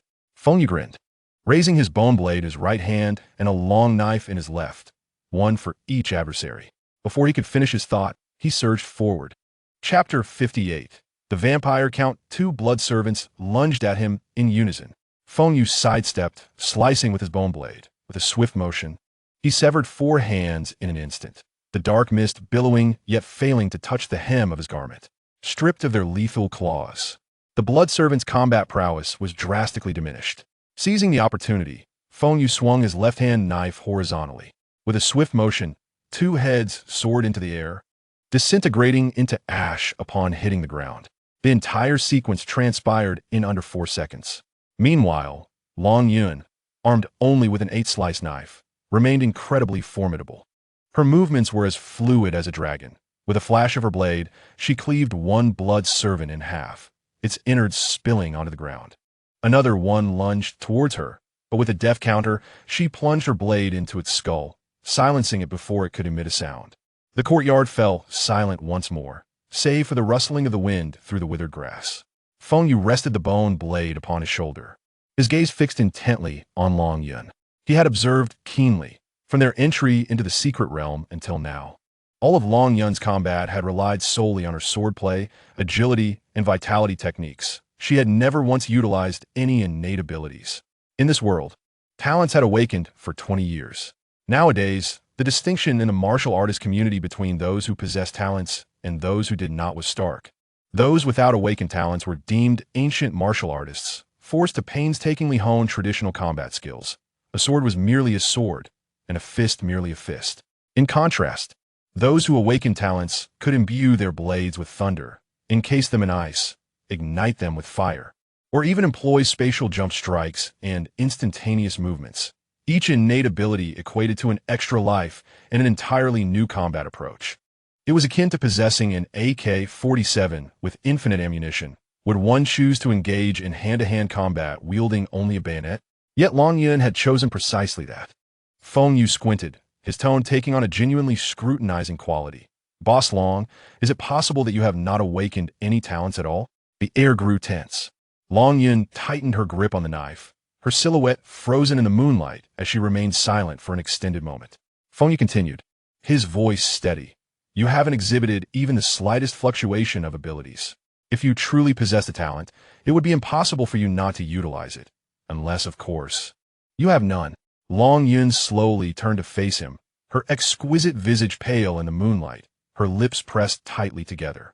She stared at Feng Yu for several seconds before finally speaking in a low voice. You seem to meddle quite deeply in others' affairs. Feng Yu shrugged. Is it because you have not awakened any talents that you transferred to Jiangcheng? Long Yun's gaze became complex, ultimately leading her to coldly retort. There are some matters better left unknown to you. She no longer regarded Feng Yu and instead walked towards the archway on the opposite side of the courtyard. Feng Yu remained stationary, his gaze fixed on her retreating figure, his expression growing increasingly profound. Interesting, he murmured softly, following after her. At the end of the courtyard stood a chapel, behind a rusted iron door. Faint sounds of battle could be discerned. With a resounding crash, Long Yun kicked the corroded door open. Inside the chapel, flames soared, stained glass shattered halfway, and burning pews and altar curtains illuminated the hall as if it were a hellscape.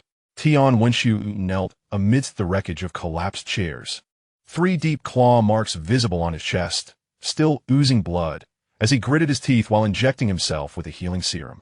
Zhang Chun was engaged in combat with a bat-like vampire, unleashing fiery palm strikes that only left charred marks on the walls, failing to graze his opponent's clothing. Upon seeing Long Yun burst in, their eyes lit up. Long Yun, come help us take down this count. A second-tier elite. Just as Long Yun prepared to advance, Feng Yu abruptly grasped her arm. He sauntered into the room, nonchalantly waving at the two. Well, you two are also getting pummeled here? Zhang Chun and Tian Wenshu's expressions darkened, akin to having swallowed something foul. It dawned on them that Long Yun was not alone. She had teamed up with Feng Yu. At that moment of their astonishment, the vampire count suddenly swooped down from above. With a swift hiss, Zhang Chun felt 3 more gashes tear into his back, causing him to stagger to the ground. Tian Wenshu fared worse, receiving a kick to the abdomen that sent him crashing through 3 rows of benches. The vampire hovered in midair, a pale face marked by a cruel yet elegant smile, speaking in broken Mandarin. 2 new fresh sacrifices have arrived. Your blood smells delightful. Zhang Chun and Tian Wenshu exchanged glances, and without hesitation, they scrambled through the shattered stained glass window, fleeing without a backward glance. Useless fools. Long Yun seethed through gritted teeth. The vampire count licked its fangs, its crimson gaze locking onto Long Yun and Feng Yu. 2 have fled. No matter. I shall drain you dry and then pursue them. Before the last words left its mouth, it transformed into a shadowy blur, lunging downward. Feng Yu raised his hand, unleashing a barrage of bone projectiles.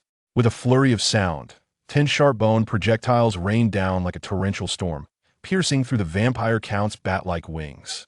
The wings were left riddled with holes, and with a pained cry, the count plummeted, its speed of flight drastically reduced. Feng Yu continued his assault, the bone projectiles raining down like a Gatling gun. The count could only shield itself with its tattered wings, battered into a mere rag, crashing heavily to the ground. Seizing the moment, Long Yun charged forward with her knife raised.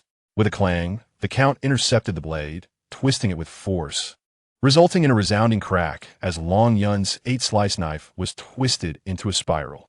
In the next instant, a knee strike slammed into Long Yun's abdomen. With a gasp, she spat blood, her body flying backward.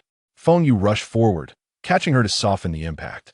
With the added cushion, Long Yun halted, leaning against Feng Yu, inadvertently brushing against his abdominal muscles, her cheeks flushing as she immediately straightened. Its strength and speed are far superior to that of a butcher.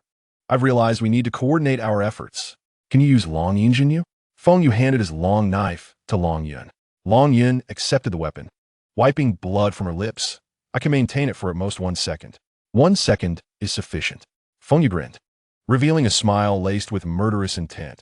I will engage it head-on while you flank and strike for the head. Long Yun inhaled deeply, nodding in agreement. In the next instant, both sprang into action. Feng Yu's bone blade clashed directly with the count's claws. Clang, clang, clang. Sparks flew as the count's claws matched the hardness of E-grade alloy. The bone blade merely produced sparks upon impact. Suddenly, the count opened its gaping maw. Fangs aimed at Feng Yu's throat. Feng Yu's pupils constricted.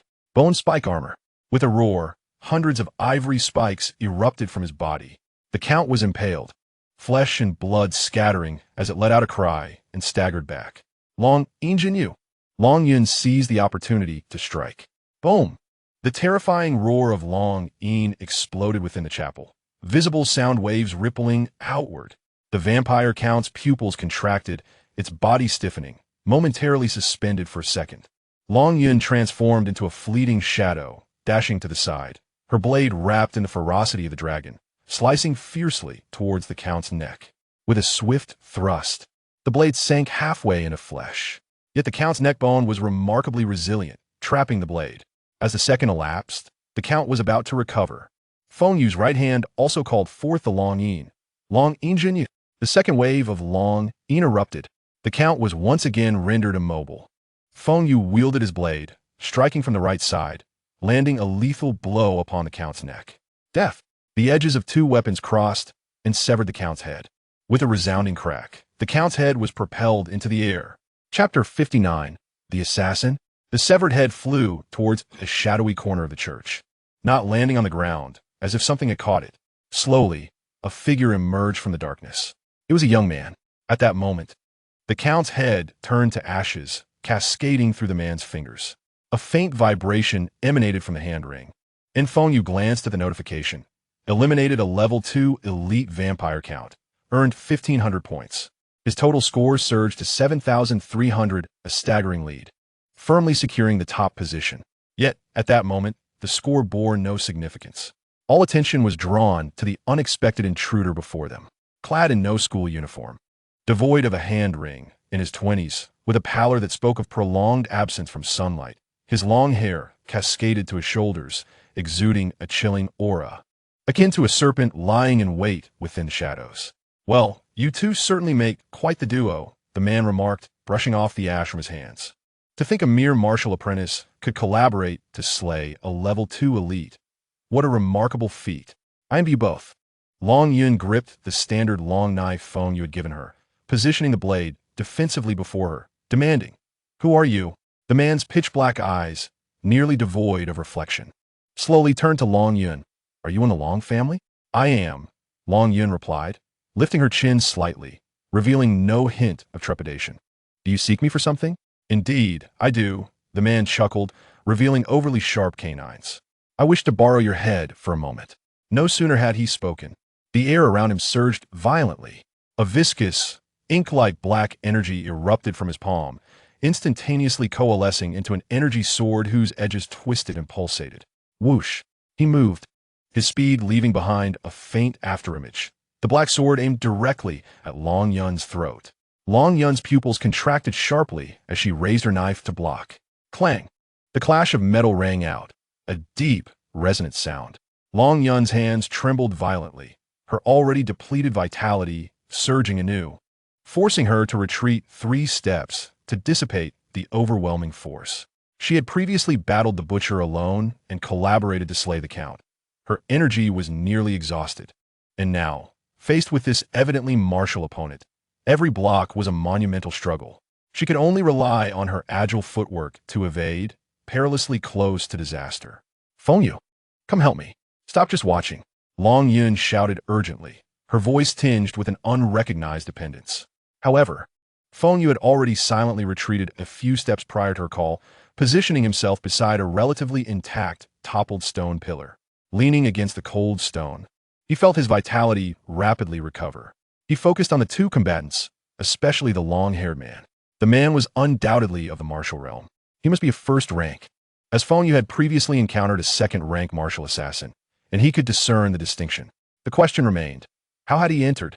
The martial examination's secret realm had cleared the area in advance, strictly sealing it off.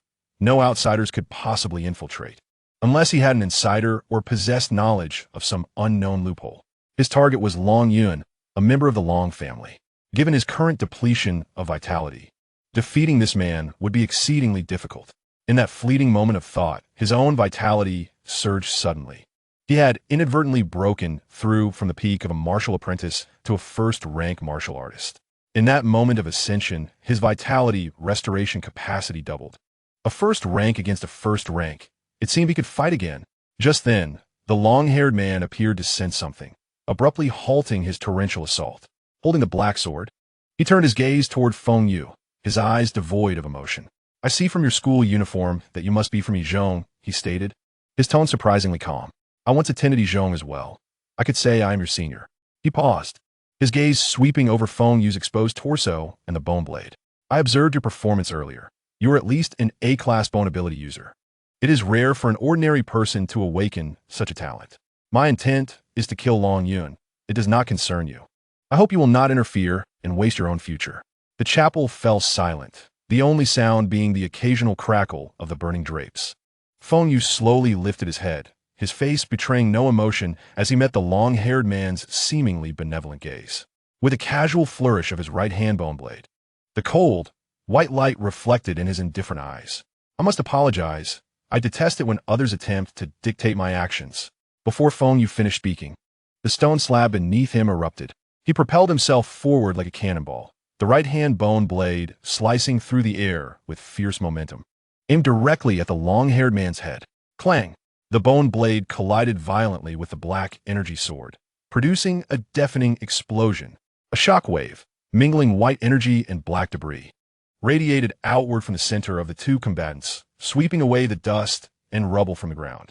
The long-haired man's wrist buckled under the force, a flicker of surprise passing through his eyes, as if he had not anticipated that Feng Yu, after enduring consecutive battles, could still unleash such formidable strength and speed. Long Yun, Feng Yu shouted, blocking the black sword without turning to look, quickly pressed the emergency button, summoned the nearby teachers for assistance. Long Yun, her vitality depleted and her complexion pale, bit her lip upon hearing Feng Yu's command. Pressing the button meant the end of her martial examination. Solidifying her ranking, her perseverance and hard work would likely be for naught. In that fleeting moment of hesitation, she saw Feng Yu struggling against the enemy's suppression, the bone blade trembling slightly, the stone slab beneath him cracking inch by inch. Damn it, she muttered under her breath, unsure whether she was cursing the long-haired man, the dire situation, or Feng Yu for forcing her to make a choice. Yet, her fingers swiftly pressed the crimson emergency button on her wrist. Beep! The martial examination had concluded. A wave of profound emptiness and fatigue washed over her instantly. Her legs weakened, nearly unable to support her. She wished to assist, but the void within her vitality told her that was a futile hope. Even the strength to clench her fists was rapidly dissipating.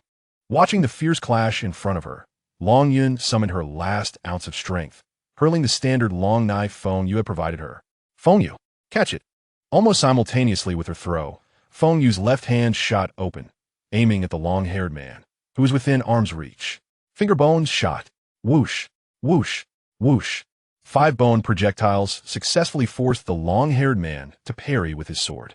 Seizing this opportunity, Feng Yu slid backward in a swift motion, his right hand deftly grasping the standard long knife that Long Yun had thrown, with the left hand holding the bone blade and the right hand wielding the long knife.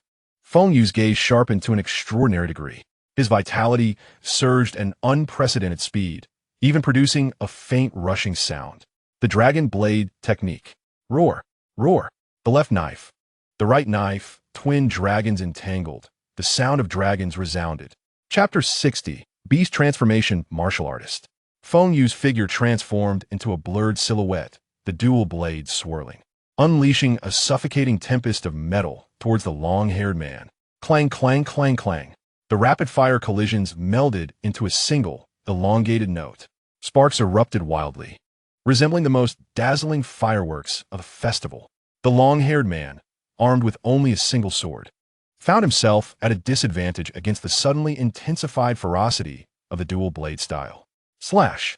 The bone blade carved a deep gash into his left shoulder, exposing bone. Thud! The long knife tore through his right side, blood spewing forth. Crack! In a moment of hesitation while blocking, the wrist of his sword hand was brutally struck by the back of the knife, the bone protesting under the strain.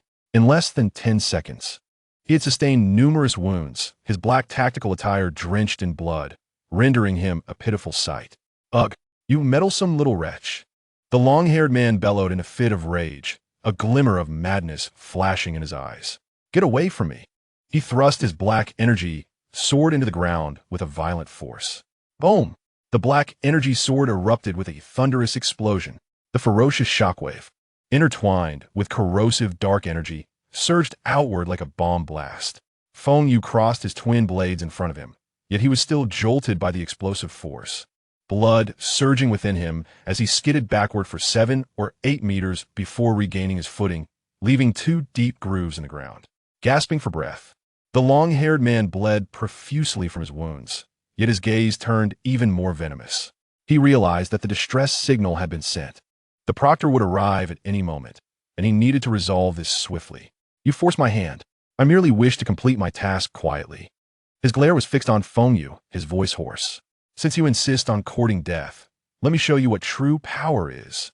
Before he finished speaking, his aura surged in a bizarre manner, the flesh around his bleeding wounds writhing violently, healing at a visible speed.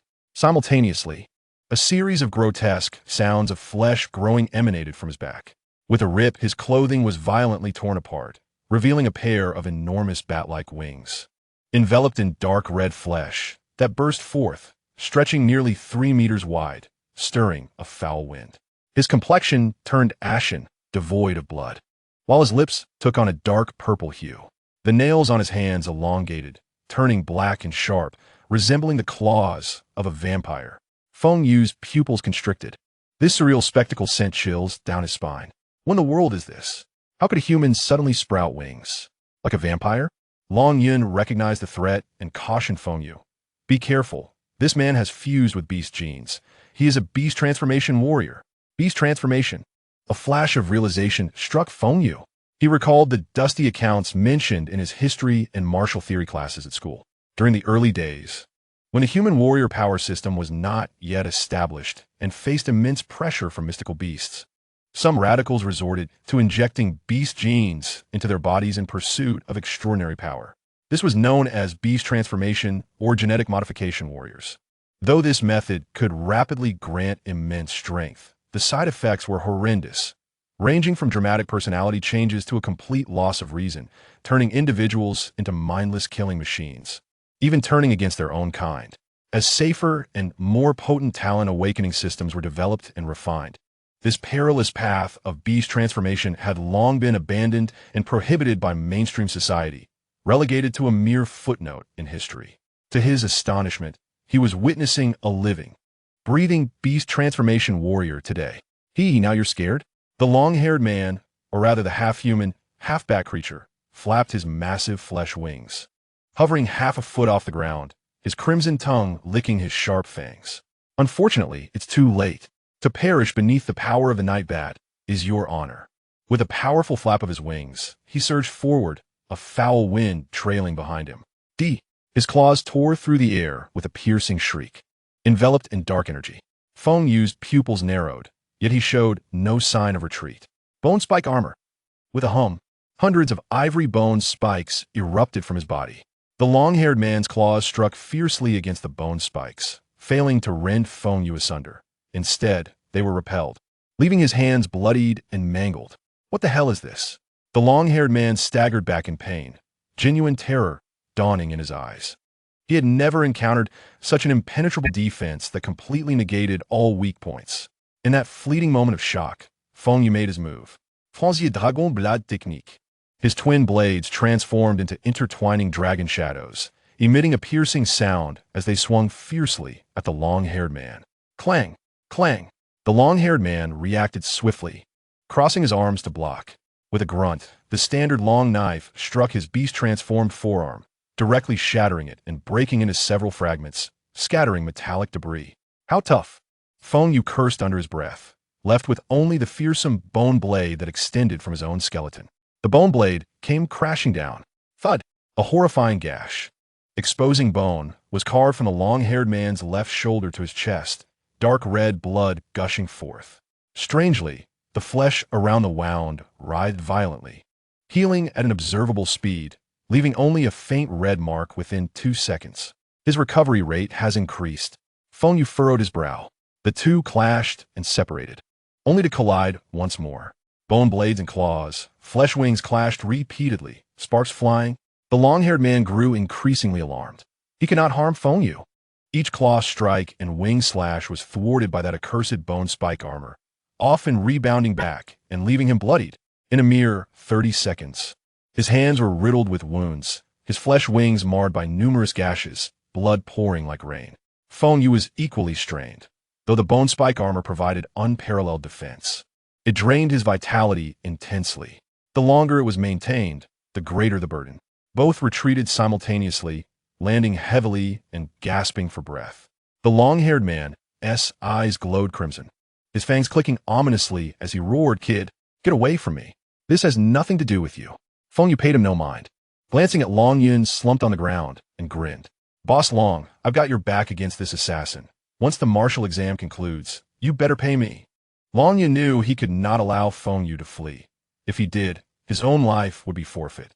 "Don't worry, I'll give you 500,000 afterward." Feng Yu raised an eyebrow. "Only 500,000? That's insufficient. You'll need to increase it." Long Yun gritted his teeth. "Add another 500,000, a million. A million should suffice, right? A million?" Feng Yu's eyes brightened instantly, fatigue dissipating as if he had been electrified.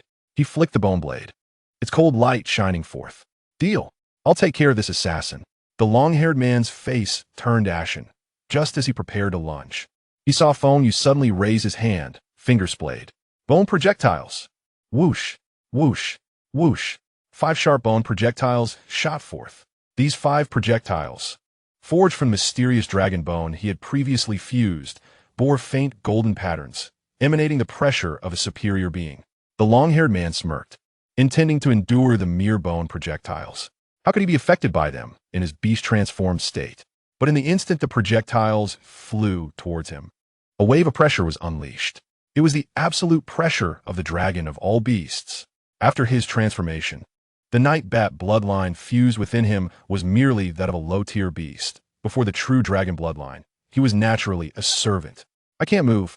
The long-haired man's pupils dilated, his muscles stiffening as if he had plunged into an icy abyss. Thud, thud, thud, thud, thud. The 5 bone projectiles pierced through his chest without any hindrance. Blood gushed forth, 5 gaping wounds shocking to behold. How is this possible?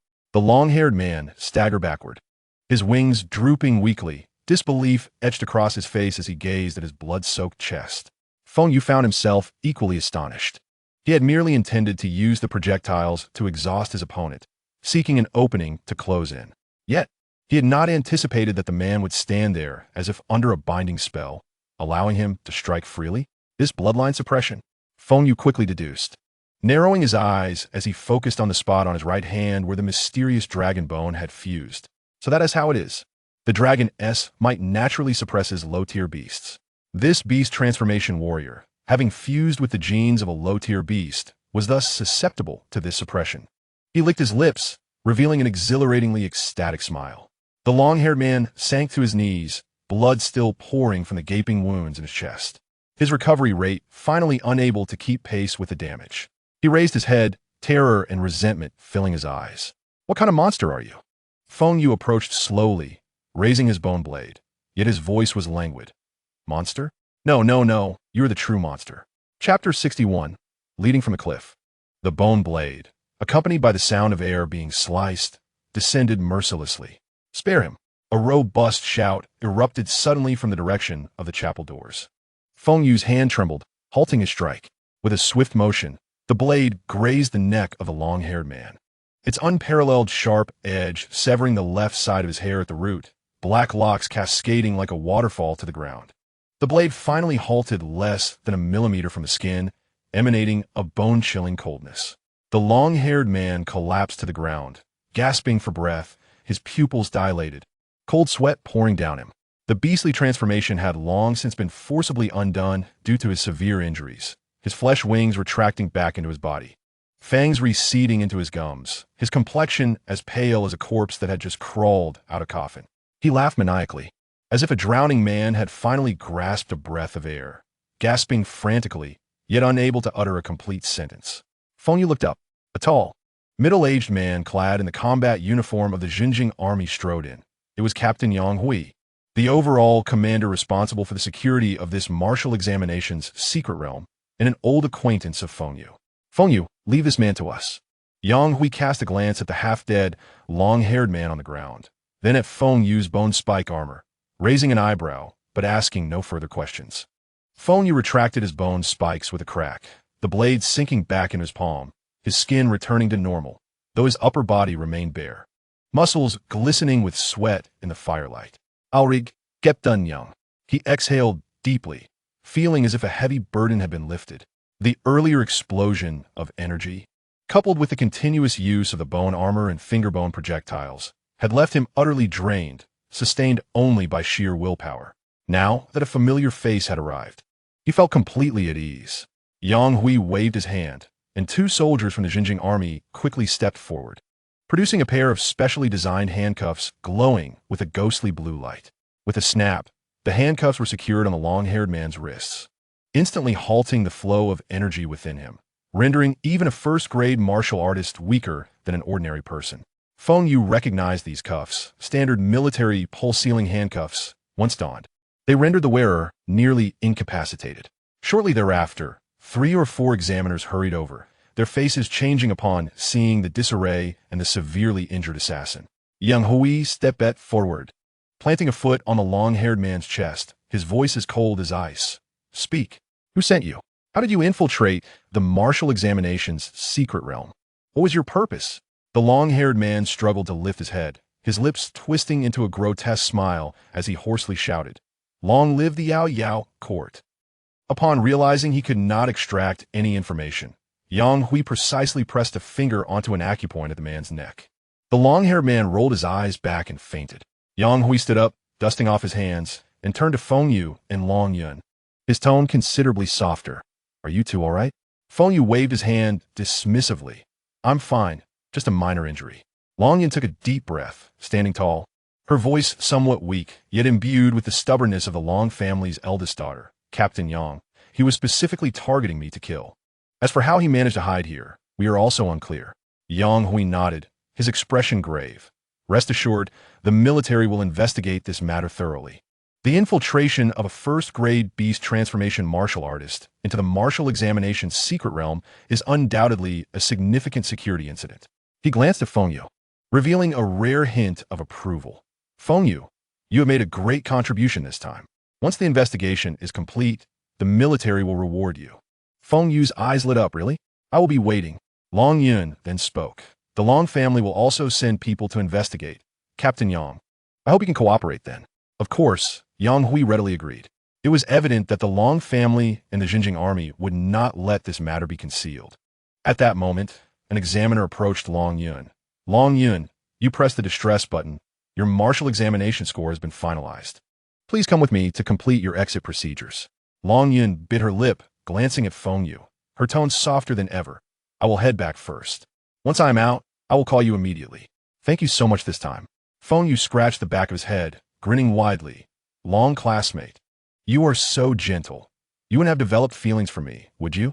Long Yun's face flushed crimson in an instant, both embarrassed and angry. Glaring at him fiercely, "Get lost." With that, she turned to leave, her ears burning. Yang Hui patted Feng Yu on the shoulder, speaking quietly. "I will take my leave now. Good luck." Feng Yu acknowledged with a sound. Subsequently, Yang Hui and his men escorted the unconscious long-haired assassin away. Feng Yu stood in place, glancing down at his wristband. The distress button remained gray, indicating he had not pressed it. The martial examination continued. He opened the score leaderboard. Real-time leaderboard, 187 candidates remaining. First, Feng Yu 7,302nd, Zhang Chen 7,003rd, Tian Wenshu 60,910th, Li Momu 3,000. Not bad in first place. Feng Yu smiled broadly, closed the panel, and with a reformed bone blade in hand, ventured deeper into the ancient castle without looking back. For the next hour, the ancient castle erupted into chaos. Armored puppets, cut in half, ghouls, their bodies riddled with holes from his 10 fingers barrage. Groups of second-grade blood servants, the bone armor fully deployed. He transformed into a meat grinder. With every kill, his wristband vibrated wildly. Feng Yu opened the leaderboard once more. Feng Yu won 2,800 Zhang, Chen 7,700 Tian, Wenshu 7,600. The second place was nearly halved, leading the pack by a cliff-like margin. He had accumulated another 4,000 points and cleared another floor. The spine whip was about to be unlocked. He licked his lips, a glimmer of bloodthirsty excitement flashing in his eyes. Tonight, the entire ancient castle was destined to be drenched in blood by one person. Meanwhile, outside the castle, in the abandoned garden, Zhang Chun and Tian Wenshu leaned against a crumbling wall, panting, surrounded by a mass of bat corpses, the air thick with a burnt scent. Tian Wenshu wiped the sweat from his brow, grinning. That was exhilarating. I saw some teachers flying towards the castle. Those two must have pressed the distress button to exit. This is it, Brother Chun. You are first, directly the martial champion. Then you can propose to Long Yun of the Long family. And that would truly be a leap to greatness. Zhang Chun was also amused, his face beaming with pride. Wenshu, once I make it big, I will definitely not forget you. Now, let us see where we stand on the leaderboard. The two simultaneously opened their wristband projections. In the next moment, their smiles froze collectively. 1 Feng Yu 12800, 2 Zhang Chen 7700, 3 Tian Wenshu 7600. What the hell? Tian Wenshu cursed, his eyes bulging like saucers. How is Feng Yu still in first place? Zhang Chen's face turned green, his voice trembling. Was it Long Yun who exited? Feng Yu didn't leave. He killed at second grade elite count, and is still inside killing. Tian Wenshu swallowed hard. Brother Chun, this bastard ISN going to clean out the entire castle, is he? Zhang Chun gritted his teeth, fire in his eyes. Quick, back to the castle. His vitality must be low now. Let us corner him and force him out of the examination. The two exchanged glances, grabbed their weapons, and dashed madly back toward the castle. Chapter 62. The saintly mother deserves a beating. On the west side of the castle, in the stable, in a foul-smelling pile of hay, moonlight streamed through the dilapidated roof, illuminating a small figure draped in a tattered cloak. The person huddled in the corner of the haystack, their shoulders quivering, emitting a soft, sobbing whimper. Ooh, so hungry. The voice was tender, reminiscent of a 7 or 8-year-old girl. Su Qian halted in her tracks. She was one of the few formidable girls at Yizhong, possessing a light system talent, S-grade, wielding a sword and shield, her combat style remarkably steady. Logically, living beings should not exist within the examination's secret realm, let alone a child. Yet the sound of crying was too genuine, too real, causing her heart to soften. Su Qian furrowed her brows, but approached nonetheless, her voice soft. Little one, why are you crying? The figure in the cloak did not turn around, but hugged its knees tightly, the voice thick with nasal congestion. I'm so hungry. Su Qian Saif, retrieving a military ration biscuit from her small bag and gently tossing it over. Here, something to eat. The biscuit landed with a soft thud on the grass. The cloaked child slowly turned around, revealing a pale, nearly translucent face. Its eyes were blood red, and its mouth was split to the ears, exposing a row of sharp teeth. It picked up the biscuit, sniffed it, and suddenly contorted its face in extreme disgust, forcefully throwing the biscuit to the ground. I don't want to eat this. The childish voice became sharp and greedy. I want to eat you. Whoosh. The small figure lunged forward with the speed of a shadow. Su Yian's pupils constricted, and she instinctively raised her shield. Bang! The shield struck the child's face, sending it flying back into the grass. But it was too late. From the surrounding darkness, several pale figures silently emerged. Second-grade blood servants. A full 7 or 8 of them. They had stealthily approached, utilizing the sound of the girls crying to catch her off guard. Now, they bared their fangs, their crimson eyes fixed hungrily on Su Qian, their throats emitting a parched growl. Hiss! Su Qian's heart raced, and beads of sweat formed on her forehead. She immediately activated her talent, Radiance. Buzz! Her sword and shield erupted in dazzling golden light, illuminating the stable like a sun. The blood servants, terrified of the bright light, shrieked in pain and instinctively recoiled, unwilling to approach. Yet Su Qian understood that this was only a temporary reprieve. Although her light-based talent countered the Blood Clan, she was merely at the peak of a martial apprentice, and her vitality was limited. She could not sustain this for long. Once the light extinguished, death was inevitable. Damn it, I can only withdraw. Su Qian gritted her teeth, her fingers trembling as they reached for the red distress button on her wristband. Just as her fingertip was about to press it, a languid male voice drifted in from the stable entrance, tinged with impatience. Boy, what are you all doing? Su Qian's head snapped up. In the moonlight, a bare-chested youth with sharp muscle lines leaned against the doorframe, casually spinning a bone blade in his right hand, a smirk playing on his lips. It was Feng Yu. The blood servants were startled by the sudden voice and turned in unison. Feng Yu glanced at the scene, clicking his tongue. Bullying a girl is rather unethical. He looked up at Su Qian and flashed a grin. Need any help, classmate? Yes. Sukyan's Chowtif. Glancing at Feng Yu. Seeing the interruption, the blood servants charged forward wildly. Bone spikes. Buzz. Hundreds of bone spikes instantly enveloped Feng Yu, transforming him into a fearsome demon emerging from hell. As the blood servants lunged, they were met only with an impenetrable forest of bone spikes. Thud, thud, thud. 7 or 8 second-grade blood servants barely had time to scream before being impaled and reduced to ashes. The entire process took less than 3 seconds. The stable fell silent, with only the rustling of hay in the wind. Su Qian stared in disbelief, her light shield clattering to the ground. The little girl's blood servant, sensing danger, screamed and attempted to flee. Feng Yu raised his hand, bone shards gathering at his fingertips, ready to pierce the creature's skull. Stop! Su Qian suddenly lunged forward, grabbing his wrist. Let it go. She is already injured. The small blood servant seized the opportunity to vanish into the darkness. Feng Yu clicked his tone dripping with irritation. You're too soft-hearted. If it were someone else, they'd be a corpse by now. Su Qian bent down to pick up her shield, quietly retorting, but she is just a child. Feng Yu rolled his eyes and said nothing more. Su Qian looked up, studying him for a couple of seconds before her eyes sparkled. Feng Yu, you've become so powerful. I never realized you were this strong back in class. Feng Yu shrugged. What can you learn in school? To grow stronger, you must engage in real combat. Su Qian tightened her grip on the sword, her eyes gleaming. I want to be like you. Once I enter university, I will venture into the secret realms for training. Feng Yu rarely displayed a pleased smile. Good. You have ambition. Just then, as the two chatted, 2 furious voices erupted from outside the stable. Feng Yu, Zhang Chun, and Tian Wenxiu rushed in, panting heavily. Upon seeing Feng Yu and Su Qian together, their anger intensified. Tian Wenxiu pointed at Feng Yu, cursing, "Hurry up and hit the distress button, or don't blame us for being rude." Zhang Chen's fiery palm flickered ominously. You have 3 seconds to withdraw. Feng Yu hoisted the bone blade onto his shoulder, grinning mischievously. You 2 useless fools, come on, let us have a fight. The 3 stood in a tense standoff, the air thick with tension. Su Qian wanted to intervene, scolding the 2, don't fight. Private disputes during the exam are a serious violation. I will inform the teachers, and your scores will be nullified. At her words, all 3 froze. Tian Wenxiu's eyes darted, a sinister look crossing his face. How about we deal with this woman first? Zhang Chen nodded in agreement. I concur. Feng Yu, what do you think? Feng Yu shrugged innocently. Whatever, I feel awkward hitting a classmate. You go ahead.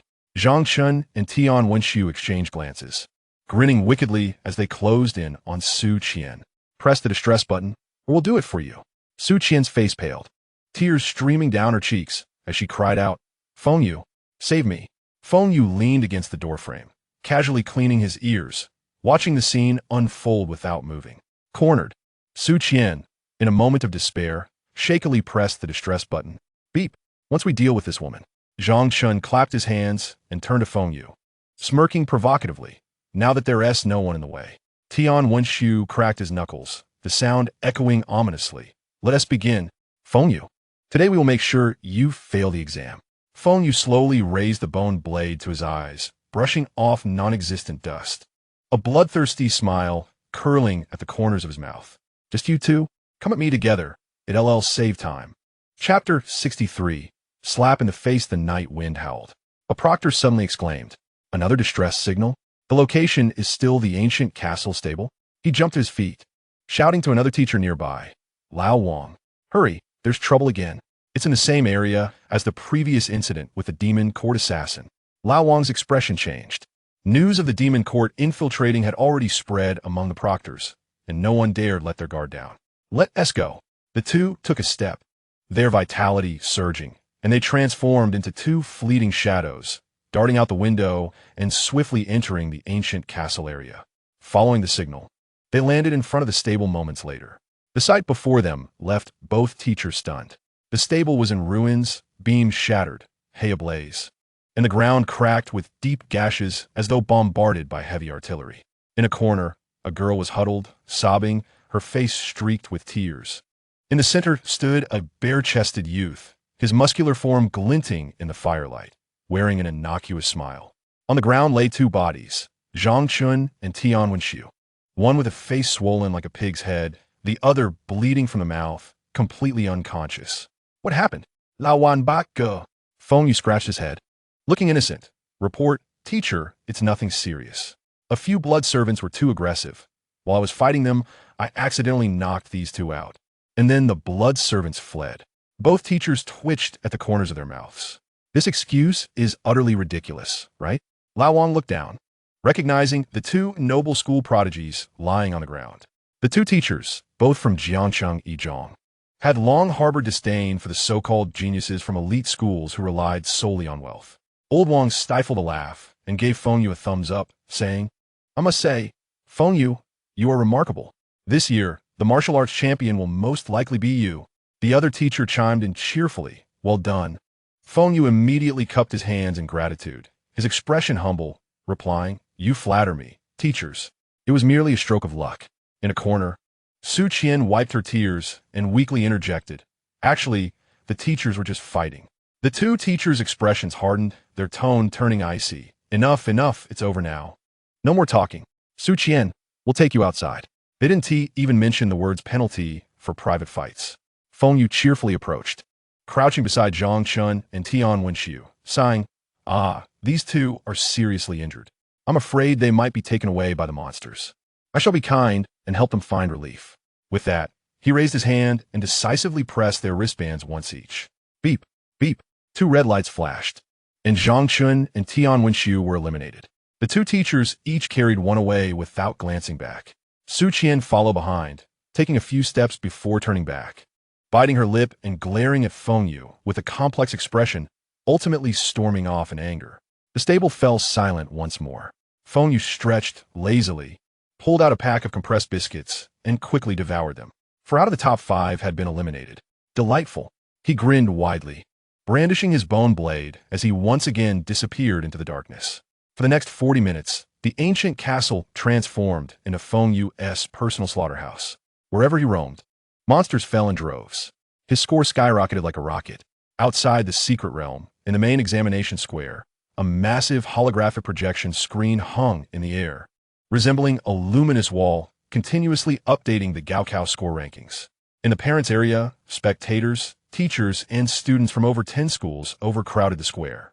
The principal of the elite school, Li Qianhao, stood with his hands clasped behind his back, a grin stretching almost to his ears, taunting the principal of Yizhong, Zhao Tizhu Old Zhao. This year's martial arts champion will undoubtedly belong to our elite school. TSK, 6 consecutive years now. You might as well just take home the second place. Zhao Tizhu scoffed derisively, trying to maintain his composure. What's the rush? This year, Yizhong has produced 2 S ranks, Su Qian and Feng Yu. The victor is not yet determined. Before Li Tianhao could respond, the screen chimed lightly. For Su Qian, Yizhong S rank, 7,200. Her name instantly turned gray. A large red cross appearing behind it, her score forever fixed. The crowd erupted in astonishment. Li Tianhao paused for half a second, then burst into uproarious laughter. Pointing at Zhao Tizhu, ha, did you see that? S rank, eliminated. Now there's only Feng Yu left. I reckon he won last 10 minutes. Zhao Tizhu's face flushed crimson, his fingers trembling, yet he could not muster a single word in reply. The surrounding public school principals lowered their heads, stifling laughter, while the parents from Yizhong collectively sighed, and the elite school parents began to applaud prematurely. Time ticked by. 5 minutes. 10 minutes. Feng Yu's name remained vibrant, his score slowly yet steadily climbing. Li Qianhao's laughter began to falter, his expression stiffening. Why hasn't he been eliminated yet? 3 minutes later, ding, ding. 2 almost simultaneous alert sounds rang out. On the big screen, original 2 Zhang Chun, elite school, 7,700 gray cross. Original 3 Tian Wenxiu, elite school, 7,600 gray cross. Eliminated with just 8 seconds to spare. The crowd fell silent for 3 seconds before erupting. What? The 2 from the elite school were completely wiped out. Zhang Chun and Tian Wenxiu were eliminated together. Were they taken down by monsters? Li Tianhao's smile vanished as if cut by a knife, layer by layer. His eyes widening in disbelief, his voice cracking. How is that possible? My 2 strongest geniuses eliminated together. And only 8 seconds to spare. He jumped up in place, nearly crushing the disposable cup in his hand. There's a system bug. It must be a bug. Zhao Dezhu, initially stunned for half a second, then slapped his thigh, laughing until tears streamed down his face. Ha! Li Tiano. Didn't you just say Feng Yu would be eliminated soon? His score is almost 20,000. Meanwhile, your two geniuses are hand in hand heading home. The surrounding public school principals could no longer contain themselves, bursting into laughter collectively. Eliminated together. Such camaraderie. How romantic, just 0.8 seconds. The parents' area of the elite school fell utterly silent, their faces filled with unease. Meanwhile, the students from Yizhong erupted in cheers. Feng Yu is incredible. 20,000 points. The championship is secure. On the big screen, Feng Yu's score continued to rise. 200000205002100, like an invisible blade. It struck the elite school's face again and again. Li Qianhao's complexion shifted from red to green, then to pale, finally turning completely ashen, his lips trembling, unable to utter a word. Zhao Dezhu, hands on his hips, grinned widely. Principal Li, don't forget to join us for dinner at Yizhong's celebration banquet tonight. Chapter 64. The battle for talent at 8 o'clock the following morning at the Jiangcheng Gaokao Secret Realm exit square. The 24-hour limit was nearing its end, and the exit portal began to flicker. The scene of the previous day, where Feng Yu scored 20,000 points and dominated the field, had spread throughout Jiangcheng, even trending nationally on social media. Today was different. 17 admission observers from 985 and double first-class universities arrived, all impeccably dressed, their school emblems gleaming. In the center, two groups emanated the strongest presence. The leader from Jingdu Wuda was a lean elder with graying hair but sharp eyes, his name tag reading admissions office director Su Jinghong. The leader from Moda Wuda was a tall woman in a red suit, exuding an aura of 2 meters 8, her name tag stating admissions office director Lin Ruoshi. Before either could speak, teachers from other schools began to boast. A teacher from Yinjing University cheerfully declared, "Our school has prepared the Dragon Gate plan for this year's champion from Jiangcheng, offering direct admission to the National Reserve team, with resources at your disposal." The plump director from Tsinghua University retorted, "We have 5 7th-grade martial artists on permanent guidance duty." Jiangnan Wuda boldly announced, "Tuition is fully waived. Produce a set of magically furnished apartments." Su Jinghong from Jingdu merely cleared his throat, and the entire assembly fell silent. He spoke slowly, yet his voice resonated throughout. Jingdu Wuda offers the champion one simple condition. Whatever you desire, we have. What you cannot fathom, we can provide. With this statement, he sealed the deal. Lin Ruoshi from Modu smiled, her lips parting to add a more cutting remark. "As for Moda Wuda, we also do not hold back. Whatever you need, we have it." A collective gasp echoed through the crowd. Just then, 2 figures pushed through the throng. Zhao Dezhu, beaming with joy, donned a crisp suit, his smile unwavering. Li Tiano, on the other hand, wore a dark expression, his eyes sunken, as if he hadn't slept all night. Upon seeing Li, Zhao Dezhu chuckled, "Oh, old Li, why didn't you come to the celebration banquet last night? I even saved a prime seat for you." Li Tianhao snorted coldly, "Don't get too smug. Next year, our elite school will reclaim the championship." He had spent the entire night interrogating Zhang Chun and Tian Wenxiu, who cried and confessed that they had been beaten up by Feng Yu and only managed to escape by calling for help. Li Tianhao was furious, yet there was little he could do. Fortunately, the two had substantial backgrounds and sufficient points, ultimately being admitted by Jingdu Wuda as exceptions. He now awaited Feng Yu's emergence, eager to glare at him for some satisfaction. At that moment, Su Qian arrived as well. She had changed into a clean school uniform, her hair tied back in a ponytail, her eyes still a bit red, but her complexion had improved significantly. She stood amidst the throng at Yizhong, rising on her toes to gaze towards the exit of the secret realm, eagerly anticipating the moment when Feng Yu would emerge. The luminous portal began to flicker violently. Candidates streamed out one after another. Some bore expressions of exhaustion, others were clad in tattered garments, and a few were bandaged from injuries. Yet the majority wore smiles indicative of their survival against the odds. Parents rushed forward to embrace their children, and the scene soon became a cascade of tears. As 100, then 200 candidates emerged, Feng Yu remained conspicuously absent. Whispers of concern began to circulate. Could something have gone awry? Zhao Dizhu's exclaimed. Nonsense. I trust that boy Feng Yu. At last, the portal flickered one final time. A figure stumbled forth, his upper garments utterly destroyed, revealing his muscular physique, while his pants hung in tatters akin to those of a beggar, with holes in his sneakers exposing his toes.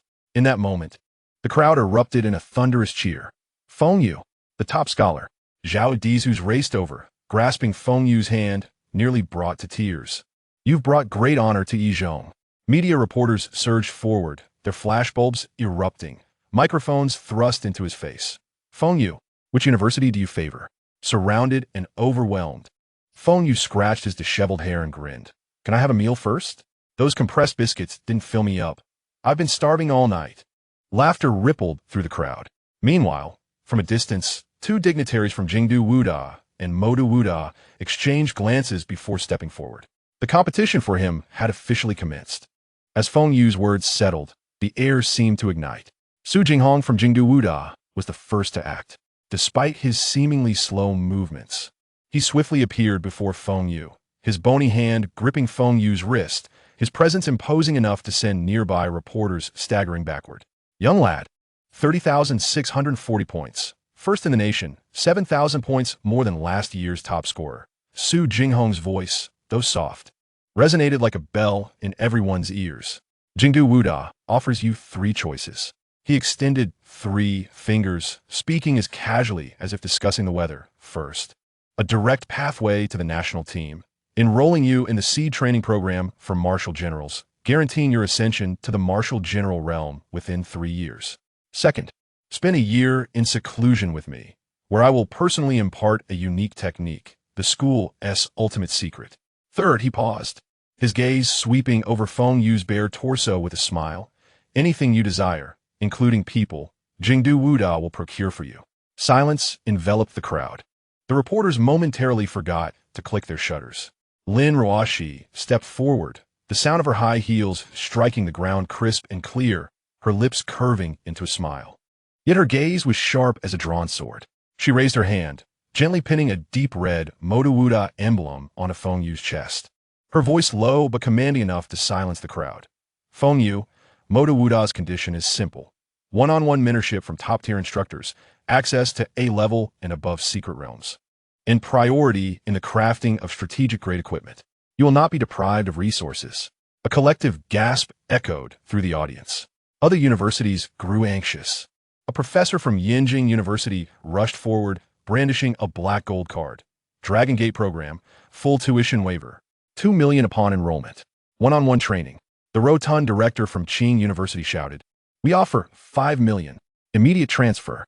Jiangnan Wuda, in a state of panic, exclaimed, 2 apartments for you, housing in the school district, plus parking spaces. The representatives from Jingdu and Modu paid them no mind. Feng Yu stood at the epicenter of this whirlwind, rubbing his nose, glancing left at Su Jinghong from Jingdu, then right at Lin Ruoshi from Modu, and finally at the other observers. After a moment's contemplation, he managed to utter, esteemed teachers, can I discuss this with my sister when she returns? The crowd fell silent for half a second before collectively nodding. Su Jinghong was the first to speak. His tone as gentle as an ordinary elder. Of course, we can wait for her. Lin Ruoshi also softened her earlier imposing demeanor, smiling as she added, yes, family opinions are paramount. We're not in a rush. We will wait for your sister. Other university professors chimed in, no problem. Take your time. Yes, family is most important. Feng Yu sighed in relief, scratching his head. Thank you, esteemed teachers. The crowd parted to create a pathway, and the reporters lowered their cameras, no longer daring to obstruct. Su Jinghong and Lin Ruoshi exchanged glances before turning to leave. As they reached the corner, both swiftly produced communication devices, whispering instructions. Su Jinghong commanded, immediately investigate the whereabouts of Feng Yu's sister. Contact her at the fastest speed and urge her to return to make a decision. Lin Ruoshi's tone was more direct. Locate Feng Yu's sister, utilizing the school's intelligence department for the search. Speed is of the essence. Within 5 minutes, the intelligence departments of both universities were in full operation. In Chapter 65, bringing good news. Within the sea-level, snowfield, secret realm, the wind and snow lashed at their faces like knives. The corpses of several snowblade wolves lay scattered across the snow, their warm blood freezing into crimson icicles. Feng Yu, I told you to hurry up with the collection. Do you not understand human speech? Wang Tietue stood at the back, arms crossed with disdain in his voice. Dawdling like this. Women are such a hassle. Had I known, I wouldn't have wasted money hiring you. I could have hired a male tank and finished this long ago. If you take any longer, I'll leave you here to feed the wolves. Do you believe that? Feng lay squatted by the wolf carcass, skillfully disassembling Fang's fur and magic cores with a sharp tool. Blood and grime covered her face and hair. Frost clung to her eyelashes, yet she remained silent, only quickening her pace. Ouyang Nana, furious, clenched her healing staff and charged forward. Wang Tietue, mind your tongue. Wang Tietue sneered. Oh, the little healer is quite protective of her friends. Huh? If you have the ability, then don't take my money. Feng Lei gently grasped Ouyang Nana's arm, whispering, Nana, don't argue with him. Once we finish this job, we'll take the money and leave. Ouyang Nana, stamping her foot in frustration, could only retreat back beside her. Wang Tietue was about to make another snide remark when suddenly, a rumbling echoed in the distance. The sound of heavy beast hooves approached, thundering in rhythm like war drums upon every heart. To the left, 6 peak-tier ice-armored rhinos pulled a black steel sled. To the right, 5 frost giants dragged a pure white war sled. The two teams halted almost simultaneously 10 meters away, causing snow to erupt 3 meters high. The 3 men of Wang Tietue's team froze in place, their legs trembling uncontrollably. Ouyang Nana, terrified, clutched Feng Lei's clothing, her voice shaking. Lei, are they here to kill us and steal? Feng Lei frowned, pulling Ouyang Nana a step behind her, her earth-based abilities gathering in the palm of her hand, ready to create a shield at any moment. Yet in the next second, an even more absurd scene unfolded. The members of both teams jumped from their sleds, moving in perfect unison, standing with military precision, yet exchanged disdainful huffs, their eyes filled with hostility. The leader of the crew with crew cut crossed his arms, nostrils flaring. Oh, you arrived rather quickly. The tall and lean leader scoffed, his voice laced with an inherent arrogance. Spare us the pleasantries. Do you think your Jingdu is worthy of competing with us for talent? Wang Tietue, dumbfounded, forced himself to jog a few steps forward. An ingratiating smile plastered on his face. Gentlemen, we are merely a small team, just finished dealing with the snow wolves. We haven't even divided the materials yet. Why don't you take whatever you fancy? Consider it our tribute. No one paid him any heed. The leaders of both teams stepped forward simultaneously, their gazes piercing through Wang Tietue and locking onto the 2 women in the group. The crew cut leader boomed, who is Feng Lei, step forward.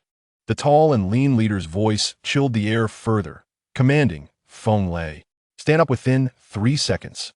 Don't waste our time. Ouyang Nana's voice trembled, Lei. They're calling for you? Feng Lei felt bewildered, not recognizing anyone from the 2 teams. The wind on the snowfield grew colder, like countless knives scraping against their faces. Wang Tietue's mind buzzed with a sudden surge of rage, replacing the fear that had just engulfed him. He turned sharply to glare at Feng Lei, his face quivering with fury. Feng Lei, how could I have been so blind as to hire you? Hurry and kneel before the 2 esteemed gentlemen and admit your faults. If you do not resolve this matter today, I shall expel you from the team right now. You will freeze to death in the wilderness, feeding the wolves. Feng Lei instinctively stepped back at his roar, her face pale and her fingers gripping her gathering knife tightly. The captain with the buzz cut spoke with a voice that boomed like thunder. Speak more courteously. We do not require her to kneel, nor do we need her to apologize. He stepped forward, seizing Wang Tietue's arm and twisting it gently. Crack! Wang Tietue was flung 3 meters away like a rag doll, landing in a snowdrift and howling in pain. The tall captain added with disdain, keep your mouth shut, or do not blame me for being impolite. Wang Tietue rolled on the ground in agony, while the other teammates quivered in fear, their legs trembling uncontrollably. Feng Lei's mind went blank as she instinctively shielded Ouyang Nana behind her, her voice trembling. Did my brother cause trouble? If he has made a mistake, I implore you to be lenient with him. I will take responsibility for him. If there is any issue, direct it towards me. Suddenly, the snowfield fell silent, the wind pausing for a moment. The buzzcut captain and the tall captain exchanged glances, their previous hostility dissipating entirely, replaced by a demeanor almost respectful. The buzzcut captain spoke first, his tone softening. Miss Feng Lei, you have misunderstood. We are not here to create trouble, but to bring good news. The tall captain, rarely smiling, adopted a gentle tone as though he were a different person. Your brother, Feng Yu, has just completed the college entrance examination today. He achieved first place in the National Martial Arts examination, scoring 30,643 points. Undisputedly the top scholar in the nation. Boom! Feng Lei's mind exploded with the revelation. She stood frozen, unable to process the information. Ouyang Nana was the first to scream, shaking Feng Lei's arm vigorously.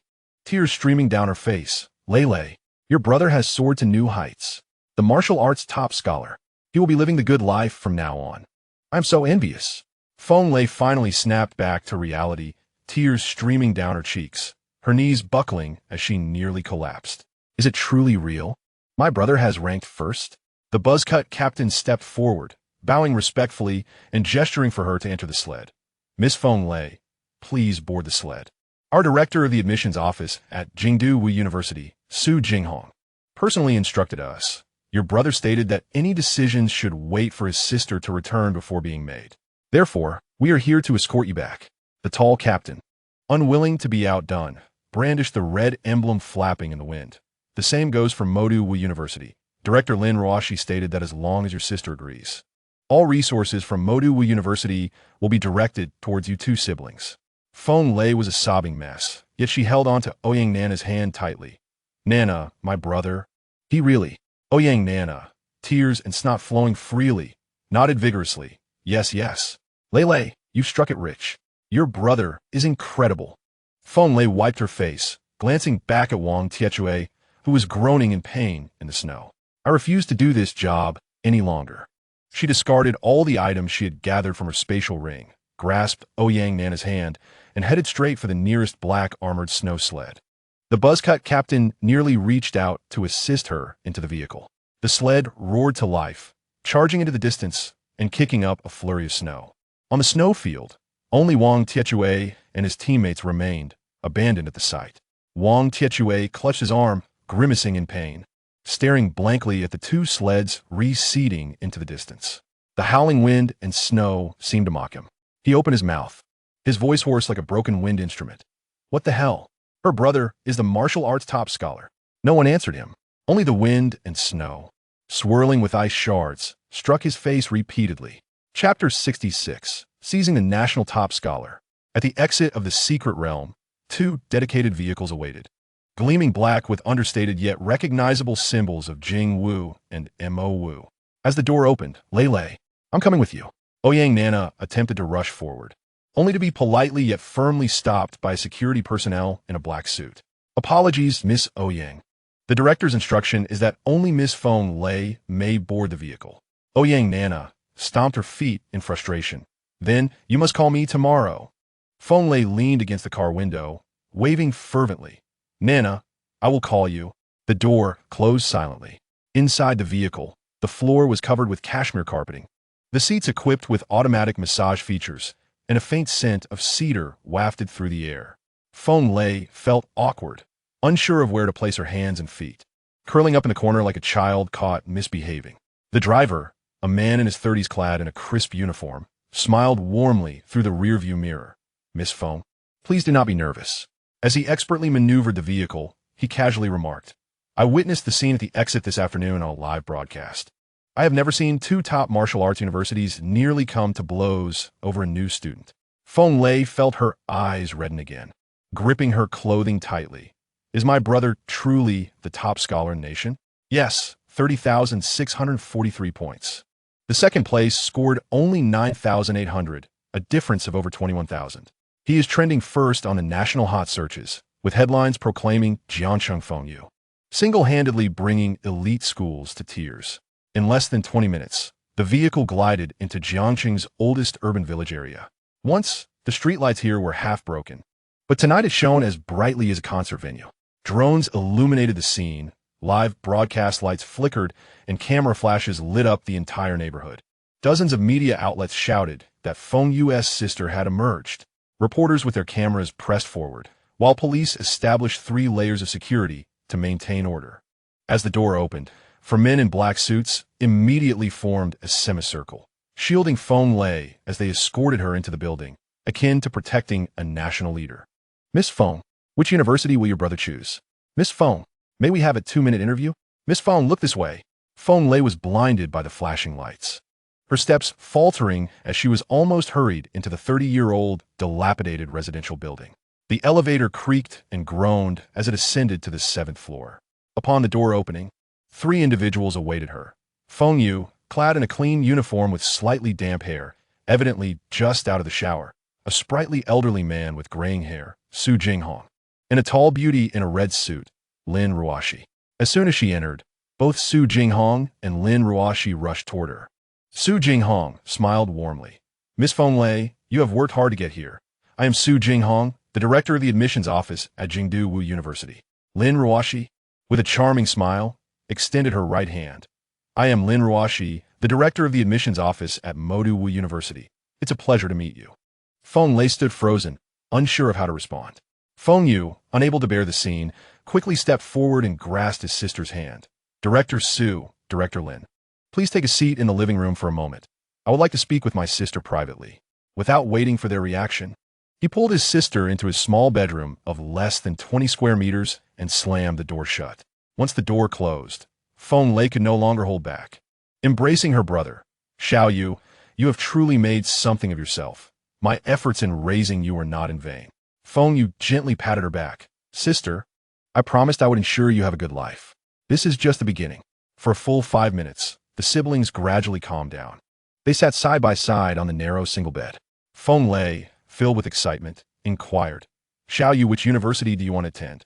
Jingdu Wu University or Modu Wu University? Feng Yu scratched his head, revealing a rare look of uncertainty. Sister, I don't know. Both universities are the top in Huaxia, and either would be fine. Feng Lei pondered for a moment. Then let us go with Modu Wu University. I want to see the sea. We as siblings have never seen the real ocean in our lives. Feng Yu paused for half a second before breaking into an even brighter smile, his eyes crescent-shaped. All right, to Modu, to see the sea. From now on, I will take you to the seaside every day to enjoy seafood. Although the 2 individuals were seated in the living room, their hearing was remarkably acute, allowing them to clearly discern the conversation occurring in the bedroom. Su Jinghong choked on a sip of tea, coughing violently, his face turning beet red. Lin Ruoshi, who had been maintaining a serious demeanor, suddenly broke into a radiant smile, her lips stretching almost to her ears. 5 seconds later, the bedroom door swung open. Feng Yu, with an arm draped around his sister's shoulders, beamed with sunny joy, proclaiming, Director Lin, we made our decision. We're going to Modu Wu da. Lin Ruoshi nearly lunged forward, seizing Feng Yu's hand, her eyes sparkling with delight. Well done, young man. You have discerning taste. Su Jinghong, standing behind them, cleared his throat a couple of times, forcing back the words of reconsideration that nearly escaped his lips. His complexion oscillated between shades of green and white, ultimately contorting into a smile that was more painful than a frown. I wish you both great success in Modu. Feng Lei looked at him and offered a gentle bow. Thank you, Director Su, for personally coming today. Su Jinghong waved his hand dismissively and turned to leave, his silhouette exuding a palpable sense of desolation. The moment the door closed, Lin Ruoshi spun around in excitement, clapping her hands like a child. It's done. It's done. Old Su will be the subject of my laughter for a lifetime. She then turned to the siblings, her lips curling into a confident smirk. Tomorrow morning, a private jet will fly straight to Modu. I've already arranged for a residence along the Huangpu River, a top-floor duplex with direct views of the Bun's nightscape. She then glanced at Feng Lei. By the way, Feng Lei, since you graduated from a junior college and wish to pursue further studies, I can arrange for you to continue your graduate education. If you prefer to work, I can also find you a suitable position. Feng Lei listed. Her eyes brimmed with tears. Thank you, Director Lin. I will consider it. All right, I'll take my leave now. Just call me when you're ready to depart for Modu, and I'll make the arrangements. Lin Ruoshi waved at the 2 of them. Goodbye. The 2 watched her depart. At the exit of the corridor, Su Jinghong emerged alone. His hair was streaked with gray, yet he stood tall and straight, though his footsteps were noticeably heavier than before. A group of reporters lurking at the staircase immediately surrounded him. Director Su, may we have an interview? Did Feng Yu ultimately choose Kyoto Wuda? Director Su, please say a few words. Su Jinghong paused, lifting his gaze to meet the row of microphones and cameras, remaining silent for 2 seconds. Finally, he gently shook his head, his voice calm. The child has made his own choice. With that, he uttered no more, maneuvering through the crowd. As the car door opened, he bent down to enter, and the vehicle silently glided into the night, as if it had never been there. The reporters attempted to pursue him, but the car had already vanished from sight. 5 minutes later, the door opened once more. Lin Ruashi emerged in her high heels, her red attire glowing like a flame under the dim corridor lights. A beaming smile adorned her face, her commanding presence overwhelming the scene. The flash of cameras erupted into a frenzy. Director Lin, has Feng Yu chosen Mo Wuda? Can you confirm this? Director Lin, please say something. Lin Ruashi paused at the stairway, raising her hand to silence the crowd, and the room fell into an instant hush. With a playful smirk, her voice, though not loud, reached every ear. I have an exciting announcement to make. The top scorer of the 2025 National Martial Arts Examination, Feng Yu, officially joins Mo Wuda. From today forward, he is a student of our Mo Wuda. The crowd erupted. Reporters frantically clicked their shutters, while self-media outlets began live broadcasts, shrieking in delight. Ah, it's official. Montauk du Wuda is incredible. The top scorer is ours. Lin Ruashi playfully blew a kiss to the camera, and as her high heels pivoted, the car door automatically opened. Before stepping in, she turned back, waving gently towards the upstairs direction. In the next moment, the car roared to life, the tail lights creating a brilliant crimson trail in the night. At that moment, the trending topic had exploded. Feng Yu officially announces his enrollment at Mo Wuda. Mo Wuda secures the national top scorer. Director Su of Kyoto Wuda returns empty-handed. Chapter 67. Arrival at Mo Wuda. The following morning at 6 o'clock, as dawn broke softly. 3 vehicles were parked at the entrance of Ching Tung Community, a sleek black luxury vehicle from Mo Wuda and 2 school buses. Feng Lei dragged 2 old suitcases, one belonging to her and the other to Feng Yu. The suitcases were those she had purchased 5 years prior. Feng Yu handed his suitcase to his sister, saying, "Sister, you head to the private passage to wait for me. I'll go greet them." Feng Lei nodded, being escorted by staff towards the airport's VIP passage. Outside the boarding gate, Principal Zhao Dezhu appeared in formal attire, dark circles under his eyes betraying a sleepless night filled with joy. Upon spotting Feng Yu, he strode forward, clapping his hands heavily on the boy's shoulders. "Well done, young man. You've brought great honor to the school." Surrounding them were dozens of classmates from the senior class of Yizhong, with Su Qian and Lu Qianqian at the forefront. Feng Yu smiled shyly. "Principal Zhao, you should drink less. I can see your voice has gone hoarse from excitement these past few days." Zhao Dezhu laughed heartily, lowering his voice. "The funds have been approved. The provincial scholarship combined with the school's award totals 1 million. It will be in your account in a couple of days." Feng Yu nodded in acknowledgement. Other classmates chimed in with their congratulations. "Feng Yu, the martial arts top scorer, is amazing. Montauk du Wuda. You are the only one from our province to gain admission to a top martial arts university this year. Truly impressive." Lu Qianqian squeezed forward, her eyes sparkling. "Feng Yu, why are you leaving so early? Isn't there's still 2 months until school starts?" Feng Yu shrugged. Director Lin mentioned the housing is ready, and the training facilities are available for immediate use. I want to adapt early. The resources in Mo are far superior to Jiangcheng. "Oh," Lu Qianqian exaggeratedly elongated her tone. "I can already imagine what your future days will be like. I'm so envious." She nudged Su Qian, whispering urgently, "Say something. If you don't, there won't be another chance." Su Qian bit her lip, her face flushing slightly, and after a moment, she finally lifted her head. Her voice barely audible. "Safe travels." Feng Yu looked at her, smiling naturally. "Yes, thank you. I hope we meet again." There was no ambiguity, no reluctance, just straightforwardness. Su Qian lowered her eyelashes, softly replying, Lu Qianqian, anxious, stamped her foot in frustration, but could only sigh. Feng Yu turned to all his classmates and teachers, waving goodbye. "I'm off now. Take care, everyone. Goodbye." The boy walked into the security checkpoint without looking back, his silhouette clean and decisive. At the private tarmac, a silver-white mid-sized private jet stood quietly, its body adorned with the understated yet striking emblem of Mo Du Wu de Feng. Lei was already waiting by the boarding ladder, and upon seeing her brother approach, she waved at him. Just as they were about to board, the familiar sound of high heels echoed from the cabin door. Lin Ruoshi appeared, dressed in black trousers and a white shirt, her sleeves rolled up to her elbows, her red lips as bold as ever. Feng Yu paused momentarily, then broke into a broad smile. "Director Lin, you came personally?" "Of course." Lin Ruoshi raised an eyebrow. "If I don't come to welcome you, who will?" After saying this, she turned her attention to the ponytailed girl beside Feng Yu. "Feng Lei, have you made your decision? Do you wish to pursue graduate studies in Mo Du, or would you prefer a more relaxed job? I can arrange either for you."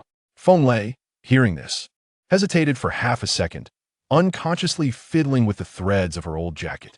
Previously, she had chosen a junior college solely for financial reasons.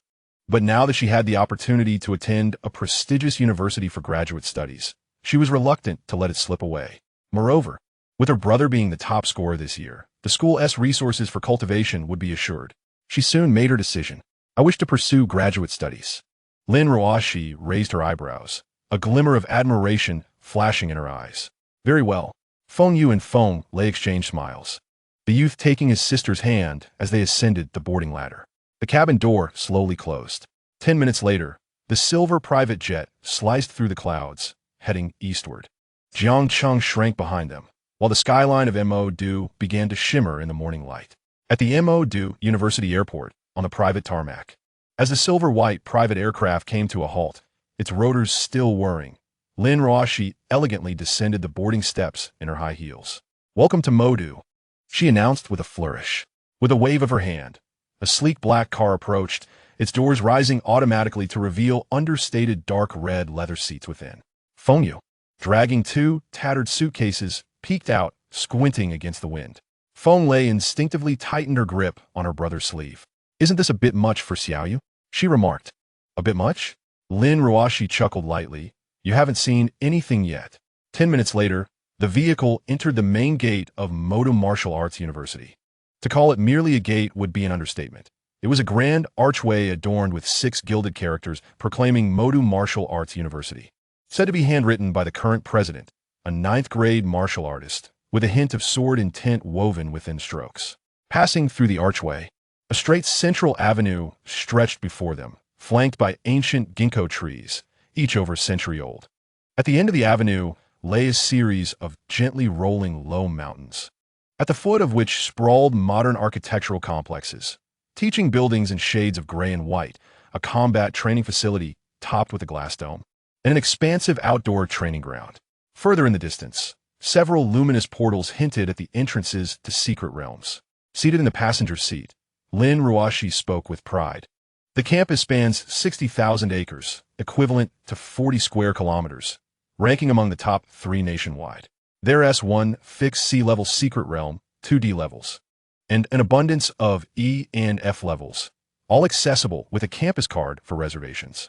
A magnetic levitation light rail encircles the campus with 20 stops, free with facial recognition, completing a loop in 40 minutes.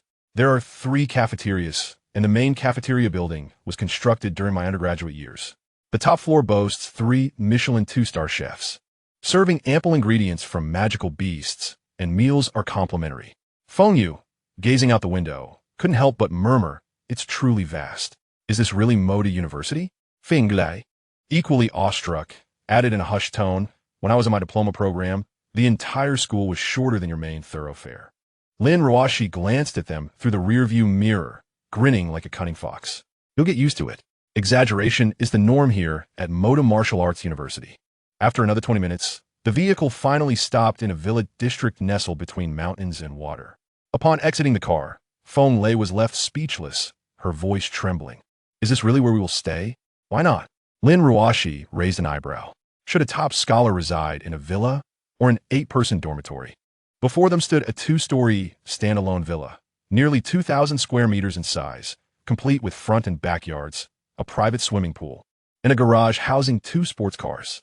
Lin Ruoshi snapped her fingers, and the villa's door swung open automatically, a soft blue light illuminating the doorframe. With triple authentication via fingerprint, iris, and vital energy fluctuation, You two will have unrestricted access after registration. Feng Yu pressed his finger against the scanner, successfully completing the highest level of authorization. Feng Lei followed suit. Stepping into the living room, they were greeted by a minimalist Nordic design. Feng Lei looked around nervously, unsure where to place her hands, fearing that any mishap could lead to financial ruin if she broke a vase. Lin Ruoshi tossed them two state-of-the-art mobile phones designed for martial artists, their screens illuminating to reveal a holographic map. This is the campus map, the red that indicates your current location. The colored markers show accessible areas. Those without color are either restricted zones or places you are not yet qualified to enter. After explaining, she cast a flirtatious glance at Feng Yu. Your assigned mentor is called Shi Jian, a peak 6th grade martial artist with an A-level bone-based ability. The only one of its kind in Modu. He has long sought a suitable disciple, and now he finally has one. He enjoys drinking, so you might visit him this afternoon. I've sent you the address. Also, classes officially commence on September 1st with a freshman exchange event. If you rank in the top 10, you can earn credits which can be exchanged for various cultivation resources at the school. Feng Yu, engrossed in the map, paused at her words. Freshman exchange event? Feng Lei leaned in, her voice laced with anxiety. Xiao Yu, every martial arts university has this tradition. Freshmen engage in a sparring match. Just a friendly bout, and rankings are determined. Mentors will select students based on their performance, inviting them into their classes or laboratories. If you perform poorly, you could face expulsion and have your student status revoked. Feng Yu's hand trembled. What? You could be expelled after getting in? Lin Ruoshi smiled like a fox that had stolen a chicken. We don't nurture failures here. Well, I must take my leave now. If you need anything, just call. I'll answer immediately. With a sway of her hips, the sound of her heels faded away. The room fell silent. Feng Lei anxiously clutched her brother's hand. Xiao Yu, are you going to be okay? Feng Yu grinned, revealing a familiar mischievous smile. Sister, just watch me. I managed to outshine the elite schools during the college entrance exams. This freshman exchange event is nothing. If I don't place first, I'll write my name backward. Outside, the sun shone brightly. The young man stood before the floor-to-ceiling window, his shadow stretching long. A spark ignited in his eyes. Moda Martial Arts University? Here I come. Chapter 68. Visiting the professor at 2:30 in the afternoon. The magnetic levitation light rail came to a smooth stop in the Mentor's Villa district. Feng Yu, carrying a backpack containing a bottle of magical beast blood wine, had learned from Lin Ruoshi that this mentor enjoyed drinking. The item was procured from the campus trading center, which operated similarly to those in the city and even supported mobile online shopping.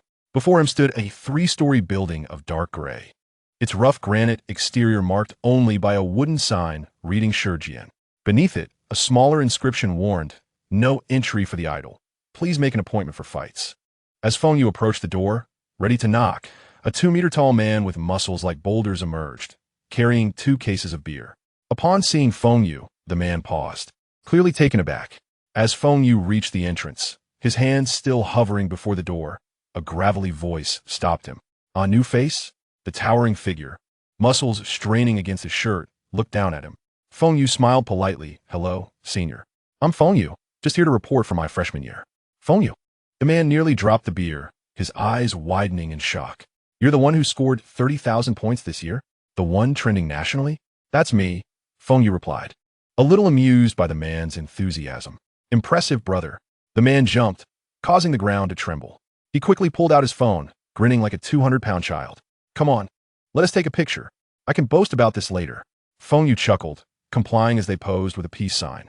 With a click, the ball man posted on social media, captioning it, "Here I am with the martial arts champion." Satisfied, he returned his phone to his pocket. "Are you here to see old Shi?" "Yes, Director Lin sent me to apprentice." The bald man erupted in laughter, nearly dropping his beer again. "Brother, let me tell you, I'm Feng Yu, a sophomore. I've been coming here to drop off drinks and snacks for 2 years, and I've only been allowed inside twice. Old Shi's temper, well, you know he loves his drinks. Are you prepared?" Feng Yu unzipped his backpack, revealing the magical beast blood wine. Feng Yu's eyes widened. "All right, you've got more sincerity than I do. Let us go knock." Together, they pressed the doorbell, which rang out with a cheerful chime. An impatient voice echoed from within. "Backyard." With a click, the villa door swung open on its own. Feng Yu stood frozen, his hands still gripping the beer, eyes wide with disbelief. "What the heck?" He abruptly turned to look at Feng Yu, Then at the automatically opening door, his voice trembling. The door opened? I've been here for 3 years. And today is the first time I haven't been met with a closed door. Did Shi Lao take the wrong medicine today? Or has the sun risen in the west? He was so excited that he nearly tossed the beer crate to the ground, bouncing up like a 2-meter-tall behemoth who had just received unexpected praise from teacher. His face flushed. Feng Yu, you are amazing. Do you possess some kind of door-opening aura? A champion buff? Feng Yu was amused by this exaggerated reaction and shrugged. Perhaps he's in a good mood today? Nonsense. Pang Yong lowered his voice, his expression one of disbelief. The last time I brought him out, he still told me to get lost. Now that you're here, the door opens by itself. What does that signify? He suddenly wrapped his arms around Feng Yu's shoulders, his voice cracking with excitement. It means the heavens are smiling upon us. Come on, let's hurry inside. If we delay, the door might close again. With that, he dashed inside, clutching the beer crate as if fearing the door might change its mind. Feng Yu twitched the corners of his mouth and followed him in. As they walked, he whispered, "Senior, could you tell me more about Professor Shi? I've only heard Director Lin mention that he is an A-level bone system practitioner and hasn't taken a disciple in many years." Pang Yong kept his voice low, as if afraid of being overheard. Not just for years. He has never taken a single disciple. Why is that? Because the bone system is rare and, moreover, Shi Lao is not an ordinary warrior. He is a mentalist, a bone system mentalist. Feng Yu halted his steps. He had heard of mentalist at school, but had never encountered one. Curiosity surged within him, prompting him to inquire. A mentalist? Could you elaborate? Pang Yong explained. Unlike before, where warriors could only follow one path, there are now 2 major paths. The first is the physical warrior, the most common route, strengthening the body, refining vitality, and projecting vital energy, engaging directly with fists and weapons. They endure many blows, but their explosive power and limits are high. The second path is the mentalist, who controls objects directly with mental power. They can attack enemies from hundreds or even thousands of meters away, killing invisibly and deciding the outcome from afar. Their survival abilities are exceptional, and their long-range output is explosive, but the training conditions are demanding. Talent, resources, and techniques are all indispensable. Feng Yu felt a surge of excitement. This seemed like a promising path. His mental power was at 90 points and had not increased. He was uncertain of what level that placed him. He also grew curious about Pang Yong. So, you're a bone system practitioner too? Pang Yong patted his own 2-meter-tall frame. Grimacing, no, I'm a variant of the Earth system, specifically the rock system, capable of physical combat. But I fear pain, and standing there getting beaten up is foolish. Isn't it? I'd rather hide in the back and throw stones or smash rock pillars from a distance. Feng Yu stared at him for 2 seconds before bursting into laughter. A 2-meter-tall giant, with thighs thicker than his waist, claiming to fear pain. The contrast was remarkable. Pang Yong, slightly embarrassed by the laughter, scratched his head. What are you laughing at? Let's go. Upon entering the backyard, they found it spacious, with the ground and surrounding walls forged from a deep gray special alloy, marked with scars from blades and fists, evidence of long-term brutal assaults. In the center stood an old rot-tan chair, where an elderly man reclined, basking in the sun. He wore a simple white tank top and gray trousers, his hair grizzled and beard unkempt. Yet his complexion was rosy and his spirit robust. His eyes were squinted as if dozing. As soon as Pang Yong entered the yard, he placed the 2 crates of beer down with familiarity, grinning. "Professor Shi, would you like a bottle of beer?" He quickly popped open a can, and foam immediately bubbled forth, which he offered to the old man. Feng Yu mimicked him, gently opening a bottle of beast blood wine. The rich, almost otherworldly aroma of the liquor erupted, carrying a hint of bloody sweetness, as if infused with life, wafting into the air. The old man's previously squinted eyes finally opened slightly. Chapter 69. Not just any ordinary matter. The old man's eyes, once narrowed into a slit, now widened slightly. His gaze first scanned the beer in Pang Yong's hand with impatience, then leisurely settled on the beast blood wine that Feng Yu had just opened, finally lingering on Feng Yu's face for a couple of seconds longer. He straightened up, the joints of his body cracking audibly, took the beer from Pang Yong, examined the can, and frowned. Not cold? Forget it. He placed the beer on a small table beside him, and then snatched Feng Yu's beast blood wine, inhaling deeply beneath his nose, his eyes brightening. Good stuff. He tilted his head back and took 3 deep swigs, swallowing hard. and only after half the bottle did he slowly lower it, wiping his mouth with his thumb. Now then, speak up. What brings you here? Fang Yu quickly adorned a smile.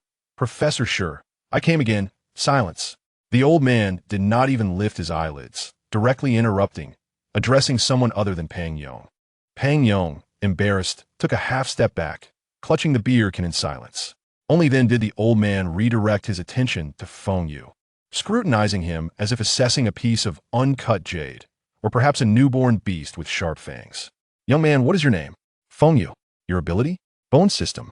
The old man's previously languid demeanor abruptly stiffened, his pupils narrowing slightly. He set down the bottle and leaned forward, lowering his voice by an octave. What level? Feng Yu met his gaze steadily, enunciating each word. S level. Upon hearing the words bone system S level, the old man fell silent for 2 seconds, then suddenly grinned, his teeth glinting in the sunlight. Not bad. He placed the bottle on the ground, rose to his feet, though his muscular lines beneath the tank top were not exaggerated. They exuded a weighty sense of solidity. I am Sure Jian, a peak 6th grade practitioner in the bone system, specializing in the mentalist path. He locked his gaze on a Feng Yu, true fire igniting his eyes for the first time. Have you made up your mind? Do you wish to take me as your master? Feng Yu did not hesitate for a moment, nodding decisively. I have made my decision. You're the only senior in the entire school with the same ability as I. Who else should I pay my respects to? For this reason, Professor Sure is the only one in the entire university with the same ability as him. He was also curious, why would a bone system practitioner become a mentalist?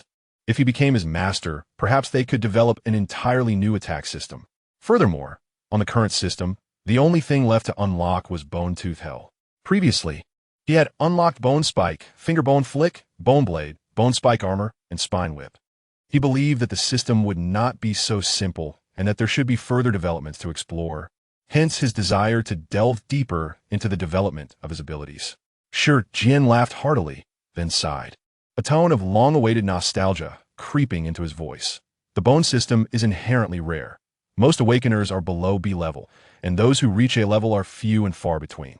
You are the first S level in the history of Huaxia. He examined Feng Yu as if looking at a rare treasure.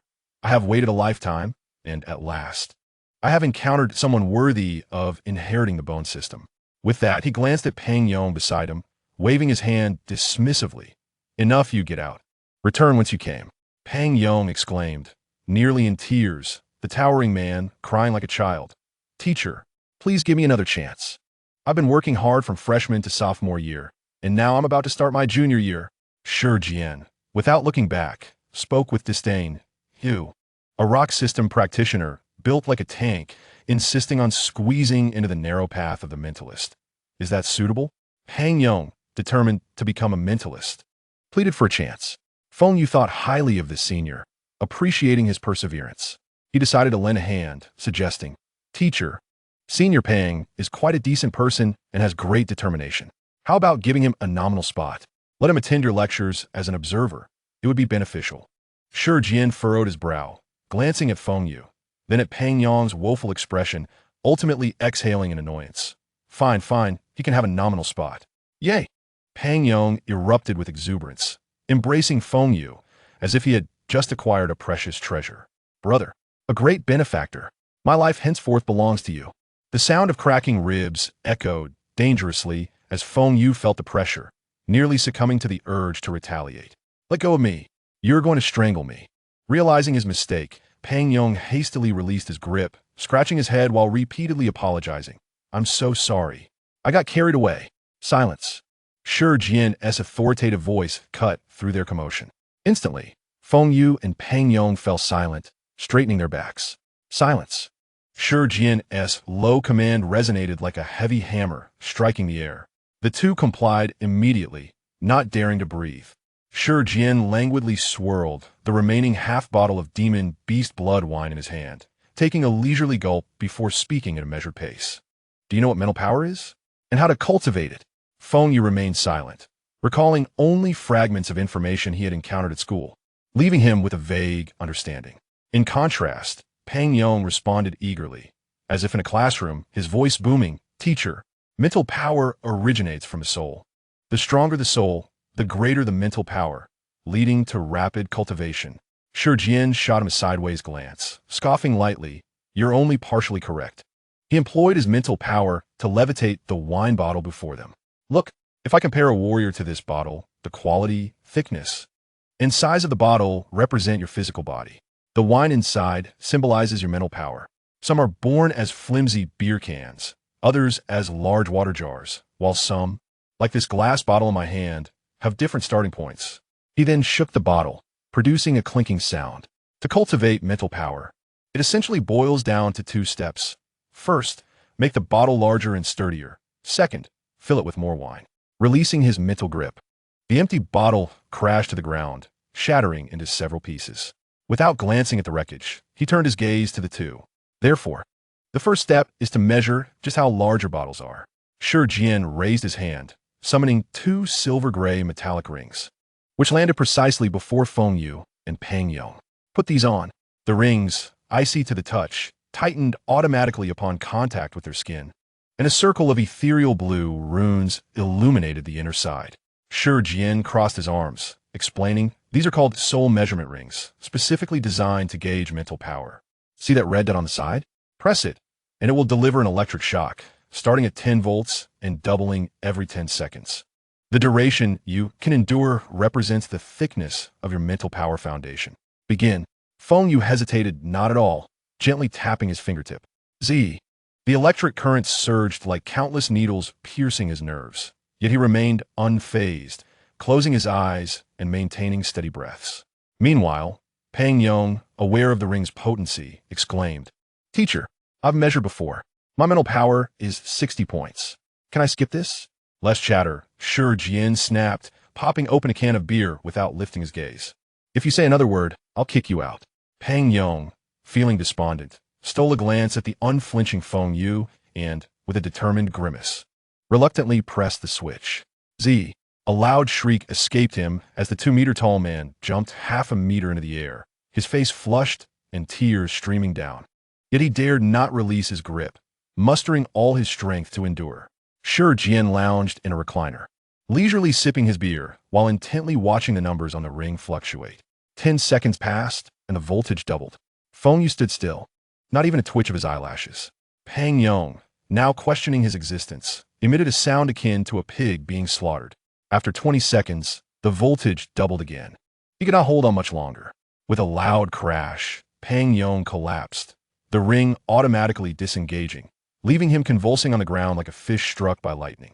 The ring displayed mental power 61. Fang Yu climbed to his feet, astonished at the number. I even gained a point. Yet Shi Jian's gaze remained fixed on Feng Yu. 30 seconds, 40 seconds, 50 seconds. The numbers on the ring continued to soar.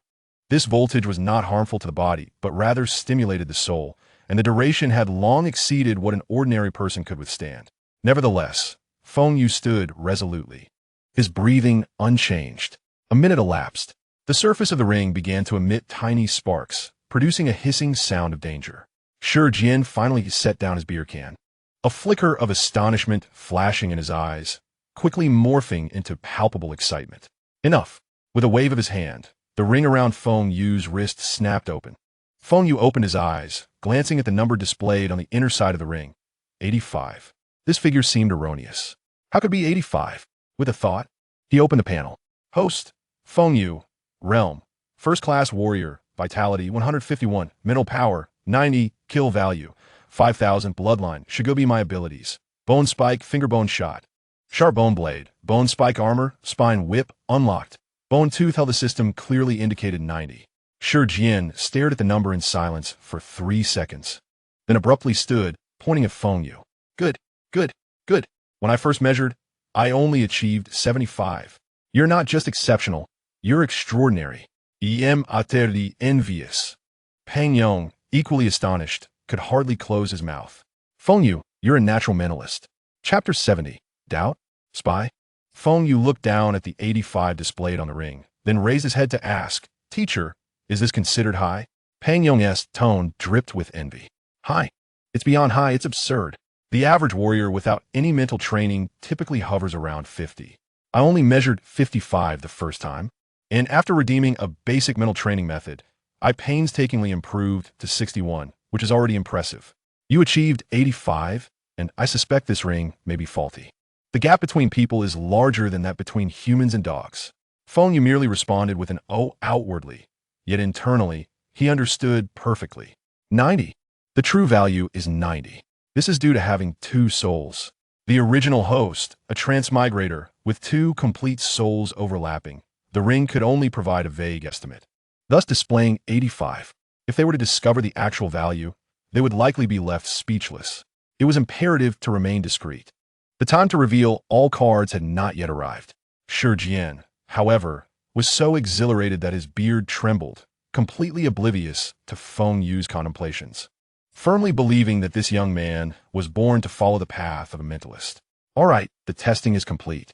He waved his hand over his spatial ring, producing a dark golden badge the size of a fingernail, intricately engraved with bone patterns and runes, emanating a subtle mental wave.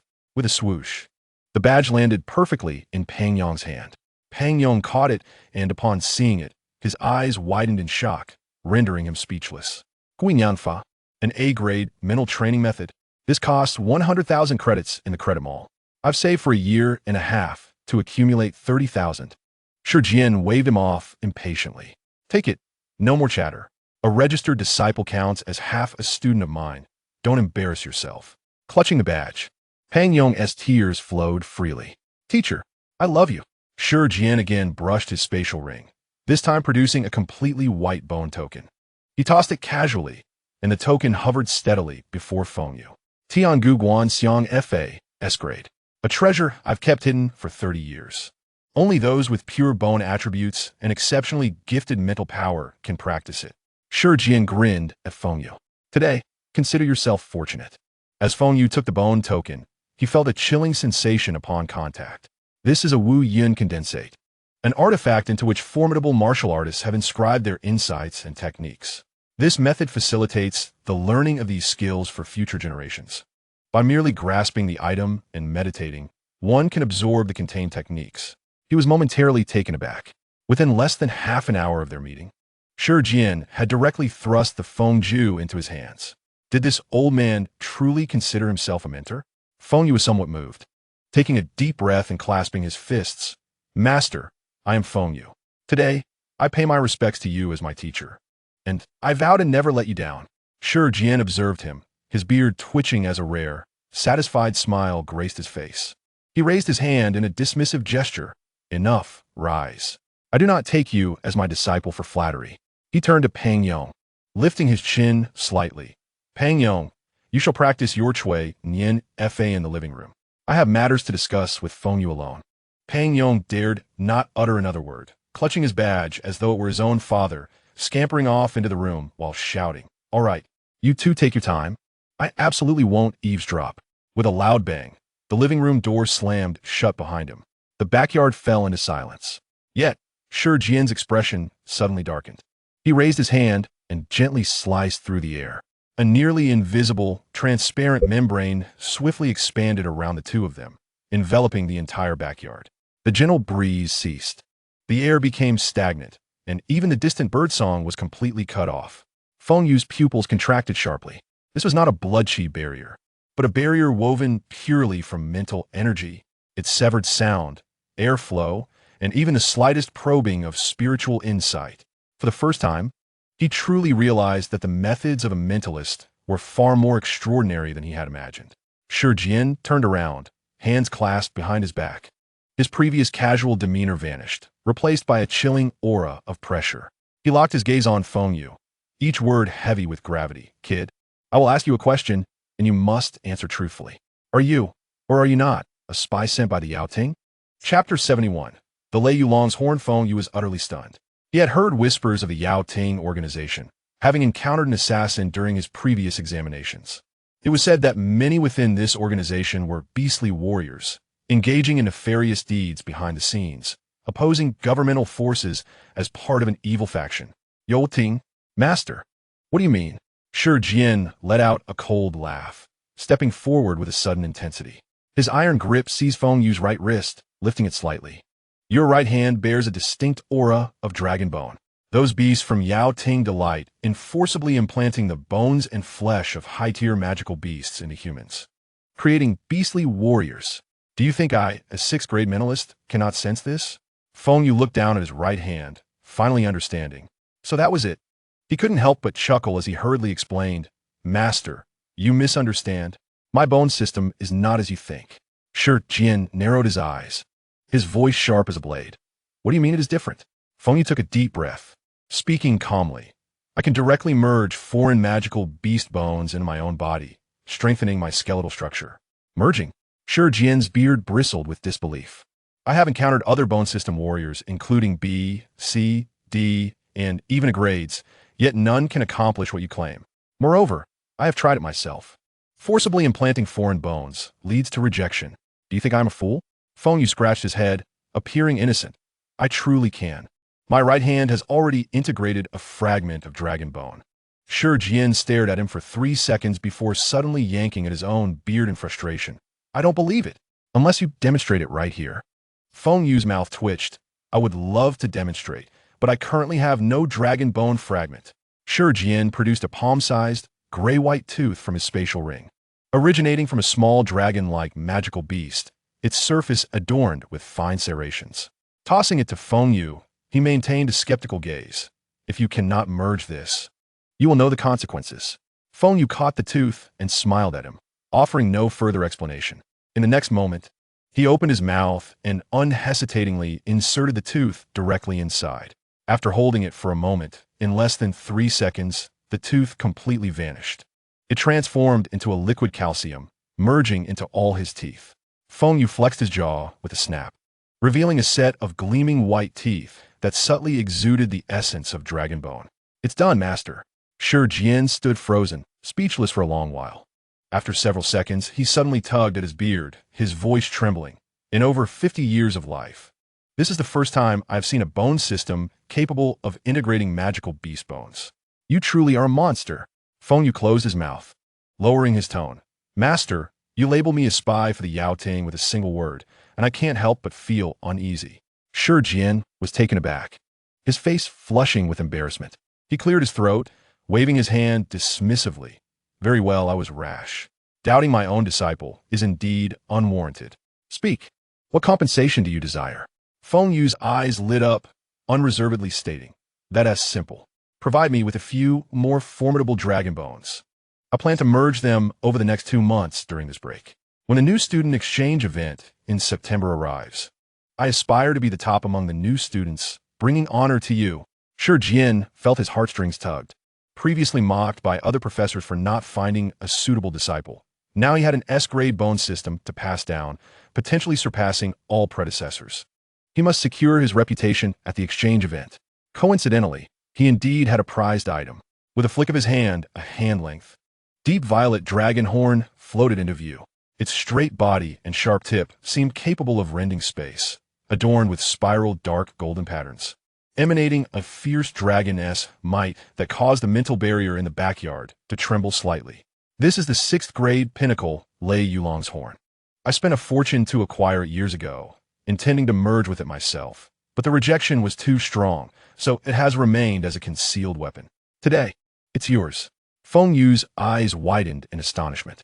The aura from this horn surpassed the fragment of dragon bone he obtained at the Jianshan trading post by at least tenfold. He reached out to take it, but as his fingertips brushed the dragon horn, a jolt of lightning-like pain surged through his body, as if countless tiny bolts of lightning were racing through his veins, attempting to utilize his bloodline to merge with the horn. Yet, the horn remained utterly immovable. Feng Yu inwardly lamented that his first-grade status was indeed too low, but he could gradually work on it. It was better than having nothing.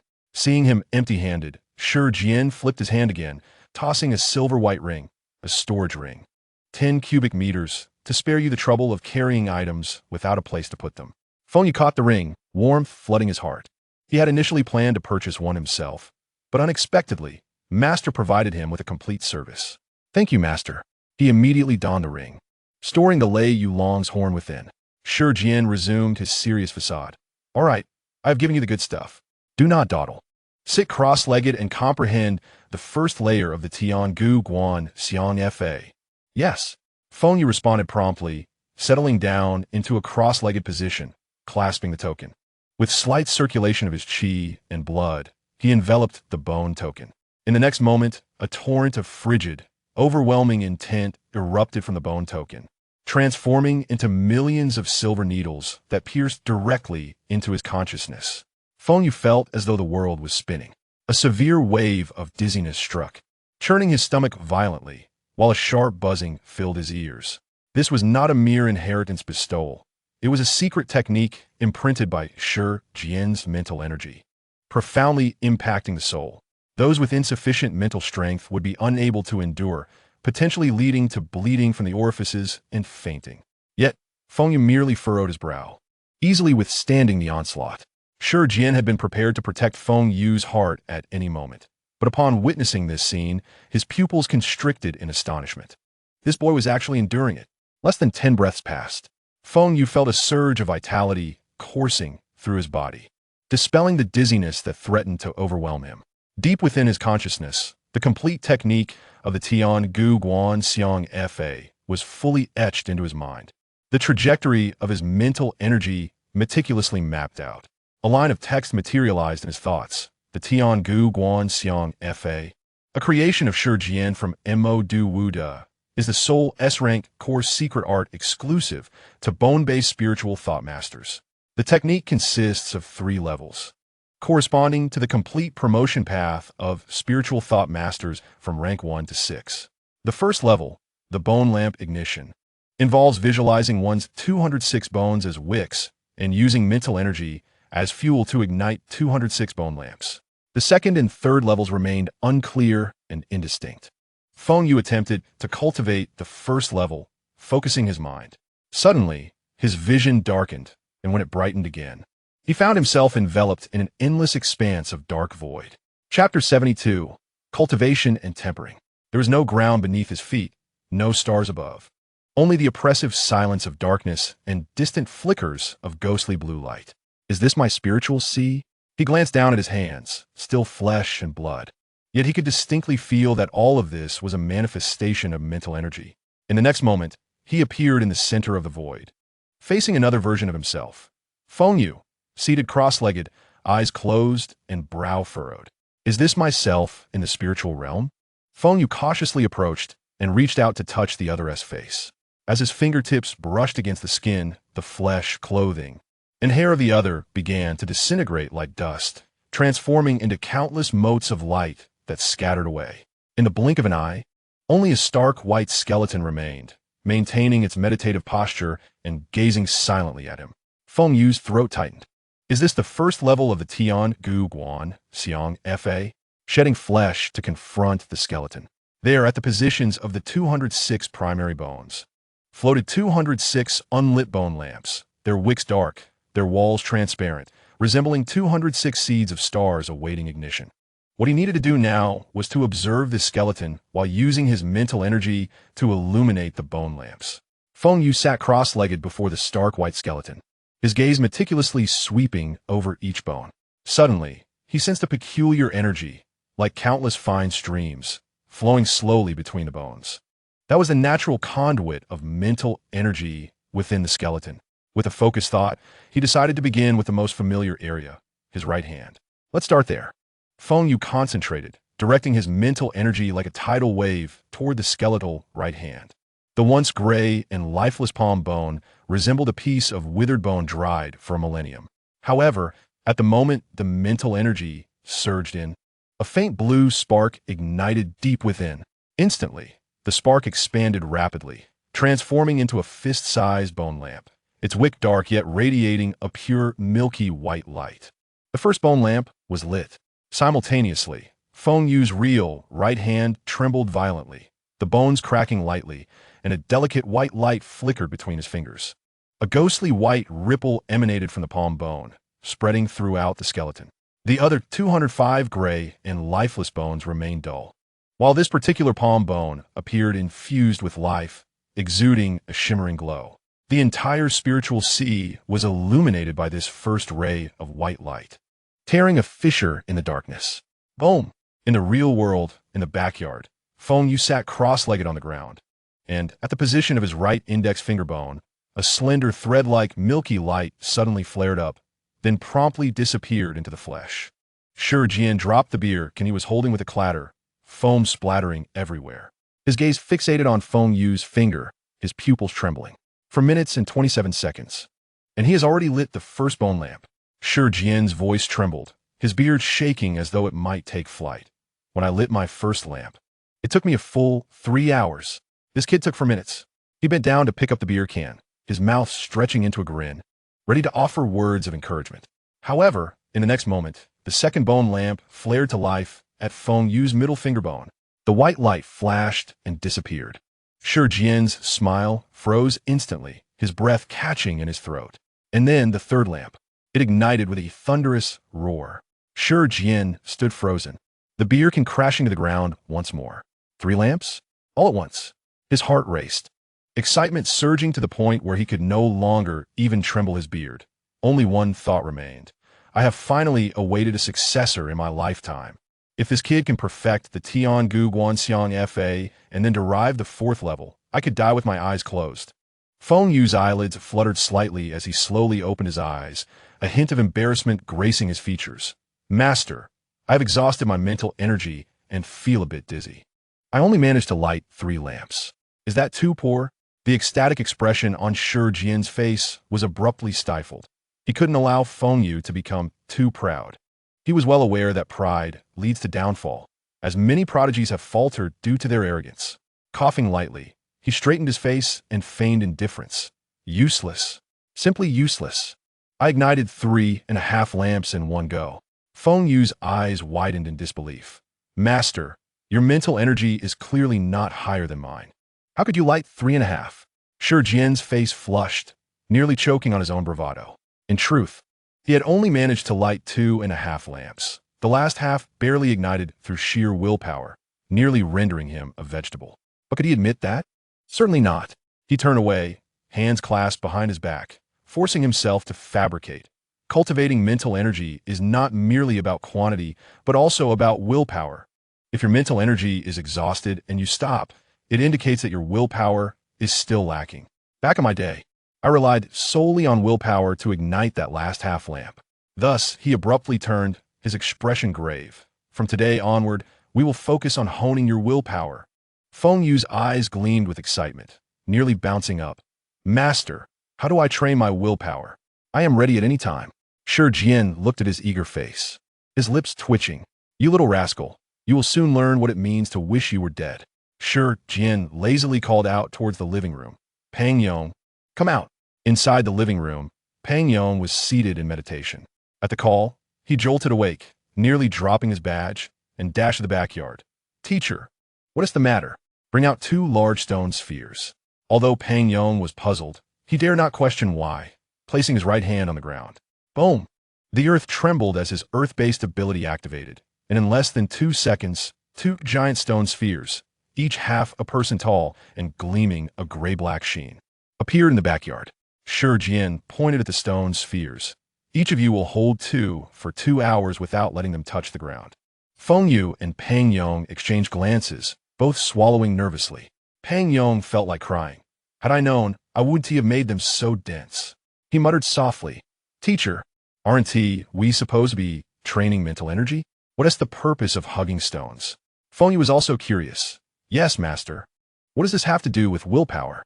Shi Jian cracked open a can of beer, gulping down a hearty mouthful, and glanced sideways. Enough with the questions. Strong mental energy does not equate to strong willpower. When mental energy is exhausted, it is entirely reliant on willpower to endure. The harder the willpower, the further the mental energy can travel. Stop talking and start lifting. With that, he reclined back into his lounge chair, propping his legs up, continuing to sip his beer. Feng Yu took a deep breath, approached, and wrapped his arms around the stone sphere, exerting all his strength to lift it. What the hell? The sphere didn't budge an inch. This stone sphere must weigh at least 800 pounds. Gritting his teeth, he activated his vital energy, his veins bulging, and he barely managed to raise the stone sphere to his waist, his arms trembling uncontrollably. 800 pounds was indeed a bit outrageous for his current first-rank physique. On the other side, Fang, being a third-rank warrior, effortlessly lifted the stone sphere to his chest, even freeing one hand to scratch his head. "Teacher, this is too easy." Shi Jian shot him a sideways glance, a wicked smile creeping onto his lips. He extended 2 fingers, lightly tapping the air. Buzz! A faint glow suddenly enveloped the surface of the stone sphere in Fang Yong's arms, and its weight instantly surged. From 800 Jin to an astonishing 2,800 Jin. With a resounding crash, Fang Yong's feet pressed deep into the ground, nearly causing him to kneel, drenched in sweat and trembling. "Teacher, please be gentle. I cannot bear it any longer."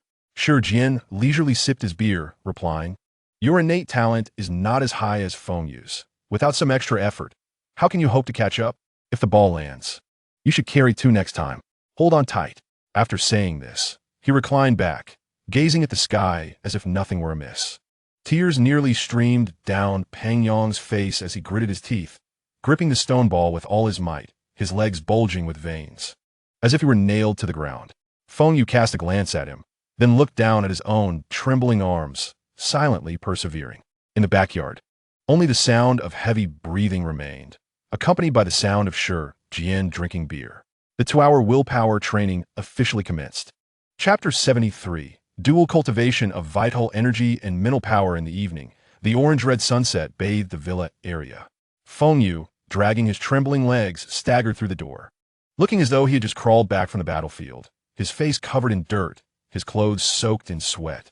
Feng Lei, watching television in the living room, was startled when she looked up. "Xiao Yu, what happened to you? Did you get robbed?" Feng Yu grinned. "No, I officially became a disciple this afternoon, and my master trained me rigorously all day." Feng Lei looked him up and down, her heart aching. "Quick, go take a shower. I'll head to the cafeteria to pack some good dishes for you. You need to replenish your energy tonight." In the second-floor bathroom, as the hot water cascaded down, Feng Yu felt rejuvenated. Soaking the bathtub, he leaned against the wall and exhaled deeply, opening the system panel. Host: Feng Yu. Realm: first-grade martial artist. First-grade mind master. Vital energy: 155. Mental power: 93. Kill value: 5,000. Abilities: martial artist. Bone spike, finger bone flick, sharp bone blade, bone spike armor. Spine whip unlocked. Bone tooth hell mind master. Heavenly bone visualization method 3. Current: 3,206 lamps 4th lamp. 100 kill value 5th lamp. 200 kill value 6th lamp. 300 kill value, and so forth. Each lamp increasing by 100. After an afternoon of training, his vital energy increased by 4 points, and his mental power by 3 points. Feng Yu's gaze fixated on the incrementing rule, his eyes brightening. An arithmetic sequence, a classic transformation akin to a chessboard being filled with rice. He calculated swiftly, a 100 in 1100. To fill the remaining 203 lamps, the total kill value required: S203100 20,302,207 0600. 207 million kill value. Feng Yu inhaled sharply, unable to suppress a smile. Frightening indeed, but it was too enticing. His master had mentioned that the later stages of cultivation became increasingly difficult. Lamps had once been stuck for years, but now, with sufficient kill value, one could simply pay to light them up and force a breakthrough. Delighted, he began to spend his kill value, illuminating 9 lamps in one go. 4th lamp: 100 points 5th lamp, 200 points 6th lamp, 300 points 7th lamp, 400 points 8th lamp, 500 points 9th lamp, 600 points 10th lamp, 700 points 11th lamp, 800 points 12th lamp, 900 points in total. He consumed 4,500 kill value. The 13th lamp required 1,000 points, leaving him with only 500 points, which was insufficient. His mental power rose from 93 to 102, an increase of 9 points. Each lamp corresponded to 1 point of mental power. Soaking in the warm water, Feng Yu felt the subtle changes brought about by the increase in mental power. The word Shi Jian had mentioned during the afternoon's lesson echoed in his mind. Once mental power surpasses the threshold of 100 and continues to rise, one could theoretically achieve the most basic form of telekinesis. Telekinesis? Feng Yu's heart raced, and his gaze immediately fixed upon the light blue bottle of shower gel on the bathroom shelf. Taking a deep breath, he cleared his mind and concentrated all his mental energy on the bottle, silently murmuring, "Come here." His will extended like invisible tendrils, and he could distinctly sense the presence of the shower gel. The bottle seemed to quiver slightly, producing a faint sound of friction where it met the plastic shelf. Yet, that was all it did. Contrary to his expectations, it did not soar into the air. After a slight movement, it remained unresponsive. Feng Yu slowly exhaled. This brief attempt had drained his mental energy more than swinging a blade 100 times would. However, instead of disappointment, his eyes sparkled with excitement. It worked. Although it was merely a trivial tremor, it confirmed that Shi Jian's words were not mere fantasy and validated the authenticity of his mental powers enhancement. This signified that a new path was gradually unfolding before him. In the future, he might indeed be able to manipulate objects with the same ease as he controlled his own limbs, perhaps even commanding his bones for more intricate and distant attacks. With such thoughts, Feng Yu's heart raced faster. Dual cultivation, he immediately resolved in his heart. I will cultivate both body and mind. This notion did not spring forth from thin air. During the afternoon's training break, he had posed a question to Shi Jian. Master, has anyone attempted to cultivate both vital energy and mental power simultaneously, achieving a high level in both? Shi Jian had regarded him for a long moment before slowly responding.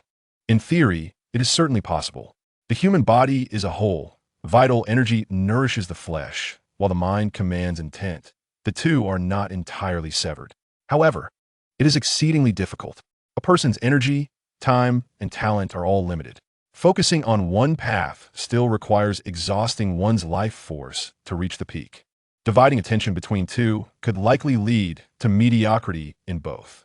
Even the four martial gods reigning in the world today, after mastering the martial path of vital energy, explore deeper mysteries and more complex situations by allocating some of their energy to study mental power, hoping to draw parallels. Yet, in terms of the pure strength of mental power and application techniques, they may not even match some specialists in this field.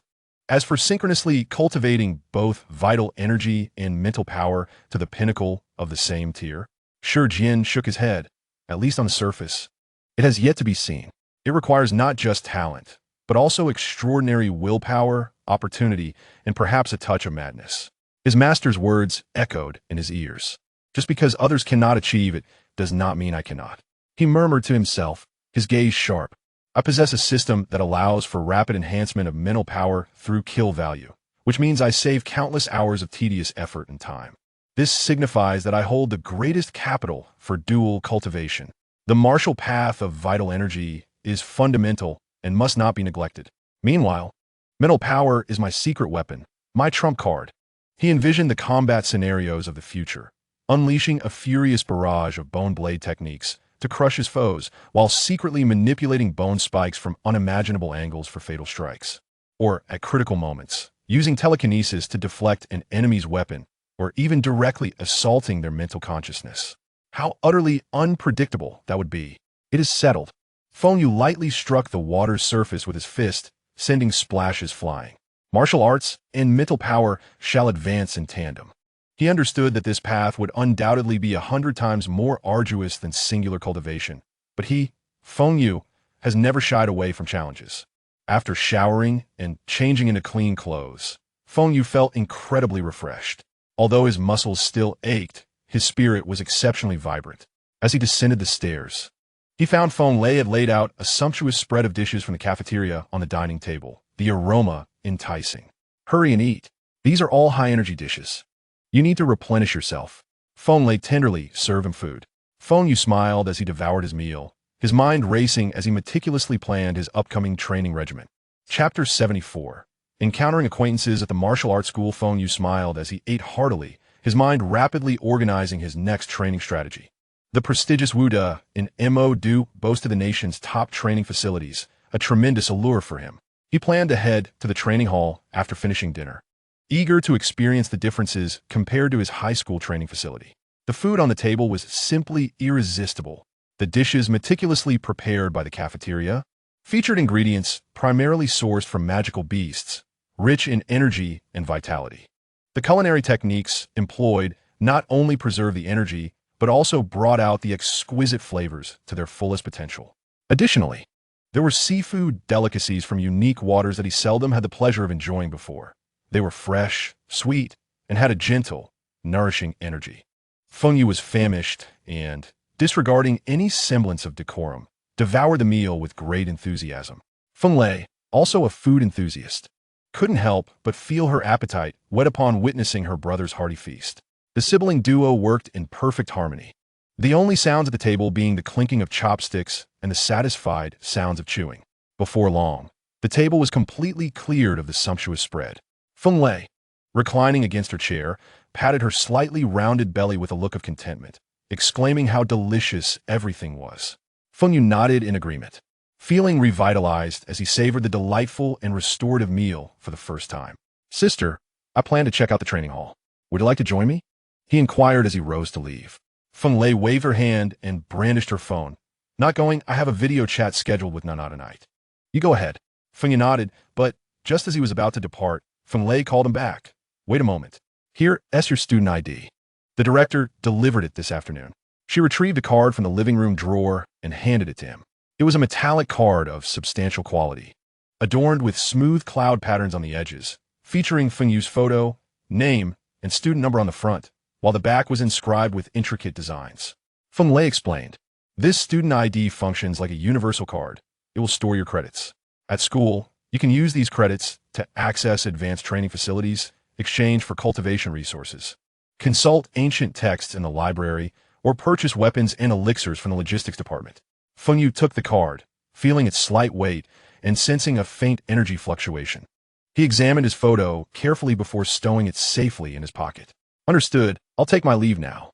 As he exited his home, the evening breeze brushed against his face, bringing the refreshing essence of late summer.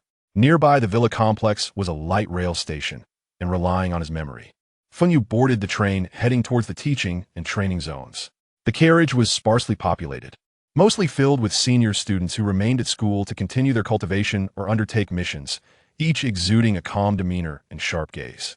Before long, the train arrived at its destination.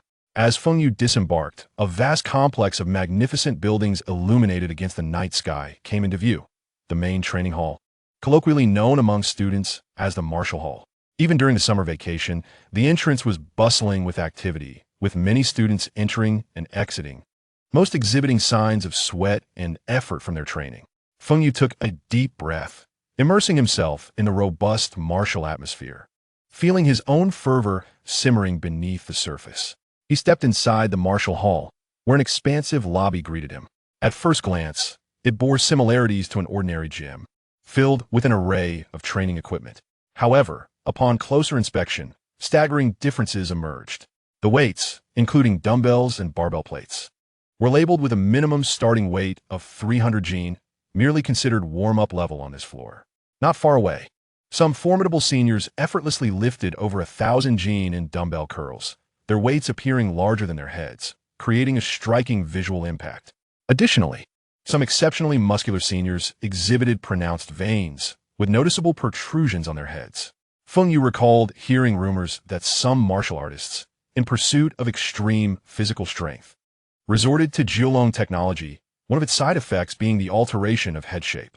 He discreetly navigated around these imposing figures. On the opposite side, female students clad in form-fitting yoga attire showcased their curves while training on various flexibility apparatuses.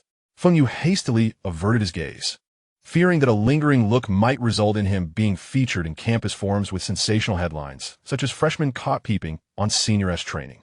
He sought a secluded corner, picked up a pair of 500 Jin dumbbells, and commenced his foundational strength training.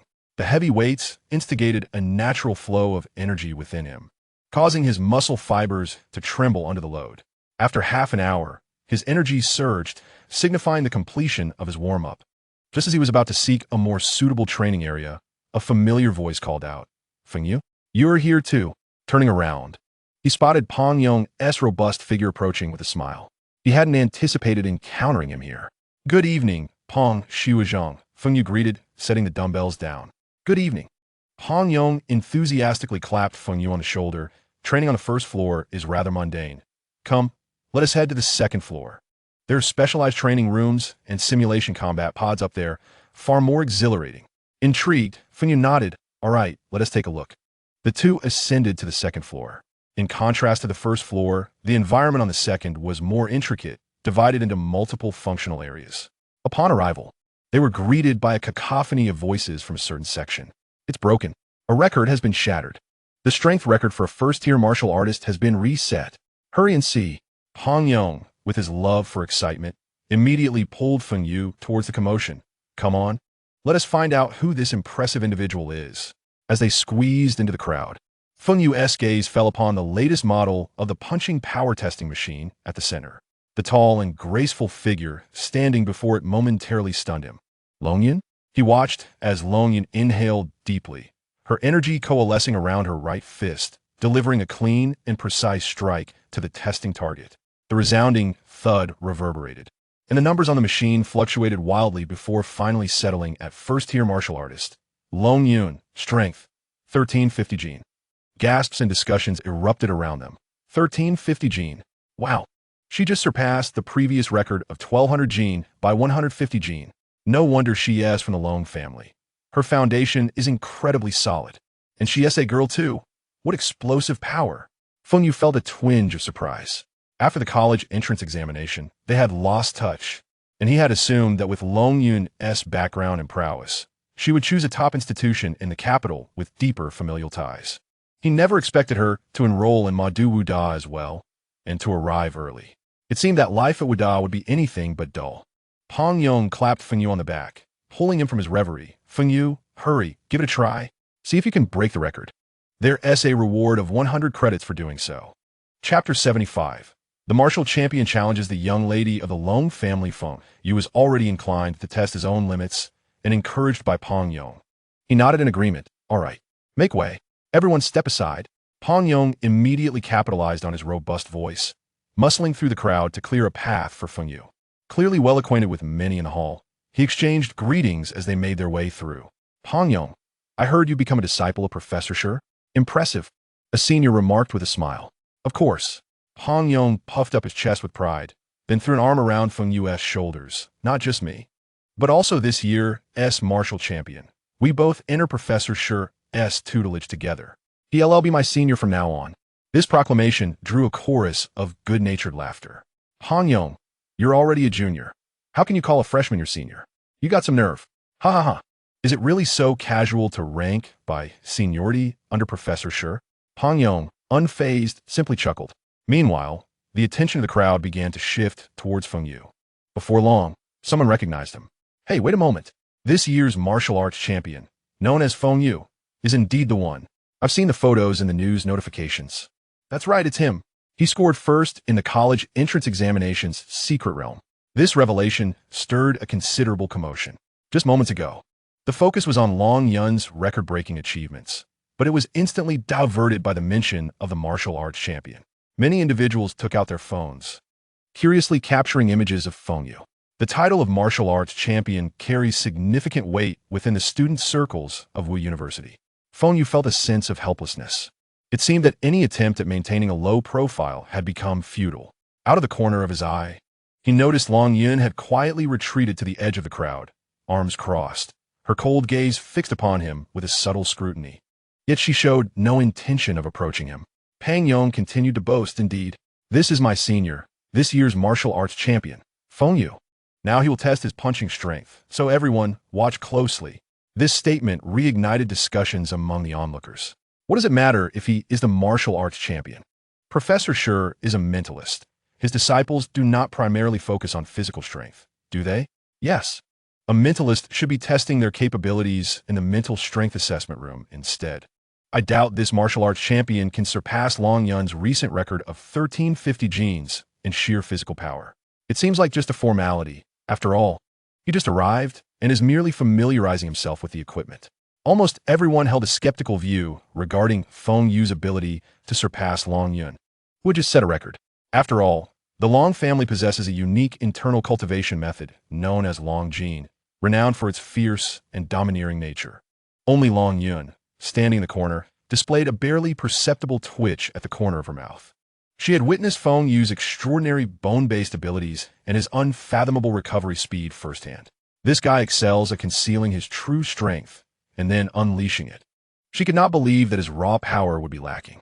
Feng Yu ignored the surrounding clamor and approached the punching strength testing target, standing steadily before it. He swiped his student ID. Beep. Login successful. He put away the card, not rushing to exert all his strength, but instead intending to test his capabilities in a standard state. He drew back his right arm, engaging his core, and delivered a powerful straight punch to the target's center. Bang! The testing machine's screen flickered as numbers soared, ultimately settling at first-rank martial artist. Feng Yu, strength, 1205 genes. Scattered applause and murmurs arose among the crowd. 1205 genes. Not bad. The martial arts champion indeed possesses strength. Achieving this number right upon entering school is impressive. Alas, it still falls short compared to the Long family's 1350 genes. It appears that those specializing in mentalism cannot compete with the Long family's prowess in raw strength. Pang Yong patted Feng Yu's shoulder, offering a hearty consolation. That's enough, Junior. When I first tested, I only managed a little over 1,100 genes. You have done remarkably well. Feng Yu frowned slightly, dissatisfied with the figure. Feeling the surging energy within him and the active mental power in his sea of consciousness, he spoke. That was merely a warm-up. I will try again. Nearby, someone could not help but scoff. You fell short by over 100 genes. Trying again is just a waste of time. Indeed, breaking a record is not so easily accomplished. Feng Yu disregarded the dissenting voices. He repositioned himself, taking a deep breath. This time, he would hold nothing back. His energy surged like a torrent, fully channeling into his right arm. His muscles slightly swelled, veins becoming visible. Simultaneously, he pushed his 102 points of mental power to their limits. Although he could not yet manipulate objects from a distance, he attempted to compress his mental energy, creating an invisible booster tightly encasing the back of his right arm. The force of his vitality served as the propellant, while his mental energy acted as the booster. Now is the moment. A glimmer shone in Feng Yu's eyes as he united his lower body and waist, channeling his strength seamlessly, and finally, with an invisible mental push, he unleashed a punch. Boom! The force of this punch far surpassed the previous one. The air erupted with a deafening roar as it compressed violently. The heavy testing target emitted a resonating hum, and the entire machine trembled violently. The numbers on the screen soared at an unprecedented speed, instantly surpassing 1,300 genes, then 1,400 genes. Under the astonished gazes of the crowd, the vivid red numbers ultimately settled firmly at first-rank martial artist. Feng Yu, strength, 1,498 genes. Silence. An eerie stillness enveloped the space. It was even more exaggerated than the silence that followed Long Yun's record-breaking moment. Everyone's mouths hung agape, unable to believe the figures displayed. 1,498 genes. The theoretical maximum strength for a first-rank martial artist is 1,400 genes, which means he exceeded it by 98 genes. Is this truly the strength that a freshman can achieve? Pang Yong's jaw dropped, enough to fit a fist inside. Meanwhile, at the edge of the crowd, a glimmer of realization flashed in Long Yun's cool eyes, quickly replaced by deeper contemplation. This fellow indeed harbors astonishing secrets. Feng Yu gradually retracted his slightly trembling right fist, gaining a clearer understanding of this explosive strike that combined vitality and mental power. He turned to face the astonished Pang Yong and the petrified crowd, casually stating, I'm just not in peak condition today. Once I rest well, I should be able to break 1,500 genes. This declaration sent ripples through the crowd, akin to a stone cast into a tranquil lake, creating greater waves. They were utterly captivated. Everyone was shaken by the confidence and potential encapsulated in his words. He had yet to officially enroll, with nearly 2 months remaining until classes commenced. Surpassing 1,500 genes as a first-rank martial artist seemed almost a certainty. Click, click. The crowd finally snapped to attention, hastily pulling out their phones to capture photos and record short videos, eager to disseminate this explosive news across various campus groups and forums. Shocking. Martial arts champion Feng Yu enters the Martial Arts Academy, delivering a punch of 1,498 genes, approaching the theoretical limit. A monster is born. Freshman Feng Yu's strength test crushes Long Yun's record. The news spread like wildfire within the student community of a university in Mo City, igniting widespread discussion and interest. Numerous quick-witted students hurriedly approached Feng Yu, eager to introduce themselves and become familiar with him. However, Feng Yu exhibited no interest in such social interactions. responding to their advances with a stoic demeanor. Observing this, Fang Yu positioned himself as a barrier, gruffly urging, "Go on, go on. Can't you see my senior needs to continue his training? Don't crowd around." At that moment, a cool figure parted the crowd and approached directly Long Yun. Fang Yu stepped forward, warily inquiring, "Classmate, is there something you need?" Long Yun ignored him entirely, her gaze bypassing him and landing on Feng Yu, her tone devoid of emotion.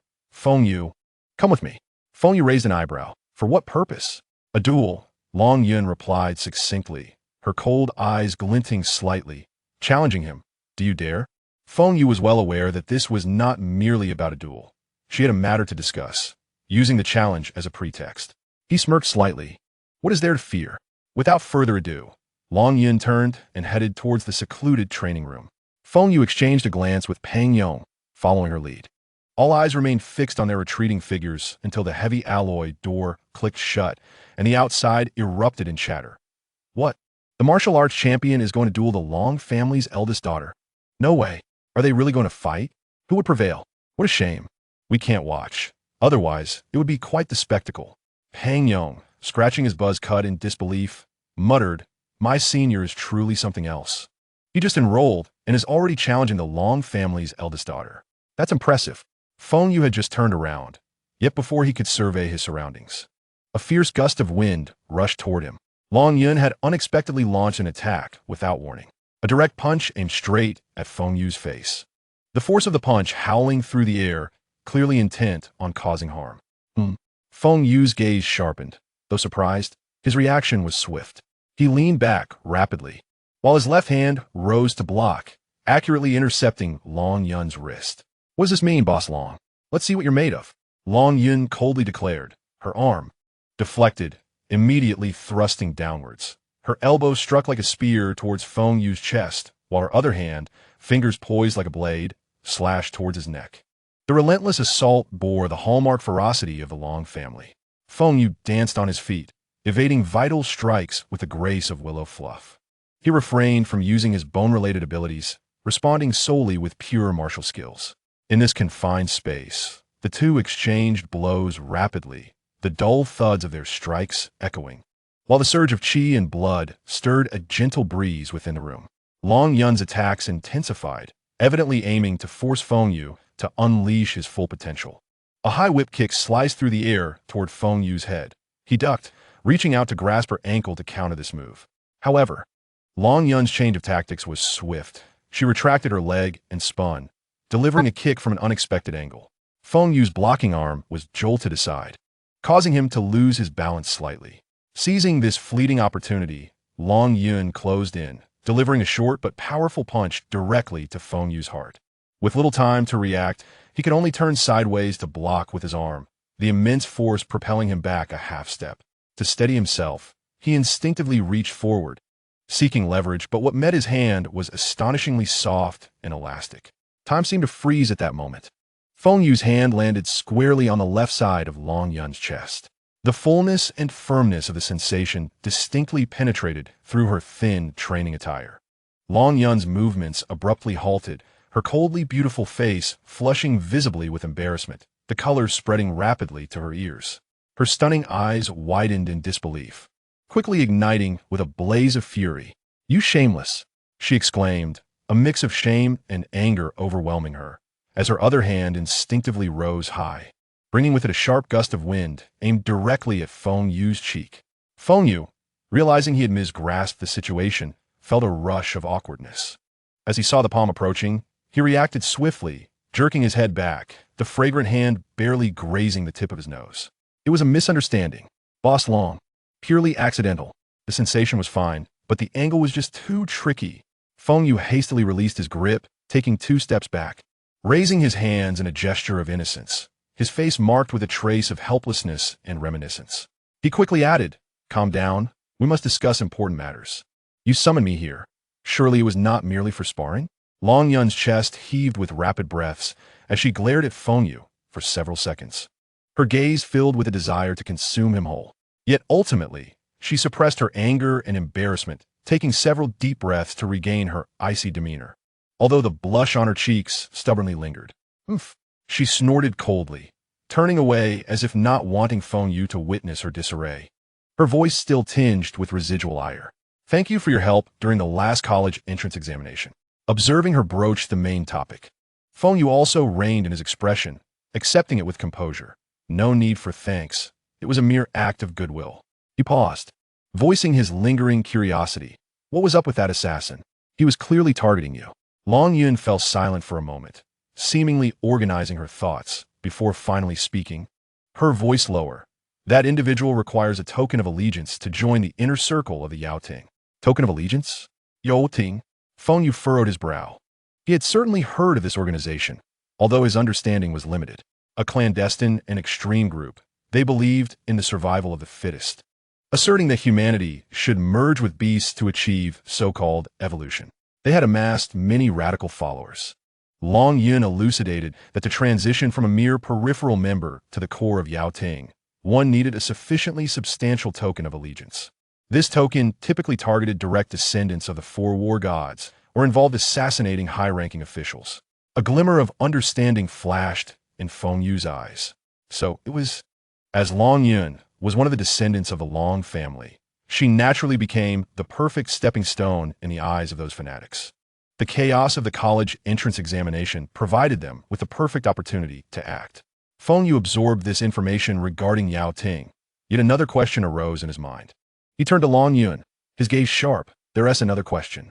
The college entrance examination's secret realm is heavily guarded, with proctors conducting strict inspections at the entrance and regular patrols within.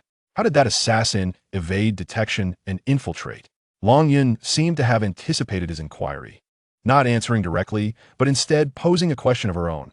"Feng Yu, do you know the English term for an assassin?" Feng Yu paused.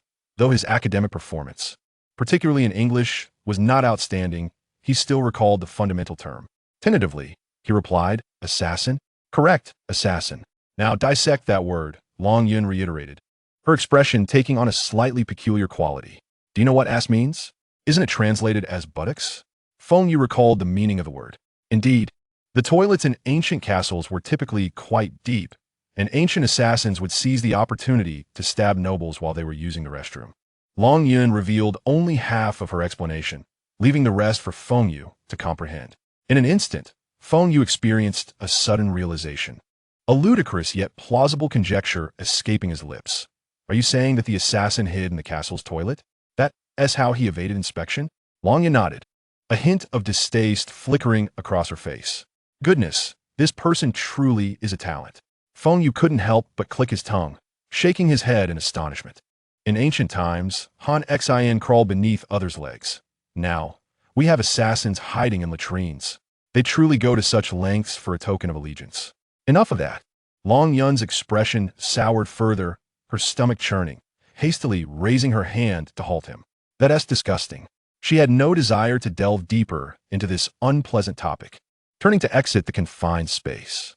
"Wait, Boss Long," Feng Yu called after her. Long Yun halted, her hand already on the doorknob, glancing back at Feng Yu, her expression questioning, laced with a subtle wariness. Before he could speak, Long Yun had already discerned his thoughts, cutting him off with a tone that bore a sense of resigned acceptance, tinged with loneliness. "Don't ask. I know what you're going to inquire." Taking a deep breath, she met Feng Yu's gaze and calmly stated, "Let me be perfectly clear. Just as you previously speculated, I have indeed not awakened any innate abilities. I am pursuing the most traditional, the purest path of a martial artist." Having said this, she made no further delay, abruptly pulling open the heavy alloy door. Outside, a multitude of students, initially crowded to witness the commotion, scattered like startled birds, pretending to pass by or engage in training. Long Yun paid them no mind. Her back straightened, her cold face devoid of expression as she strode through the crowd, quickly disappearing at the end of the martial arts hall's corridor. Yet to Feng Yu, her silhouette appeared even more taut and solitary than usual. To admit that she had not awakened her talents in an era rife with extraordinary abilities, especially within a family like the Longs, was an unimaginable burden for outsiders. At this moment, Peng Yong approached, raising his eyebrows in curiosity. "What were you two doing in there? Was it a fight, or that kind of fight?" "We merely exchanged a few martial arts techniques." "Nothing more," Feng Yu replied, gazing towards the direction in which Long Yun had vanished, stroking his chin, his eyes flickering. The path of a pure martial artist. How intriguing. Chapter 77. Refining the Thunder Prison Dragon Horn. Feng Yu approached with excitement, proposing, "Senior brother, stop daydreaming. Come, let me take you to a wonderful place. A special room for training spiritual power." Professor Shi emphasized that we must not neglect this aspect. Feng Yu withdrew his thoughts and nodded in agreement. The two departed from the strength testing area and arrived at a section of the martial arts hall designated for spiritual masters and students in related fields. The rooms here were notably quieter, with excellent soundproofing. Upon pushing open a heavy door, they were greeted by a spacious and bright room. In stark contrast to the equipment-laden atmosphere outside, this space appeared quite open. The walls and floor were made of a special material designed to absorb energy fluctuations. On one side of the room, a shelf displayed an orderly array of various small objects, from the lightest ping-pong balls to slightly heavier metal darts and shurikens, and finally to larger, dense metal spheres the size of basketballs. These were all tools for spiritual masters to practice remote control, beginning with the simplest items. Feng Yu walked to the shelf and picked up 2 ping-pong balls, placing them on the ground. He closed his eyes, furrowed his brow, and concentrated all his mental energy on one of them. The ping-pong ball trembled slightly, rolled half a turn, and then fell still. "Alas, this is truly difficult," Feng Yu lamented, scratching his head, feeling as if his spiritual power were akin to an eel, slippery and elusive. "Senior brother, why don't you give it a try? See if you can make it fly." Feng Yu did not hesitate. He was eager to test the practical effects of his 102 points of spiritual power. He focused on the other ping-pong ball, his cool mental energy spreading out like invisible tendrils, precisely enveloping the ball. Compared to the hefty bottle of shower gel in the bathroom, this ping-pong ball felt almost weightless. "Rise," with a mere thought. The ping-pong ball suddenly floated into the air, as if held aloft by an unseen hand, and gracefully landed in the palm of Feng Yu's outstretched hand. The entire process seamless and fluid. "Wow, senior brother, incredible," Feng Yu exclaimed, his eyes wide with disbelief. "You succeeded on the first try, and so steadily. Your talent for spiritual power is simply extraordinary." Professor Shi would surely be overjoyed. Feng Yu gazed at the ping-pong ball in his palm, feeling quite satisfied, yet maintained a calm exterior. "It's manageable. The item is relatively light, but not everyone can control it so easily," Feng Yu replied enviously. The two continued their training. Feng Yu progressed rapidly, soon able to manipulate 2 ping-pong balls simultaneously, making them orbit around him like twin satellites, occasionally feigning attacks with swift movements and precisely retracting them into his hands. His control improved at a visibly astonishing pace. In contrast, Feng Yu, after much effort and sweating profusely, could only manage to keep one ping-pong ball quivering and hovering a mere 10 centimeters above his palm for a few seconds before it fell. Nevertheless, for him, this was a significant achievement, and he grinned widely. Continuous training of spiritual power was immensely taxing on the mind. An hour later, Feng Yu felt a throbbing in his head and suggested, "Senior brother, I need to work on my physical strength to clear my mind and sharpen my willpower." "How about you? I'll practice alone for a while longer," Feng Yu responded. After parting ways with Feng Yu, Feng Yu sought out a smaller, card-access private training room. This type of room offered excellent confidentiality, making it an ideal setting for secretive cultivation or testing. With a beep, he swiped his student card, and the heavy door slid open and shut, completely isolating him from the outside world. The interior was silent. Feng Yu walked to the center, focusing his thoughts, and from the inconspicuous space ring on his finger, he retrieved the object gifted to him by Professor Shi, the Thunder Prison Dragon Horn. As the dragon horn materialized, a faint yet palpable pressure filled the air. The metallic sheen of the horn was adorned with crackling blue arcs of electricity, flickering and emitting subtle popping sounds, brimming with ferocious life force. Feng Yu carefully cradled the horn, feeling the immense and pure thunder energy contained within, his heart filled with awe. He murmured to himself, "This horn was forcefully severed from the dragon's body, and one would think it has lost its essence. Yet, the thunder energy within is astonishingly vast and pure." An audacious thought surged uncontrollably in his mind, and his gaze brightened.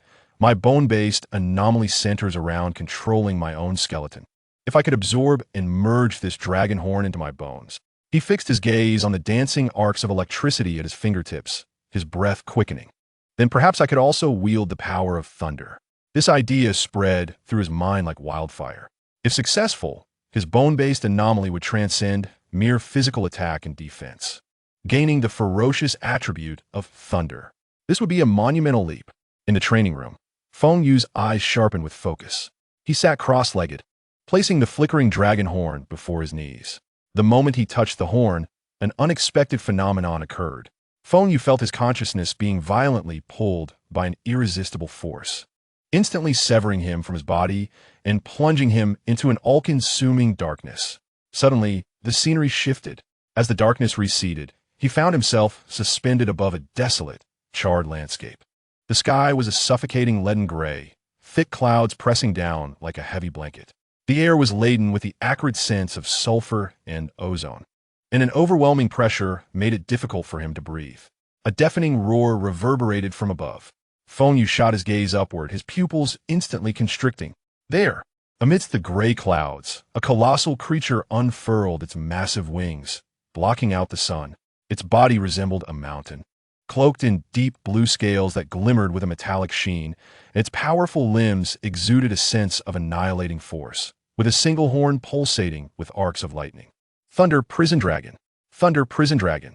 And it was a peak-tier, 6th-grade magical beast. The oppressive aura it radiated was incomparable to the 1st-grade wolves, 2nd-grade butchers, and vampires he had faced in the Gaokao secret realm. The sheer magnitude of this beast brought an overwhelming sense of dread. It was not merely a difference in size and strength. It was an absolute dominance on a life level. Boom! The horn atop the Thunder Prison Dragon erupted with blinding lightning. A bolt of thunder, over 10 meters wide, crashed down from the storm clouds like a divine spear, striking a 100-meter-high hill with ferocious impact. The ground shook violently. Debris flew, and dust soared into the sky. As the dust settled, the hill had been utterly obliterated, its upper half scorched and molten, flickering with residual arcs of electricity. Feng Yu's consciousness trembled as he witnessed this scene, his mind shaken. Was this the power of a 6th-grade magical beast? Chapter 78. Gaining the power of thunder, he recalled the knowledge imparted by his school professors. The higher the grade of the magical beast, the more exponentially its power increased, awakening various talents akin to human anomalies.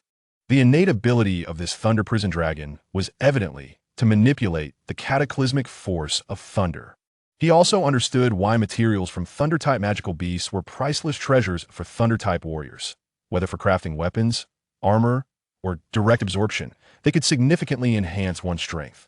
Conversely, the bodies of human warriors, rich in pure vital energy, served as a tremendous nourishment for magical beasts, promoting their evolution. They were mutually sustaining, locked in a relentless cycle of life and death. This was the most unvarnished relationship between humanity and high-tier magical beasts. Simultaneously, he comprehended Professor Shi's intentions in entrusting him with this dragon horn. The master once mentioned that this dragon horn can be utilized as a concealed weapon or forged into a type of flying knife. With his esteemed mental prowess, he could easily trigger the residual thunderous essence within the horn from a distance, using it as a one-time deadly weapon, its power undoubtedly terrifying. This represents a unique combat strategy employed by mentalists, maximizing the potential of external forces. However, at this moment, Feng Yu desired far more than this. Simply using it as a concealed weapon would be a gross misuse of the thunderous energy imprinted deep within its essence. If I can merge it with my bone-based abilities, consuming and integrating this thunder and replicating its power within my own bones, once this thought emerged, it became impossible to suppress. What he sought was not merely to borrow the thunder for a moment, but to wholly possess its formidable power, transforming his bones into a new source of thunder. As the vision began to blur, the cataclysmic silhouette of the thunder dragon gradually faded. Feng Yu's consciousness returned to his body as he abruptly opened his eyes. He glanced down at the dragon horn before him, still crackling with arcs of electricity, and without hesitation, he clasped it firmly with both hands. "Gome, let me see whether your thunder is more domineering or if my bones are harder." He channeled his bloodline power with all his might. Driven by an overwhelming desire to consume, as he forcefully surged into the interior of the dragon horn. He aimed to refine the remnants of this sixth-tier magical beast, inscribing the thunderous essence deep within his very bones. The refining process proved to be far more arduous and excruciating than Feng Yu had anticipated. As he penetrated the dragon horn's interior, it felt akin to prodding a hornet's nest. No, it was more like disturbing a thunder pool. Boom! The dormant, thunderous essence within the horn was severely provoked, instantly igniting with fury. The violent thunder surged back, coursing through Feng Yu's skin and forcefully entering his body. Crackle! He was completely engulfed in blinding blue lightning. Countless electric serpents writhed and leapt across his skin. His muscles convulsed uncontrollably, while his bones emitted a mournful creaking sound. Numbness, sharp pain, and searing heat assailed him in waves, overwhelming his nerves. The acrid scent of charred flesh filled the confined training room. Gritting his teeth, he absorbed the calcium from the dragon horn. His vitality was rapidly depleting. Time dragged on in this unbearable agony. For a full hour, Feng Yu endured this relentless torment, repeatedly refined and torn apart by the thunder. When he sensed that his vitality was nearly exhausted and his consciousness beginning to blur, the furious thunder erupting from the horn finally began to subside. Panting heavily, Feng Yu collapsed to the ground, gasping for breath, drenched as if he had emerged from water, utterly disheveled. He noted that the radiance of the thunderous dragon horn seemed somewhat dimmer, while within the depths of his bones, an exceedingly faint and peculiar energy connection appeared to have formed. At last, he had achieved a slight success. He managed a weak smile as he returned the dragon horn to his spatial ring. This ring was of exceptionally high quality, with a stable internal space capable of shielding most of the thunderous fluctuations, preventing damage to its contents. Fortunately, he had already stored his phone, identification, and other miscellaneous items within, or they would have turned to ash by now. He glanced at his tattered clothing and shook his head in resignation. After resting for a moment to recover some vitality, Feng Yu eagerly wished to test the preliminary results of his fusion. With a thought, a segment of pure white bone blade suddenly pierced his palm, growing forth. Then, another blade composed entirely of bone extended from his left palm as well. After advancing to a first-tier martial artist, his control over his bone abilities had significantly improved, allowing him to maintain the form of two bone blades simultaneously.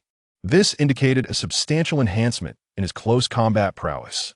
Holding the twin bone blades, he commenced practicing his sword techniques in the training room.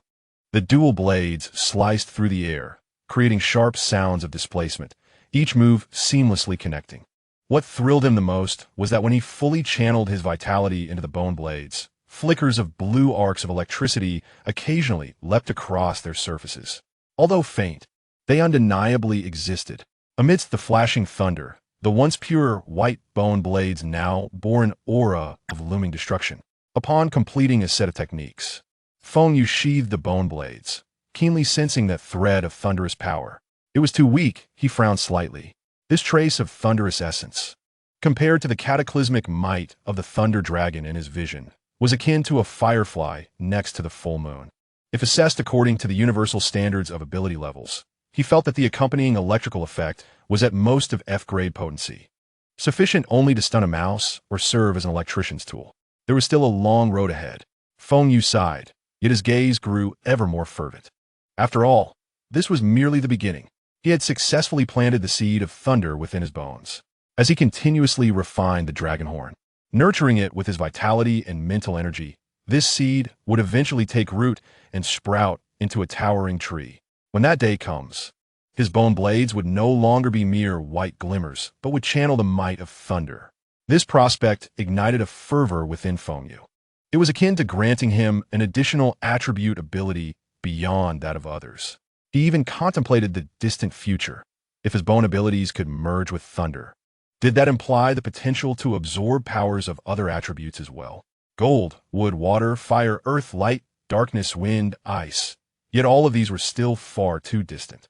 The reason he chose thunder as his first fusion target was precisely because it is widely recognized as one of the pinnacle attributes of abilities, possessing immense destructive power, unparalleled speed, and potent paralyzing effects, making it immensely effective in both battles against others and in hunting magical beasts. With a thought, the two bone blades in his hands disintegrated, transforming into fine white bone powder that softly drifted to the ground.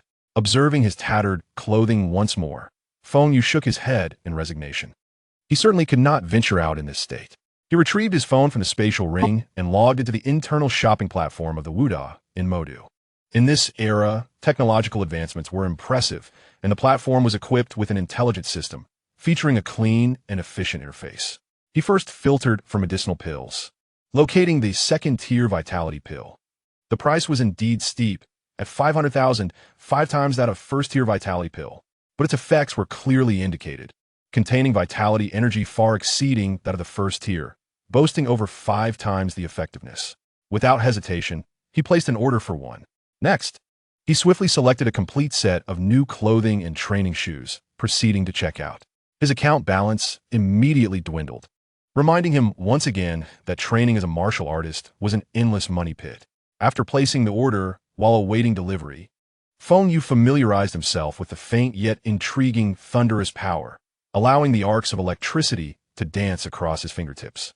He then practiced the frenzied dragon blade technique several times, feeling the synergy between the dual blades and the flow of his vitality. Approximately half an hour later, a synthesized childlike voice emanated from outside. "Ding dong, your package has arrived, please accept it." Feng Yu approached the door, opening it slightly to ensure that his disheveled appearance would not be visible to any passersby outside. A perfectly square, automated delivery robot awaited him, its storage compartment atop containing his purchased items. He swiftly entered the identification code displayed on the screen, retrieving the pill box and clothing bag from within. And with a decisive slam, he closed the door, sealing off the interior from the outside world. Setting the new clothes aside for the moment, Feng Yu opened the exquisite pill box. Inside lay a pill the size of a dragon's eye, radiating a warm reddish hue and emanating an enticing fragrance. Merely inhaling its scent quickened the flow of vitality within him. The second-rank Dan medicine is indeed extraordinary. Feng Yu, without hesitation, immediately placed the invaluable second-rank Qi blood pill, worth 500,000, into his mouth. The pill dissolved upon entry, transforming into a torrential wave of searing energy that surged through his limbs in an instant. He dared not delay, promptly sitting cross-legged and channeling his cultivation technique to guide this pure energy into his own vitality, cleansing his meridians and nourishing his bones and organs. The refining process persisted for quite some time. When the last trace of medicinal power was absorbed, Feng Yu slowly opened his eyes, feeling an increasingly potent force within him as he assessed his condition. His Qi blood value had risen from 155 to 170 points. One pill had directly elevated his Qi blood by 15 points. The effect was remarkable, yet Feng Yu clearly understood that as one progressed, the enhancement of Qi blood became increasingly arduous. Relying solely on pills was unsustainable. As the saying goes, every medicine has its side effects. The impurities and toxins contained within the pills would gradually accumulate in the body, if not expelled in a timely manner or resolved through one's robust metabolic capacity. They would inevitably obstruct the meridians, undermine one's foundation, and ultimately jeopardize future growth. True strength is forged through countless life and death battles and extreme training, solidifying one's foundation to reach greater heights. Dan medicine serves as an aid, but personal refinement is fundamental. Feng Yu clenched his fist, feeling the strength brought by 170 points of Qi blood, donned a fresh set of clothing, and transformed his demeanor. He pushed open the training room door, not exiting the martial arts hall, but heading directly toward the staircase leading to the 3rd floor. He had long heard that the 3rd floor of the martial arts hall was a combat simulation level, equipped with training techniques extraordinarily rare in the outside world. Upon entering the 3rd floor, the scene before him momentarily stunned him. The layout of this level was entirely different from what he had imagined. Instead of various cumbersome physical apparatuses, there were rows of neatly arranged, technologically advanced devices. They resembled high-end massage chairs, but were more complex in structure. Many students reclined in these chairs, wearing full-cover black helmets, immersed in their respective training, and the entire hall was exceptionally quiet, with only the faint hum of the devices in operation. This virtual reality combat simulation technology is cutting-edge, exclusive to select key universities and military institutions, completely inaccessible to the public. It provides an extraordinarily accurate simulation of real combat feedback, making it an excellent venue for honing practical skills. Does this feel somewhat like an internet cafe? A peculiar thought crossed Feng Yu's mind. Being his first visit, he appeared somewhat reserved, observing the operations of the adjacent students. He quickly grasped the procedure. He approached an available device, took out his metallic student ID, and swiped it at the sensor area on the armrest. Beep. Identity verification succeeded. Feng Yu, new student, current credits, 100. Deductions for this simulation, 10 credits. A notification appeared on the screen. Feng Yu's eyelids twitched. 10 credits for a single session? How exorbitant. Fortunately, he had just earned 100 credits for breaking the strength record. Otherwise, he truly could not afford it. These credits certainly do not last long. Since he was here, he might as well make the most of it. He mimicked the actions of others, sitting in the ergonomically designed chair and donning the black simulation helmet resembling a motorcycle helmet. Darkness enveloped him momentarily, and then a translucent blue control panel materialized before his eyes.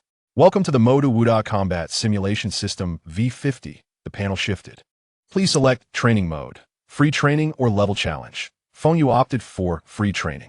In the next instant, he felt a slight disorientation, and the scenery around him abruptly changed. He found himself standing on an expansive grassland that stretched endlessly. A gentle breeze rustled the grass, carrying the scent of earth and greenery. He could even feel the warm touch of sunlight on his skin. Is this simulated training? It feels so real. Feng Yu couldn't help but touch his face and clenched his fist, the tactile sensation and feedback almost indistinguishable from reality. Bone blade. With a thought, a bone knife sprouted from his right palm. After swinging it a few times, the feel was nearly identical to reality. Free training seemed lackluster, so he navigated the panel to select Level Challenge. Before him, another panel appeared in the air, listing options for magical beasts from Tier 1 to Tier 7. However, from Tier 2 onward, the options were grayed out and unselectable. An accompanying note stated, one must start from the current tier to unlock the next Tier S challenge upon successful completion. Then, let us begin with Tier 1 to familiarize myself, Feng Yu thought. His gaze swept over another prominent leaderboard labeled First Rank Martial Artist Speedrun Rankings. The leaderboard clearly displayed names, times, and record dates. As Feng Yu himself was a first-rank martial artist, only records of challengers within the same realm were visible. First place, Nangong Shua, time, 200 seconds. Second place, Chu Qianjiao, time, 220 seconds. Third place, the records were tightly contested, hovering around 2 to 4 seconds. To slay a magical beast of the same tier in approximately 2 seconds as a first-rank martial artist is undeniably impressive. Simultaneously, the panel indicated rewards. Break the first-place speedrun record. Reward, 50 credits. 50 credits, equivalent to the cost of 5 simulation sessions. Feng Yu's eyes sparkled with excitement. A competitive spirit ignited within him. He licked his lips, his gaze sharpening. 2 seconds? Let us see about that. He selected to begin the Tier 1 challenge. On the grassland, light coalesced, and a fierce-looking Tier 1 wolf with bared fangs materialized, lunging forward with a low growl. Feng Yu's expression sharpened. He slightly bent his knees, and vitality surged throughout his body. A bone blade erupted from his right palm, and instead of retreating, he charged forward, slashing upward at the oncoming shadow wolf. The blade glinted, slicing through. The sharp bone blade struck deep into the wolf's gaping maw, cleaving its body in half with unstoppable force. The wolf's corpse disintegrated in midair, transforming into countless blue data fragments. Challenge successful. Time, 412 seconds. The results interface popped up. Chapter 80, record-breaking. Over 4 seconds? Feng Yu frowned slightly, dissatisfied with this outcome. He immediately realized the issue. The killing motion itself took less than a second, yet most of the time had been wasted in the approach. The shadow wolf had spawned 20 meters away. The time spent rushing towards it consumed too much duration. He glanced at the glaring 200 seconds on the leaderboard, understanding that the competitors must possess ranged attack capabilities, enabling them to achieve instant kills as the monsters spawned, thus saving all movement time. Fortunately, Feng Yu was not without his own ranged abilities. He dispersed the bone blade in his right hand, took a deep breath, and selected to begin the challenge once more. This time, he refrained from forming any melee weapons. As the wolf took shape, Feng Yu had already raised his right arm, his index finger pointed straight ahead. Mimicking a shooting gesture, his mind intensely focused, locking onto the forehead of the newly formed wolf. Finger-piercing shot. Whoosh! A pale, white afterimage shot forth from his fingertip like a bullet. It was his finger bone. The bone projectile tore through the air, exceeding the wolf's reaction speed, precisely penetrating its brow. The wolf's newly formed body froze abruptly, exploding into a shower of data light points. Challenge successful. Time, 157 seconds. Congratulations. You have broken the first-rank martial artist speedrun record. Reward, 50 credits. The virtual leaderboard shimmered momentarily, and the former first-place holder, Nangon Shua, was abruptly displaced to second place, while the name Feng Yu boldly emerged at the pinnacle, accompanied by an impressive time of 157 seconds. Instantly, 50 credits were credited to his account, raising his balance to 130 points. After effortlessly securing a record for the first tier and earning the credits, Feng Yu did not pause. Instead, he immediately set his sights on the second-tier challenge. The leaderboard indicated that the record for the second-tier speedrun was 800 seconds, with a record-breaking reward of 60 credits. Second tier commence, Feng Yu silently affirmed. The scene shifted. It remained the boundless grassland.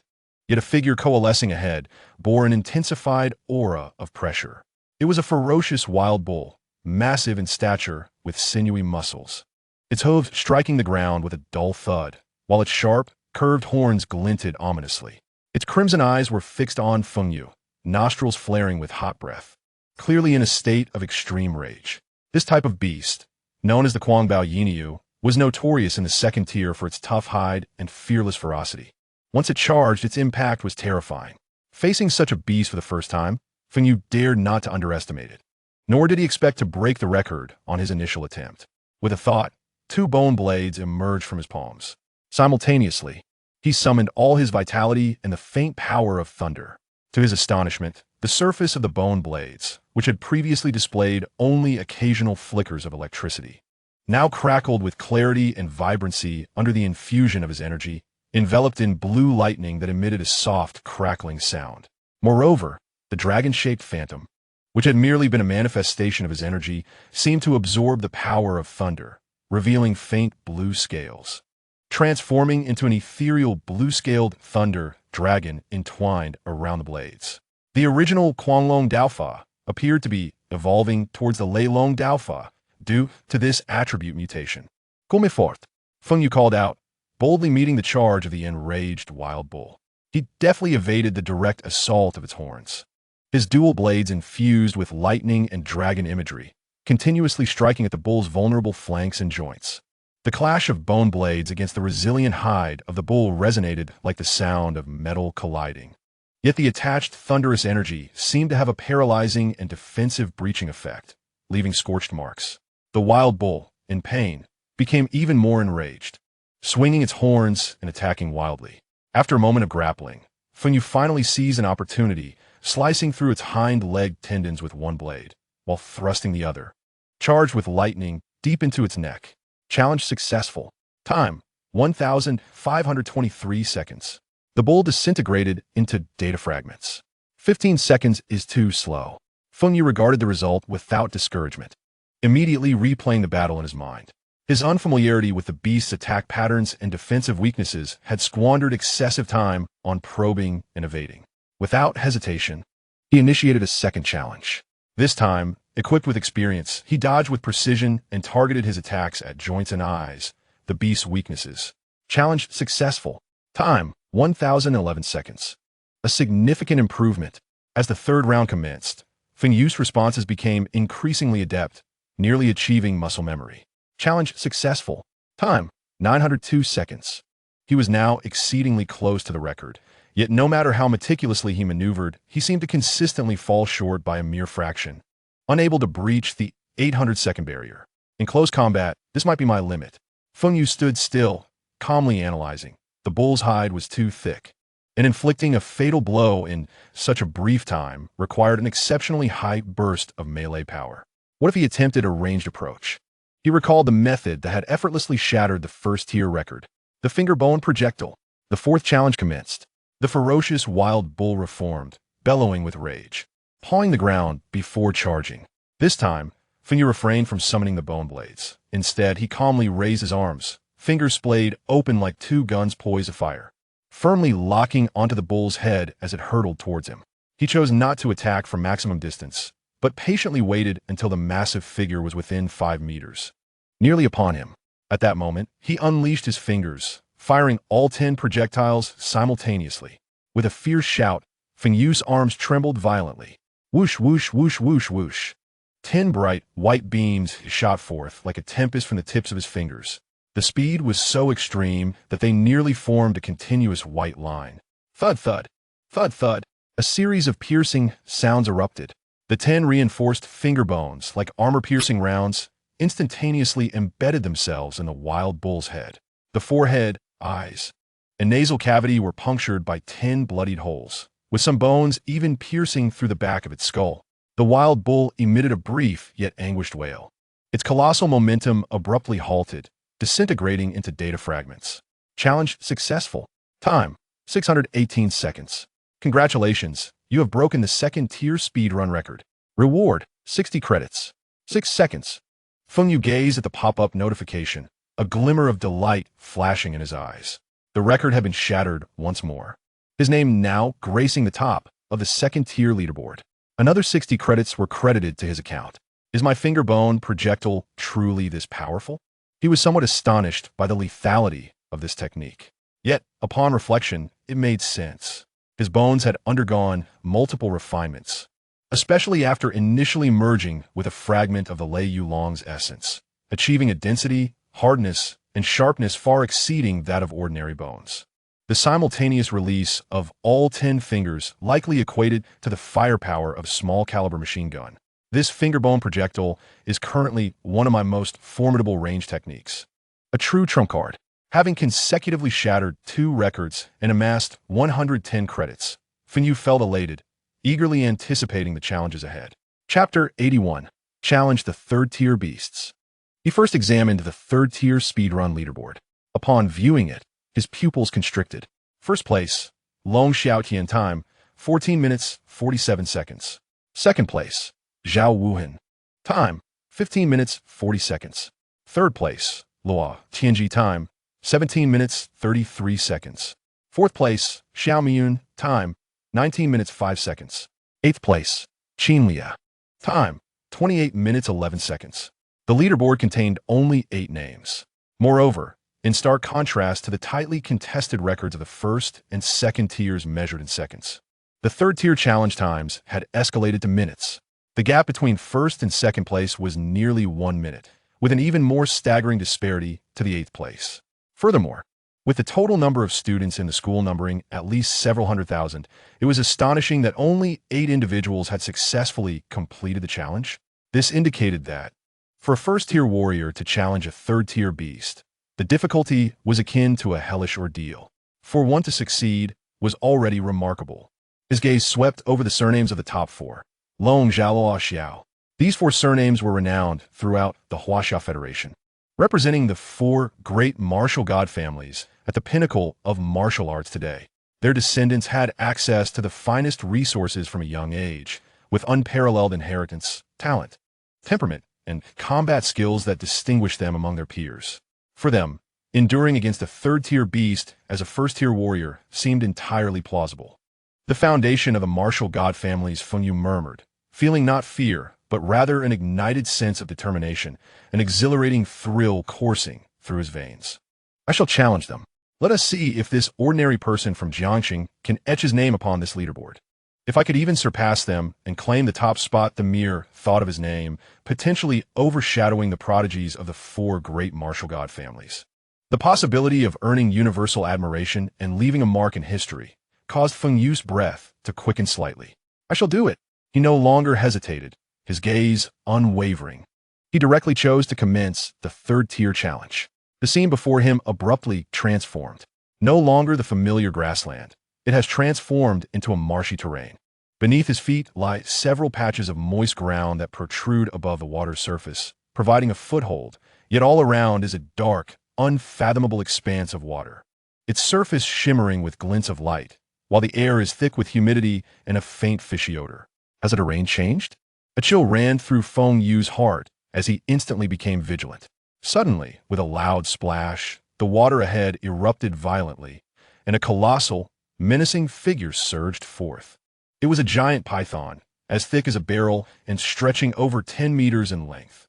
Its entire body was adorned with deep green scales that glimmered like metal in the dim light, a pair of vertical pupils fixated intently on Feng Yu.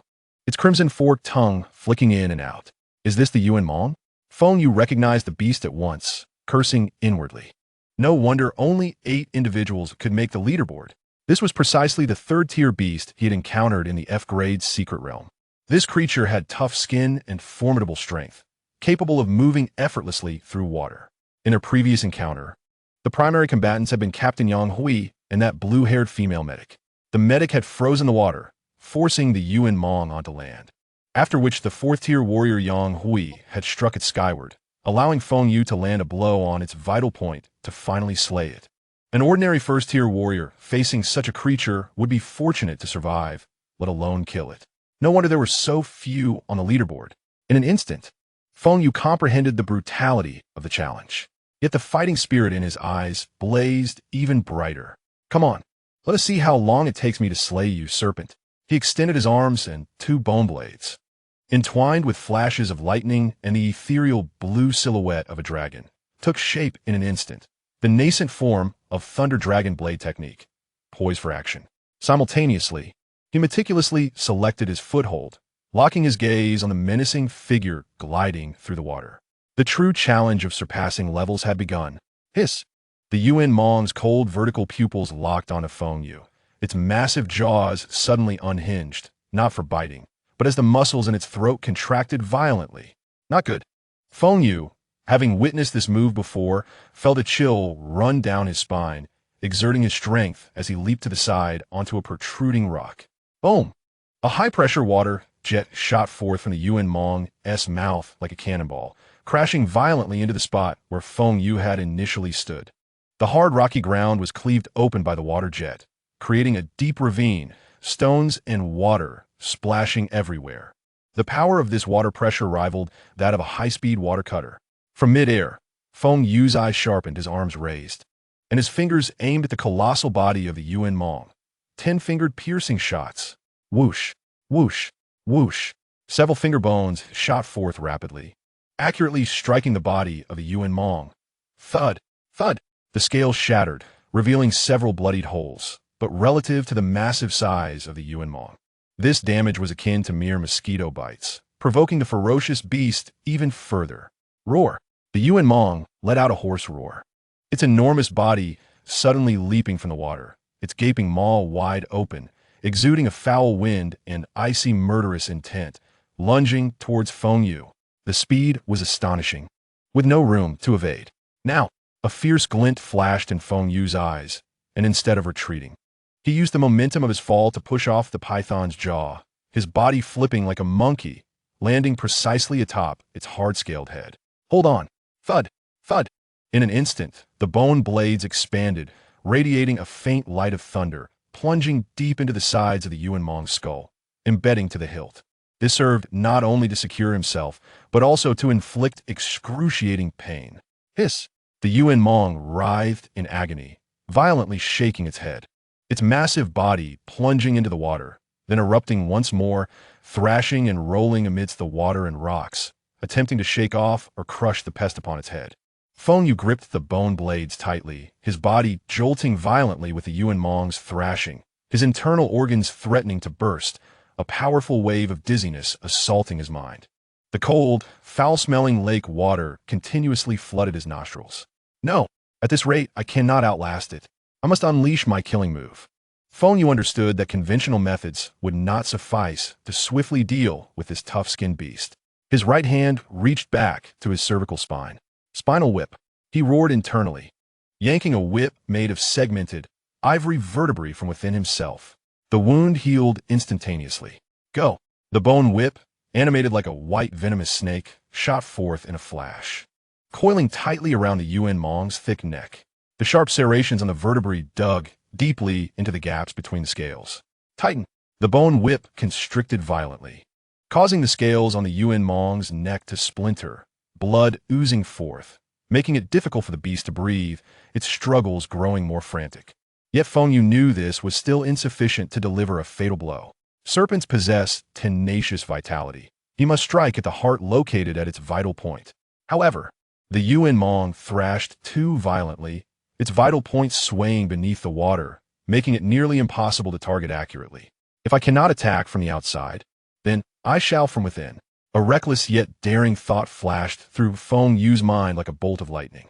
After all, this is a virtual space. Dying incurs no loss. Without hesitation, he tightened the bone whip once more. Crack! The Yuan Mong's neck emitted a sound of unbearable strain, its head arching back in agony, its massive jaws opening wide, letting out a silent howl. Now, a fierce glint sparkled in Feng Yu's eyes as he pushed off the python's head. Leaping toward the abyss like maw, the Yuan Mong's cold vertical pupils even reflected a hint of anthropomorphic astonishment at this prey.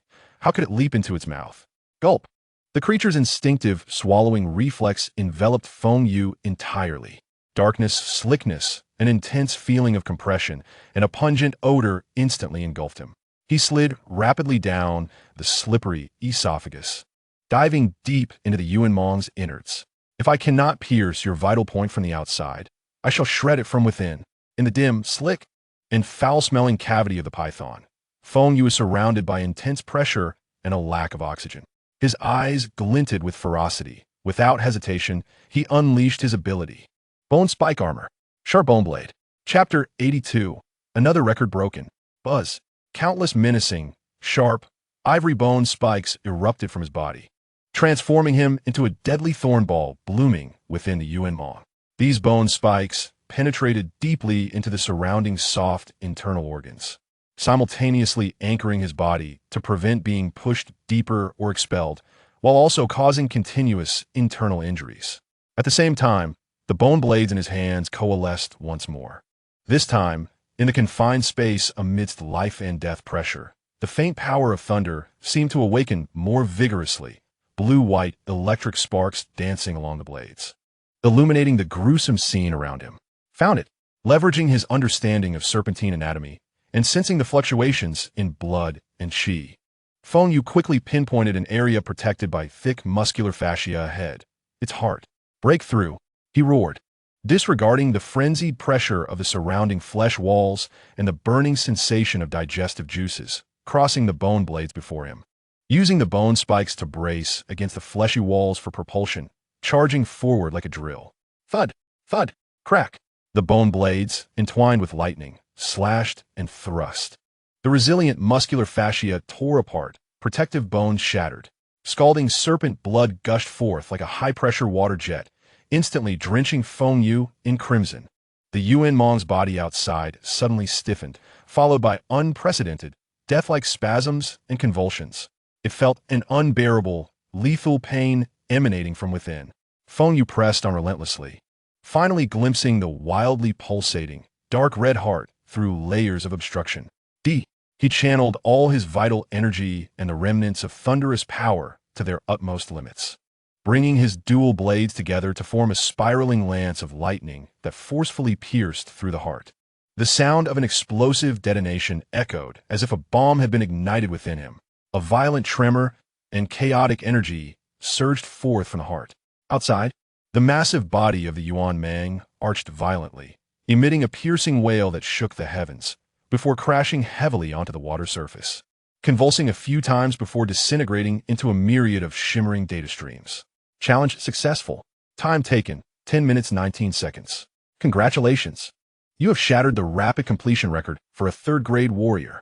Reward, 100 academic credits. 10 minutes 19 seconds. The figure of Feng Yu gradually reformed amidst the dissipating data fragments. He gazed at the magnificent achievements displayed before him, momentarily stunned, before erupting into uncontrollable laughter. What a thrill. This is a full 4 minutes and 28 seconds faster than the previous record held by Long Xiaodian at 14 minutes 47 seconds.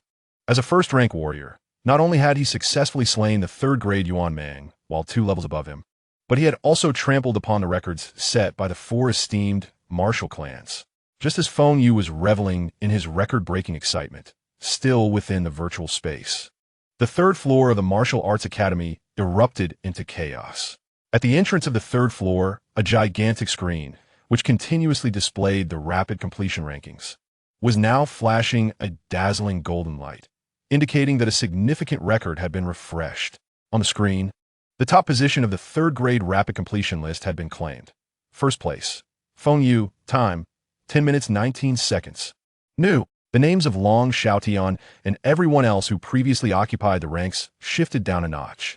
Wow, look at the big screen. Someone has broken the record. It's the third-grade rapid completion list. Someone has surpassed Long Xiaotian's record. Feng Yu? Who is that? I've never heard of him. A senior powerhouse? No. Look at the label behind his name. He's a freshman and a first-rank warrior. A first-rank warrior has shattered the third-grade record and surpassed Long Xiaotian by over 4 minutes?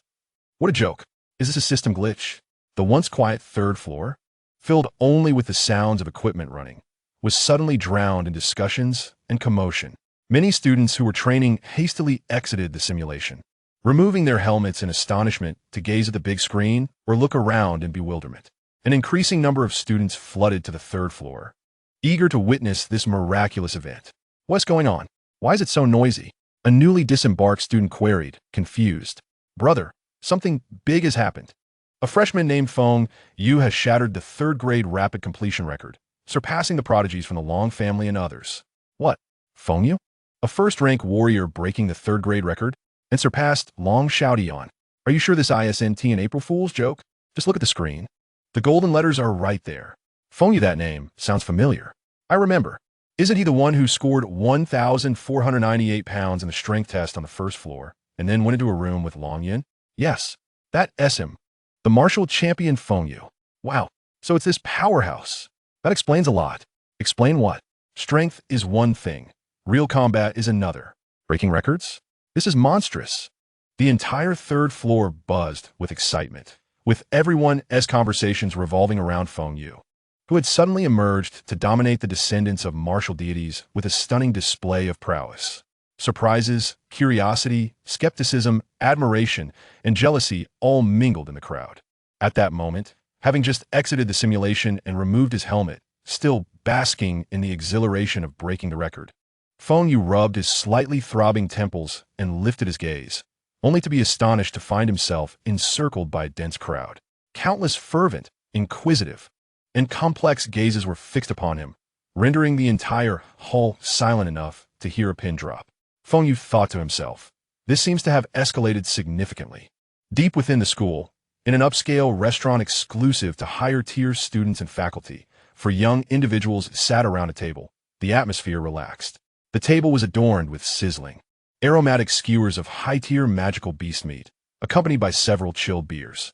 They had just returned from completing a training mission in a secluded realm, still carrying traces of residual energy and fatigue, now relishing this rare moment of relaxation. These four were the previously top-ranking individuals on the third-grade rapid completion list, now relegated to second through fifth positions: Long Xiaotian, Long family; Zhao Wuhan, Zhao family; Luo Tianji, Luo family; and Xiao Mian, Xiao family.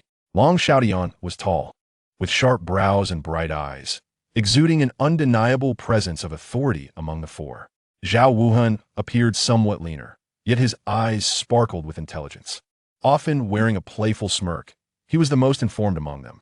Luo Tianji was the most robust, quiet, and focused solely on the skewers in front of him, though a glimmer of intensity occasionally flickered in his gaze. Xiao Mian was the sole female, her beauty striking and her demeanor as cool as the moon, even while engaging in the simple act of eating, which she did with an air of unique elegance. I heard that this year's national martial champion has enrolled in our school, Zhao Wuhan casually mentioned as he took a swig of beer. Long Xiaotian, tearing off a piece of fragrant roasted meat, looked up with a hint of curious expectation. Oh, which family's offspring is it? The Yi family? Or has the Lin family produced another prodigy? He instinctively assumed that anyone who could achieve the title of martial champion must be a core disciple nurtured by a prominent family. Zhao Wuhan shook his head, the smirk on his lips taking on a deeper significance. Neither. To my knowledge, he hails from Jiancheng, born to an ordinary family, with no backing from any clan. What? An ordinary family? That's impossible. As these words escaped his lips, even Luo Tianji, who usually focused on his food, paused. And a flicker of surprise crossed Xiao Muyun's cool gaze. Long Xiaodian frowned even more deeply. A student without any background, overcoming the comprehensive disadvantages of resources, heritage, and information to surpass all the talented heirs from renowned families to claim the title of martial champion? This sounded like a fantasy, unless Xiao Muyun interjected. Setting aside her iron skewer, her voice clear, he awakened an exceptionally powerful talent. Zhao Wuhan snapped his fingers. Exactly. His talent rating is S-class. S-class. Luo Tianji muttered, his rugged face displaying evident astonishment. An S-class talent, even among the 4 great martial families, was exceedingly rare, with only 1 or 2 appearing in each generation, a true child of destiny. Long Xiaodian's eyes sparkled with intrigue. What type of ability is S-class? Elemental? Rule-based? Or a special type? Zhao Wuhan leaned slightly forward, lowering his voice. It's a rather rare type S-class bone system talent. Bone system? The 3 of them were momentarily taken aback. This answer was somewhat unexpected. While bone system talents did exist, they typically did not rate highly. A-class was already quite rare. Yet an S-class bone system talent? That was unheard of. S-class bone system? Long Xiaodian mulled over the words, his gaze growing profound. It was well known that bone system talents were mainly associated with medical abilities, and the strongest bone system expert was their school-S professor, Shi Jian, who was also a bone system psychic. It seems this junior is no ordinary individual. Not just ordinary, Zhao Wuhan remarked, swirling his drink, a glimmer of contemplation in his eyes. I specifically reviewed some non-confidential records. His performance in a college entrance examination's secret realm was nothing short of astonishing. Not only did he achieve the highest score, but it is also rumored that he might have repelled an assassin from the demon court within the secret realm. Long Xiaodian was well aware of this incident, as the assassin targeted none other than his younger sister, Long Yun. The family had no intention of allowing her to become a martial artist for a simple reason. She had not activated her powers. Even if she became a martial artist, her path would be limited. The family was considering using her as a pawn for marriage alliances, hoping to align with several gifted heirs to strengthen the Long family's influence. Ku Long Yun, a determined individual, successfully enrolled in Modu Wuda through sheer talent. At that moment, a subtle vibration from their distinct and extraordinary communication devices signaled an important announcement from the campus system. Long Xiaodian casually opened the message, his gaze sweeping across the screen. In an instant, the relaxed expression on his face solidified, and his pupils constricted slightly. Zhao Wuhan, Luo Tianji, and Xiao Muyun also read the messages on their devices, each displaying a different reaction. Zhao Wuhan bore a smile of surprise, mixed with an air of inevitability. Luo Tianji raised his thick eyebrows, revealing a strong sense of combat readiness. Xiao Muyun furrowed his brow slightly, a serious expression emerging on her usually cool face. The message was simple, yet capable of stirring ripples within their small circle. Freshman Feng Yu, a first-class warrior, has today at 1947 successfully challenged the 3rd-tier speed mode, completing it in 10 minutes and 19 seconds, thus claiming the top spot. This is hereby announced to encourage others. The room fell into a brief silence, with only the soft crackling of the charcoal fire in the grill breaking the stillness. Long Xiaodian slowly lowered his device, picked up a beer bottle, and took a long swig, his Adam's apple bobbing. He set the bottle down and turned to Zhao Wuhan. Wuhan, the S-class bone warrior champion you mentioned must be this junior Feng Yu, right? Zhao Wuhan nodded with a smile. Absolutely. Long Xiaodian fell silent for a moment before suddenly laughing, a gleam of excitement in his eyes. What an S-class bone warrior. It seems that our tranquil campus is about to welcome an extraordinary talent. He glanced at the other 3. Our record has been shattered by a freshman, a newcomer from an ordinary family, and with such a significant margin. Don't you think the coming days will be quite interesting? Luo Tianji remained silent. Xiao Muyun gently wiped her mouth, not speaking, but allowing her gaze to drift towards the martial arts hall outside the window. The young elites from the 4 great martial families turned their attention towards this junior, newly arrived on campus, drawn in by a mere name. Faced with the throngs of spectators and countless burning gazes that felt almost igniting, even Feng Yu, with his steadfast resolve, felt a slight shiver run down his spine. He was utterly unaccustomed to being scrutinized like a rare animal in a zoo. "Excuse me, pardon me." He mustered a forced smile, lowered his head, and pushed through the crowd, nearly fleeing amidst the cacophony of inquiries, hastily exiting the bustling third floor. It was only upon stepping out into the night breeze that he felt a sense of relief. It seemed that fame was not necessarily a blessing. He muttered to himself, shaking his head as he walked towards home. Upon returning to the villa, he found Feng lay seated cross-legged on the sofa, engrossed in a variety show, munching on snacks. Noticing Feng Yu's return, she casually glanced at him and immediately detected a hint of fatigue and unease in his expression. "Xiao Yu, you're back? Why do you seem so flustered, as if you've done something wrong?" Feng Lei inquired curiously, spitting out a sunflower seed shell. Feng Yu changed his shoes and sat beside her on the sofa, rubbing his temples. "It's nothing serious, just broke a record during training at the martial arts hall. And there were quite a few onlookers." "Broke a record? That's impressive, little brother." Feng Lei's eyes lit up as she patted his shoulder. "You must have earned some credits. In university, credits are like hard currency. They can be exchanged for techniques, elixirs, and equipment. Make sure to save up and not spend recklessly." "Got it. Understood, sis, don't worry." Feng Yu nodded in response, secretly contemplating how he had accumulated 210 credits in a single day, which he feared would vanish quickly once spent. "I'm going to wash up and sleep now. You should rest early too." "All right, good night." "Good night, sis." Back in his room, after a quick wash, Feng Yu did not immediately lie down. Instead, he sat cross-legged on his bed, focusing his mind and beginning to practice the Tian Gu Guan Xiang Fa. In his sea of consciousness, the already lit lamps emitted a stable and cool glow. After a day filled with intense battles, the exhilaration of breaking the record, and the consumption and gains from refining the dragon horn, his mental strength seemed to have improved. As he delved deeper into his visualization, the spiritual realm trembled slightly, and a new bone lamp was successfully ignited, adding its light to the starry river of his sea of consciousness. Mental strength, 103 points. At last, he had lit another lamp. Feng Yu exhaled a sigh of relief, only to feel an overwhelming wave of fatigue wash over him. From strength testing to mental training, and then to breaking the third-tier record in simulated combat. Both his body and mind had been immensely taxed. He collapsed onto his bed, slipping into a deep sleep almost instantly. He dreamt not at all, and it was not until the following morning, around 8 o'clock, that he was awakened by Feng Lei's persistent knocking and her cheerful voice calling, "Xiao Yu, get up for breakfast." Coming. Feng Yu replied, getting out of bed and dressing. After a night of rest, he felt completely rejuvenated, his energy restored. The dining table was laden with a sumptuous breakfast.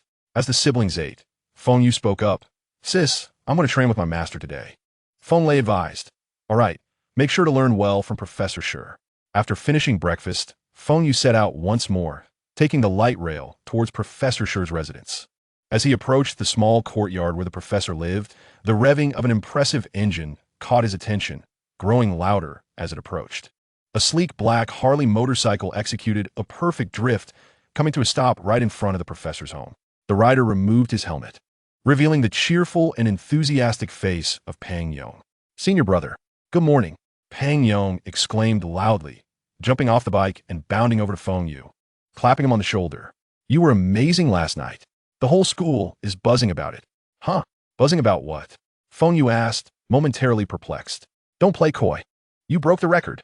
With your first-class warrior strength, you shattered the third-tier speed record, overshadowing the top talent from the Long family, Zhao Wuhan, and the others." Pang Yong gestured excitedly, his words flowing rapidly. "Now you're the talk of the school. Everyone knows your name. This morning, 8 out of the top 10 posts on the campus forum were discussing you. Some say you are a once-in-a-century talent. Others claim you're a system bug.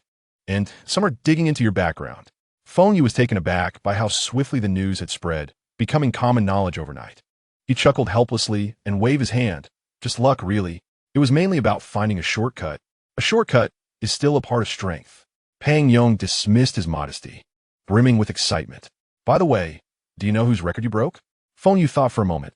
"It was Long Xiaodian, right?" "Yes, exactly. Long Xiaodian. He is one of the leading figures of the Long family in this generation, and the brother of Long Yun. You've surpassed this brother-sister duo. Now that's interesting." "Speak appropriately. What do you mean by surpass them both? Others might misunderstand." Feng Yu replied, feeling a bit exasperated. As they conversed, The two arrived at the entrance of Shi Jian's small courtyard. The gate was slightly ajar, and from within came the calm voice of Shi Jian. What are you two mumbling about at the door? Guomin. Feng Yu and Pang Yong exchanged glances, quickly composing themselves and entering. Inside the courtyard, Shi Jian was leisurely preparing tea, seemingly indifferent to their arrival or the external commotion. He glanced at Feng Yu, his eyes scanning him momentarily, lingering slightly longer on him. You're here? Had quite the fun last night, Shi Jian remarked, lifting his cup and blowing on the steam, his tone betraying no discernible emotion. Feng Yu felt a jolt of realization, knowing that nothing could escape his master's notice. He nodded honestly. Yes, master.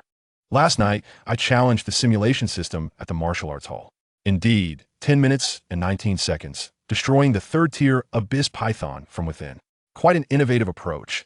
And your methods are sufficiently ruthless, Shi Jian assessed matter-of-factly. However, virtual reality is ultimately just that. Virtual. In true life-and-death battles, the variables are far greater, and one only has one life.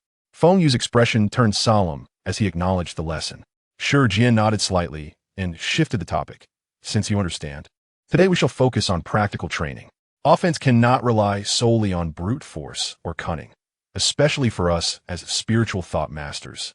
The utilization of weapons is of paramount importance. As he spoke, a glimmer flickered from the ring on his finger, and an oddly designed spear materialized in his grasp.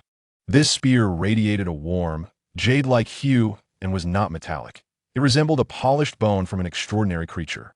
Countless intricate, dark golden patterns were naturally engraved along its body, shimmering with a peculiar light in sync with Shi Jian's breath, emanating an indescribable sharpness and spiritual resonance. As Shi Jian caressed the spear, a rare expression of pride and excitement, akin to that of a parent gazing upon their child, crossed his usually placid face. This weapon is named Sui Xing. He introduced it, raising his voice slightly. I dedicated half my life to its creation, traversing secret realms to obtain the entire main spine of a 7th-tier magical beast as the primary material, complemented by dozens of rare spiritual metals and spatial crystals. Its toughness rivals the finest A-grade alloys. Even more remarkably, it harmonizes perfectly with my bone-based abilities and mental strength. A-grade weapon. Both Feng Yu and Pang Yong gasped in astonishment, their eyes widening. They were well aware that the Huaxia Federation has a clear classification system for weapons, ranging from E, D, C, B, A to S-grade.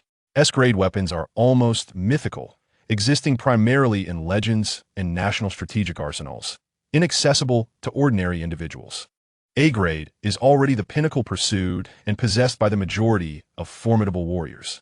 The emergence of each A-grade weapon signifies astronomical resource investment, masterful craftsmanship, and precious core materials, often valued in the hundreds of billions of Federation coins.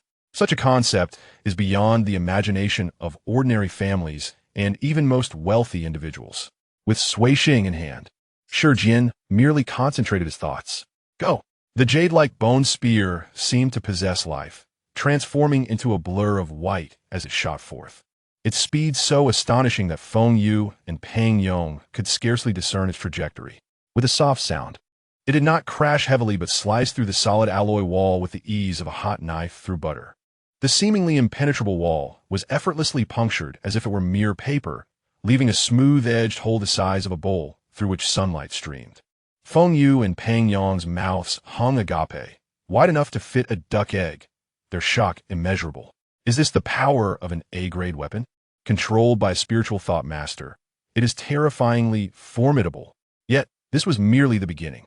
Shi Jian's thoughts shifted again, and the Sui Xing, embedded deep within the distant wall, trembled violently. To the astonishment of the two, it suddenly shattered into over 1,000 pieces of varying sizes and shapes, all gleaming white bone fragments. These were not random shards.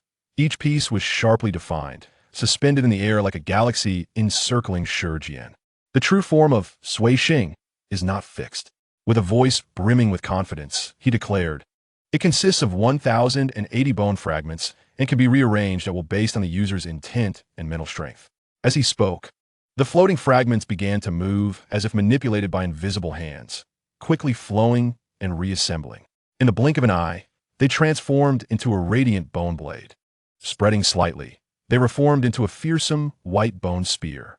With another change, they became a massive, ancient sword, then swiftly morphing into agile dual daggers and a hefty war club. The transformations flowed seamlessly as if they were extensions of his limbs.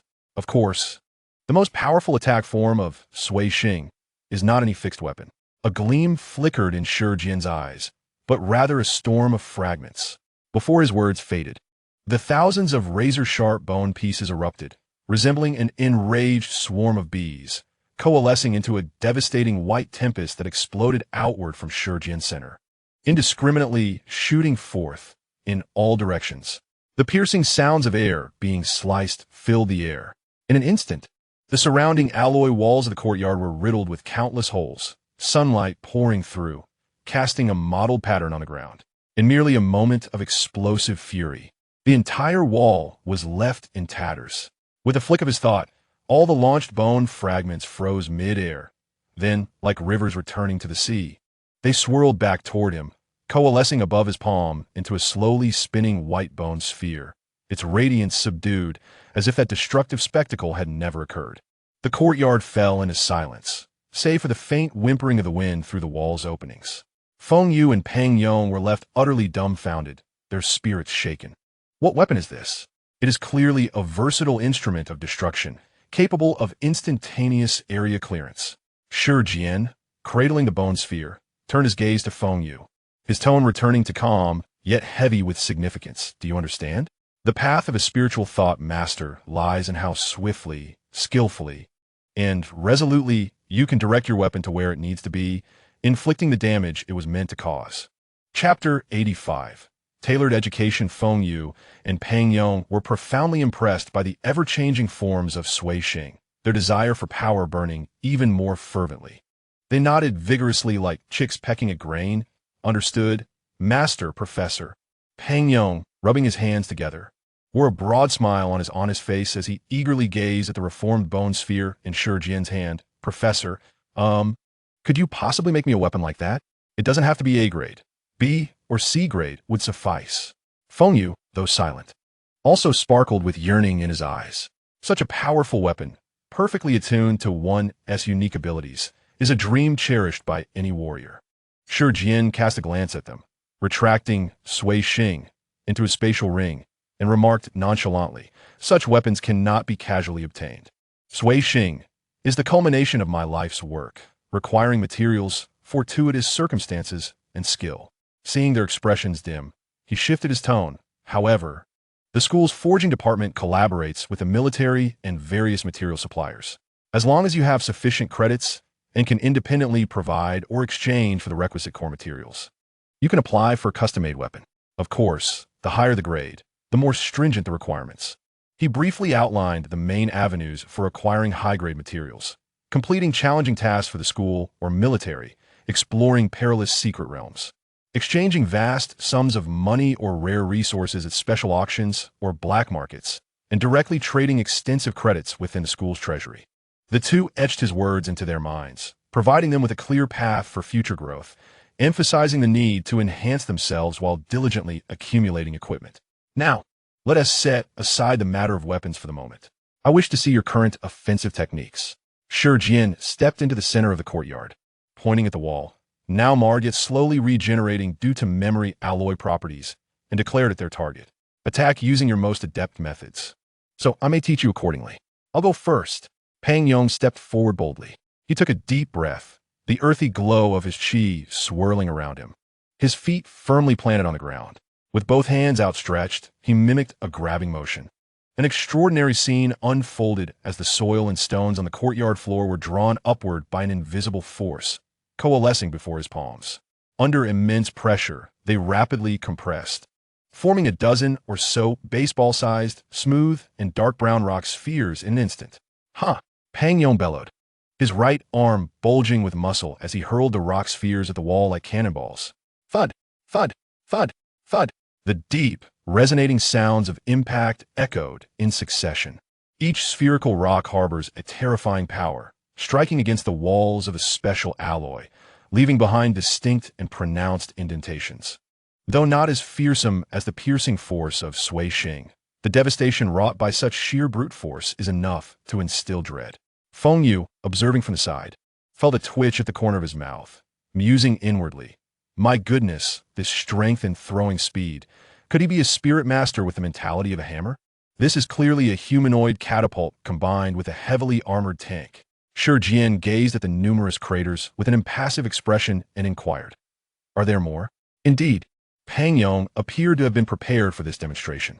He bellowed once more, and torrents of earth-based energy erupted from his body, swiftly spreading and solidifying along his skin. A layer of thick, ancient, and angular dark brown rock armor enveloped him at a visible pace. The armor's design was quite formidable, indicating he had invested considerable effort into it.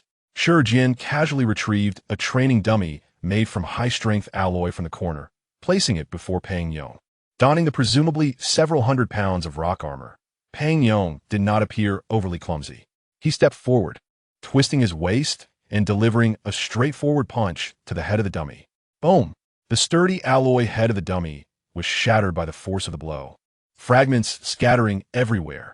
Had it been flesh, there would have been nothing left but a puddle of gore. With both offense and defense established, Shi Jian nodded and then asked, "What about agility? How is your mobility?" Upon hearing this, Pang Yong looked slightly embarrassed. "Well, Professor, I have practiced less in terms of agility." He scratched the back of his head, covered by the rock helmet, producing a rustling sound. "Mainly, my build and this armor are simply too heavy." As he spoke, he demonstrated. With a stomp of his foot, a robust stone pillar surged up from beneath him, lifting him several meters into the air before gently lowering him back down. I call this move the rising and falling stone platform. It's a form of three-dimensional movement, I suppose, Pang Yong admitted sheepishly. Shi Jian regarded him silently for a moment, rapidly devising a direction in his mind. "Pang Yong," he began, "the path of a spirit master is not singular. Besides the meticulous control of a few high-quality innate weapons, there exists a route that emphasizes quantity, consumption, and battlefield control, the puppet master, or more broadly, the summoning control system." He observed the spark of understanding in Pang Yong's eyes and continued. "Your earth-based ability allows you to swiftly condense and shape hard rock. If you focus your energy on the precise control of rock constructs with your spirit power, you could easily command multiple rock puppets from a distance, while remaining in a relatively safe position, concentrating on command and overall control. Isn't this precisely what you lamented about disliking close combat?" Upon finishing, Pang Yong was so thrilled he nearly leaped up. "Puppet Master, controlling rock puppets in battle. This is perfect for me, Professor. I want to learn this." He seemed to envision himself standing in the rear, commanding countless rock giants charging in a battle with grandeur. Shi Jian had anticipated this enthusiasm. With a flick of his finger, a thick tome flew from within the room, landing steadily in Pang Yong's hands. "This is the D-Yuan puppet cannon. Take a look at it first.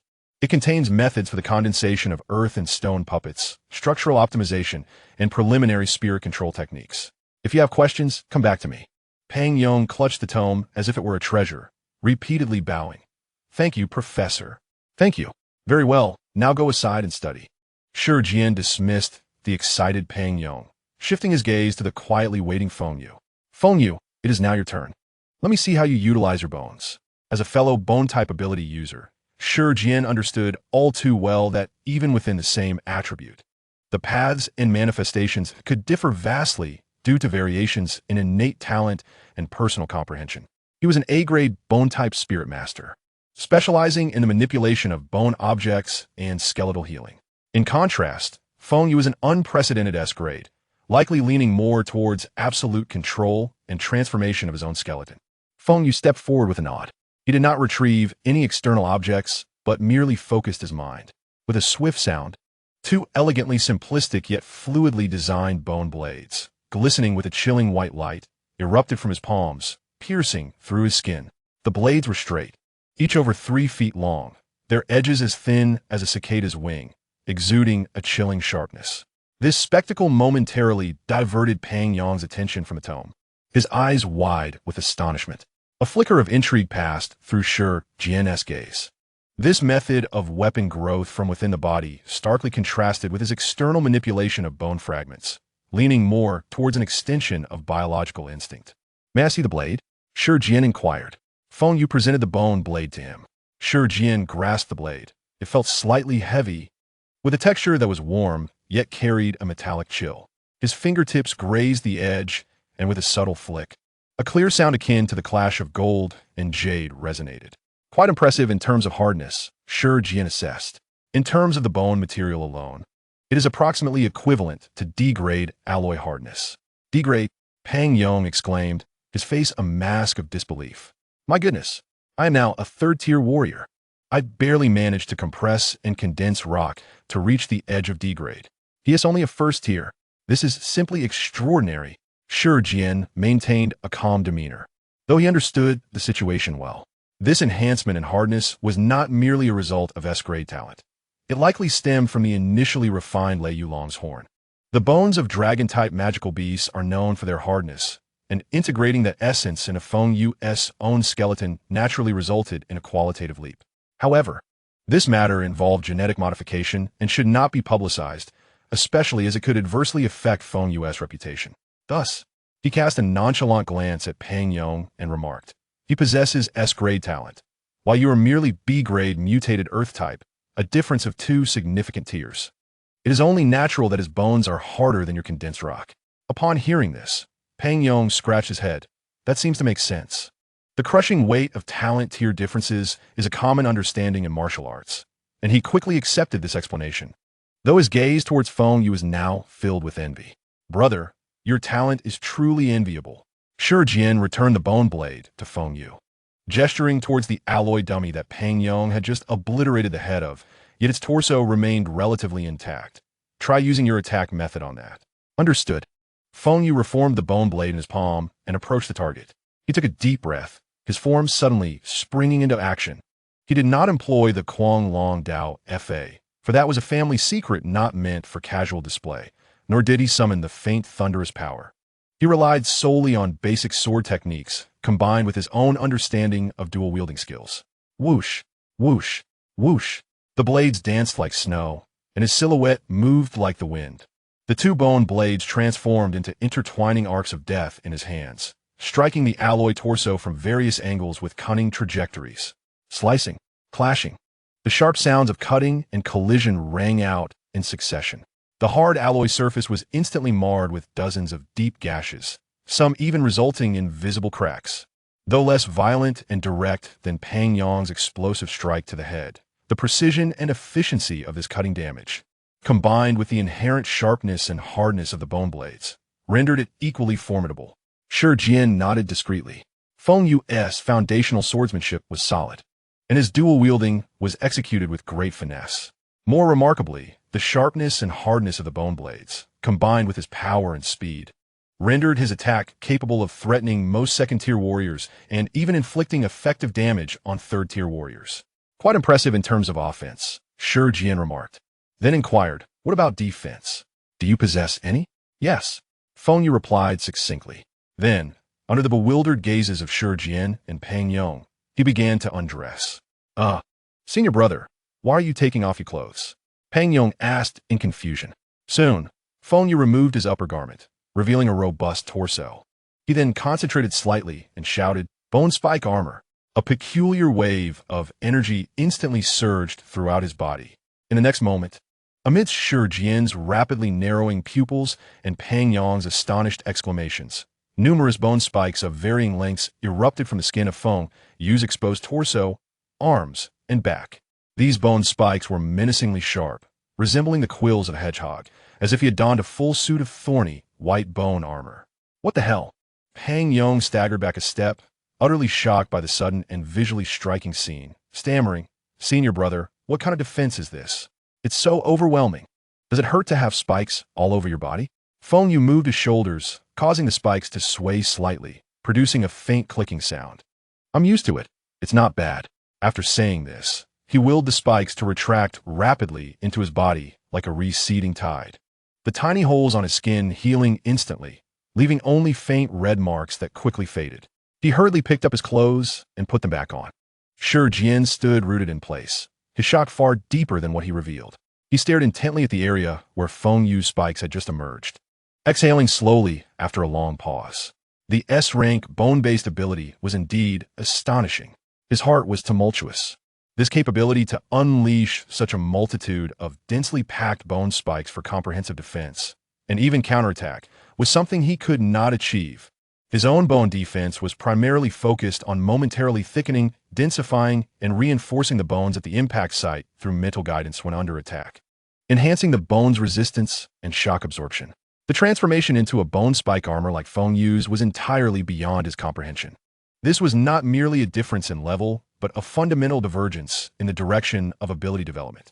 Feng Yu's S-rank bone ability seemed to lean more towards an ultimate freedom of manipulation and transformation of his own skeletal form.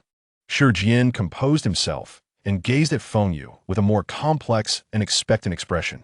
This disciple might truly carve out an unprecedented path in the realm of bone abilities. I have observed both your attack and defense. Shi Jian spoke slowly. Have you studied any forms of movement? Feng Yu shook his head. I have only learned the basic techniques taught in school. I haven't had a chance to delve into anything deeper. Shi Jian was not surprised, as mental energy practitioners typically did not excel in agility. I'm the same.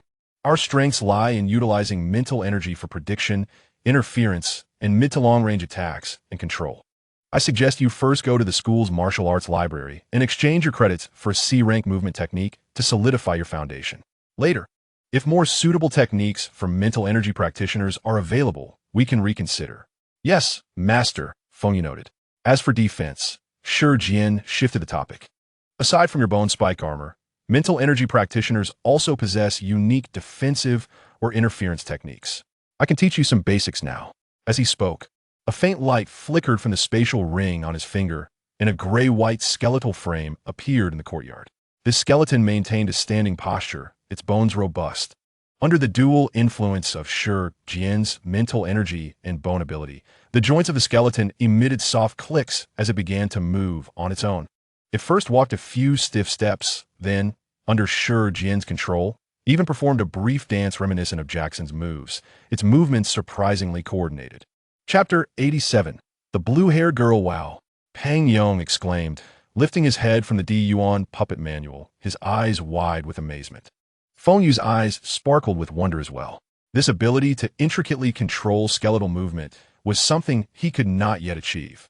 His current influence over bones was more about directly altering their form, such as bone hypertrophy, weakening, or aberrant growth, or manipulating detached bone fragments, like bone darts or spine whips.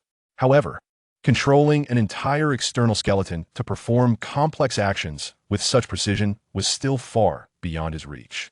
Did you see that? The combination of mental energy and bone abilities can not only manipulate weapons, but also imbue skeletal entities with a semblance of life for reconnaissance, distraction, or even attack. Shi Jian instructed, halting the skeleton. However, this intricate control is still too challenging for you at the moment. We can start with more fundamental and practical exercises. He pointed to the still skeleton. Now, attempt to combine your mental energy with your bone abilities. Do not think about controlling its movements. Instead, try to interfere with it.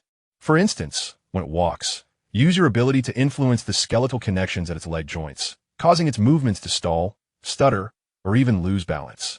Pang Yong asked, Professor, what is the benefit of doing this? Shi Jian, somewhat exasperated by Pang Yong's lack of understanding, hesitated to respond. Feng Yu pondered for a moment and began to extrapolate. Master, do you mean that if an opponent launches an attack, I can use my ability to slightly influence their ankle, knee, or hip joints at the critical moment of their movement? Even if it only causes a momentary stutter or imbalance, it would be enough to disrupt their rhythm and expose a flaw? Exactly. Utilizing bone abilities for microscopic interference rather than macroscopic destruction is one of the essences of a mental energy practitioner's combat style. Shi Jian nodded in satisfaction. I'll give it a try. Feng Yu took a deep breath, focused his mind, and locked his gaze on the skeleton. With a mental command, the skeleton began to walk at a steady pace in the courtyard. Feng Yu extended his mental energy like invisible tendrils, cautiously reaching out to touch the seams of the skeleton's leg joints. Simultaneously, he activated his bone ability, allowing that energy to seep alongside his mental energy. On the first attempt, the skeleton showed no reaction and continued walking steadily. On the second attempt, Feng Yu increased the output of his mental energy and ability. A faint white light flickered at the knee joint of the skeleton's right leg, and its movement exhibited a barely perceptible stiffness before quickly recovering. Effective. Feng Yu's spirit lifted, and he continued to try. On the third attempt, as the skeleton's left leg stepped forward and its foot was about to touch the ground, Feng Yu's interference precisely reached its ankle joint. A faint crack of bone misalignment and realignment echoed. The skeleton's left leg suddenly veered, causing its body to lose balance and stumble forward. Fortunately, Shi Jian's mental energy caught it just in time, preventing it from falling apart. I succeeded. Feng Yu exhaled, a light sheen of sweat forming on his brow. This precise, remote interference targeting specific skeletal nodes required considerable control and energy expenditure, but the effect was immediate. Excellent.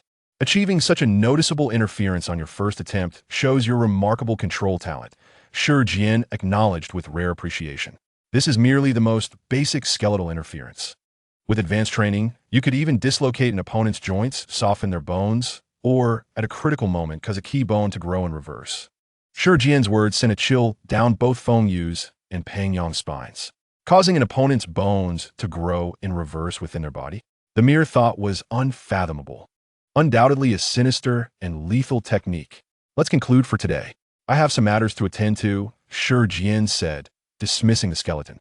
Feng Yu, after you exchange for your movement technique, in addition to practicing that and your skeletal interference, you should also refine your close combat knife techniques and the release speed of your bone spike armor. Pang Yong, focus on studying the Di Yuan puppet manual and attempt to condense the simplest rock puppet. Yes, the two replied in unison. After bidding farewell to Professor Shi, the two stepped out of the tranquil courtyard. Senior brother, where to? Shall I give you a ride? Pang Yong offered, patting his black Harley motorcycle. Feng Yu, intending to head to the martial arts hall to exchange for a movement technique, nodded in response. Sure. Then I'll trouble you to take me to the martial arts hall. Pang Yong grinned widely as he retrieved a spare helmet from the side compartment of his motorcycle, handing it to Feng Yu. Coincidentally, I also wish to visit the affiliated library nearby to see if there were any additional references regarding puppetry or earth and stone manipulation. After both donned their helmets, Feng Yu mounted the rear seat. The Harley motorcycle emitted a deep and powerful roar, carrying the two away from the professor's residence, speeding towards the martial arts arena on the opposite side of the campus. The late summer breeze whistled past their ears, infused with the unique scent of grass and youthful vitality that permeated the campus. As Pang Yong expertly navigated the direction, he called out loudly to Feng Yu behind him. Senior brother, I believe you still lack a means of transportation, right? This school is vast, with a dormitory area, academic zone, training grounds, and living quarters all quite distant from one another. It is indeed inconvenient without a vehicle. Why not consider getting one for yourself? I do have such intentions. Feng Yu replied, his voice muffled through the helmet. Once I exchange for my body technique, I will go take a look. What do you recommend? Pang Yong's enthusiasm surged at the mention of vehicles. He slightly reduced his speed and continued. Let me see what style you prefer. Motorcycles are nimble, fast, and easy to park, making them ideal for us martial artists. The thrill of speed is exhilarating. On the other hand, cars are comfortable, protect against wind and rain, and can carry items or people. I know a bit about both. I can take you to a motorcycle shop or dealership to help you choose. Both sound fine, primarily. I need to consider the cost-effectiveness, Feng Yu stated, showing no particular preference for vehicles, focusing instead on practicality. While they engaged in conversation, the motorcycle passed a fork in the shaded path. Feng Yu's gaze inadvertently swept across the sidewalk on the opposite side, where an exceptionally striking blue-haired figure instantly captured his attention. That hair color was so distinctive, it resembled the purest heart of a glacier, fleeting as it passed through the crowd. Instinctively, Feng Yu turned his head to see more clearly, but the Harley's speed was swift, and in the blink of an eye, they had sped past the intersection, leaving that flash of blue far behind, and he could not discern the owner's face.